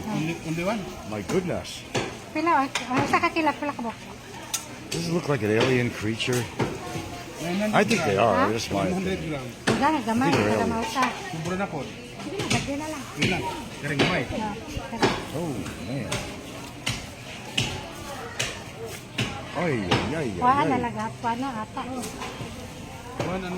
But of course, if you go over here, they got the dry fish and stuff. You know, they got all kinds of dry fish.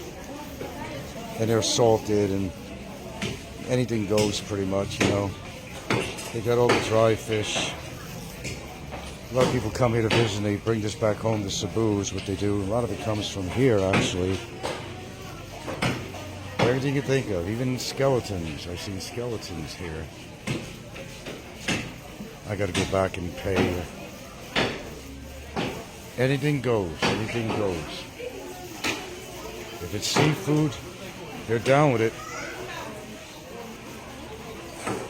It's not the cleanest place in the world, but hey. Squid. Oh, the little children love squid. Maybe they get the big bird. Where?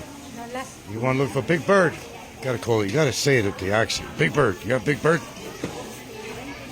You got Big Bird? Big Bird? No more bilbil. No more today. Okay, salamat. Is that chicken liver or beef liver? Yes. What Pork kind? liver. Oh, that's pork liver. Okay, I don't eat that, but I think for the dogs. No Big Bird. Just small bird. No Big Bird. No Big Bird. Lovely Gilda. Wala kay sudan na. Di ba? Di makamakaon. 100. Opakabot sa kilo. Abi? You have money. 25. Oh, kabot. Huh? Oh, Oh, kadiyot sa. you have. Naay? Okay. Oh, kadiyot.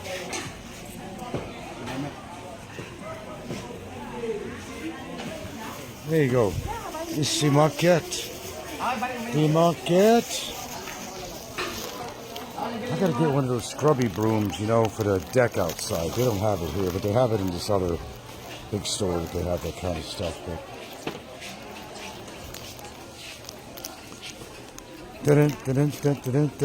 cheap sunglasses. Cheap sunglasses. Pregnant mama. That's it. Bathe in the sun. There you go. There you go. There you go.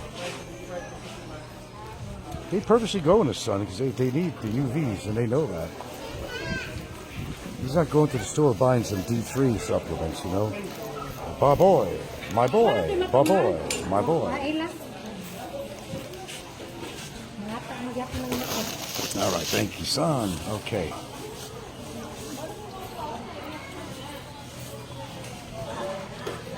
Oh, so they take the innards out of there.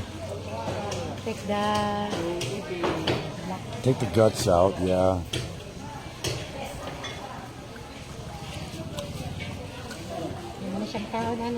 See all the ink? That black stuff is all the ink on there. All the ink. That's part of a meal. I went to a girlfriend basically way back in the day here. They had big seafood dinner and they had squid and like the whole thing looks like a soup of black ink in it. I just couldn't touch it. Nah. How do you see it's not exactly sanitary around here? It's not called a sanitary market, okay? That's not the name of it.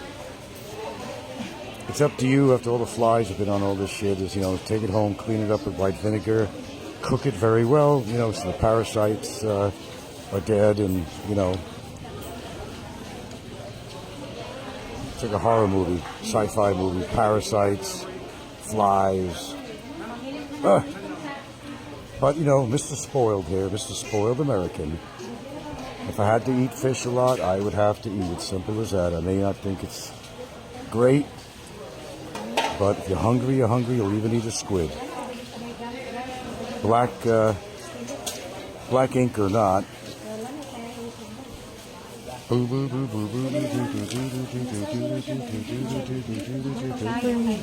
Okay. But we need bread. Bread. Rice and bread. Secret of life. Dera? Where? There's my driver here. Taking a break. We give him breaks. They don't even eat whole wheat bread, it's just white bread. I don't eat much. I'm telling you, every now and then I'll make a piece of toast, I'll put some cream cheese on it. But that's really not my forte. I see some delicious chips over here and stuff. I can't eat them.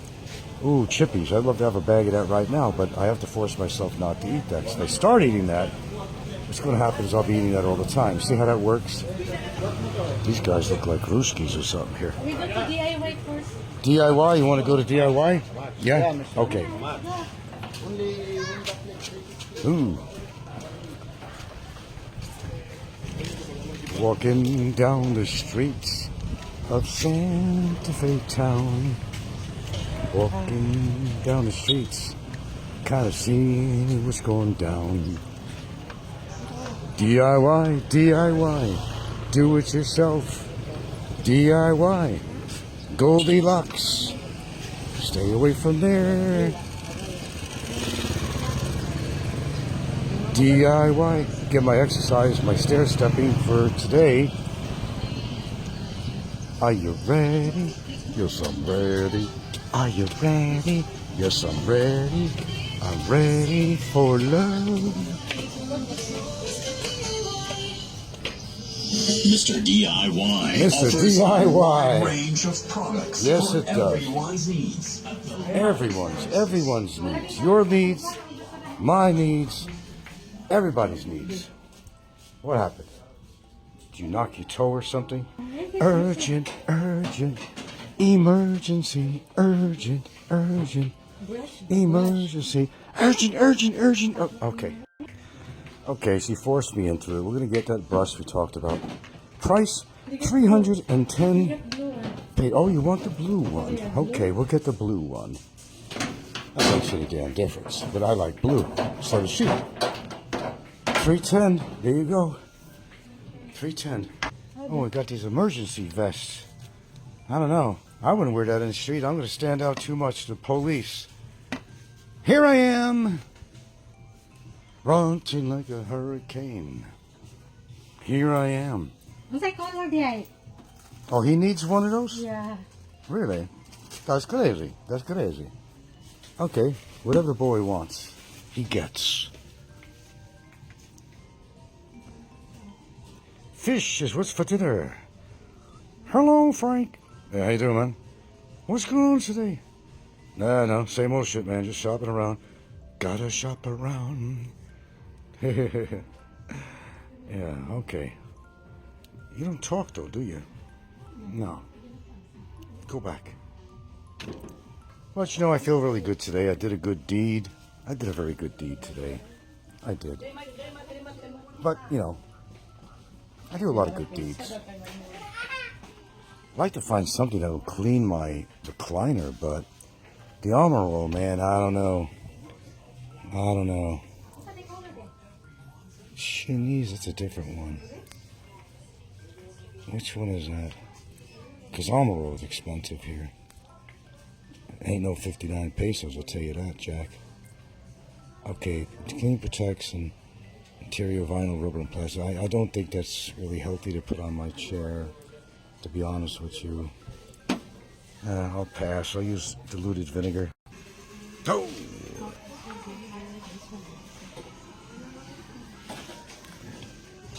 Shield and... yeah.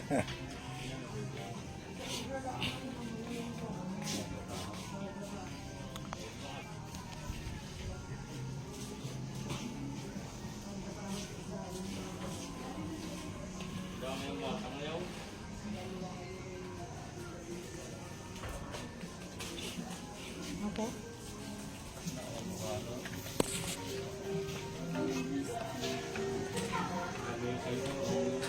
Would you like to have an eco bag, sir? Huh? Would you like to have an eco bag? Sure, why not? Yeah, we could use one. 7 pesos, sir. Sorry. Yeah, it's okay. You buying another charger? No, Christian, when did Oh. How many chargers did we go through? we go travel?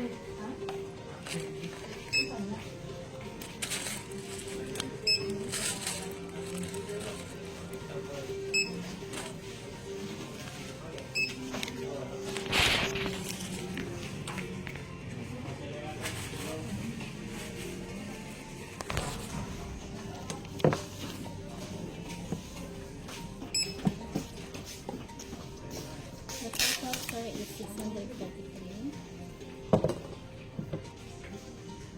Okay. Do you have 3 pesos, sir? She might have. How many pesos? 3. You have 3 pesos?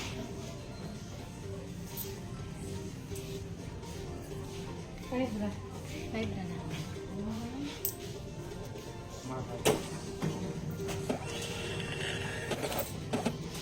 Five.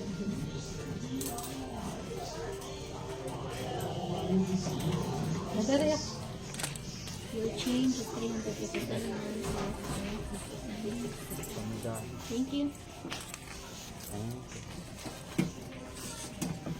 Pachat ka pagpila niyo. Dini ka press check, ma'am. Diretso rapan ko. Naman mi dito scanner, ma'am. Sa last Asa? part. Ha? Last part, ma'am. Right side niya, straight lang.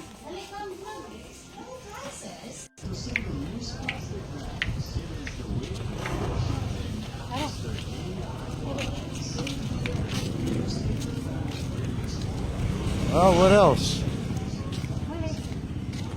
Got no dinners, nothing going tonight. No gani. Ano mo nga? Blueberries. Video off na nila. Later. 1 o'clock for... Oh, yeah. Goldilocks.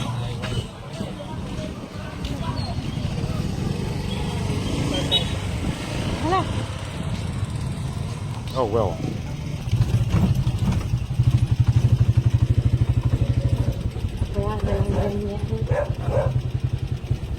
Doors open? Yeah, I open. Somebody home? No? Me, yeah. Oh, that's all right. How much we gotta pay him for earlier and for going next door and for what's today?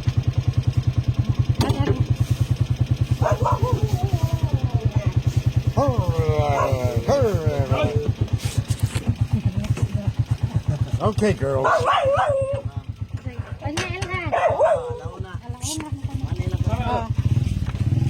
Okay, girls.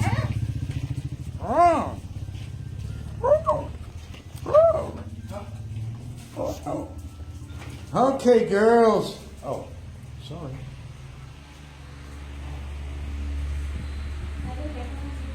It's actually pretty warm out. I'll shut this a minute.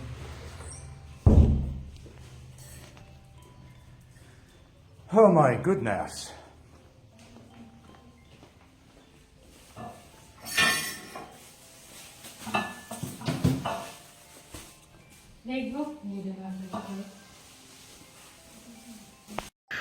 Well, getting warmer outside. A lot of snow has melted already. Pretty soon there won't be any more snow. Still a little bit cold outside. Hope all of you guys are doing good, wherever you are. But it's a beautiful day out. No clouds in the sky. Get out, enjoy yourself. You guys be careful out there. And this is atypical, what you're looking at here. They have businesses in between all this. Hello, you're going to sweep the yard.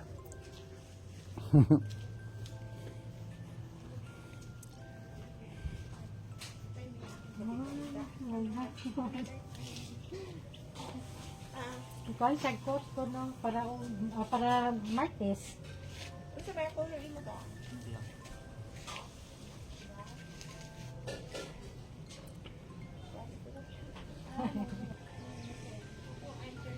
Chicken coops. You wouldn't think there's any business going on here. I didn't even know that was a dog there. I thought it was a big rag.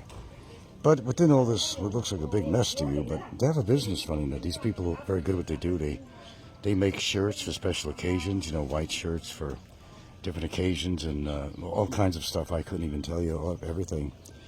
Here you got a lot of chickens, roosters, and whatnot in here.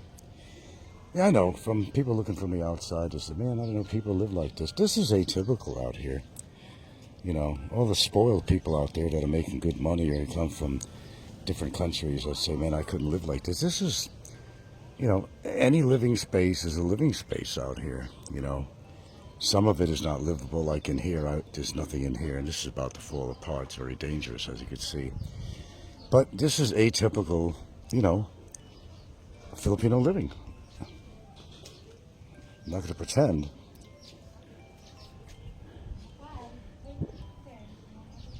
And they don't run fancy businesses. You know, they got to make a living, but you should be surprised at talents that they actually have. They don't need a big fancy storefront or anything like that, you know. This is what you get. Oh, of course, there's cats everywhere, dogs everywhere. They're just looking at me. Psst. Psst. Okay. Oh, my. Yeah, Santa Fe, too. You probably think it looks like somewhere in the depths of Cebu somewhere. No, it is Cebu, but it's a province of Cebu. Tattoo parlor here in front. The one thing I can say, I could go into any business. I was waiting, I went to a barber shop, not the one that I usually get my hair cut, because he was busy at a grand opening. so I wasn't going to go there today. But he went to a regular barber shop that they like to go to. And, you know, you sit down with the locals out there. I mean, they don't look at you funny. They don't look at you twice. I mean, you feel like you fit in with the Filipinos out here. It's your town, and you are in the Philippines, and you're going to find Filipino people out here. You know, I can sit down without anybody giving looks at me, or there's a white guy or something like that, and, you know, you know whether you fit in, and you know whether you don't fit in.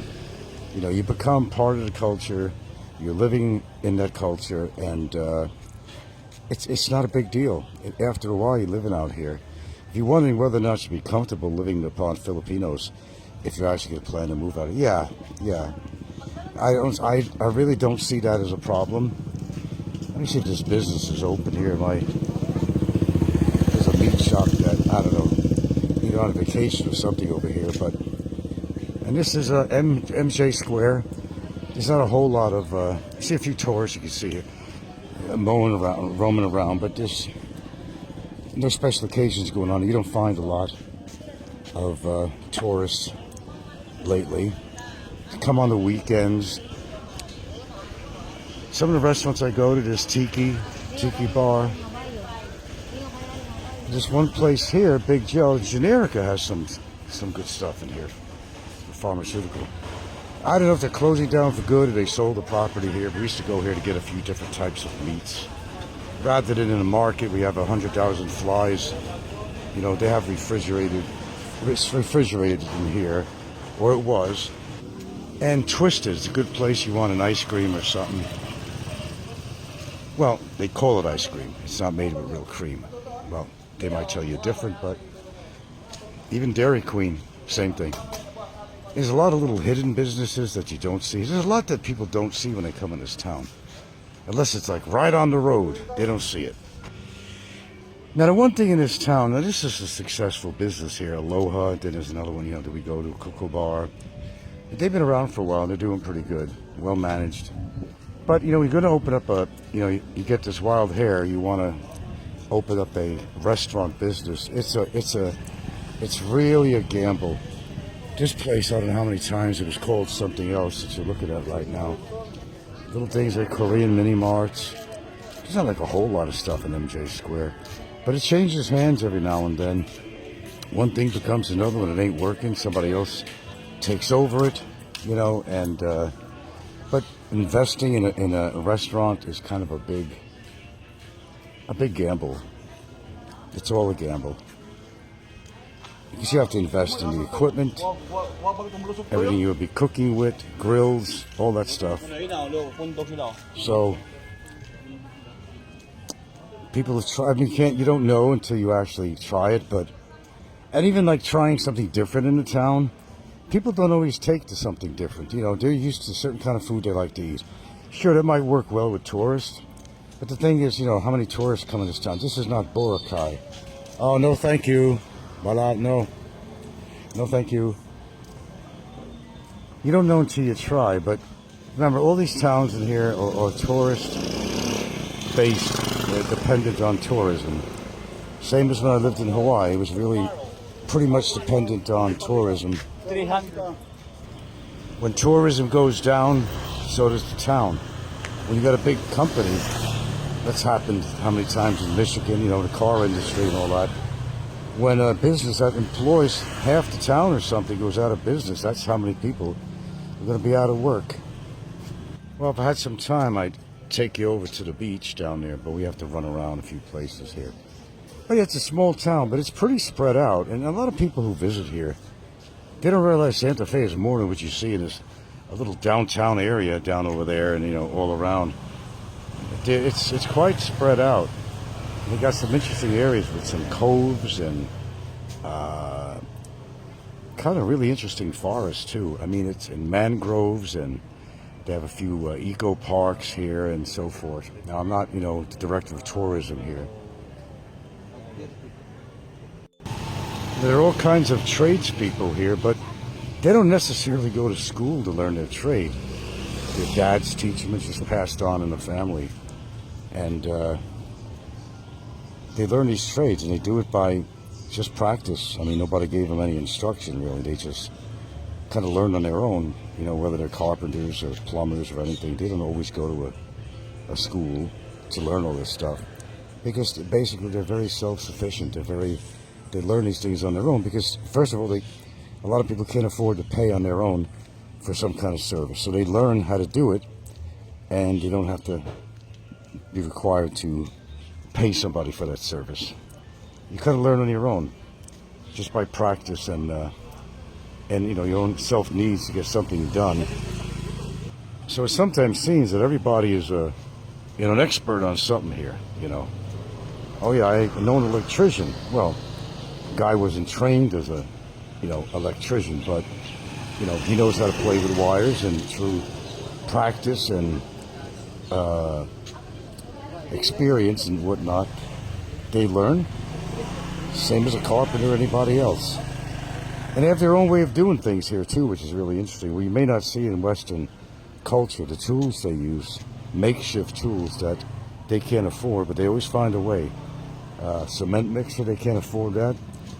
They do it on the ground, and they mix it up on the ground. I mean, very simple. Some people say, well, how could you live there? Run downtown. Well, they all look run down, okay? Unless you're Makati or somewhere, or IT Park or something, everything looks Western. Live with kids on a bike. That's a way of living, you know. People have never been out here to say, well, you know, yeah, looks like something out of freaking National Geographic. Well, it is, actually, you know. This is real life, third world country. It doesn't pretend to be anything other than it is. It's a growing place, yes, but it's very slow. They'll say, well, how can you live out here? I said, very easily, very inexpensively. And the people are fine, they're friendly. You're friendly with them, they're going to be friendly back. They're always smiling, as you can see. They're always smiling, they're always happy. In America, where do you get that? People don't even acknowledge you. They don't even acknowledge you on the street, but they will here. All you got to show is a little incentive. Talk to them, say hello or something like that. That's all you need. Where do you get that where you're living? You know. Well, I got to check on the miss. Having some kind of a jacket made. He's got a big event in Kokar or Naga or somewhere, having to do with the sports he's on. There's like some kind of a gathering. I'm not exactly sure what's going on with that. Hello. See, people are friendly.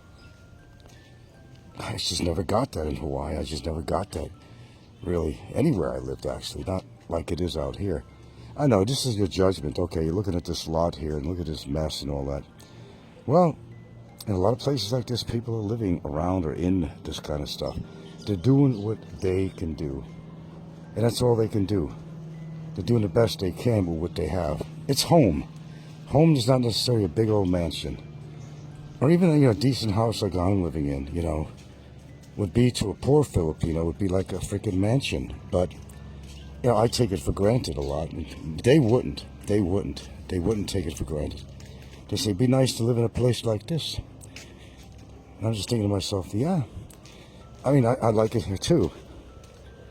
So I'm just walking back and forth to get some exercise and steps in because I'm waiting for her to finish business with.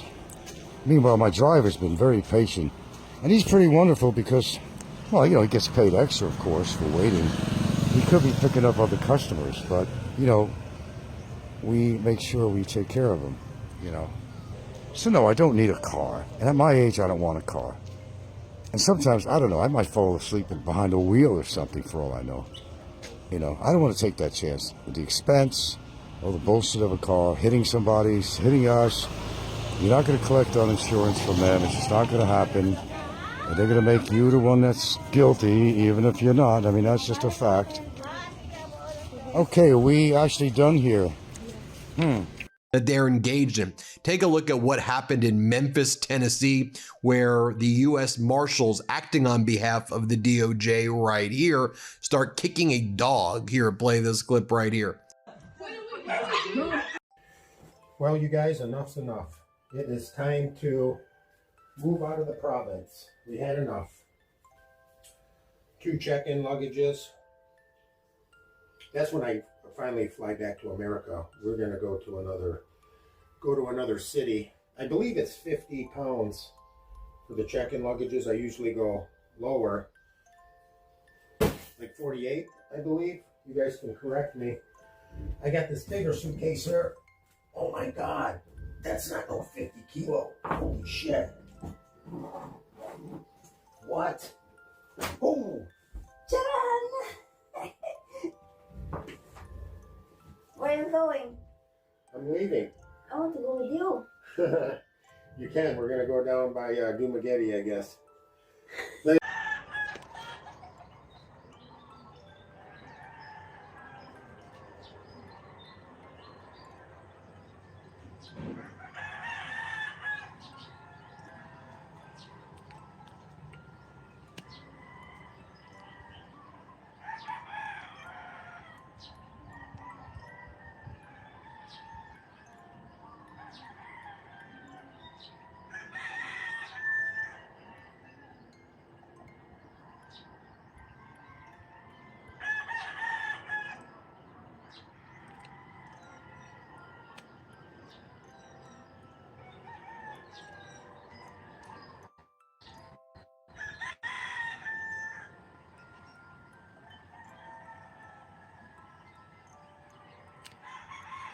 Damn right it is.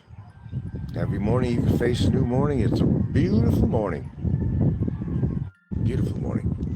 Okay, oh my God, my timing is always so bad.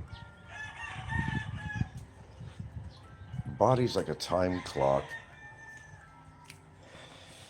Okay, if you could bear with me for a few minutes or so, I will be with you. Gotta take care of some business, if you know what I mean. Oh, set your clock, seriously. Okay, give me a few minutes.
Okay. Nature called. You know, it's inevitable that Trump's Nazi regime is going to be falling really hard. It's just inevitable. There's just too much shit going on. Now they got their Gestapo agents kicking dogs. If you saw my short that I put on there. Now what should I do this morning? Oh God, I'm out of my green tea. I have to use my matcha, which is an involved process. Well, I'll hold off. Gonna have to hold off on that. Anyway, this has all gotten ridiculous. I think people want to put an end to all this crap. A lot of people are going to be going down, trust me. But like I say, man, you know, you guys voted. You guys voted for him. I don't want to hear anything, you know. It's just ridiculous. It gets worse and worse every time I turn on the news. But you know the way things work. Things usually hit the surface and they come out in the wash. Always, always, always. Whether it's politics or whether it's YouTube, it all comes out in the wash. I haven't been wrong yet. All right, what's going on in the corn community? Well, Jimbo abandoning ship. How do you leave a house? I mean, you just put how much money into that house? He wants to get away from the relatives, and of course the neighbors, which he's in total fear of. A total fear. Total fear. But what? You're going to abandon the house? So maybe the relatives, you know, who's winning here? The relatives are going to wind up moving in there and taking over it? I don't know. Jim doesn't think very clearly. I mean, if you haven't noticed that before. Now he's retreating, but of course go to Dumageddon now. Where does everybody go? They go to Dumageddon. Dumageddon is like the, the ground zero for all, for all the foreigners that come out here. I don't know, it's like it's some utopia, some kind of a paradise or something. Or maybe it's a paradox, I don't know.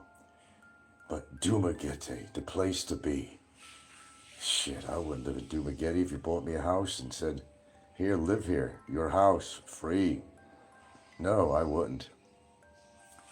It's just too political, it's too much of mayhem in that region. But they all moved there because, well, they're hearing everybody else is moving to Dumageddon. That must be the place to be. But then they moved there and they find out that, well, maybe I made a mistake. Too much gossip. Too many YouTubers living out there. What a mess. I mean, honestly, what a mess. God, I'm hungry now. I wish I had something already made up. I was even thinking about grilled cheese. Jesus, what is this in this pan? I don't even want to tell you. It's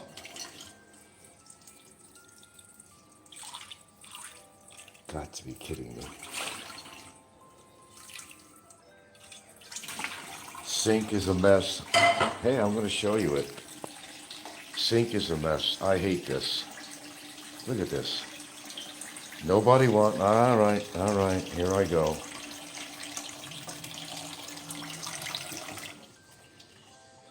A dead cockroach came up, was in the pan that they left overnight. And we don't have roaches around here, very rare. Look at this. They can't clean their dishes as they do them. I'm not doing it. I'm not doing it. I'm not touching that. Like I said, some things don't change. I don't like dishes in the sink. I just don't like. Sink full of dishes.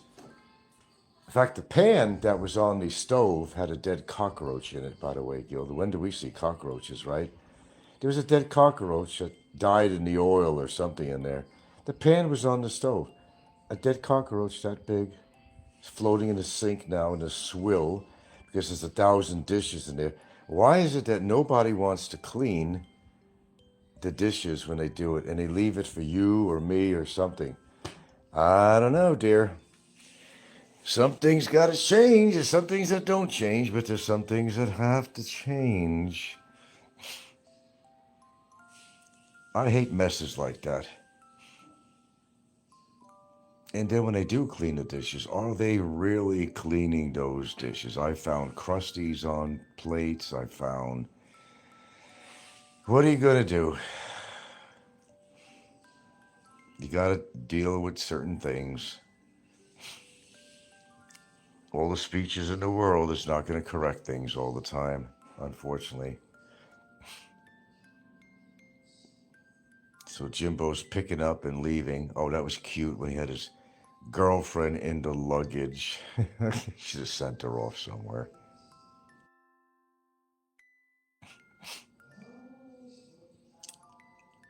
And what else is going on here? I haven't gone through anything else this morning except the news. Anyway, this is a show about nothing, but it's about something. Yeah, call it the Frankfeld Show. Actually, that's a good title, the Frankfeld Show. I like it. The next time I could do a name change, I might change it to the Frankfeld Show. Because it is like a Seinfeld show, if you think about it, with all the characters.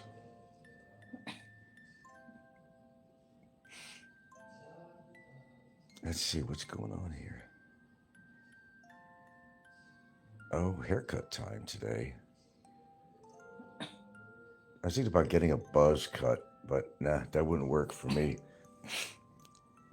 I was in the barber shop because her kid had to get a haircut. Not the regular place we go to, but it's an alternative place. And the guy was doing a grand opening. The one I normally get to do my haircuts has his own store now, his own shop. They had a grand opening. Now we passed by. I was about to go in there, but then all this music was going on. There was a little crowd of people there supporting him, and I said, nah, I'll save it for today. But I was saying, I was watching, as most Filipino guys, they kind of like that buzz cut, you know. They're all kind of shaving at the side, and little hair on the top, and I said that wouldn't work for me. I don't think I got the face. I like something to comb back, to brush back. I've never had my hair that short, like army short, you know, buzz cut type stuff. Some people look good with that, but I just don't think I'd be the candidate. I'd have to wear a hat. Say I've been a big mistake. But who knows? Might be a new me, a new look. Coming to the new generation, you know. Nah, maybe I have too much of a bumpy head. I wind up looking like Telly Savalas. I'm pretty sure of it.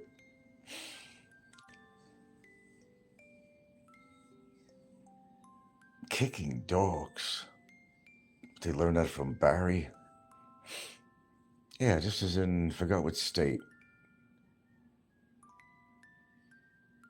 I don't know, it seems like these agents have a lot of anger in them or something. Maybe they don't want to do what they're doing. There's either two ways of looking at it. They don't want to do what they're doing, but they're forced to by Trump. Or they're mad at themselves for having to do stuff like that. They're afraid of losing their job. I don't know. But you seen that one short. They kicked the dog in the street. Come on, man. It's gotten that bad? I don't know what's worse, YouTube or the Gestapo agents that Trump hires. I don't know. But with all the information coming out and all the pressure that's on Trump and his administration, I see a clear path to destruction for this guy. He's got too much against him. He denies killing Epstein. But But see, there was nothing in that room how he could kill himself, as a cellmate next door to him said.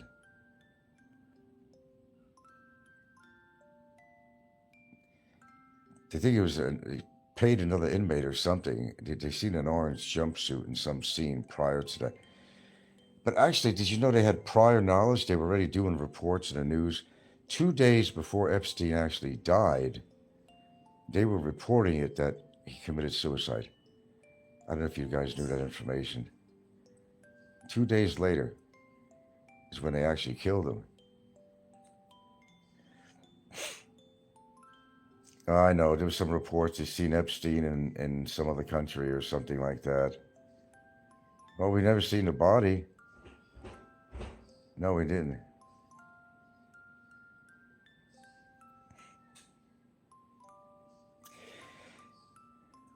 I don't know what the guy was worth, but he had his own island in the Caribbean.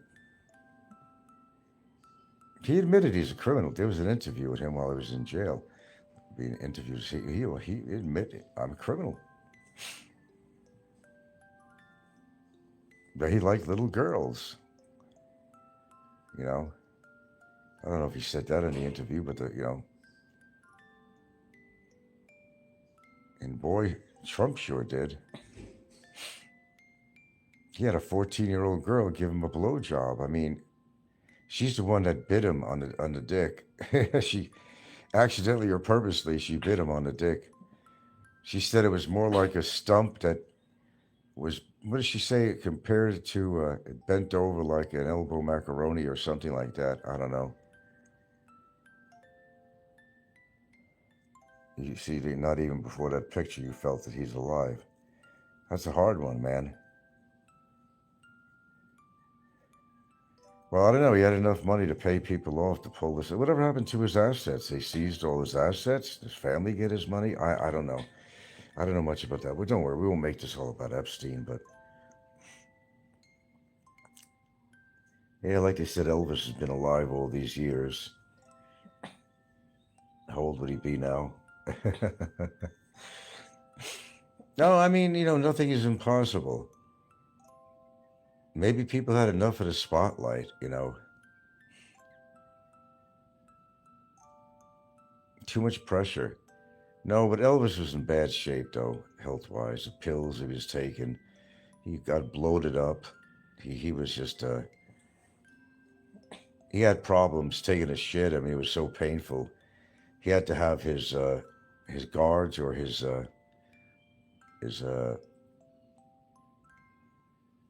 security people hold his hand while he was taking his shit. No, this is a true story. It was that painful. I can't even imagine that.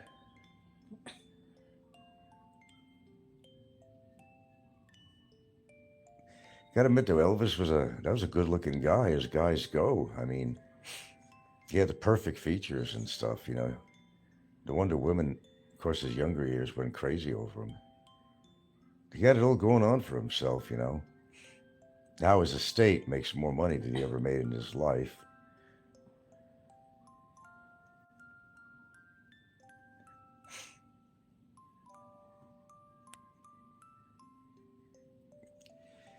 I don't know.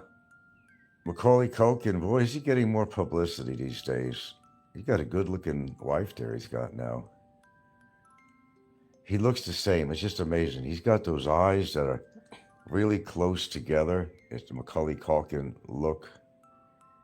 He looks the same. He looks the same. The same as when he was a kid in Home Alone movie. I like him, though. He's a good character. He really does. I always like when he comes on stage somewhere with his wife. The way he kind of looks out at the audience with this confidence. I can't explain it if you've ever seen. He kind of looks at his audience. He looks very proud, collected, and I like him. As an actor, I like him. There's nothing bad you can say about this guy at all.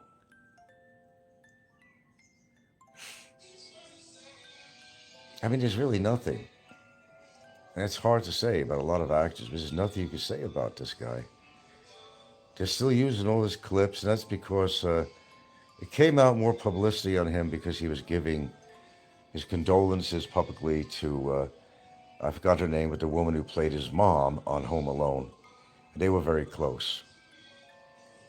Started with that, and he started getting all more publicity everywhere he goes. Yeah, he's got the wife. He's got, he's got the whole package going, the whole package. I tell you, as a beautiful girlfriend, a wife, what's that fighter that I can't stand? What's his name? I can't stand this one MMA fighter.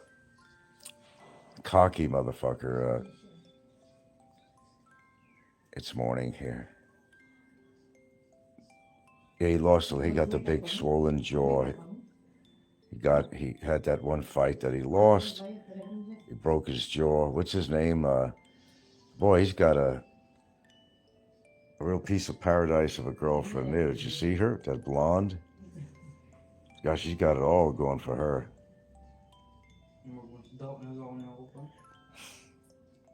But this is what money and fame brings you. Although people think money is the answer to everything, it initially, I don't know, that's why, I see this in real life, I see it on YouTube, and I see this a lot of places. I mean, if you got a lot of money, you think you could get a really hot babe-a-rooney. But there are characters on YouTube that have money, but, look at their girlfriends or wives. You would think all that money could get them something pretty special, but not what I'm seeing. There's nothing that wrong with my eyes either. Well, they've been a little blurry lately, but in general, there's nothing wrong with my eyes. Think money would get you something extra special? Apparently not. So money actually is not everything after all.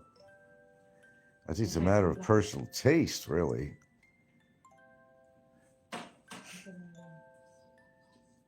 More than not.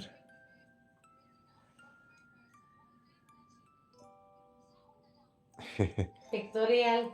For the pictorial, huh? Big day for Christian here. Picture-taking day, pictorial. And this is for the event that he's going to? Or? Hey, graduation, moving up.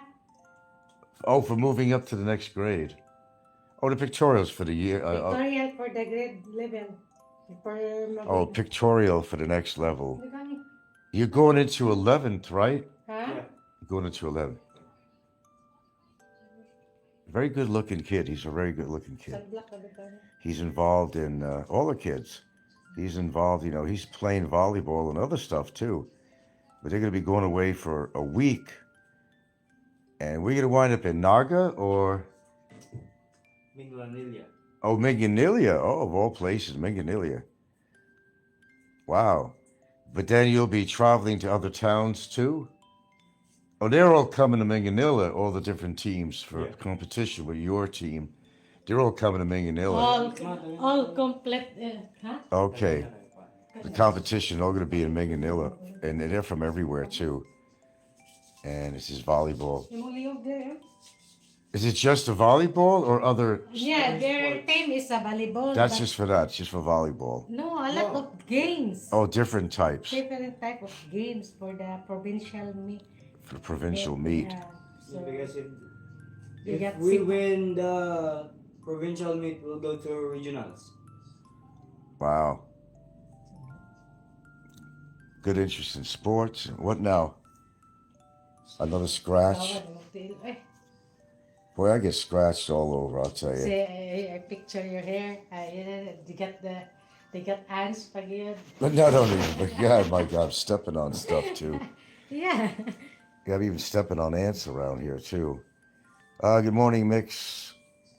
We got the gang coming here now. It's Savino. We got Mix. Oh, we're a multitude of topics here the way I like it, actually. We're going from one thing to another, keep my audience interested and well informed. as usual. We're going everything from Epstein files to Trump and his regime, kicking dogs, and we're talking about everything on here. Talking about Jimbo putting his tail between his legs and leaving a home that he spent $400,000 supposedly on. I'm sure pesos, because that house still look at $4 million. That ain't even come close to that piece of shit house. He's just going to leave it. What? He want to get away from the relatives, but what is he doing? He's going to leave the house so the relatives can take over and own it and live in the house for nothing? Is that's how he's getting? Go ahead. He's getting even with the relatives, so he's afraid of them.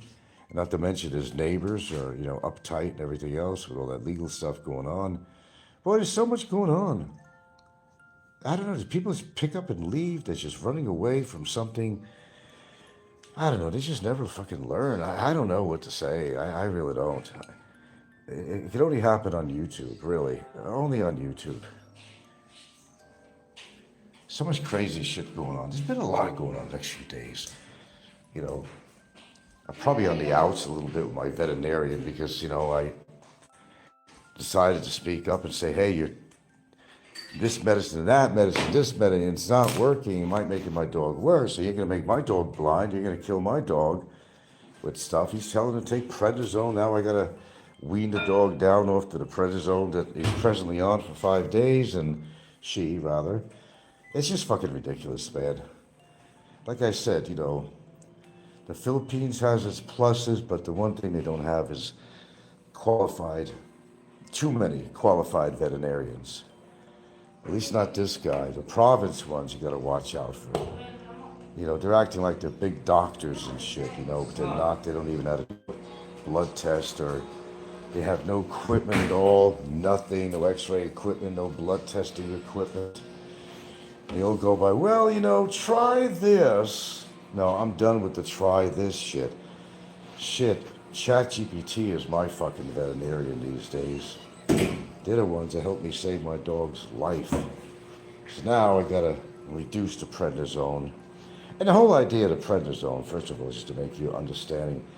She has allergies, A lot of dogs do. And, her skin gets inflamed because of, itching and scratching. And that makes it worse sometimes, makes it worse. So you got to intervene on that sometimes, you got to intervene. And, you love your dog, so, you care about the dog's comfort. And look at these ants on the floor. Oh, well, hey, Frank, live with it. You got ants out here. Ants everywhere. You just don't let them take over the place. Just get rid of them. There we go. Throw them out the door. Out you go. You belong outside. Out, out, out. You walk around this house, you're going to have ants on the bottom of your feet. No shit. But, you can't trust some of these so-called professionals out here. That's the problem.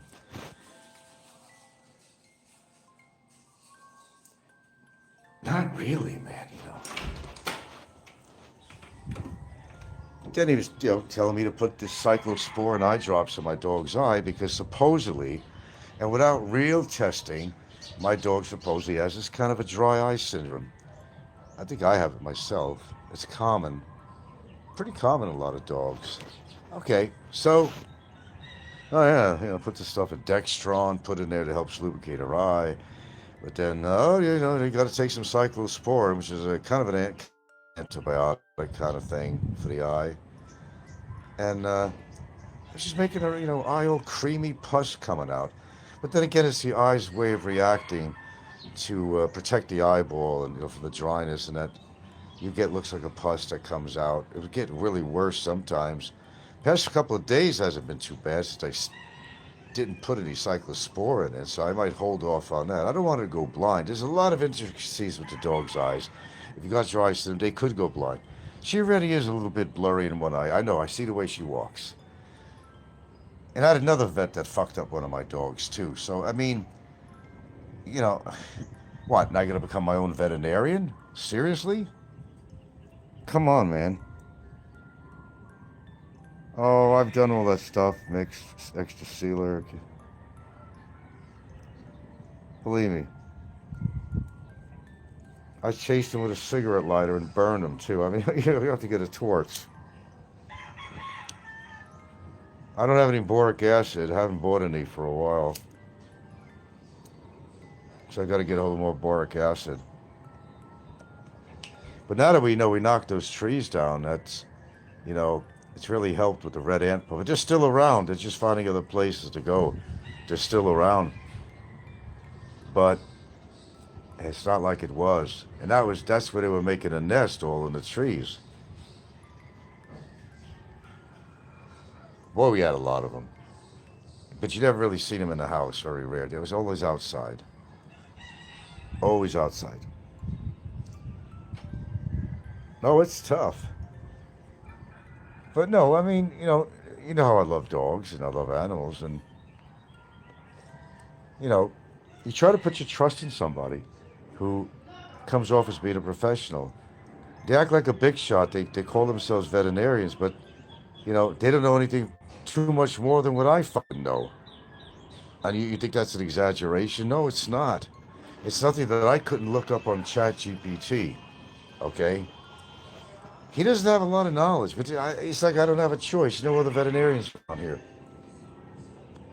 And he does come to the house, you know, for a price. Yeah. Which is great, because he can't take this dog. She won't go anywhere to a veterinarian's office. He don't have a clinic. He doesn't really have. Not really. I mean, I think he has a base somewhere, but it's not like they have x-ray equipment, machines, test blood, and all this shit. They don't do any of that shit.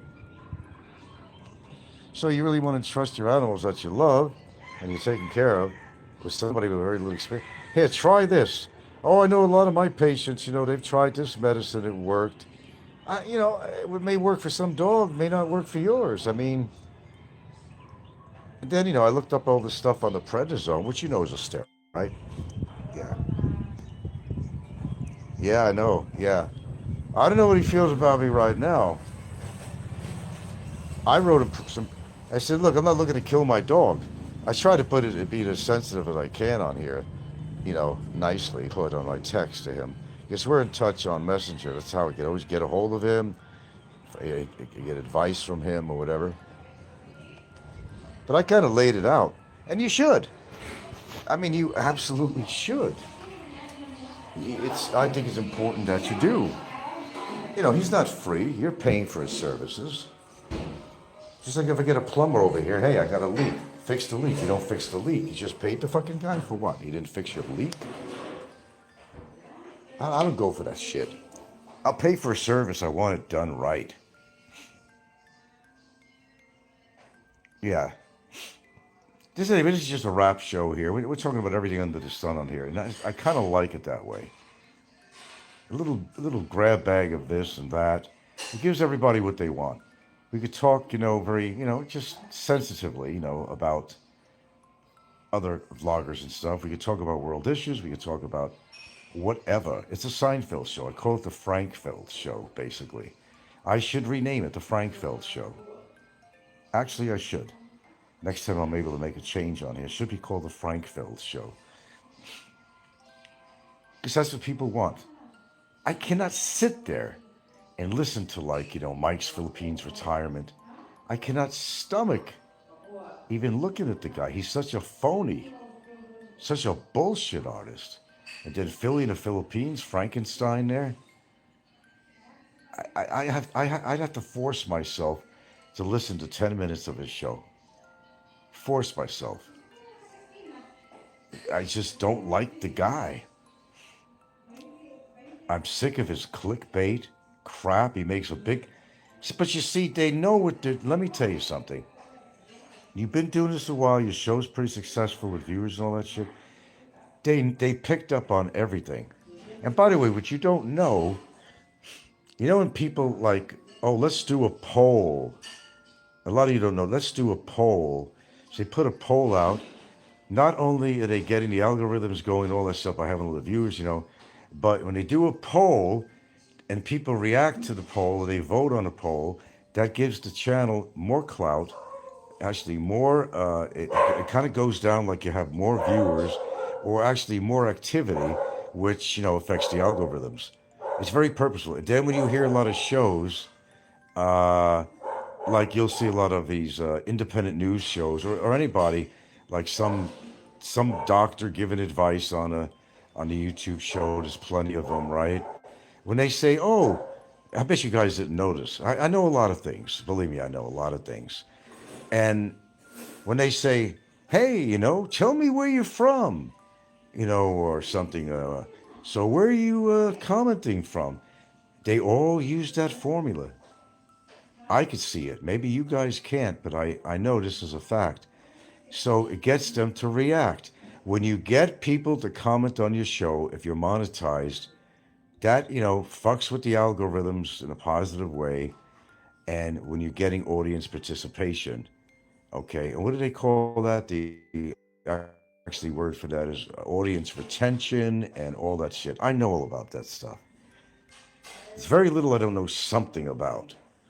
That's probably the best statement I could ever make, really. There's very little out there that I don't know at least something about. Call me the jack of all trades or something, master of none, but very little that I don't know at least something about.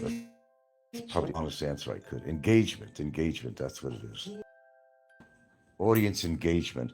They all use that as a tool. Don't let Philly fool you, okay? I mean, people that are desperate to get more and more and more to enhance their bank account will put clickbait on their title. And Philly is he's the king of something. He's not the king of Siam. I mean, he's the king of clickbait. Philly, is stupid in many ways, but he's smart, knowing how to engage his audience with clickbait. How many shows he's done with clickbait? Almost, I said 75% of his shows are clickbait. And I guess they did eat the squid. You're going to get me to eat that shit, man. It's eating an alien. I'm still convinced squid and octopus are aliens. I don't care what you say. You ever see those deep sea fish you see on the internet, you see on these on YouTube and other places? They got this one they call the angler fish. He's in the deep ocean. He's got this big ass viper looking teeth, man.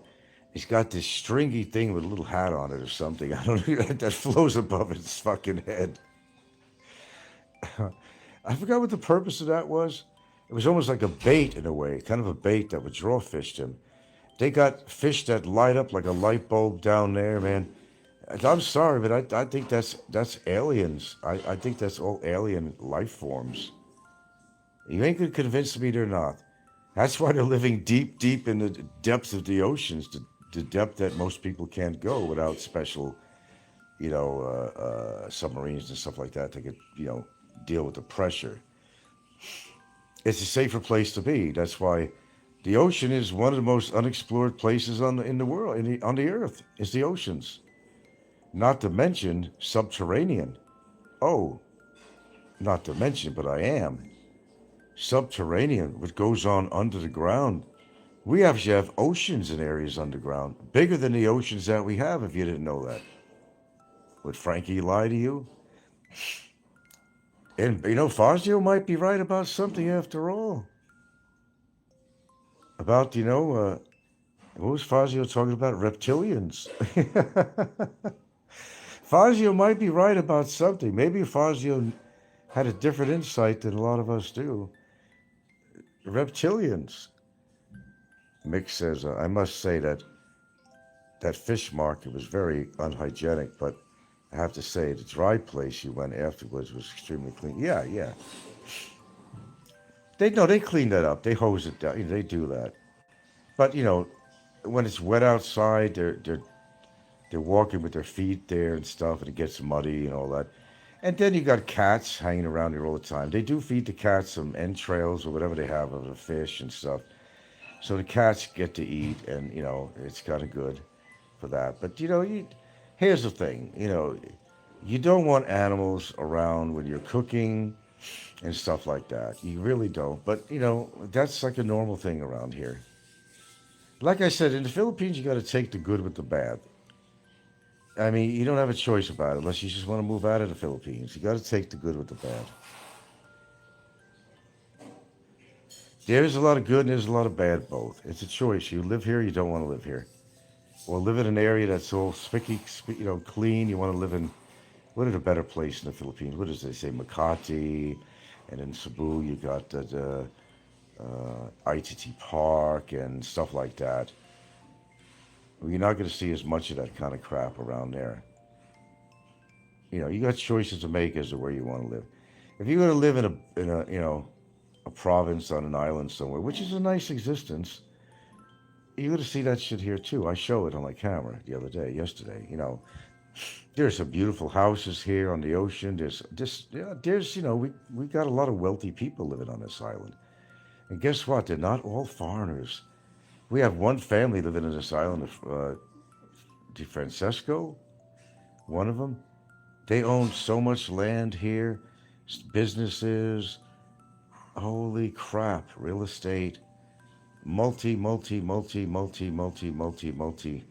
peso millionaire family out here that started off small like some people did, and they own pretty much most of Rosca subdivision where I used to live.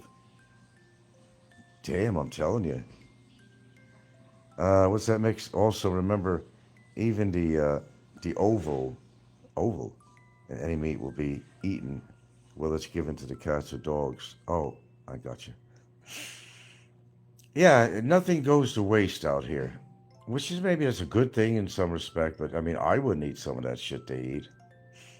Like I told you, there's some neighbors across the street. And if we had an event here and we had a lechon, Gilda saves the fucking head. And numerous times we brought the head over to the people across the field, and they eat everything in that fucking head. They'll be eating the skin, they eat the brains out of it. Man, I'd be throwing up. But then again, you got to be acclimated to that culture and what they eat. And I'm not saying it's not right what they do. I mean, everything is edible on a pig. They're nuts, every fucking thing. They even eat the blood of pigs. What do they that's like a delicacy here. The blood of an animal. I mean, like, oh, come on, that's going too far. But then if you think about it, when you cook up a steak, what do you think that juice is? It's cooked blood. All right, if we have to get really graphic about this, let's say what it really is. But no, I'm not going to eat direct blood from an animal. I mean, that's I think going a little bit too far. Pudding, right, blood pudding. You call it blood pudding. Filipinos, I know, love that. Yeah, blood pudding. That's fucking nastier than shit. I draw the line with certain things, What's the most exotic thing that I've ever ate? Nothing really. Exotic for me is eating a prawn, a big shrimp, which I also think are aliens too. It's creepy crawlers, bottom feeders, which is not good. People who eat bottom feeder type fish, they're the ones that are eating the mercury and all the shit that settles into the silt of the soil on the bottom of the ocean. That's where all the concentrations of, I don't know, chromium, mercury, all kinds of different shit settle on the bottom. The bottom feeders that's the kind of fish that you kind of want to avoid. Even flounder. Flounder was, I grew up on the East Coast, of course. They're the same family as solefish, and all that. And flounders, I used to fish for them when I was a kid. I never ate it. I just wanted to give it to the fish market or something. Here, or somebody. And they settle on the bottom. Yeah. And there's a lot of shit that all the pollutants, all the metals, heavy metals, all kinds of shit they're eating. I mean, it's to each his own. Every culture, they do things that you might never do and eat things you might never eat, but it's common to them. They don't frown at it. Like her kids here, with the fish, they eat anything. If it's fish, squid, you name it, they eat it. They love the skin of the pig, which is delicious, but, I couldn't do that. I might eat some skin off chicken or something occasionally, but I don't even do that very much.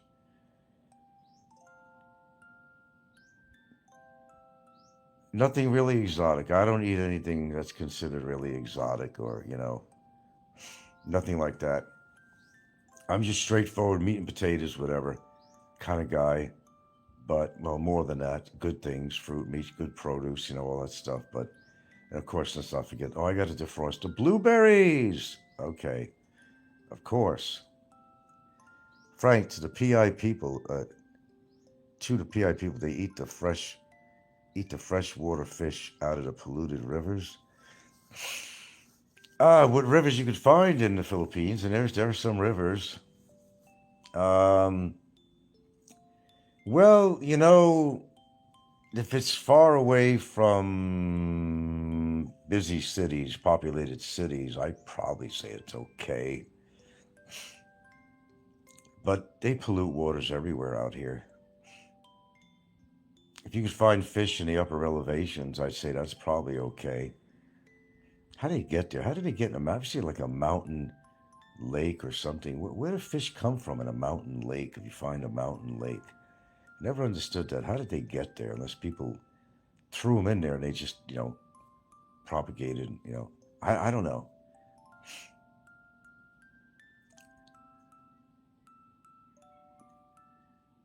It's really interesting. In Hawaii, over in Pahoa, they had something called Green Lake. Because the water was so green from algae or something. I don't know what the fuck. But the lava, it was a popular place for people to go. It was private property, but if they got permission, they could go. And some people went in there anyway. And it was this lake. It was not a big lake. It was more like a huge pond, really. Green. But there was a time, if you took an aerial photograph of this, you'd see gold lining in there. And you see, gold? Not real gold. But there was carp in there that people put in there maybe decades and decades ago. And it was so much carp that it looked like a golden ring around. I'm not kidding. A golden ring around. Me and my brother went there once or twice, but to get to the, he couldn't, really walk a big distance, so we didn't go all the way down a hill. But we went there a couple of times. You can see the pond a little bit through the forest, but it was like a steep hill. But anyway, I seen a little bit of it. But from above, now it don't exist anymore because that area got inundated with lava. That thing has been there for years.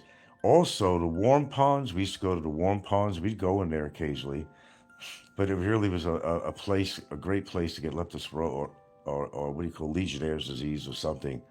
You had a warm ponds, and high tide, the pond, which is not any big, was about maybe, I don't know, maybe about 50, 60 feet long by about, 35 feet in width or something. And it was heated by geothermal, by the lava underneath the ground. And it was really nice to go in, very therapeutic.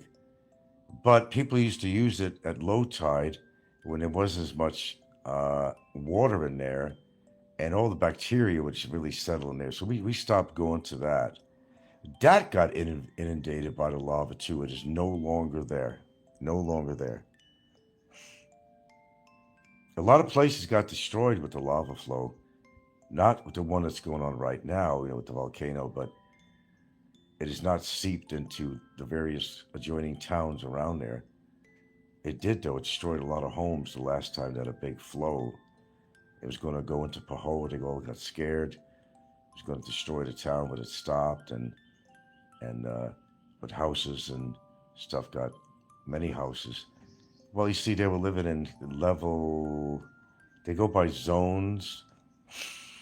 I was living in zone 2, which was a mediocre or less place to worry about the lava. But then there was like zone 3, 4, and 5, which were danger zones for lava, but people still built on there anyway, only to find that they get, run out from the lava and their homes burnt down. But, that's a choice they made where they actually wanted to live. Oh, it's an interesting place. Hawaii is an interesting place. Geographically, it really is.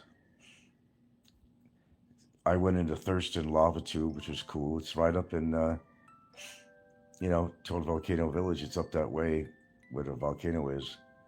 It's named after a British guy, Thurston, explorer.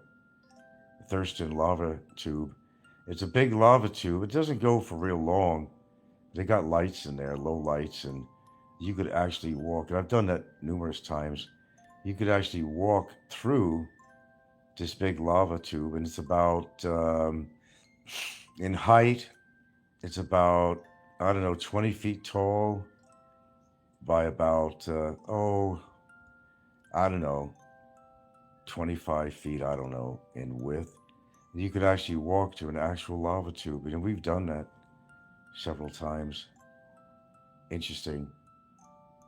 You get a little water that's dripping from the ceiling from, the soil above and stuff. And the thing is, you just don't know how solid it is. If that could cave in at you at any time, you don't really know that. There's no guarantee. And then they had, I call them drafts. They had these, if you go up in Volcano Village up there, that area where the volcano is, they have all these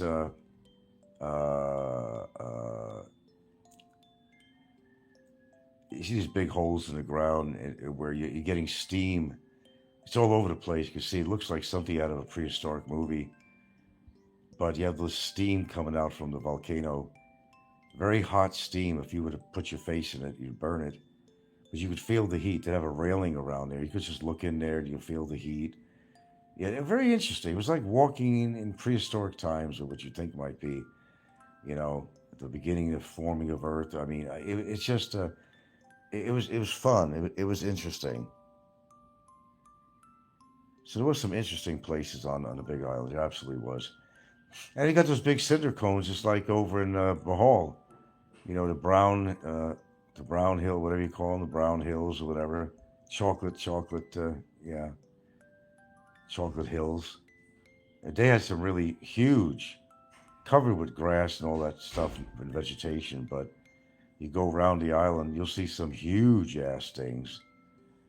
Very interesting formations that formed from cinder. And so, yeah, I mean, not geographically, but geologically, the Big Island was really, really interesting to a geologist or anybody. They had some neat places to go to. I mean, yeah, I've seen most of them. Not all of it, though. There's a lot to explore on there. You put your explorer cap on and you were agile enough to go to some of these places that were really hard to get to. For the most part, I was able to do all that. It's been a while since I lived in Hawaii, but during my tenure in Hawaii, I did get to see some interesting stuff. I like that kind of stuff, Just like when I traveled across the United States, I wasn't your average tourist, man.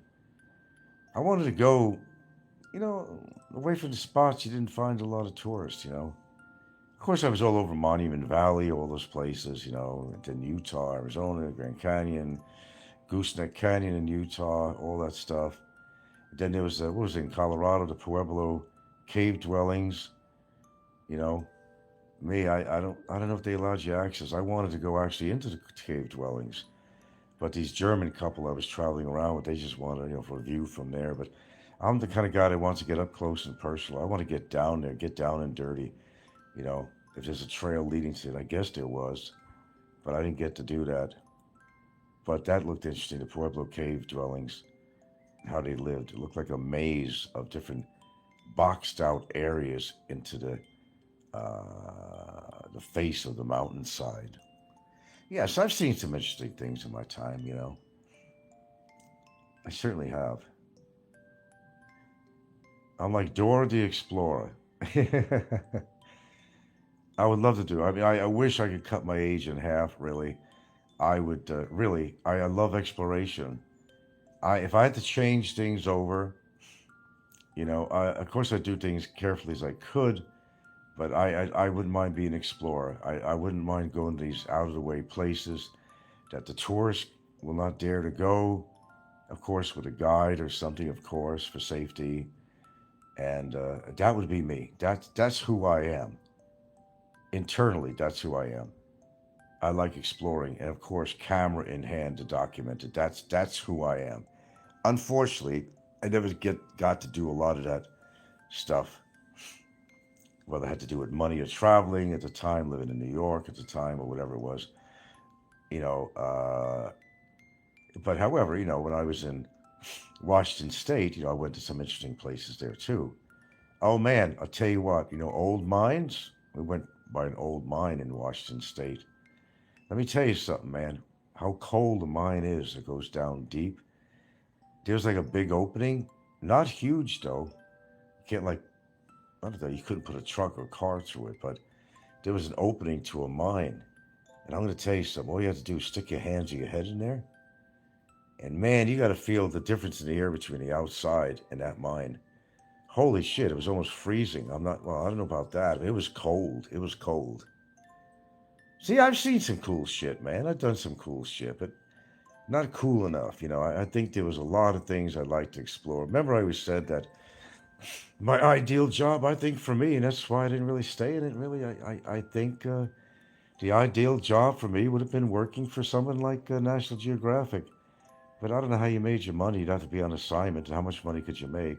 Are you constantly doing photographs for them? I don't know how that works. But I was really into that. I used to watch, you know, mostly I was more visual. Of course, I'd read National Geographic magazines, but I liked when they had actually videos, shows on National Geographic. And I used to enjoy all that. You remember back in those days, you were a kid, if you seen titties on natives, oh my God. You know, because the natives would walk around. They allowed that, you know, in documentaries. A lot of tribes would walk around unclothed or something, but they allowed that because it was a documentary type stuff. But they were so prudish, you know, that you wouldn't see anything else anywhere else. But Europe is ahead of the United States, let me tell you. They show nudity on commercials and all that. They're not afraid of that. I mean, you know, the United States is not up into the European standards of what they're willing to put on commercials, but they've gotten daring on their shows, though, you know, on movies and stuff. They get dared. They show a certain amount of nudity on movies now. You may not see vaginal hair or stuff like that, you know, but they get pretty close. But that was considered taboo how many decades ago? It's become a long way, I guess, you know. I don't know. People are afraid of the naked body. I don't know. We all have it. But, you know, they're afraid to show it. Kids know what a body looks like. Kids know more than you believe. They've been looking at daddy's porno magazines probably for years when you grew up. They always found them in the dad's drawer. The guy used to hide it from his wife, too. I remember my friend Richard Macchio, and he had all these Playboy, penthouse shit, whatever. Here, check this out. Yeah, my father had it in his drawer or something. You know, and I was like junior high at the time. I said, really? Oh my God. Check this out. Full nudity. Now, as a kid at that age, in junior high, I never seen a woman fully naked in junior high. Nothing like that. Like, oh my God, they really look like that? Yeah.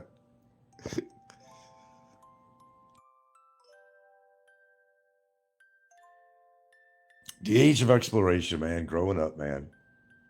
I see that happening, you know, with Gilda's kids, you know. They're growing up, their hormones are going wild and all that.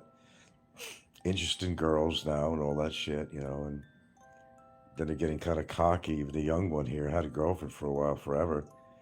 Now he's, you know, he's got this other girl in his actual classroom he's kind of smitten with these days. And the other girl he kind of broke up with, and she's jealous and, you know, hurt feelings and all that stuff. You know, puppy love, first love is like, it's pretty intense. Pretty intense. Anyway, this is a show about nothing, but it's about a lot of things. Okay. Whatever comes to mind, and whatever comes to your mind, it's okay with me. I'm hungry as shit, too, though. I'm sure they didn't clean the dishes. I got to make some eggs with cheddar cheese or make an omelet or something. But I go the distance, though. My omelet's going to not have cheddar cheese. It's going to have some cream cheese in it, too. I will go the distance on that. Means I got to clean out the pans, which reminds me I need new frying pans. I told them not to use the black one because the Teflon is scraping off. We got a ceramic one that we use. That's on the agenda, to buy a quality pan, but there's nothing around here I could buy it. Maybe if I went to Bago, to the supermarket there, they might have in the housewares apartment something quality. But more likely you're going to get that in Cebu. I don't know, the ceramic pans are good, but you know, I made a mistake years ago, but I couldn't take it from me, but from Hawaii to here. I had those iron pans, cast iron pans. That's a lifetime. That's a lifetime if you know how to take care of those pans. I don't know, when you buy one of those cast iron pans, there's a whole process to season it. I think you got to put a light, well, let me see. I think you got to heat it up real hot without the oil or something to cure it. Or, if I remember, you have to put a light coating of oil on the whole thing and cure it that way. Yeah, you actually had to cure, and correct me on this, please. You actually had to cure the cast iron cooking pans. And then every time after you use them and you clean them, I think, you had to, let me see, you'd clean them off and then dry it out. Then you'd put, like, I think a light coating of oil on it, cooking oil. That's where you'd store it away. And please correct me on this. It's been a while on that. But they, you know, they rust. Of course, they're made of, you know, what they're made of. They rust really easy. But if you could find a can, I'm sure you could find them, but I don't know how good the quality is from what I've seen. They weren't these big heavy pans. But if you could find a good quality cast iron cooking pan, geez, man, you know, if you could afford it, I suggest you buy it. Seriously. Because those things will last you forever. You ain't going to worry about Teflon, but but there's a job. You got to take care of it like anything else. Or else, you know, you're defeating the purpose of the money that you spent on that sucker. I remember had them in Hawaii, and they'd be sitting in the drawer rusting. Occasionally, I'd take it out. Then I stopped using it. Then I used to buy, I'd get lazy. You know those, you plug it in, they're, what do you call those pans? Electric skillets. There we go. Electric skillets. And I would buy from Walmart, you know, the best quality, which wasn't great in Walmart.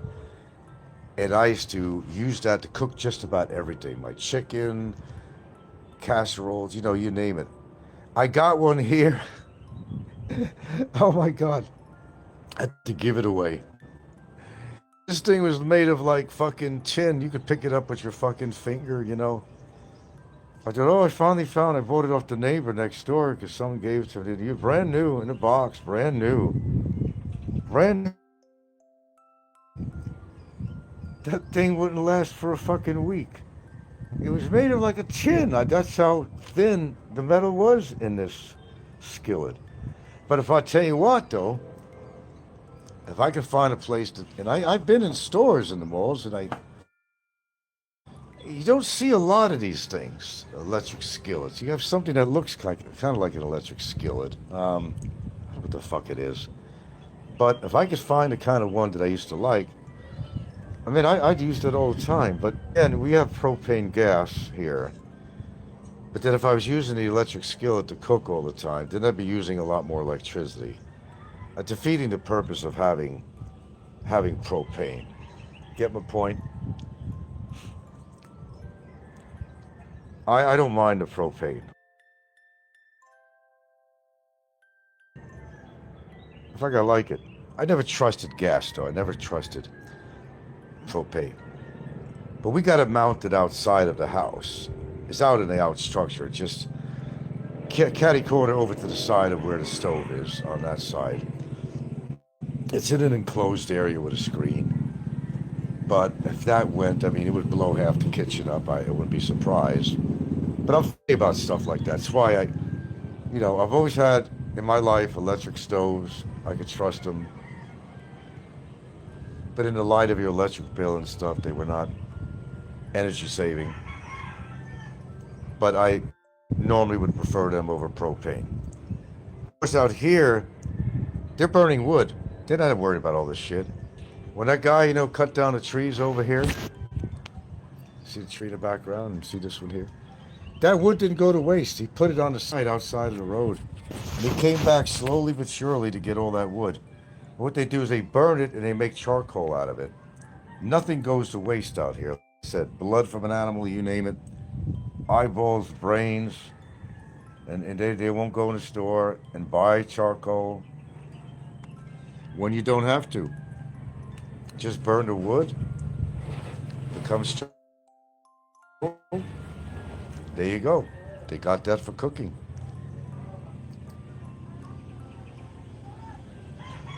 You guys are not talking much. What is this? A one-man circus here? Well, I'm probably gonna have to wind it down because I gotta eat something here. I'm kind of lazy. I don't know. I do need the protein, so I know I'm probably gonna make eggs. Probably gonna have oatmeal. Probably gonna have my blueberries. How could Nico dare talk about my blueberries? What's wrong with that boy? Do you guys got anything against blueberries? Do we got some racists out there? Prejudice against blueberries and oatmeal? I don't understand people sometimes. You girls have to wait. Nah, shit, I didn't even want to give it that prednisone this morning, but apparently, for what I read, you got to wean her off that for 5 days. I don't like anything that's going to fuck with my dog's adrenal system and act as immunosuppressant. I just want off that prednisone, but apparently you just can't just get them off that. Apparently not.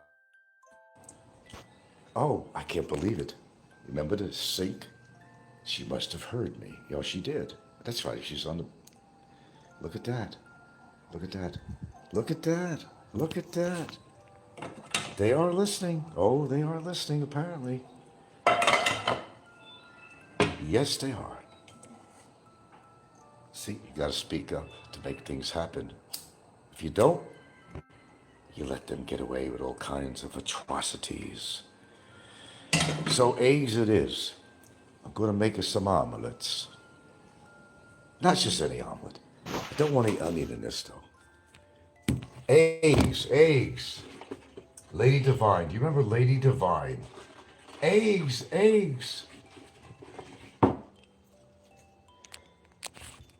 What is that? That was a Rob Zombie movie. What is that? Rob Zombie and Lady Divine, which is a big fat guy.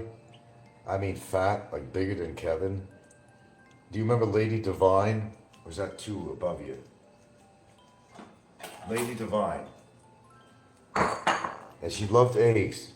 She'd be like, it's a he that you think is a she. But it was actually in a baby crib. It must have weighed 300 pounds.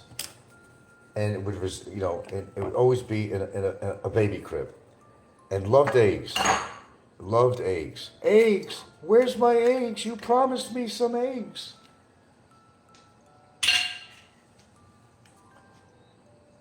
Only on my shit you hear stuff like this. I think the people just got a lot to learn. I don't know what it is. But some of you may not be my age, and I've seen a lot of things that maybe you haven't seen. Perhaps 4 eggs. I gotta make one for the lady too. I'm not selfish here. That I'm not.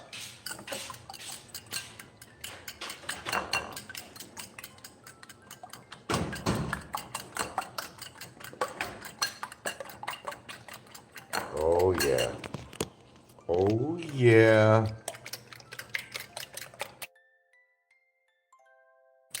Oh yeah. Whip it good. Da-da-da-da-da. Da-da. Da-da-da-da-da. Whip it good.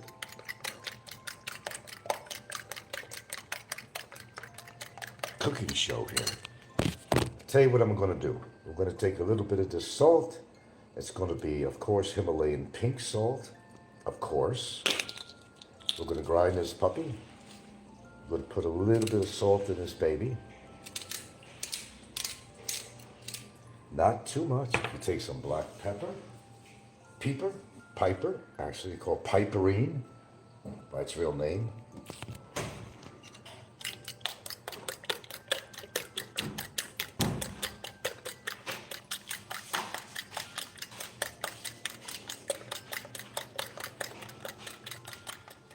The cheese and everything will come afterwards.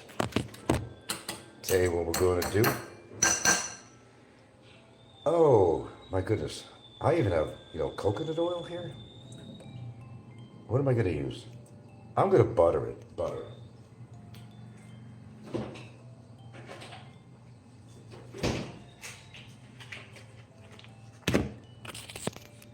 Butter. Whoops, what happened here? Okay.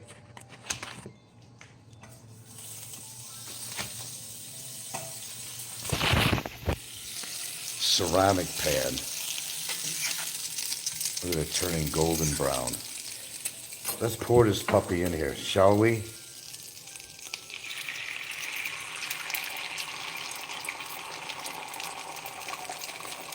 I got more left. Oh, there she goes. Bubbling with joy. Where's my famous spatula?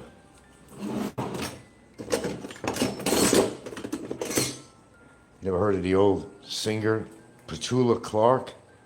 Spatula Clark. Okay, well, I better get the ingredients ready. Uh-oh, I'm a little ahead of myself. Get the cheese out. Oh my goodness, get the cream cheese out. I'm not even ready.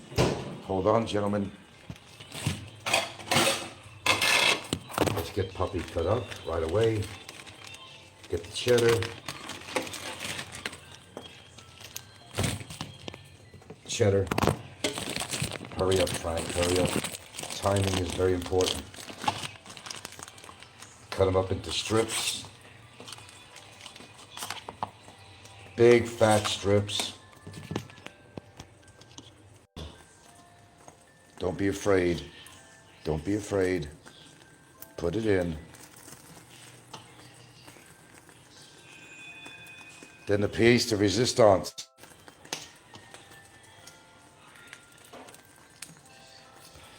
Cream cheese. Come on, do it fast, right? Come on, get it in there, get it in there.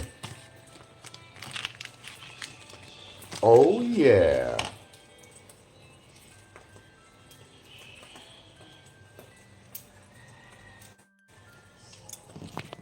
Got some cream cheese in there. Okay. Is this going to turn over? Okay. I think it will. Flip it over. Come on, baby. Oh, yeah. Oh, yeah. Now we're talking. Now we're talking. Let's get that shit to melt. So you got the combination, a little bit of Himalayan salt, a little bit of pepper, just fried with butter. We got cream cheese in there. We got cheddar in there. Oh, yeah.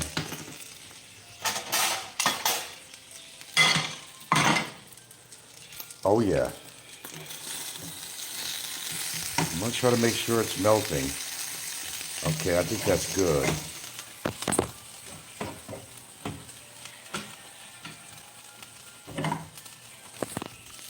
There you go. But now, we got a little more egg. A little more butter in the pan.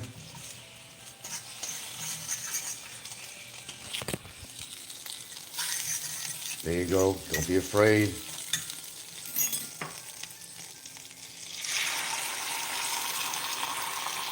Oh, yeah. Oh, yeah. Let's get more of that cheese out. Come on. Don't be afraid. Don't be afraid of the dark. Get some cheddar on there. Don't wimp out. Don't wimp out. Get the cheddar going. It's better if it's shredded, by the way, folks. It's better if it's actually shredded. Okay. Cream cheese, let's get that going real quick. Let's get the cream cheese going. It's like making a fucking lasagna here. Come on, more than that, more than that. Oh my goodness. There you go. A little bit of, again, a little bit of black pepper. There you go. A tiny bit of salt.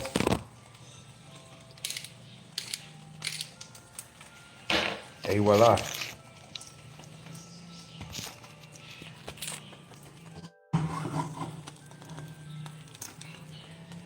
Look at that tasty egg morsel.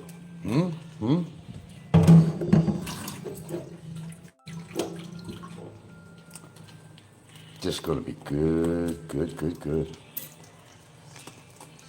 It's all right, cream cheese will melt once we turn this over. See, this is I think it's a ceramic pan. Butter does burn the plate though, keep that in mind. Okay, I think it's time to flip this puppy over, I think. Oh, not very neat this time.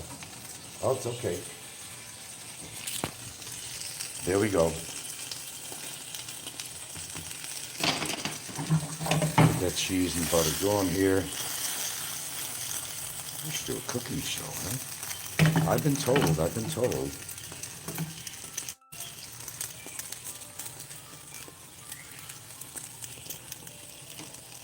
And one more time, I think.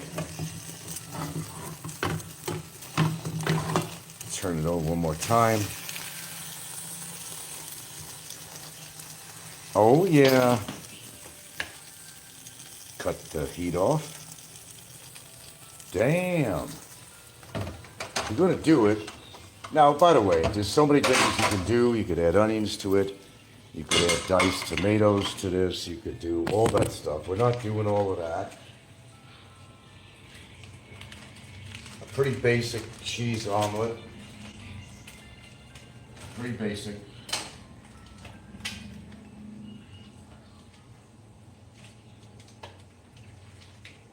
Oh my. Where's the other plastic bag? Don't be afraid of the dark.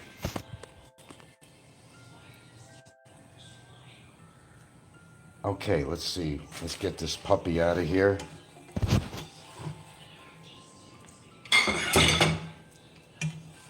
Don't fail me now.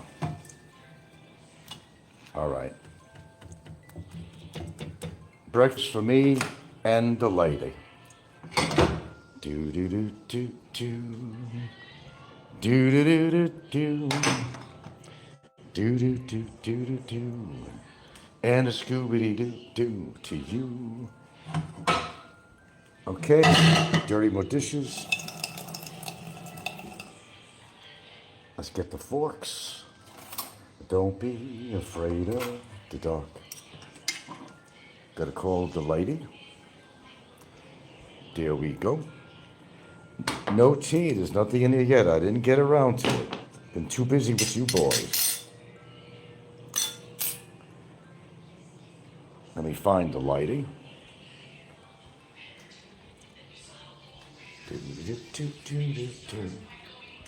Where is she? My dear, I made the most lovely omelet for both you and me. Cream cheese and cheddar. So come and join me at the table. Come on, it's a good meal. It's good. You gotta have something in your stomach. You gotta have something. No excuse. You're going to eat this or that. No. I got out of my way to make this lovely omelet for a lovely woman. Now, what are you girls looking at? What are you looking at? Do. Breakfast here. There's Scott. Dinner there. Yeah. Now, isn't that lovely? See, I made that just for you. You're always serving me, but there's cream cheese, there's cheddar in there, a little bit of Himalayan salt, a little bit of pepper. I guess if I pass with my test. Yeah. Just eat and enjoy. Manja, lord. Manja. Come on, folks. You gotta eat a proper breakfast.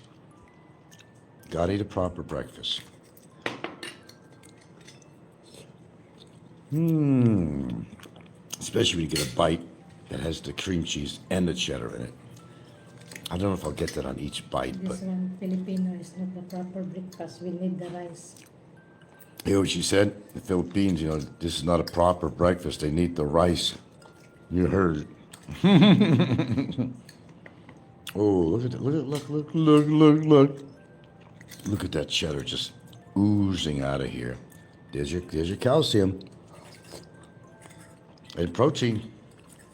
Eggs, cheddar, cream cheese, calcium, protein. Look at that, dripping. Damn. Look. Oh, it is. I like omelets, If you're going to eat an egg, an omelet is the best thing when it comes to eggs. Otherwise, very bland. Nilakaw na, El. Pakuha ka to Christian. No tea. I'm just not prepared this morning. Don't give me more of that. Oh, come on. You finish already. All right, you ate most of it. I'll give you that. I applaud you. All right, I applaud you. She serves me a lot, cooks for me, and I like to do something for her sometimes, too. But I know most foreigners don't do that because Filipinos are there like indentured servants. They're known to be very caring and subservient and, cook for you, do your laundry, do everything for you, while you lay in your ass with a fucking bottle of beer looking at some stupid, worthless fucking game. Who cares about the Super Bowl and all this other shit? To watch a bunch of people with a leather ball making millions of fucking dollars while you're sitting there spending your Social Security money on fucking beer. Who's coming out better? You or the athletes? If they didn't have you to cheer them on, they wouldn't make any money at all.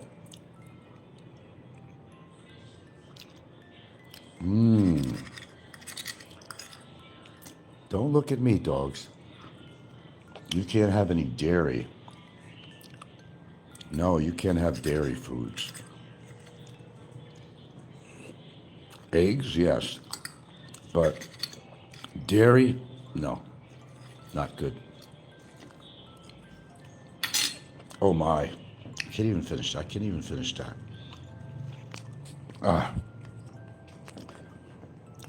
Well, I bring the action and excitement to my audience. That's what I do. Only here, on the original My Philippines Interest, or the new Frank Feld show. Now I'm not sure what to do. Maybe some lemon water, because I don't know, I just don't feel like making any tea. Did I have it? This lemon has been out overnight. Is it still good? I don't know. I think so. I'm going to use it. So we're just going to heat up this water to, it's not going to be boiling. I'm going to give it 2 minutes anyway.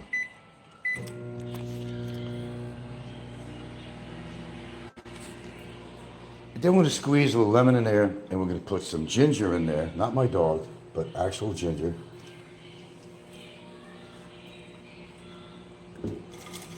And I will be proper. I will be washing my own dishes. I will be, I created this mess. I'm going to clean up this mess. It's just to be fair.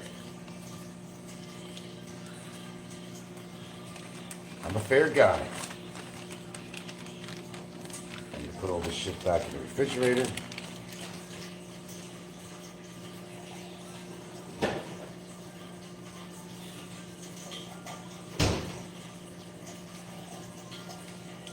Got to prepare my vitamins. I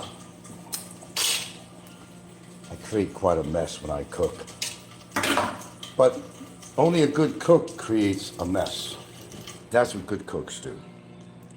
If you don't create a mess, then you're not cooking properly. I don't know. You know me, I like things in order. You know me, dot my I's, cross my T's, legally, socially, morally, and everything else. Nothing goes to waste. No, I don't drink this shit. They do occasionally. But I'm going to cut this puppy in half, and I'm going to make a funnel out of this for my generator so I can pour gasoline in my generator. Nothing should go to waste. Yeah, it's been sitting out there for a day. It looks good. I don't think it's going to spoil. It's too acidic to spoil right away. But I'm going to squeeze this puppy. I think I have another lemon. Yeah, I might have another lemon here, but I don't want to use it. Or do I? I don't think so. No. That's okay. I'm actually happy I have that. Oh, we need a new blender because we like to do crazy things with the blender with carrots and cucumbers and add all kinds of shit in there. And don't worry, the blueberries are coming. They're just not. Relax. Just relax. I just haven't taken them out yet. The blueberries will be part of the menu. Yes, they will. Relax. Here comes the big squeeze. Whatever I can get out of this. Here it comes. I should use a device I have, but come on, more. More, she said. More. Squeeze it more. Come on, you got the hand strength, Frank. You know that. You could choke somebody really easily with those hands. You know you could. But choke your chicken or choke the lemon. Come on, more. You could do it. I know you could. Get all that juice out. Look at that. Oh my God, they're called the big squeeze. Rinse my hands. Shall we together? Shall I get out the ginger? Oh, now we're talking. That's my tea this morning. It's not green tea. Ready? There you go. Be generous. That's all right. It's okay. That's good enough. That's good enough. Okay, so stir this puppy up with the fork. I don't want to dirty another utensil like a spoon. Stir that puppy up. Get it dissolved as best as you can. Now you remember I was adding a little salt to the egg. It might be enough, but I'm going to put a little bit of salt in here as far as getting my minerals. Very little. I'm not going to put a lot in here. This is strong stuff. This Himalayan salt is strong. There you go. Not much. And what I love about this bottle of Himalayan salt is that, see that there? It's got its own grinder on there. Isn't that great? Yeah, that's pretty cool. Okay, stir this puppy around. A lot of methane in there. Simply meaning that's powerful stuff. Don't be afraid of the dark. Jerry Lewis used to sing that song. You know, his telethons for muscular dystrophy. Very famous song. But don't be afraid of the dark. It's darkness. It's the absence of light. The darkness is nothing different than being in the light. It's the same place. Same place. Okay, let's get out the CoQ10. Come on. You see what I do here. Gotta have a CoQ10 for the heart and circulation. Next, of course, is going to be the D3 and K2. This one is formulated with coconut oil. Okay, I don't want to give you guys a heart attack here now. Okay.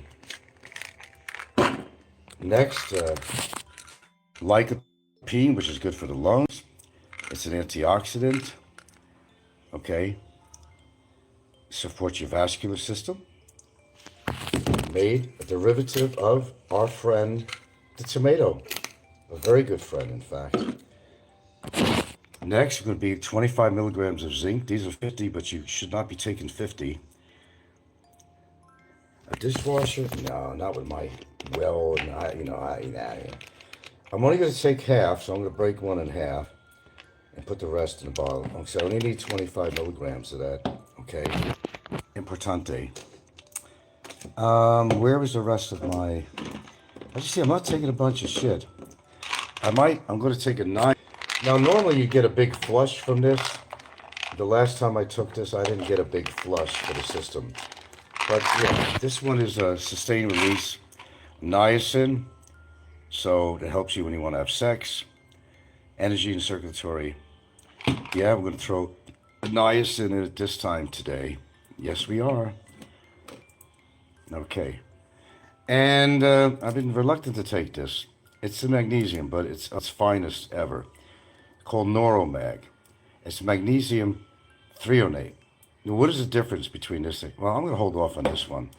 That one actually passes the blood-brain barrier, whereas regular magnesium does not do that. That means you get the benefits of your brain. You get the benefits of going right to your brain for the best effect. But instead, we're going to take some L-citrulline. And you're really supposed to be taking 2. But I'm going to take 2. I haven't been. What is this for? This is, it works with the L-arginine in the body to create it, actually. And no, I'm not going to do circulation with that because, no, I'm not going to do that. Because I just got the, no. I just got the niacin. I don't want to combine that too. It flushes your blood like, that's what niacin does. Okay, omega-3 fish oil. What I got left, I don't know how fresh this is because I'm down to the bottom of here, but I'm going to take a chance.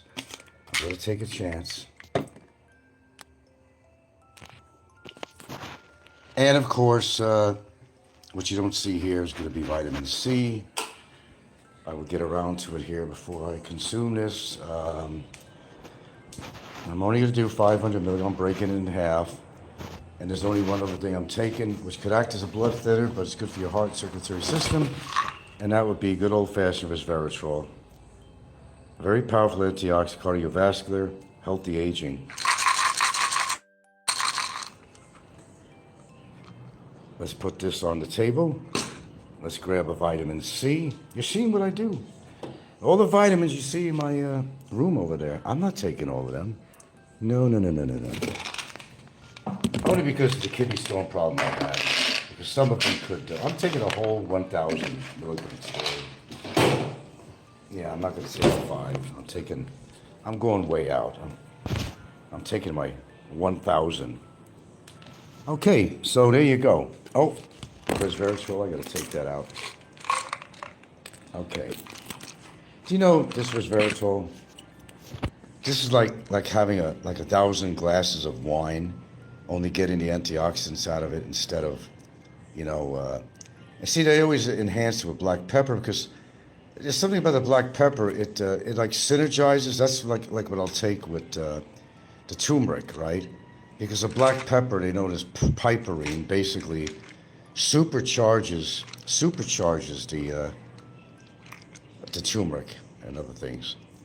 Not suitable for pregnant people, okay? With black pepper. Keep at it to reach the children.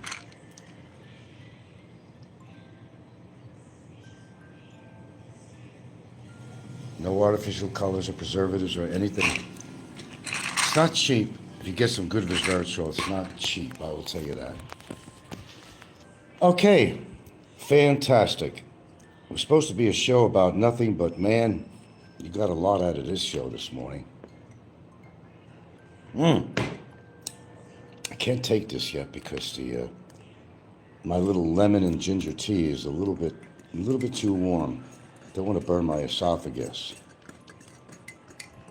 Don't be afraid of the dark.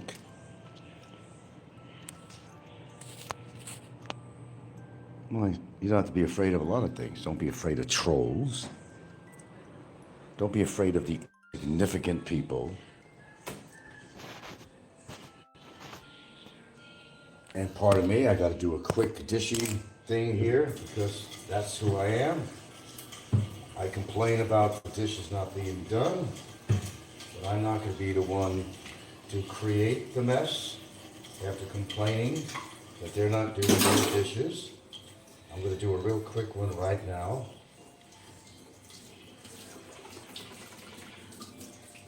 That's what I do. I'm a fair guy.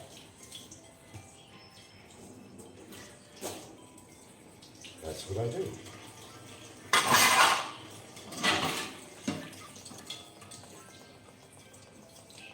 See? Clean my own mess. What you should be doing, helping your wife or girlfriend out. Don't be a slut, you know? Do your part.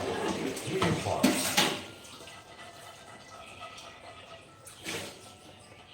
Clean the pan.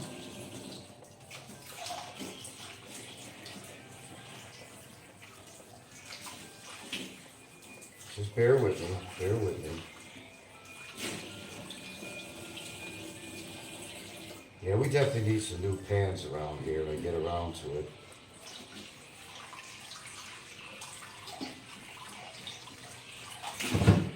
Okay. Don't forget the edges. A lot of people don't clean the edges of the pan. Okay, voila. One more thing. One more thing. Spatula.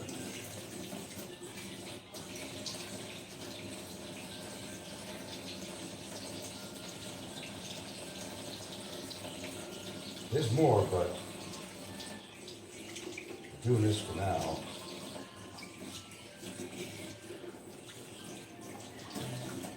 Gotta clean that spatula real good.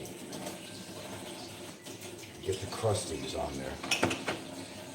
One more item, and I'm done.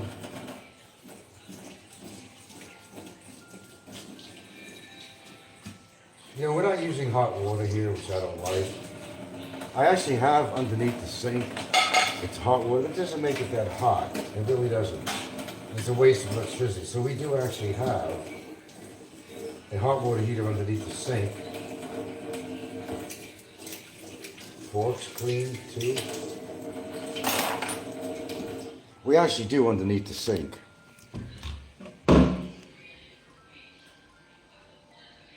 Right there. You see that sand? The ants are doing that. You never see the ants. It always smells really mildewy in here. And I clean this sucker out underneath the sink. Believe me, I do. And what did I put there? What was that? Okay. Yeah, I do. See that sand? Ants form that. Because they try to make a nest somewhere. One thing I got left to do, and I'll do a little, I'll throw away this lemon and whatever. Pan's cleaned. Little residue of crap on the stove. Okay, I do everything in order. What I don't finish now, I will get around to doing. That's the way it is. It's fair. Get my vitamins. Yeah, fork. I didn't want to waste a spoon. Is that okay with you guys? I know I gotta ask Dawn and people permission to do this. And Popeye gets upset.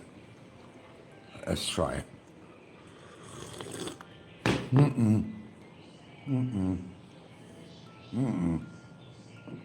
No, not ready yet. That's a little bit too warm for my throat. Are you going to Santa Fe? I don't care about fucking Super Bowl and all that shit. I'm not into that. I like mixed martial arts. That's about it. The truth. I watch some old stuff, old fights, whatever. I never get anything new on the internet, but, you know, I like the martial arts. And some boxing. I like some of the old boxing, you know, but I'm more into, my interest is more geared toward martial arts. Oh, I know, your dogs didn't eat yet, did you? Well, guess what? It's going to be straight kibble That's it. I'm not cooking no more eggs. Just wash the pan. It takes too long to boil the eggs, so you're gonna go with what I got. I know Ginger will eat it, but Sal is very, very picky. Even Steven. Of course, she's on prednisone. She will eat all the... Of course, Sal will look at this and say, hey, what? No gravy mix in it? I'm not eating it, motherfucker. There you go. It's all yours, Ginger. See, Sal's in the background. She's not running. She's not running over there to that bowl because she's got a very good sense of smell. She knows whether or not I added anything into that sucker at all. But now comes the thing I just hate giving to her. Look at that. He even said, look. 1 milliliter twice a day. For when he gave me that, I told him, I'm only giving it once a day. Fuck this shit. No. As I read more, for her weight, I was giving her too much. All right, this is critical what I have to do. Well, I'm going to wait till she eats because she has to be a full stomach for you. I'm giving her a half of a milliliter. She's going to get a half of a milliliter, which is about like right there. All right? I got to do that for 5 days. But if you ask ChatGPT, they give you some misinformation at times too.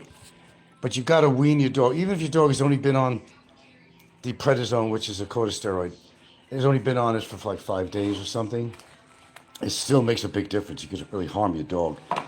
You got to wean them off there. Like certain things as humans, you got to wean them off a drug. If you're on benzos, you got to wean off. If you're on anything like that, you got to wean off. I mean, like anything else, that's what you got to do. You got to do it very carefully. Look at that. We keep veterinary records. This is for Ginger. We keep all these veterinary records. When she's had rabies shots and other things, all that. See? That was going to be thrown out. That was in a pile. I don't know why. It was ready to be thrown out. I needed that. I think Charlie Kirk's wife was part of the halftime. Oh, Thrills.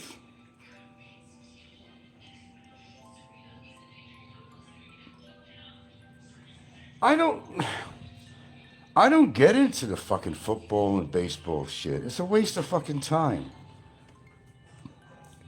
You're just making people rich by watching that shit. Unless, you know, you got some personal bet going with a friend of yours or something. I can understand your interest in that shit. To me, it's fucking boring. And most of these guys wind up getting hurt for what they do. Head injuries, brain injuries. It's supposed to be like a He-Man sport, you know. Hey, watch how rugged I am. You know, you want to get rugged? Tell you what, go play rugby. That's what you should be watching, is rugby. That's a rough game. Rugby. Play rugby. It puts regular football to shame. If you want to watch something, go watch rugby. These are real men. But you don't have to play sports to be a real man. Now, if you want to listen to Fazio's philosophy, you know, a real man has to use tools.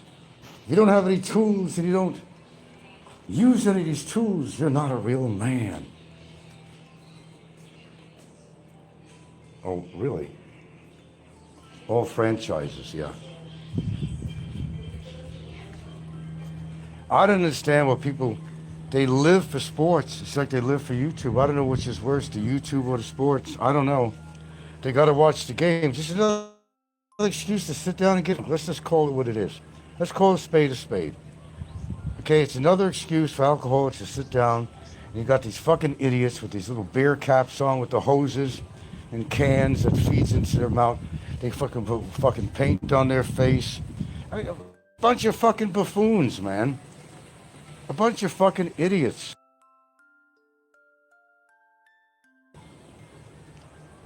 I just never got into that shit, man. I told you, man, I don't follow the cattle in society. What do you mean, Frank? You're no American. You don't watch football? No, I don't. I don't watch basketball. I don't watch baseball.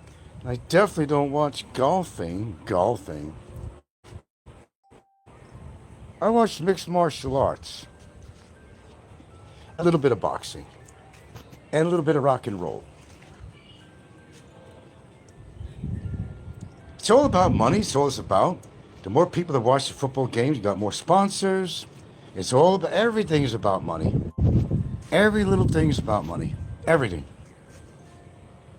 There's hardly one thing that ain't about money other than Mr. Frank, right here, who puts on these free shows, and no money, no begging, no Gcash, no PayPal, no buy me a coffee, no super chat, just raw vlogging. I don't think American sports have started much meaning, unlike football in Europe, where it means life and death to some people, has deeper meaning. Perhaps you are from that area, but yeah, go play rugby. That's a real, you want to call it a He-Man sport. Go play fucking rugby. Yeah, that's very dangerous.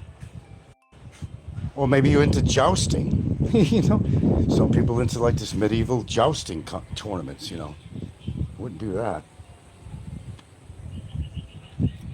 But you know the worst thing in the world, the most dangerous in the world? Bare knuckle boxing. They still do it. I'm telling you, they still do it. I gotta get her medicine ready here. I gotta be exacting, so you gotta give me a second. She just finished her food. That's when I gotta give her this. I don't want to. I just don't want to give her this shit. But I'm gonna go the next 5 days. I'm shaking this up. And sorry, but I gotta be very exacting. This is not exact. Let me concentrate for a minute here, folks, because I gotta put this stuff back out again. I gotta be, yeah. Okay, where's my glasses? Because this is like, I can't be distracted. This important shit. I gotta look at the syringe here.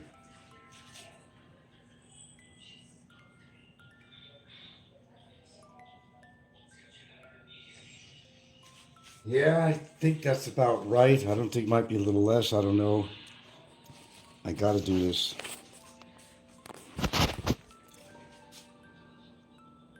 Why is it? Have I got this on wide? What do I got this on? That should be clear.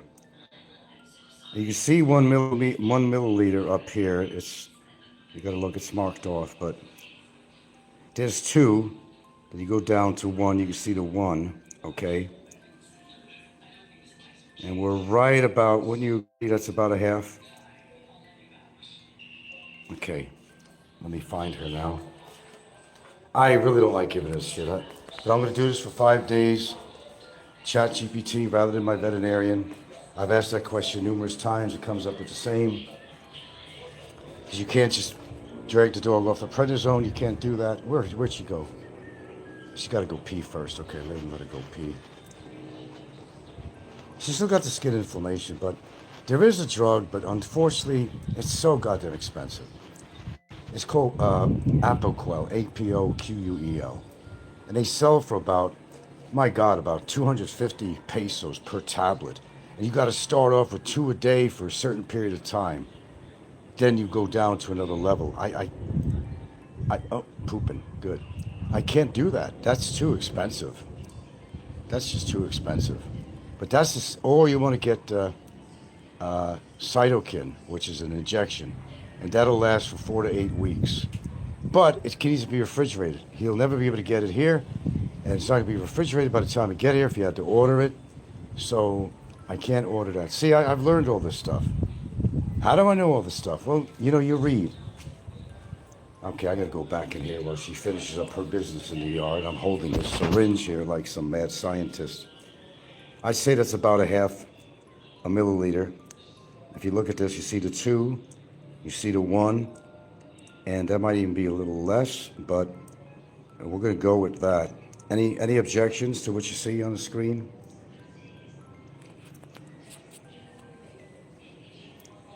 Yeah, bare knuckle fighting, that is dangerous as all shit, man.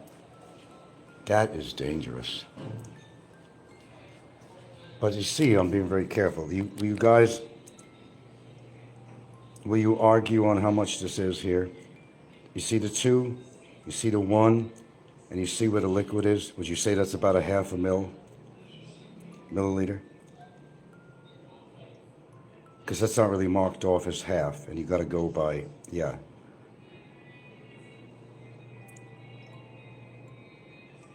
You're looking at steroids, my friend. You're looking at steroids right there. Is that a half right there? Would you concur? You see the 2, you see the 1, and you see where it is now? Would you say so you think that's about a half, right? Because they're not marked off beyond 1. You just got to, go to the midpoint. Okay, you agree on that. Good, thank you. I feel better that you're also saying it too. I got to get a better syringe that can mark it off all the way down to that. Because then after that, I'm probably going to have to go to a 1/4 milliliter after that. That one's going to be really difficult. Unfortunately, when you start your dog on something like this is what you got to go through. I hate it.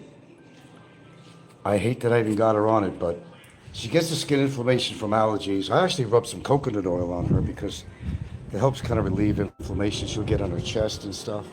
All right, where'd she go? Ginger? Ginger? She took care of business. I think she's looking around for cats.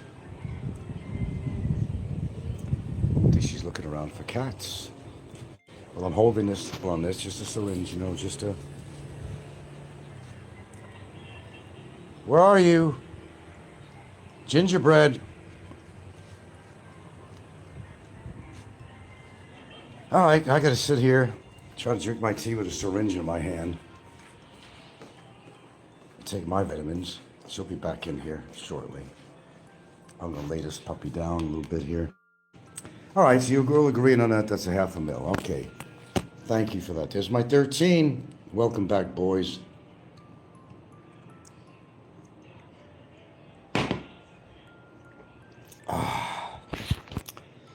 One at a time.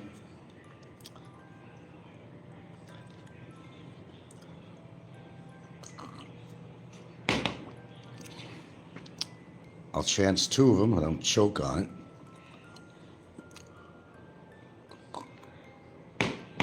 Take care of my dog and taking care of myself.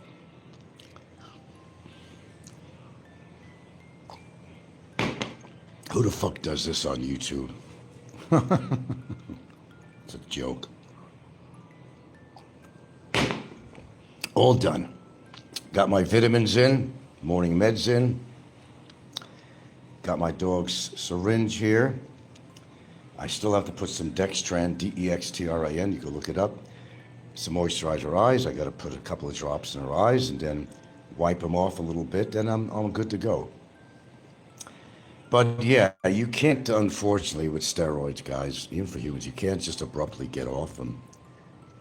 All these people like Jimbo has been doing this for 25 years. He's an expert on steroids, but he's not smart enough to understand that, he's awaiting a heart attack at any given point. That is drinking, then sometimes he'll take Valiums or something to go to bed or something. He's all fucked up on that. Jim is just all fucked up on that. I mean, he is all fucked up. There's a heart attack waiting to happen. Hate to say it, but the guy looks for, I don't know, trouble seems to find him, or he just looks for trouble. He doesn't know as much as he thinks he knows. What makes me an expert on this? No, I'm not an expert. Just read. That's all you got to do. Just read. I think most of you could probably do that. Barry might not be able to, but... Oh, he could read because he writes things on comments, so he could read and write. He's got that much going for him. But he's terrible in math. What was that one thing he said on there? He was adding up something. 8 and 7 or something, and he came up with a figure of 23 or something like that. It was something like that anyway. Oh well, deficiencies and no mental function, no gray matter, all that drinking and whatever he's did in the past. God only knows what he was into before he moved to the Philippines. Who knows what he was into while he was in the Philippines? We don't know all, do we? No, we don't know everything, do we? Don't be afraid of the dark. She better not be trying to go through some garbage. Now see, Sal hardly even ate her food. If I leave it there, Ginger's gonna go there and eat it up. That's what she'll do. If I can catch her. Where'd she go? Did she go back in the house and I just didn't see? Oh, gingerbread, where are you? The mad scientist has got your injection, got your fix. Where are you? She go back in here and I didn't see her. Sal's in here, but no, Ginger's still outside. I gotta go hunt her down. What is she doing? There you are, sweetheart. Come here. I gotta put this down. Well, your eyes are all pussy again, too. My God. Okay, here you go. 1, 2, 3. There you go. God damn. The pus in her eyes. I don't know how she could even see. I gotta clean that up. To see my job around here, yeah, you think I'm on fucking YouTube all fucking day. No, I'm attending to a lot of shit around here, man. Her eyes are all fucking pussed out. And I don't know if I'm supposed to, and I don't know whether to give it a cyclosporin anymore, because I don't got a very well-practiced veterinarian. This is ridiculous. Huh? I'm live. I don't know what to put. I'm going to get the Dextran just to lubricate her eye, and it allows me to get some of the pus out. Oh, is I got on there? Yeah, I've been lately, it's been 3 days. All right, where's the Dextron? You see what I do on a regular basis? You see what I do? You see what I do, folks? I know, I'm this uncaring bastard, you know. The villain of YouTube. Hardly. I have more compassion than most people would ever dream of. I take responsibility seriously. Most people do. All right, let me see your eyes. Let me see your eyes, Ginger. Okay, hold on, folks. Come here. Oh.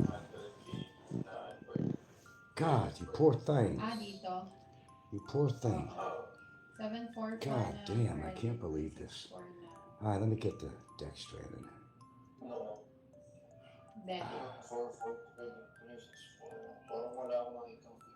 This is crazy shit.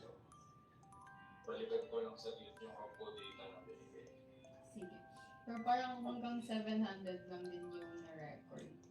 Kasi ito yung difference, yung 280. Okay, a lot better. You see what happens is when you got dry eye syndrome, if that's indeed what she has, you got to lubricate their eyes, they can go blind. She don't got the bad eye to begin with, you know. And that dryness. So what happens is your body produces this, it's kind of a protective mucus to coat the eye. And that's what comes out. It's not necessarily a bad thing. It's not a bad thing. It's your eye's reaction to naturally lubricate the eye, and it creates kind of a mucus that covers the eye. But then it gets really built up. So I got to reluctantly write my vet and say, look, man, I'm confused about what the hell to do here, okay? Clue me in. If you even have the ability to clue me in on this, clue me in. Because they say they want you to take, once you start the cyclosporin, they want you to take it for a long time. Because it takes over time to, it's kind of like an antibiotic. Okay, it does other things, but, so that's where I get confused. I just don't, you know, you just don't get any direct answers, you know. And that's what pisses me off. You just don't get direct answers. And, I don't want to be doing any harm to the dog's eyes. And I make that abundantly clear to him. Well, he's experimenting. Yeah, try this and try that, and 2 times a day. You sure the prednisone I've been giving the dog? Okay, let's go back to that for a second. He was telling me to do that 2 times a day, but guess what? That was overdosing the dog. Even on 1 milliliter was overdosing for her weight. He don't know what the fuck he's talking about. Shouldn't have been taking that much. Should have been a half a mil. Not a full milligram. That's equal to 10. That's equal to 10 milligrams of the prednisone. I don't know, 20. You got to reduce it down to 10. That'd be a half a mil.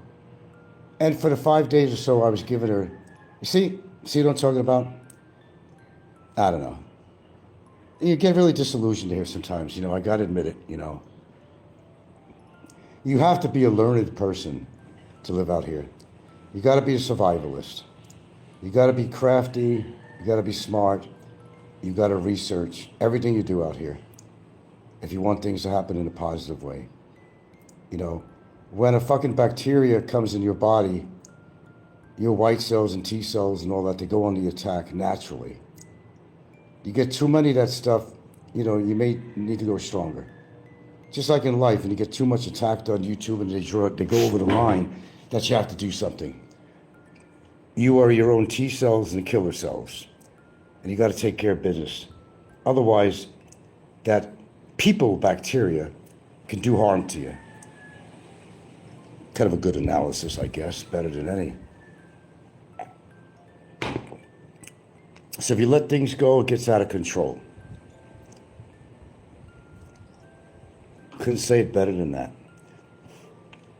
All right, we've been on air for 2 hours. I think it's probably time to split the coop here. I got to get my hair cut this morning. I know that. Get that over with. Can't tell you everything I'm doing. Can't tell you when I wiped my ass last. I mean, it gets a little bit too personal. I'll excuse myself and say nature calls. I'll be very sensitive about it, I'm not going to go for a play-by-play like in a football game. Okay, now he wipes his ass. How many sheets does he wipe his ass with? Now he takes a rag with soapy water and cleans his butt. How long after you wipe your ass? Do you have a bum gun? They want to know everything. They want to know everything. Everything. How often do you have sex? Do you have sex? Can you get it up? They want to know everything. This is the no-tell hotel here on personal items of that nature, my friends.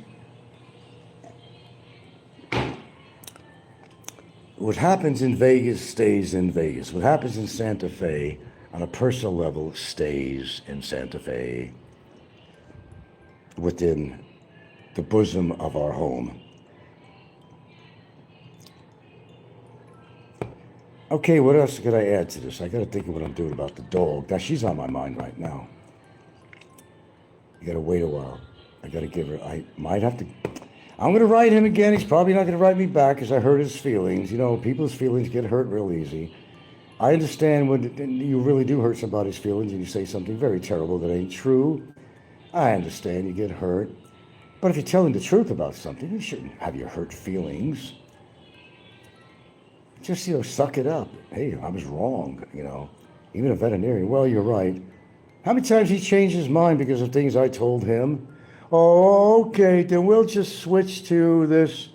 Or maybe let's just lower the dose. I'm like, are you a veterinarian? What are you? A guy that walks around with a little name tag on there. I'm a veterinarian. It says that on the prescriptions. He must be a veterinarian. Just an entitlement. That's just a title. That's all it is. So be aware of that. I cannot emphasize this enough. Know who you're dealing with out here. Whether it's trolls, whether it's people, foreigners, whether it's veterinarians, whether it's doctors. Examine what's going on with that. Are they real? Are they not real? What's their motive? Just to make money? give you anything to take just to shut you up and maybe psychologically make you feel you're doing something good for the dog or for yourself. Take this, even though that antibiotic is not the right one for you to take. And I don't declare I have any medical degree at all, not even remotely. I just play a doctor on YouTube. Not even that. I play common sense. I call it reading. I call it research. And you got to do that. You put your own life in danger, or you put your animal's life in danger, or your loved one's in danger. Because they're a doctor, you say, oh, well, hey, the doctor says it must be true. Just like they say, hey, everything's true on the internet. If you learn something from the internet, it must be true. So if they said, yeah, jumping off a 300-foot cliff is going to, good for your blood flow. After you lost half the blood in your body from the jump, you want to do that too? You want to be part of the cattle? Then go ahead. Jump off the cliffs first. People, eat until you explode like an overfed goldfish. I don't care. It's not my body. Kevin and others, it's not my body. Look, I eat to live. I don't live to eat. There's a big difference in that. And if you're fat and obese and you're unhealthy, are you going to blame that on me too? Why not? Put it on the list. After all, I did all these heinous things, apparently. I don't know what heinous thing I've ever really done on here. But if they said it's true, it must be true, right? Because it's on the internet. It's on YouTube. You gotta love it. Or not. But I do gotta go. I still gotta shower. I still gotta do some very basic exercises. Because I'm on a show with you. You've taken precedence. I mean, that's not good. Gotta handle things on my own. I gotta do what's right for me. I shouldn't really do that, all that stuff before I even do a show on here. And I talked about limiting my shows to 45 minutes or something. Here we are. 2 hours later and 11 minutes. 2 hours and 11 minutes later. It's not that I had that much dialogue on here. I've had some dialogue, but not really a lot. Okay, Mix, remember what I said about the big wallet, okay? Don't engage in social warfare with him on here. Don't engage in that. Even with Easy Freely or E.T. Freely. Yeah, extraterrestrial. Yeah, E.T. He looks like an extraterrestrial. Bizarre motherfucker he is. Weird motherfucker. And the big wallet's good friends. Oh, gee, how did that happen? What a match, right? What a match. Perfect match, perhaps? I don't know. Birds of a feather flock together, they say. You live a bizarre lifestyle, and you will find bizarre people to be your friends. I don't know. Like Jeffrey Epstein did a lot of bizarre things in his life, sexually, with women, with children, and all the crap that went on, bizarre stuff. Rich people get bored. Billionaires, they especially get bored. Used to be millionaires, but these days there's so many billionaires now. We only had millionaires. That we had to measure up. Wasn't that many decades ago, really. You just heard of millionaires. You hardly ever heard of billionaires. But now we got billionaires. They're the new breed. And they get so bored because they've traveled everywhere. They've done everything. It's like the movie Tourist. Turista. They get so bored that they want to see what it's like to kill somebody. They're bored of everything. They're tired of putting gerbils up their ass. They've done that. They traveled to every place in the world. French Riviera, everywhere, Dubai, all these places. In luxury places, had all the women they want, all the children that they wanted. Then they still get bored. I got to do something different. How about harming other people physically, cutting your arms off with a chainsaw? How about torturing them? That's going to be the best high and adrenaline rush that they could ever get. What if it gets beyond that? What could you do beyond that? Okay, hold a minute.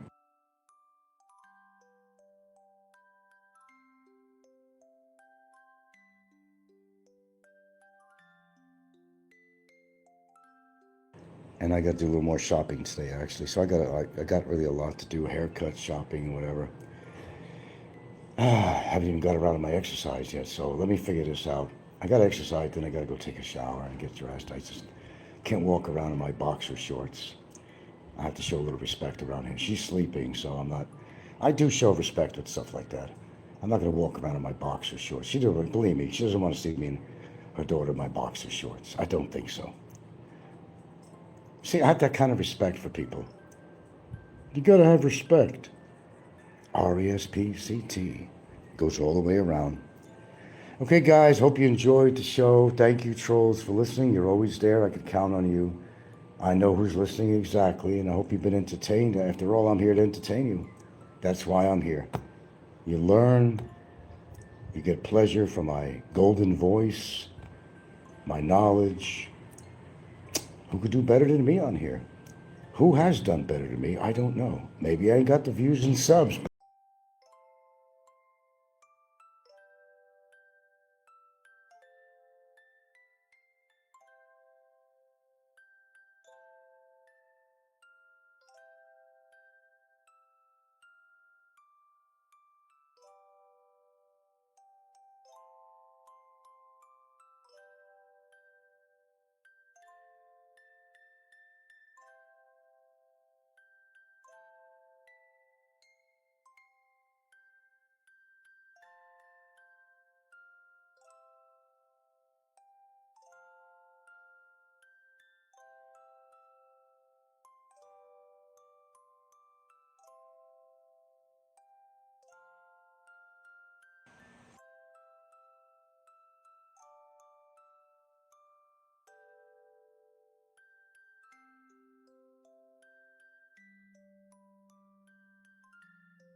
got dinner there. Yeah.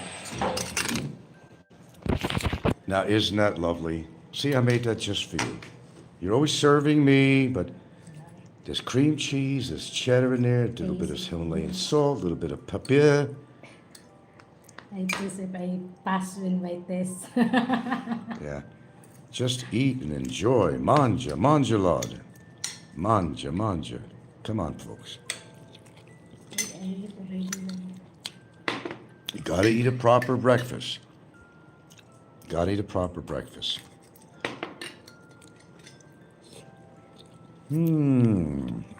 Especially when you get a bite that has the cream cheese and the cheddar in it. I don't know if I'll get that on each bite, This but one, Filipino, is not the proper breakfast. We need the rice. you know what she said? The Philippines, this is not a proper breakfast. They need the rice. You heard it. Oh, look at that. Look. Look at that cheddar just oozing out of here. There's your calcium.